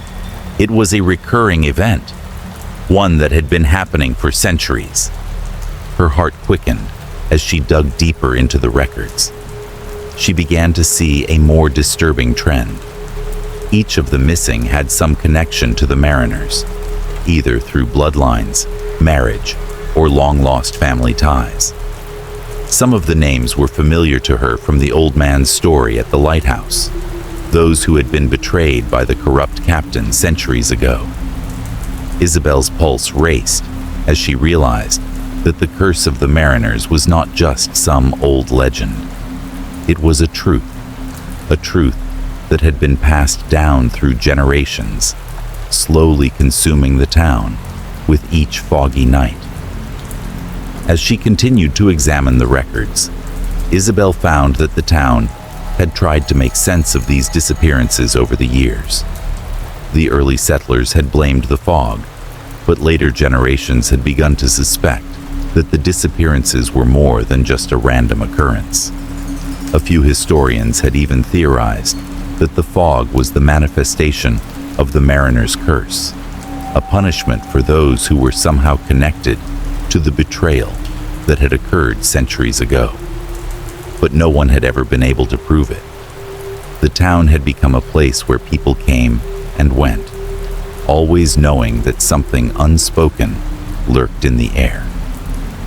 With each new name she uncovered, Isabel felt the weight of the past pressing down on her. The list of victims grew longer with each passing page, and the connections between the families of Greyhaven and the doomed mariners became impossible to ignore. It was clear that something was happening in Greyhaven, something that was far beyond the reach of rational explanation. Isabel closed the last ledger with a soft sigh, her mind reeling with the implications of what she had found. She had uncovered enough to confirm that the legend of the mariner's curse was more than just a story. The deaths, the disappearances, the voices in the fog, it all made sense now. The spirits of the mariners were real, and they were hunting those who were somehow connected to their betrayal. But the question that still lingered in Isabel's mind was whether the fog was a supernatural force, or if the fear of it, the collective dread of the townspeople, had fueled this cycle of death for generations. Could it be that the mariner's curse was merely a product of the town's imagination, a fear that had taken on a life of its own? Or was something darker at work, something that could not be explained by logic or reason? Isabel didn't know the answer, but one thing was certain. She was no longer just a writer seeking inspiration. She had become part of Greyhaven's story, whether she wanted to or not. And as the fog continued to roll in each night, she knew she had no choice but to unravel the mystery, to find out once and for all if the curse was real, and if it could be stopped. The sound of the foghorn drifting from the sea reached her ears as she sat in the dim library, the wind beginning to pick up outside. It was as if the town itself was calling to her, urging her to come closer to the truth. Isabel closed her notebook with a soft snap and stood up. She had made her decision. Tomorrow, she would return to the lighthouse. There were still answers to be found, and time was running out. Chapter 5. The Wind and the Tide. The fog returned sooner than Isabel expected, creeping into Greyhaven with a suddenness that left no time for preparation. The weather had turned cold in the days since she had last visited the lighthouse, and now, as evening fell, the familiar mist began to gather on the horizon. It was thick and impenetrable, swirling across the town like a living thing, and Isabel could sense its weight on the air. The cold wind that accompanied it felt almost unnatural, sharp and biting, despite the relative warmth of the day. Isabel had spent the past few days in the town's archives, poring over the records, and now, more than ever, she felt a sense of urgency. The fog had always been a sign that something dark was coming, but now she felt as though she were being drawn into it. It had been days since her last encounter with the voices in the mist, and her mind was still reeling from the discoveries she had made. The ancient mariners, their curse, the growing list of disappearances, they were all connected, and Isabel couldn't escape the feeling that her investigation was no longer a mere search for answers, but a descent into something far more dangerous. That evening, as the fog began to curl around the streets like tendrils of smoke, Isabel stepped outside, determined to confront whatever was waiting in the mist. She had heard rumors of more disappearances in the past few days, people vanishing without a trace, their loved ones frantic but powerless to stop the cycle. It seemed that no one was safe, not even those who had lived in Greyhaven for generations. The fog had claimed them all. As Isabel walked through the streets, her footsteps muffled by the thick fog, she heard the sounds of the town slowly fading away. The bustling shops and the quiet chatter of the townspeople had vanished, replaced by an eerie silence. The streetlights, which should have been glowing brightly, flickered weakly as the fog pressed in, swallowing the light. The air was dense with the scent of salt and decay, and Isabel could taste the heaviness in her throat. It was then that she heard it. At first, it was just a faint sound, like the rustling of fabric or the scrape of shoes against stone. But then it grew louder, distinct, rhythmic footsteps echoing in the fog, as though someone, or something, was walking alongside her in the mist. Isabel stopped in her tracks, her heart pounding in her chest. The footsteps seemed to come from all around her, moving in perfect time with her own, But when she turned to look, there was no one there. The fog had thickened around her, nearly blinding her to the world beyond. The footsteps persisted, drawing closer, and Isabel's breath caught in her throat. She felt a cold shiver run down her spine, as though a presence were near, invisible, but undeniably there. She called out into the mist, her voice trembling. "Hello? Is someone there?" But her words were swallowed by the fog, absorbed by the silence. The footsteps continued, now quickening, as if the unseen figure were drawing nearer. Isabel's pulse raced, and she could feel the hairs on the back of her neck standing on end. She had heard stories of ghosts in Greyhaven, of the mariners' spirits, trapped in the fog, seeking vengeance, but she had never truly believed them. Now, with the footsteps growing louder and closer, she could no longer deny that something was out there with her. Suddenly, the fog parted for just a moment, and Isabel caught a glimpse of something, someone, in the distance. The figure was tall and slender, draped in tattered clothes that seemed to shimmer in the mist. Its face was obscured by the fog, but Isabel could make out the outline of a sailor's hat. The figure stood motionless, facing her, its presence unmistakable. Isabel's breath hitched as she stepped forward, calling out again, "Who are you?" But before she could get any closer, the figure vanished, dissolving into the mist like smoke. The fog closed in around her again, leaving her standing alone, heart pounding in her chest. There was no trace of the figure, no footprints in the ground, no sign of movement. It was as though it had never been there at all.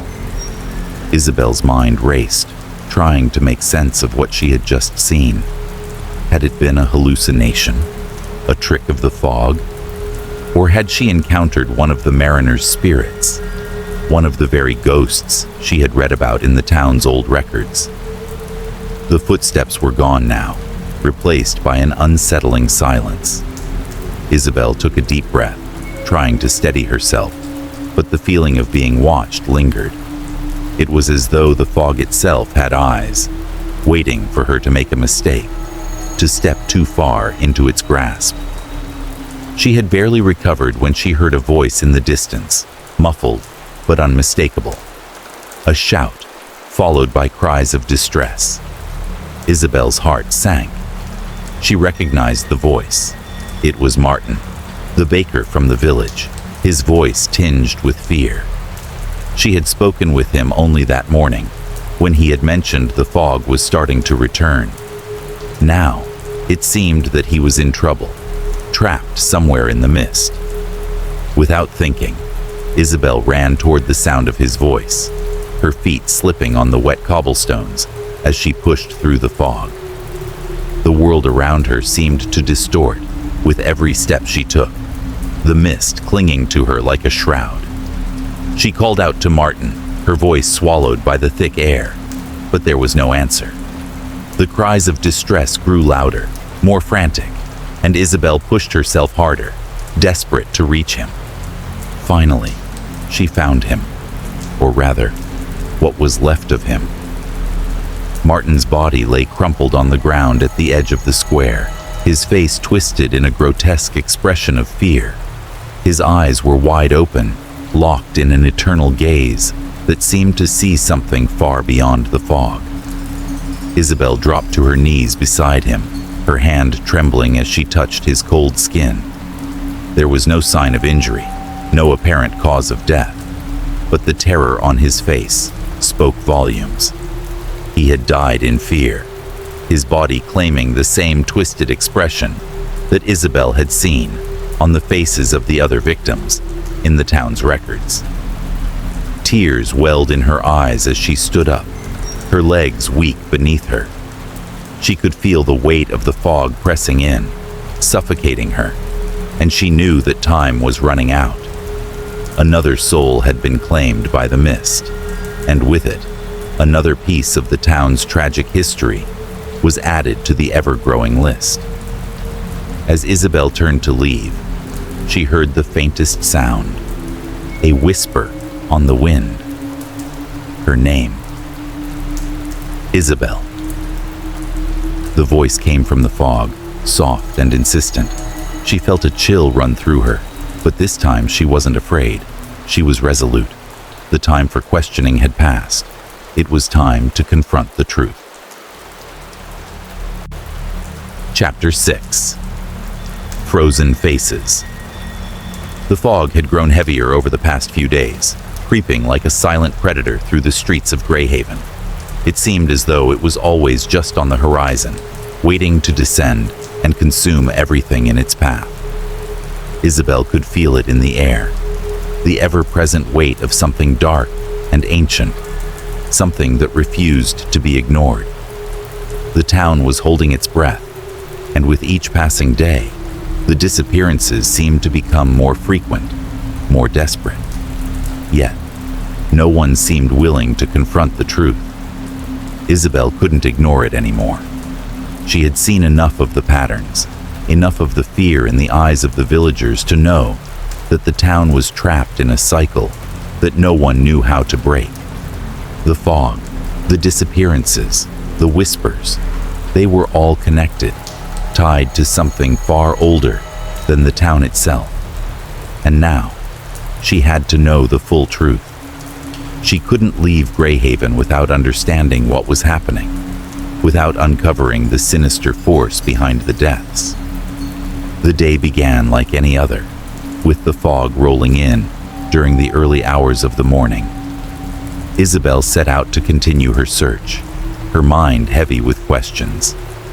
As she walked through the mist-shrouded streets, she noticed the unease in the air. The people of Greyhaven were on edge, avoiding one another's gaze as they went about their daily routines. It seemed as though everyone knew something Isabel didn't, something they weren't willing to share. Her footsteps echoed through the empty streets, a strange sense of isolation pressing in around her. It wasn't just the physical distance. It was something deeper, something she couldn't put into words.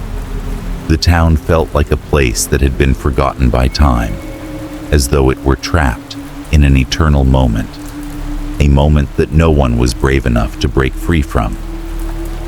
She headed toward the cliffs, toward the area where the town's fishermen often went to check their nets.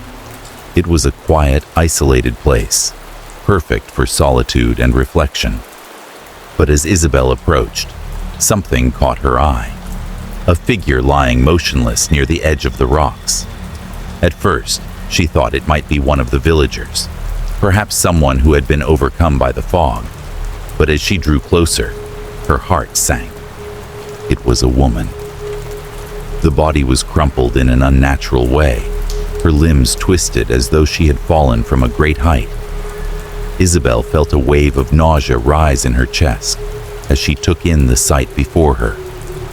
The woman's face was frozen in a grotesque expression of horror, her mouth gaping open in a silent scream, her eyes wide and bulging, as if she had seen something so terrifying that it had taken her life in an instant. The expression was frozen in place, like the woman had died in the middle of a moment that would never be completed. Isabel crouched beside the body, her stomach turning at the sight of the woman's face.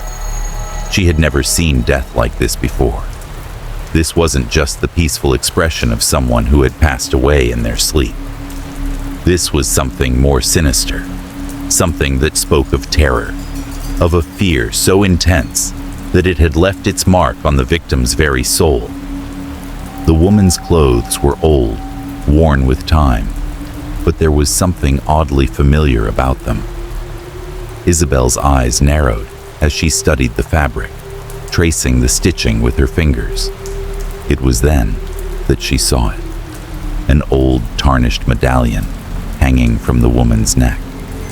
The medallion was small, circular, with an intricate design etched into the surface. It was an anchor surrounded by a rope, but there was something else, something that made Isabel's pulse quicken.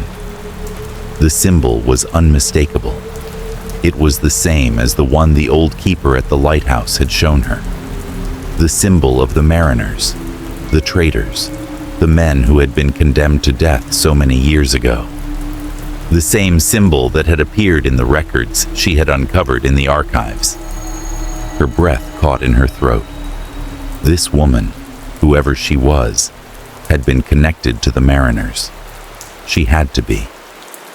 Isabel gently lifted the medallion from the woman's neck, feeling a strange sense of reverence as she examined it in her hand. The metal was cold to the touch, its surface worn smooth from years of handling. She had no idea how the woman had come to possess it, but it was clear now that the connections between the town's past and present were deeper than she had realized. The mariners, their curse, and the fog. It was all intertwined. As she examined the body further, Isabel noticed something else. There were faint, almost imperceptible markings on the woman's arms, scratches and bruises that seemed too fresh to have been caused by the fall. They weren't deep enough to be the result of a struggle, but they were there. Small, jagged cuts, as though the woman had been grasping at something, perhaps something trying to pull her into the mist. Her heart raced as she stood up, her mind racing with questions. Who was this woman? Why had she been out here alone? And what was the connection between her death and the curse of the mariners? Isabel knew she couldn't leave the body there, not without finding answers. She needed to bring it back to the town, to show the others what she had found. But more than that, she needed to confront the truth. She couldn't run from this any longer. The town's history was repeating itself, and it was only a matter of time before more bodies would be found, frozen in terror, victims of a curse that had yet to be broken.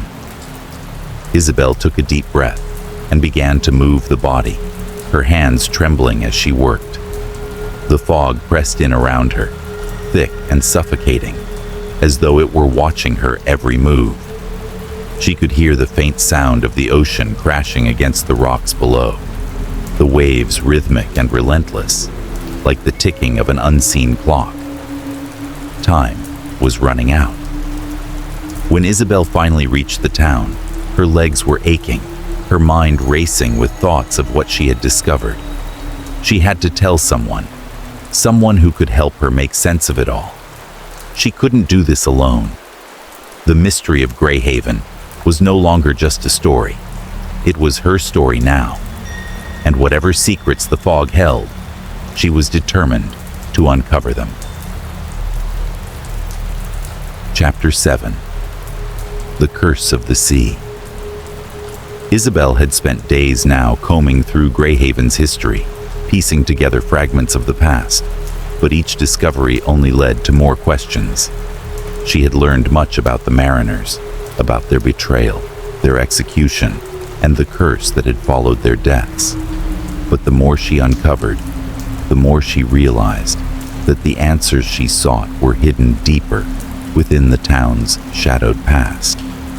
The fog, the deaths, the whispers, they weren't just the result of a random tragedy or superstition. They were the physical manifestation of something much darker, something older and more powerful than she had imagined. She had always thought of the sea as a force of nature, as something wild and untamable. But now, as the fog swirled around her, she felt the chilling weight of its presence more than ever. It wasn't just the sea that had taken hold of Greyhaven. It was the dark force that the mariners had invoked with their dying breaths, something that had bound their spirits to the town for eternity. That afternoon, Isabel found herself once again in the town's small library, surrounded by dusty tomes and ancient documents. She had been there for hours, going through every scrap of information she could find, when something caught her eye. It was a weathered, leather-bound book, tucked away on a high shelf. It looked old older than anything else in the room, and when Isabel pulled it down, she noticed immediately that it was a diary. The pages were yellowed with age, and the ink had begun to fade in places, but it was still legible. The diary belonged to a sailor named Thomas Jansen, one of the men who had been present during the execution of the traitorous mariners centuries ago. Isabel's heart quickened as she flipped through the pages, her mind already racing with the implications of what she might find. The writing was erratic, almost frantic in places, and the entries spoke of a man who was terrified, haunted by guilt and fear. The first few pages were mundane, detailing the life of a sailor and the journey he had taken along the coast. But then, as Isabel read on, she came across a section that made her stop cold. It was dated the day before the execution of the mariners. "The captain has called us all to the square. The men are being hung tomorrow. I have heard rumors of the curse, the spirits of the mariners, angry and vengeful. But it is too late now. We've already betrayed them, and we'll pay the price. The captain swears that there is no escape. The sea has taken its revenge, and there's nothing left for us but to join them in the depths." Isabel's hands shook as she continued reading, the gravity of the words weighing on her. She had suspected that there was more to the story than the villagers had let on, but now it was clear that the betrayal of the mariners had triggered something far beyond a simple punishment. It had unleashed a curse that had bound their spirits to the fog that now haunted Greyhaven. As she read further, the diary became more disjointed, the words more frantic. Thomas Jansen spoke of strange occurrences on the ship, of whispers in the night, and shadows moving in the mist. He described how the mariners, before their execution, had made a pact with the dark forces of the sea, promising vengeance against those who had betrayed them. They had invoked the power of the ocean, calling upon the spirits that dwelled beneath the waves, asking for eternal revenge. The fog that now enveloped Greyhaven was the manifestation of that curse, a physical reminder of the injustice that had been done to them. "We didn't know what we were doing," one of the final entries read. "The sea has taken us. The fog is its breath, and it comes for us all. Every time the mist descends, it remembers the promise we made. There will be no rest until the last of us has been claimed. The sea does not forget, and neither will the fog." Isabel's breath caught in her throat as the final words seemed to echo in her mind. The fog was not just a random occurrence. It was a living thing, a force that had been awakened by the mariner's curse. It was the sea's revenge, poured out upon the town that had forgotten the truth. And each disappearance, each death, was a reminder that the sea had not yet finished with Greyhaven.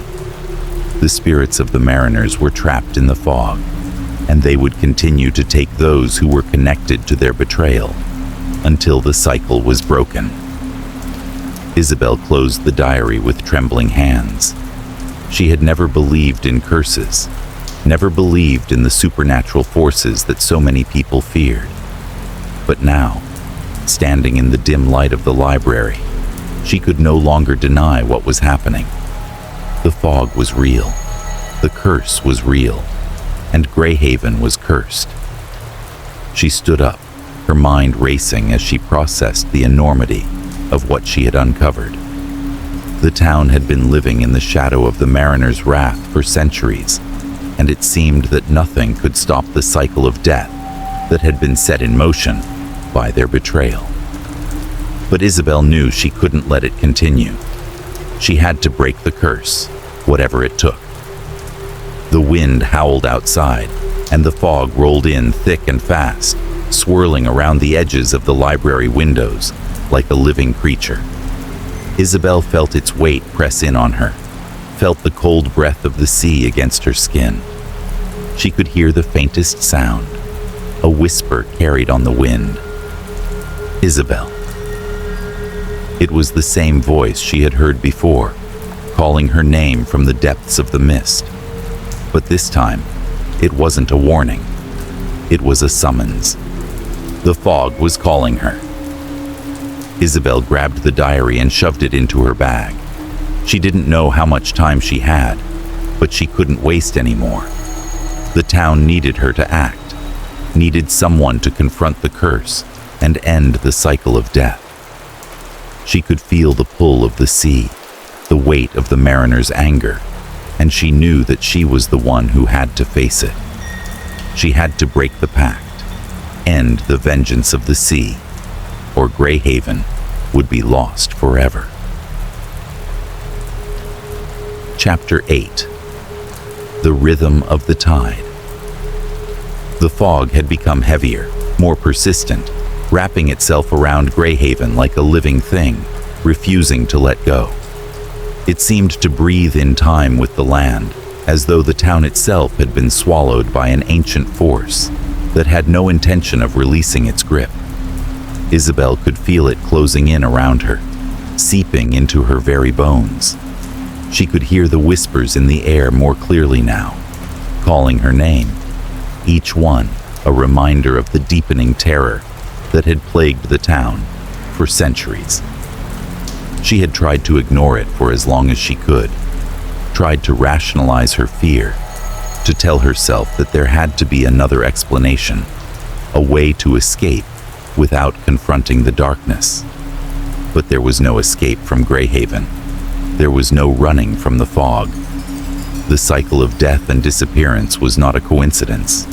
It was the curse of the mariners, the vengeful wrath of the sea, and it would continue to claim lives until someone finally broke it. Isabel had come to a terrible realization. She was the one who had to break the curse. There was no one else. The town had grown desperate, their eyes filled with fear, their hands reaching out for answers that no one could give them. She couldn't sit idly by and watch the people of Greyhaven be consumed by the fog. But the weight of what she had to do, what she had to face, was almost too much to bear. It was in the deepest moments of her fear that she decided to seek help, to find someone who might know how to stop this madness. She had heard whispers of an old shaman who lived at the outskirts of the village, someone who had been around for as long as anyone could remember, always lurking at the edges of the community, but never fully involved. They said he knew the old ways, the forgotten rituals that had been passed down through the generations. Isabel didn't believe in magic, but at this point, she was desperate enough to try anything. The path to the shaman's home was winding, leading her away from the safety of the village and into the dense forest that surrounded it. The fog had already crept its way into the trees, casting an eerie, otherworldly glow over the woods. Isabel's footsteps crunched softly beneath her as she walked, the only sound in the heavy silence of the forest. She didn't know what to expect, but she was certain of one thing. Whatever answers the shaman had, they were her last hope. She reached the small, weathered hut just as the fog thickened further. The place looked ancient, covered in moss and tangled vines, as though it had been there long before Greyhaven itself had even been founded. The shaman was sitting outside, staring into the distance as though he had been waiting for her. His skin was weathered, his face lined with years of wisdom, but his eyes, sharp and alert, belied his age. There was a stillness about him, as if he had long ago accepted the weight of the world and the responsibilities it demanded. "You seek answers," the shaman said, his voice deep and calm, without question, as if he had been expecting her all along. Isabel nodded, her throat tight with the urgency of the situation. "I need to know how to stop the fog, the curse. The town is falling apart. People are disappearing, I don't know what else to do." The shaman motioned for her to sit beside him, his movements slow but deliberate. The air around them felt charged, as though the forest itself was holding its breath. "The fog is not just a weather pattern," he began, his eyes fixed on the distant horizon. "It is the embodiment of a pact made long ago, a pact between the mariners and the sea. They invoked a curse, one that binds them to the land, to the water, and to the fog. It is a curse that feeds on fear. The more afraid the people are, the stronger it becomes. The fog is a manifestation of that fear, a reflection of the vengeance that the mariners sought before they died." Isabel shuddered as the weight of his words settled into her bones. She had known the fog was dangerous, but she hadn't fully grasped its true nature until now. The mariners had not only cursed the town, but they had also bound their souls to the very thing that haunted it: the sea, the mist, the death. "So, what can be done?" Isabel asked, her voice barely above a whisper. "How do I stop it?" The shaman turned to face her, his expression grave.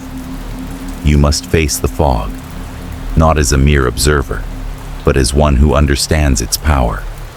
To break the curse, you must confront your own fears, your deepest, most hidden fears. The fog feeds on terror, and only by facing it head-on, by embracing the darkness within yourself, can you hope to neutralize it. The ritual you must perform will not be easy, but it is the only way." Isabel's heart began to race. She had imagined that there might be some kind of physical action she needed to take, an incantation, a sacrifice. But this was different. It was personal. It wasn't just the fog she had to confront. It was herself. I don't know if I can," Isabel admitted, her voice shaking despite her best efforts to remain composed. "How am I supposed to face something like that? What if I can't? What if I fail?" The shaman's eyes softened, and he placed a hand on her shoulder. "You will fail if you do not try. But remember this: the fog, the fear, it is only as strong as you allow it to be. It has no power over you unless you surrender to it. The ritual is not about defeating the fog.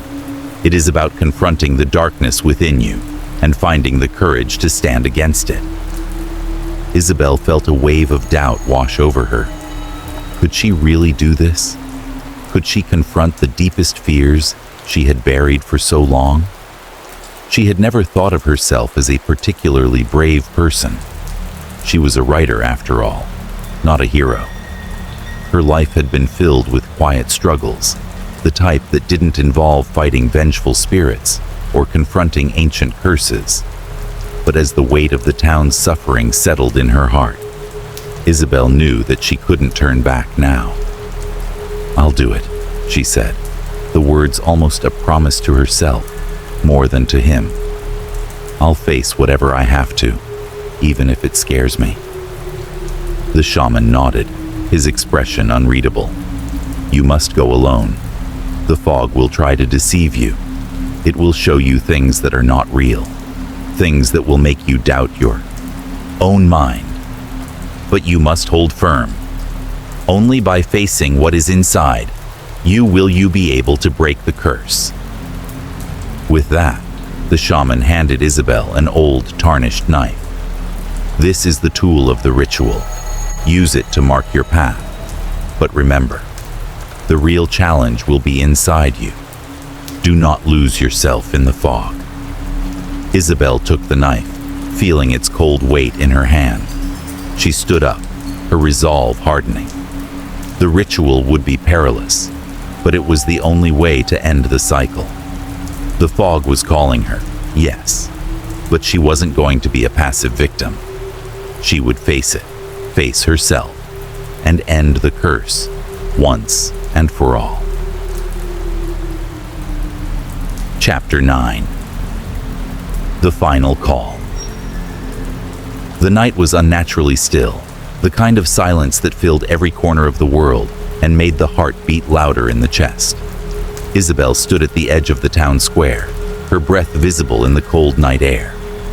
The fog had returned, thicker than it had ever been before, rolling across Greyhaven like an unstoppable wave. It twisted and shifted, seeming to breathe, alive with a power that Isabel could feel deep in her bones. This was the moment she had been preparing for. The ritual, the confrontation with the fog, with the spirits, with the fears she had spent her life hiding from. It was all leading to this point, the point where she would face the very heart of the curse, and either break it or be consumed by it. Isabel stepped forward, her body heavy with a mixture of fear and determination. The fog was suffocating, so thick that it seemed to blot out the stars above, the moon hidden somewhere beyond the shifting mass of mist. The air was damp and cold, but it wasn't just the temperature that made her skin crawl. It was the feeling that the fog was watching her, waiting for her to make the wrong move. As she moved deeper into the heart of the town, the fog seemed to intensify, swallowing the world around her. The cobblestone streets, the quiet houses, everything faded into the whiteness. The world had become a void, a place where nothing was real, where only the fog and her fear existed. Her heart raced in her chest, each step feeling heavier than the last. She could feel the weight of the ritual pressing on her shoulders. The shaman had told her she must confront her deepest fears, that the fog would show her things, try to lure her in, make her doubt herself. But Isabel was determined. She could feel the pull of the fog, the call of the spirits, but she knew she couldn't give in. Then she heard it, the first whisper. Isabel. It was faint, barely a breath against the howling wind. Her name, spoken softly, but there was something unnerving about it, something that made her blood run cold. She stopped, scanning the fog for the source of the voice. But there was no one. The street ahead of her remained empty, just the fog rolling and churning, as if alive.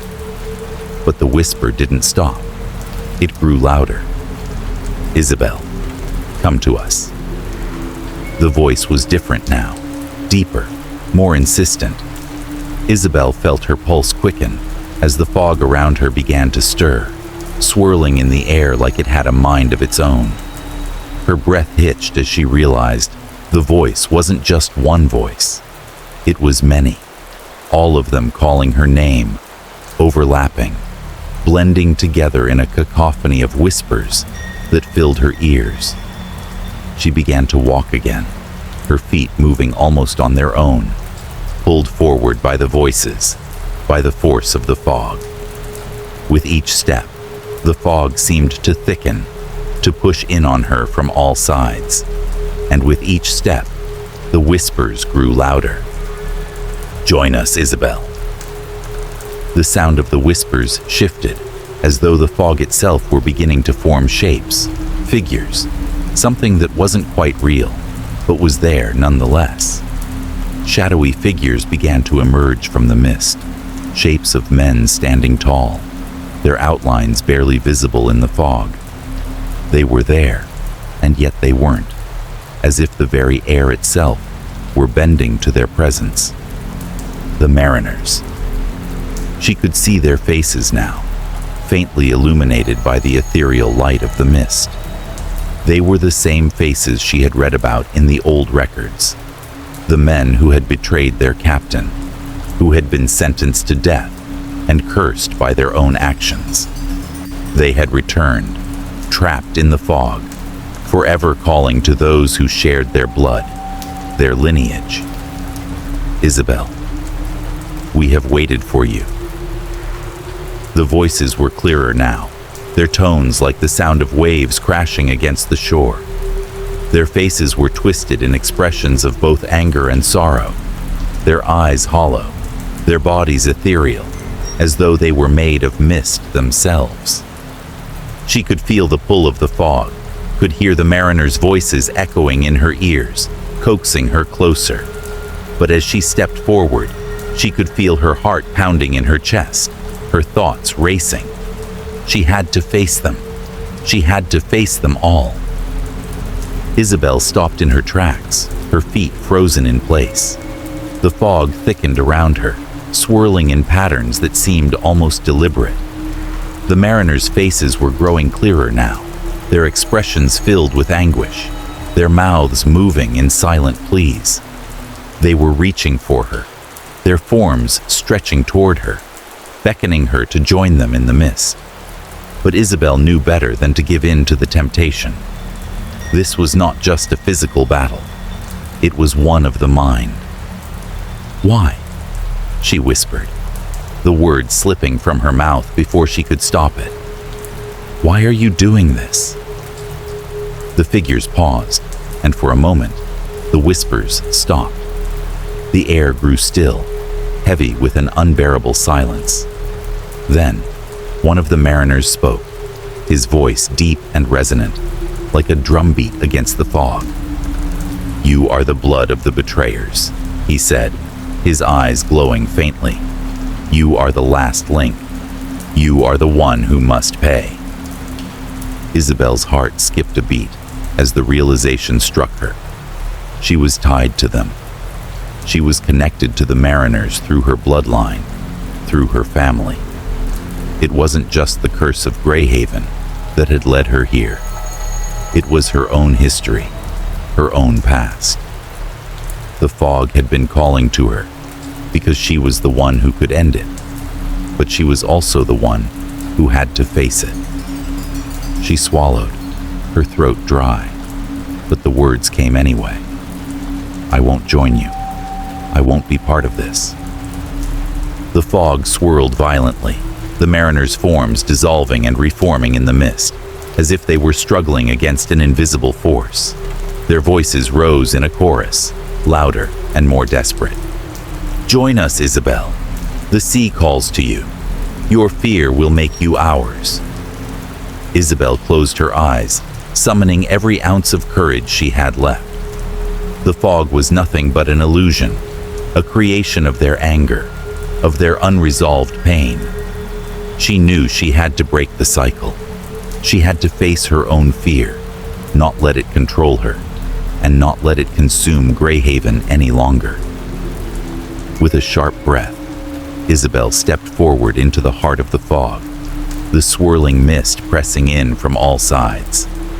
She felt her own heart pounding, but she forced herself to move, forced herself to push through the fear. As she walked through the fog, the figures of the mariners faded, their voices losing their power. The fear that had once threatened to overwhelm her began to dissipate, and with each step, the fog lightened. She was no longer hearing the whispers. She was no longer bound by the fear they had created. Finally, when Isabel reached the center of the square, the fog parted, revealing the first signs of light. The weight of the curse, the fear, the anger had lifted. The town was still, the fog gone, and for the first time in a long while, Greyhaven felt free. Isabel stood there, gasping for breath, her heart still racing. But now, it was done. She had faced the fog, and in doing so, had broken the curse. Chapter 10. The Liberation. The fog had finally lifted, but the silence that followed was heavy, oppressive in its own way. The town of Greyhaven, once shrouded in the thick mist that had consumed its every corner, now stood bathed in the first light of dawn. The streets, so often empty, were now full of life. People moving cautiously, yet with a sense of tentative hope, as if they were afraid to believe that the nightmare was truly over. Isabel stood in the center of the town square, breathing in the crisp air, her chest heavy but relieved. It was done. The curse had been broken. But as the village began to stir, with the first signs of normalcy, Isabel couldn't shake the feeling that something wasn't quite right. There was peace, yes, but there was also a question lingering in her mind, a question that had been gnawing at her since the night she had confronted the fog. What happens now? Her hands trembled slightly as she looked down at the symbol she held in her palm, the same symbol she had used to break the curse, an ancient mark that had been carved into the stone of the mariner's grave. The symbol had been there all along, waiting for her to find it, waiting for her to use it. Its power had been dormant, locked away for centuries, until she had called upon it. It was the key to releasing the spirits, to silencing the voices, to finally lifting the curse that had plagued the town. The mariners' voices had faded in the fog, their angry, tortured souls finally laid to rest. The town could breathe again. And yet, as Isabel walked back to the inn, her mind was heavy with questions. She knew the curse had been tied to the mariners, those men who had betrayed their captain and were punished by a cruel and unforgiving sea. But what of her own role in all of this? What had brought her to Greyhaven? Why had the fog, the voices, the spirits, all focused on her? Her own bloodline was a mystery to her. She had never known much about her family history, never asked too many questions. She had grown up in a small town, with no real connections to the past, no ties to anything other than the words she wrote. But as the fog cleared and the town began to heal, Isabel felt the deep, unsettling pull of her own past. Something had called her here, not just the fog, but something in her own blood. She had felt it since the moment she had arrived in Greyhaven, that gnawing sense of being connected to the town in a way she couldn't explain. That night, after the sun had set and the town had quieted, Isabel returned to the library. The ancient records were spread across the table, each document a link in the chain of Greyhaven's tragic history. She had been through these records before, but now there was something different about them, something she had missed. She found it in a section of the records she hadn't noticed before, hidden beneath old letters and journals. A family tree, worn with age and ink, that had bled through the paper, revealing a connection that Isabel could never have expected. Her own name was listed there, a direct line to a figure she had never heard of, one of the mariners. Her heart skipped a beat as she read the name aloud to herself. Captain Elias Hale. Her breath caught in her throat. Elias Hale had been the captain who had condemned the mariners to death, the man whose betrayal had set the curse in motion. But what was even more unsettling was the realization that he wasn't just a figure in the town's tragic past. He was her great-great-grandfather. Isabel's mind reeled. She had always thought her family had come from nowhere, from nothing. But now, it was clear. She was connected to the very history she had been trying to understand, the very bloodline that had set the curse into motion all those years ago. Her ancestors' actions, his betrayal of the mariners, had tied her to this place, this story, in a way she hadn't been prepared for. As the weight of the discovery settled in, Isabel closed her eyes, trying to steady her breath. She had thought the curse was something external, something separate from her, something she could fight against and conquer. But now, with this revelation, she realized the truth. She hadn't just been a passive participant in this tale. She had been bound to it from the start. The fog had come for her because of her lineage, because of the blood that flowed through her veins, the blood that had once made a choice to condemn the mariners to a fate worse than death. For a moment, She wondered if she could have ever truly escaped this history. If there was any way to have freed Greyhaven without confronting the truth about her own past. But then she remembered the town, the faces of the villagers who had suffered, who had waited for someone to break the curse. And she realized that there was no going back. The fog had been defeated, but the past, her past, would always be a part of her. The next morning, Isabel stood at the edge of the town, looking out at the sea. The wind was strong, and the waves crashed against the rocks below, the sound of the ocean a constant reminder of the past. The curse was over, but Greyhaven would never be the same. She had broken the cycle, freed the town, but in doing so, she had uncovered the truth of her own history. And though the fog was gone, the echoes of the mariners' voices would linger in her mind forever. Isabel took a deep breath, feeling the weight of the past and the present pressing against her. She had done what needed to be done, but the knowledge of her connection to the mariners would always remain, like a shadow, at the edge of her consciousness. The town was free, but she wasn't entirely free from the story that had bound them all together. With a final glance at the sea, Isabel turned and walked back to the village. Greyhaven had been liberated, but its history, her history, would never be truly forgotten, and neither would she.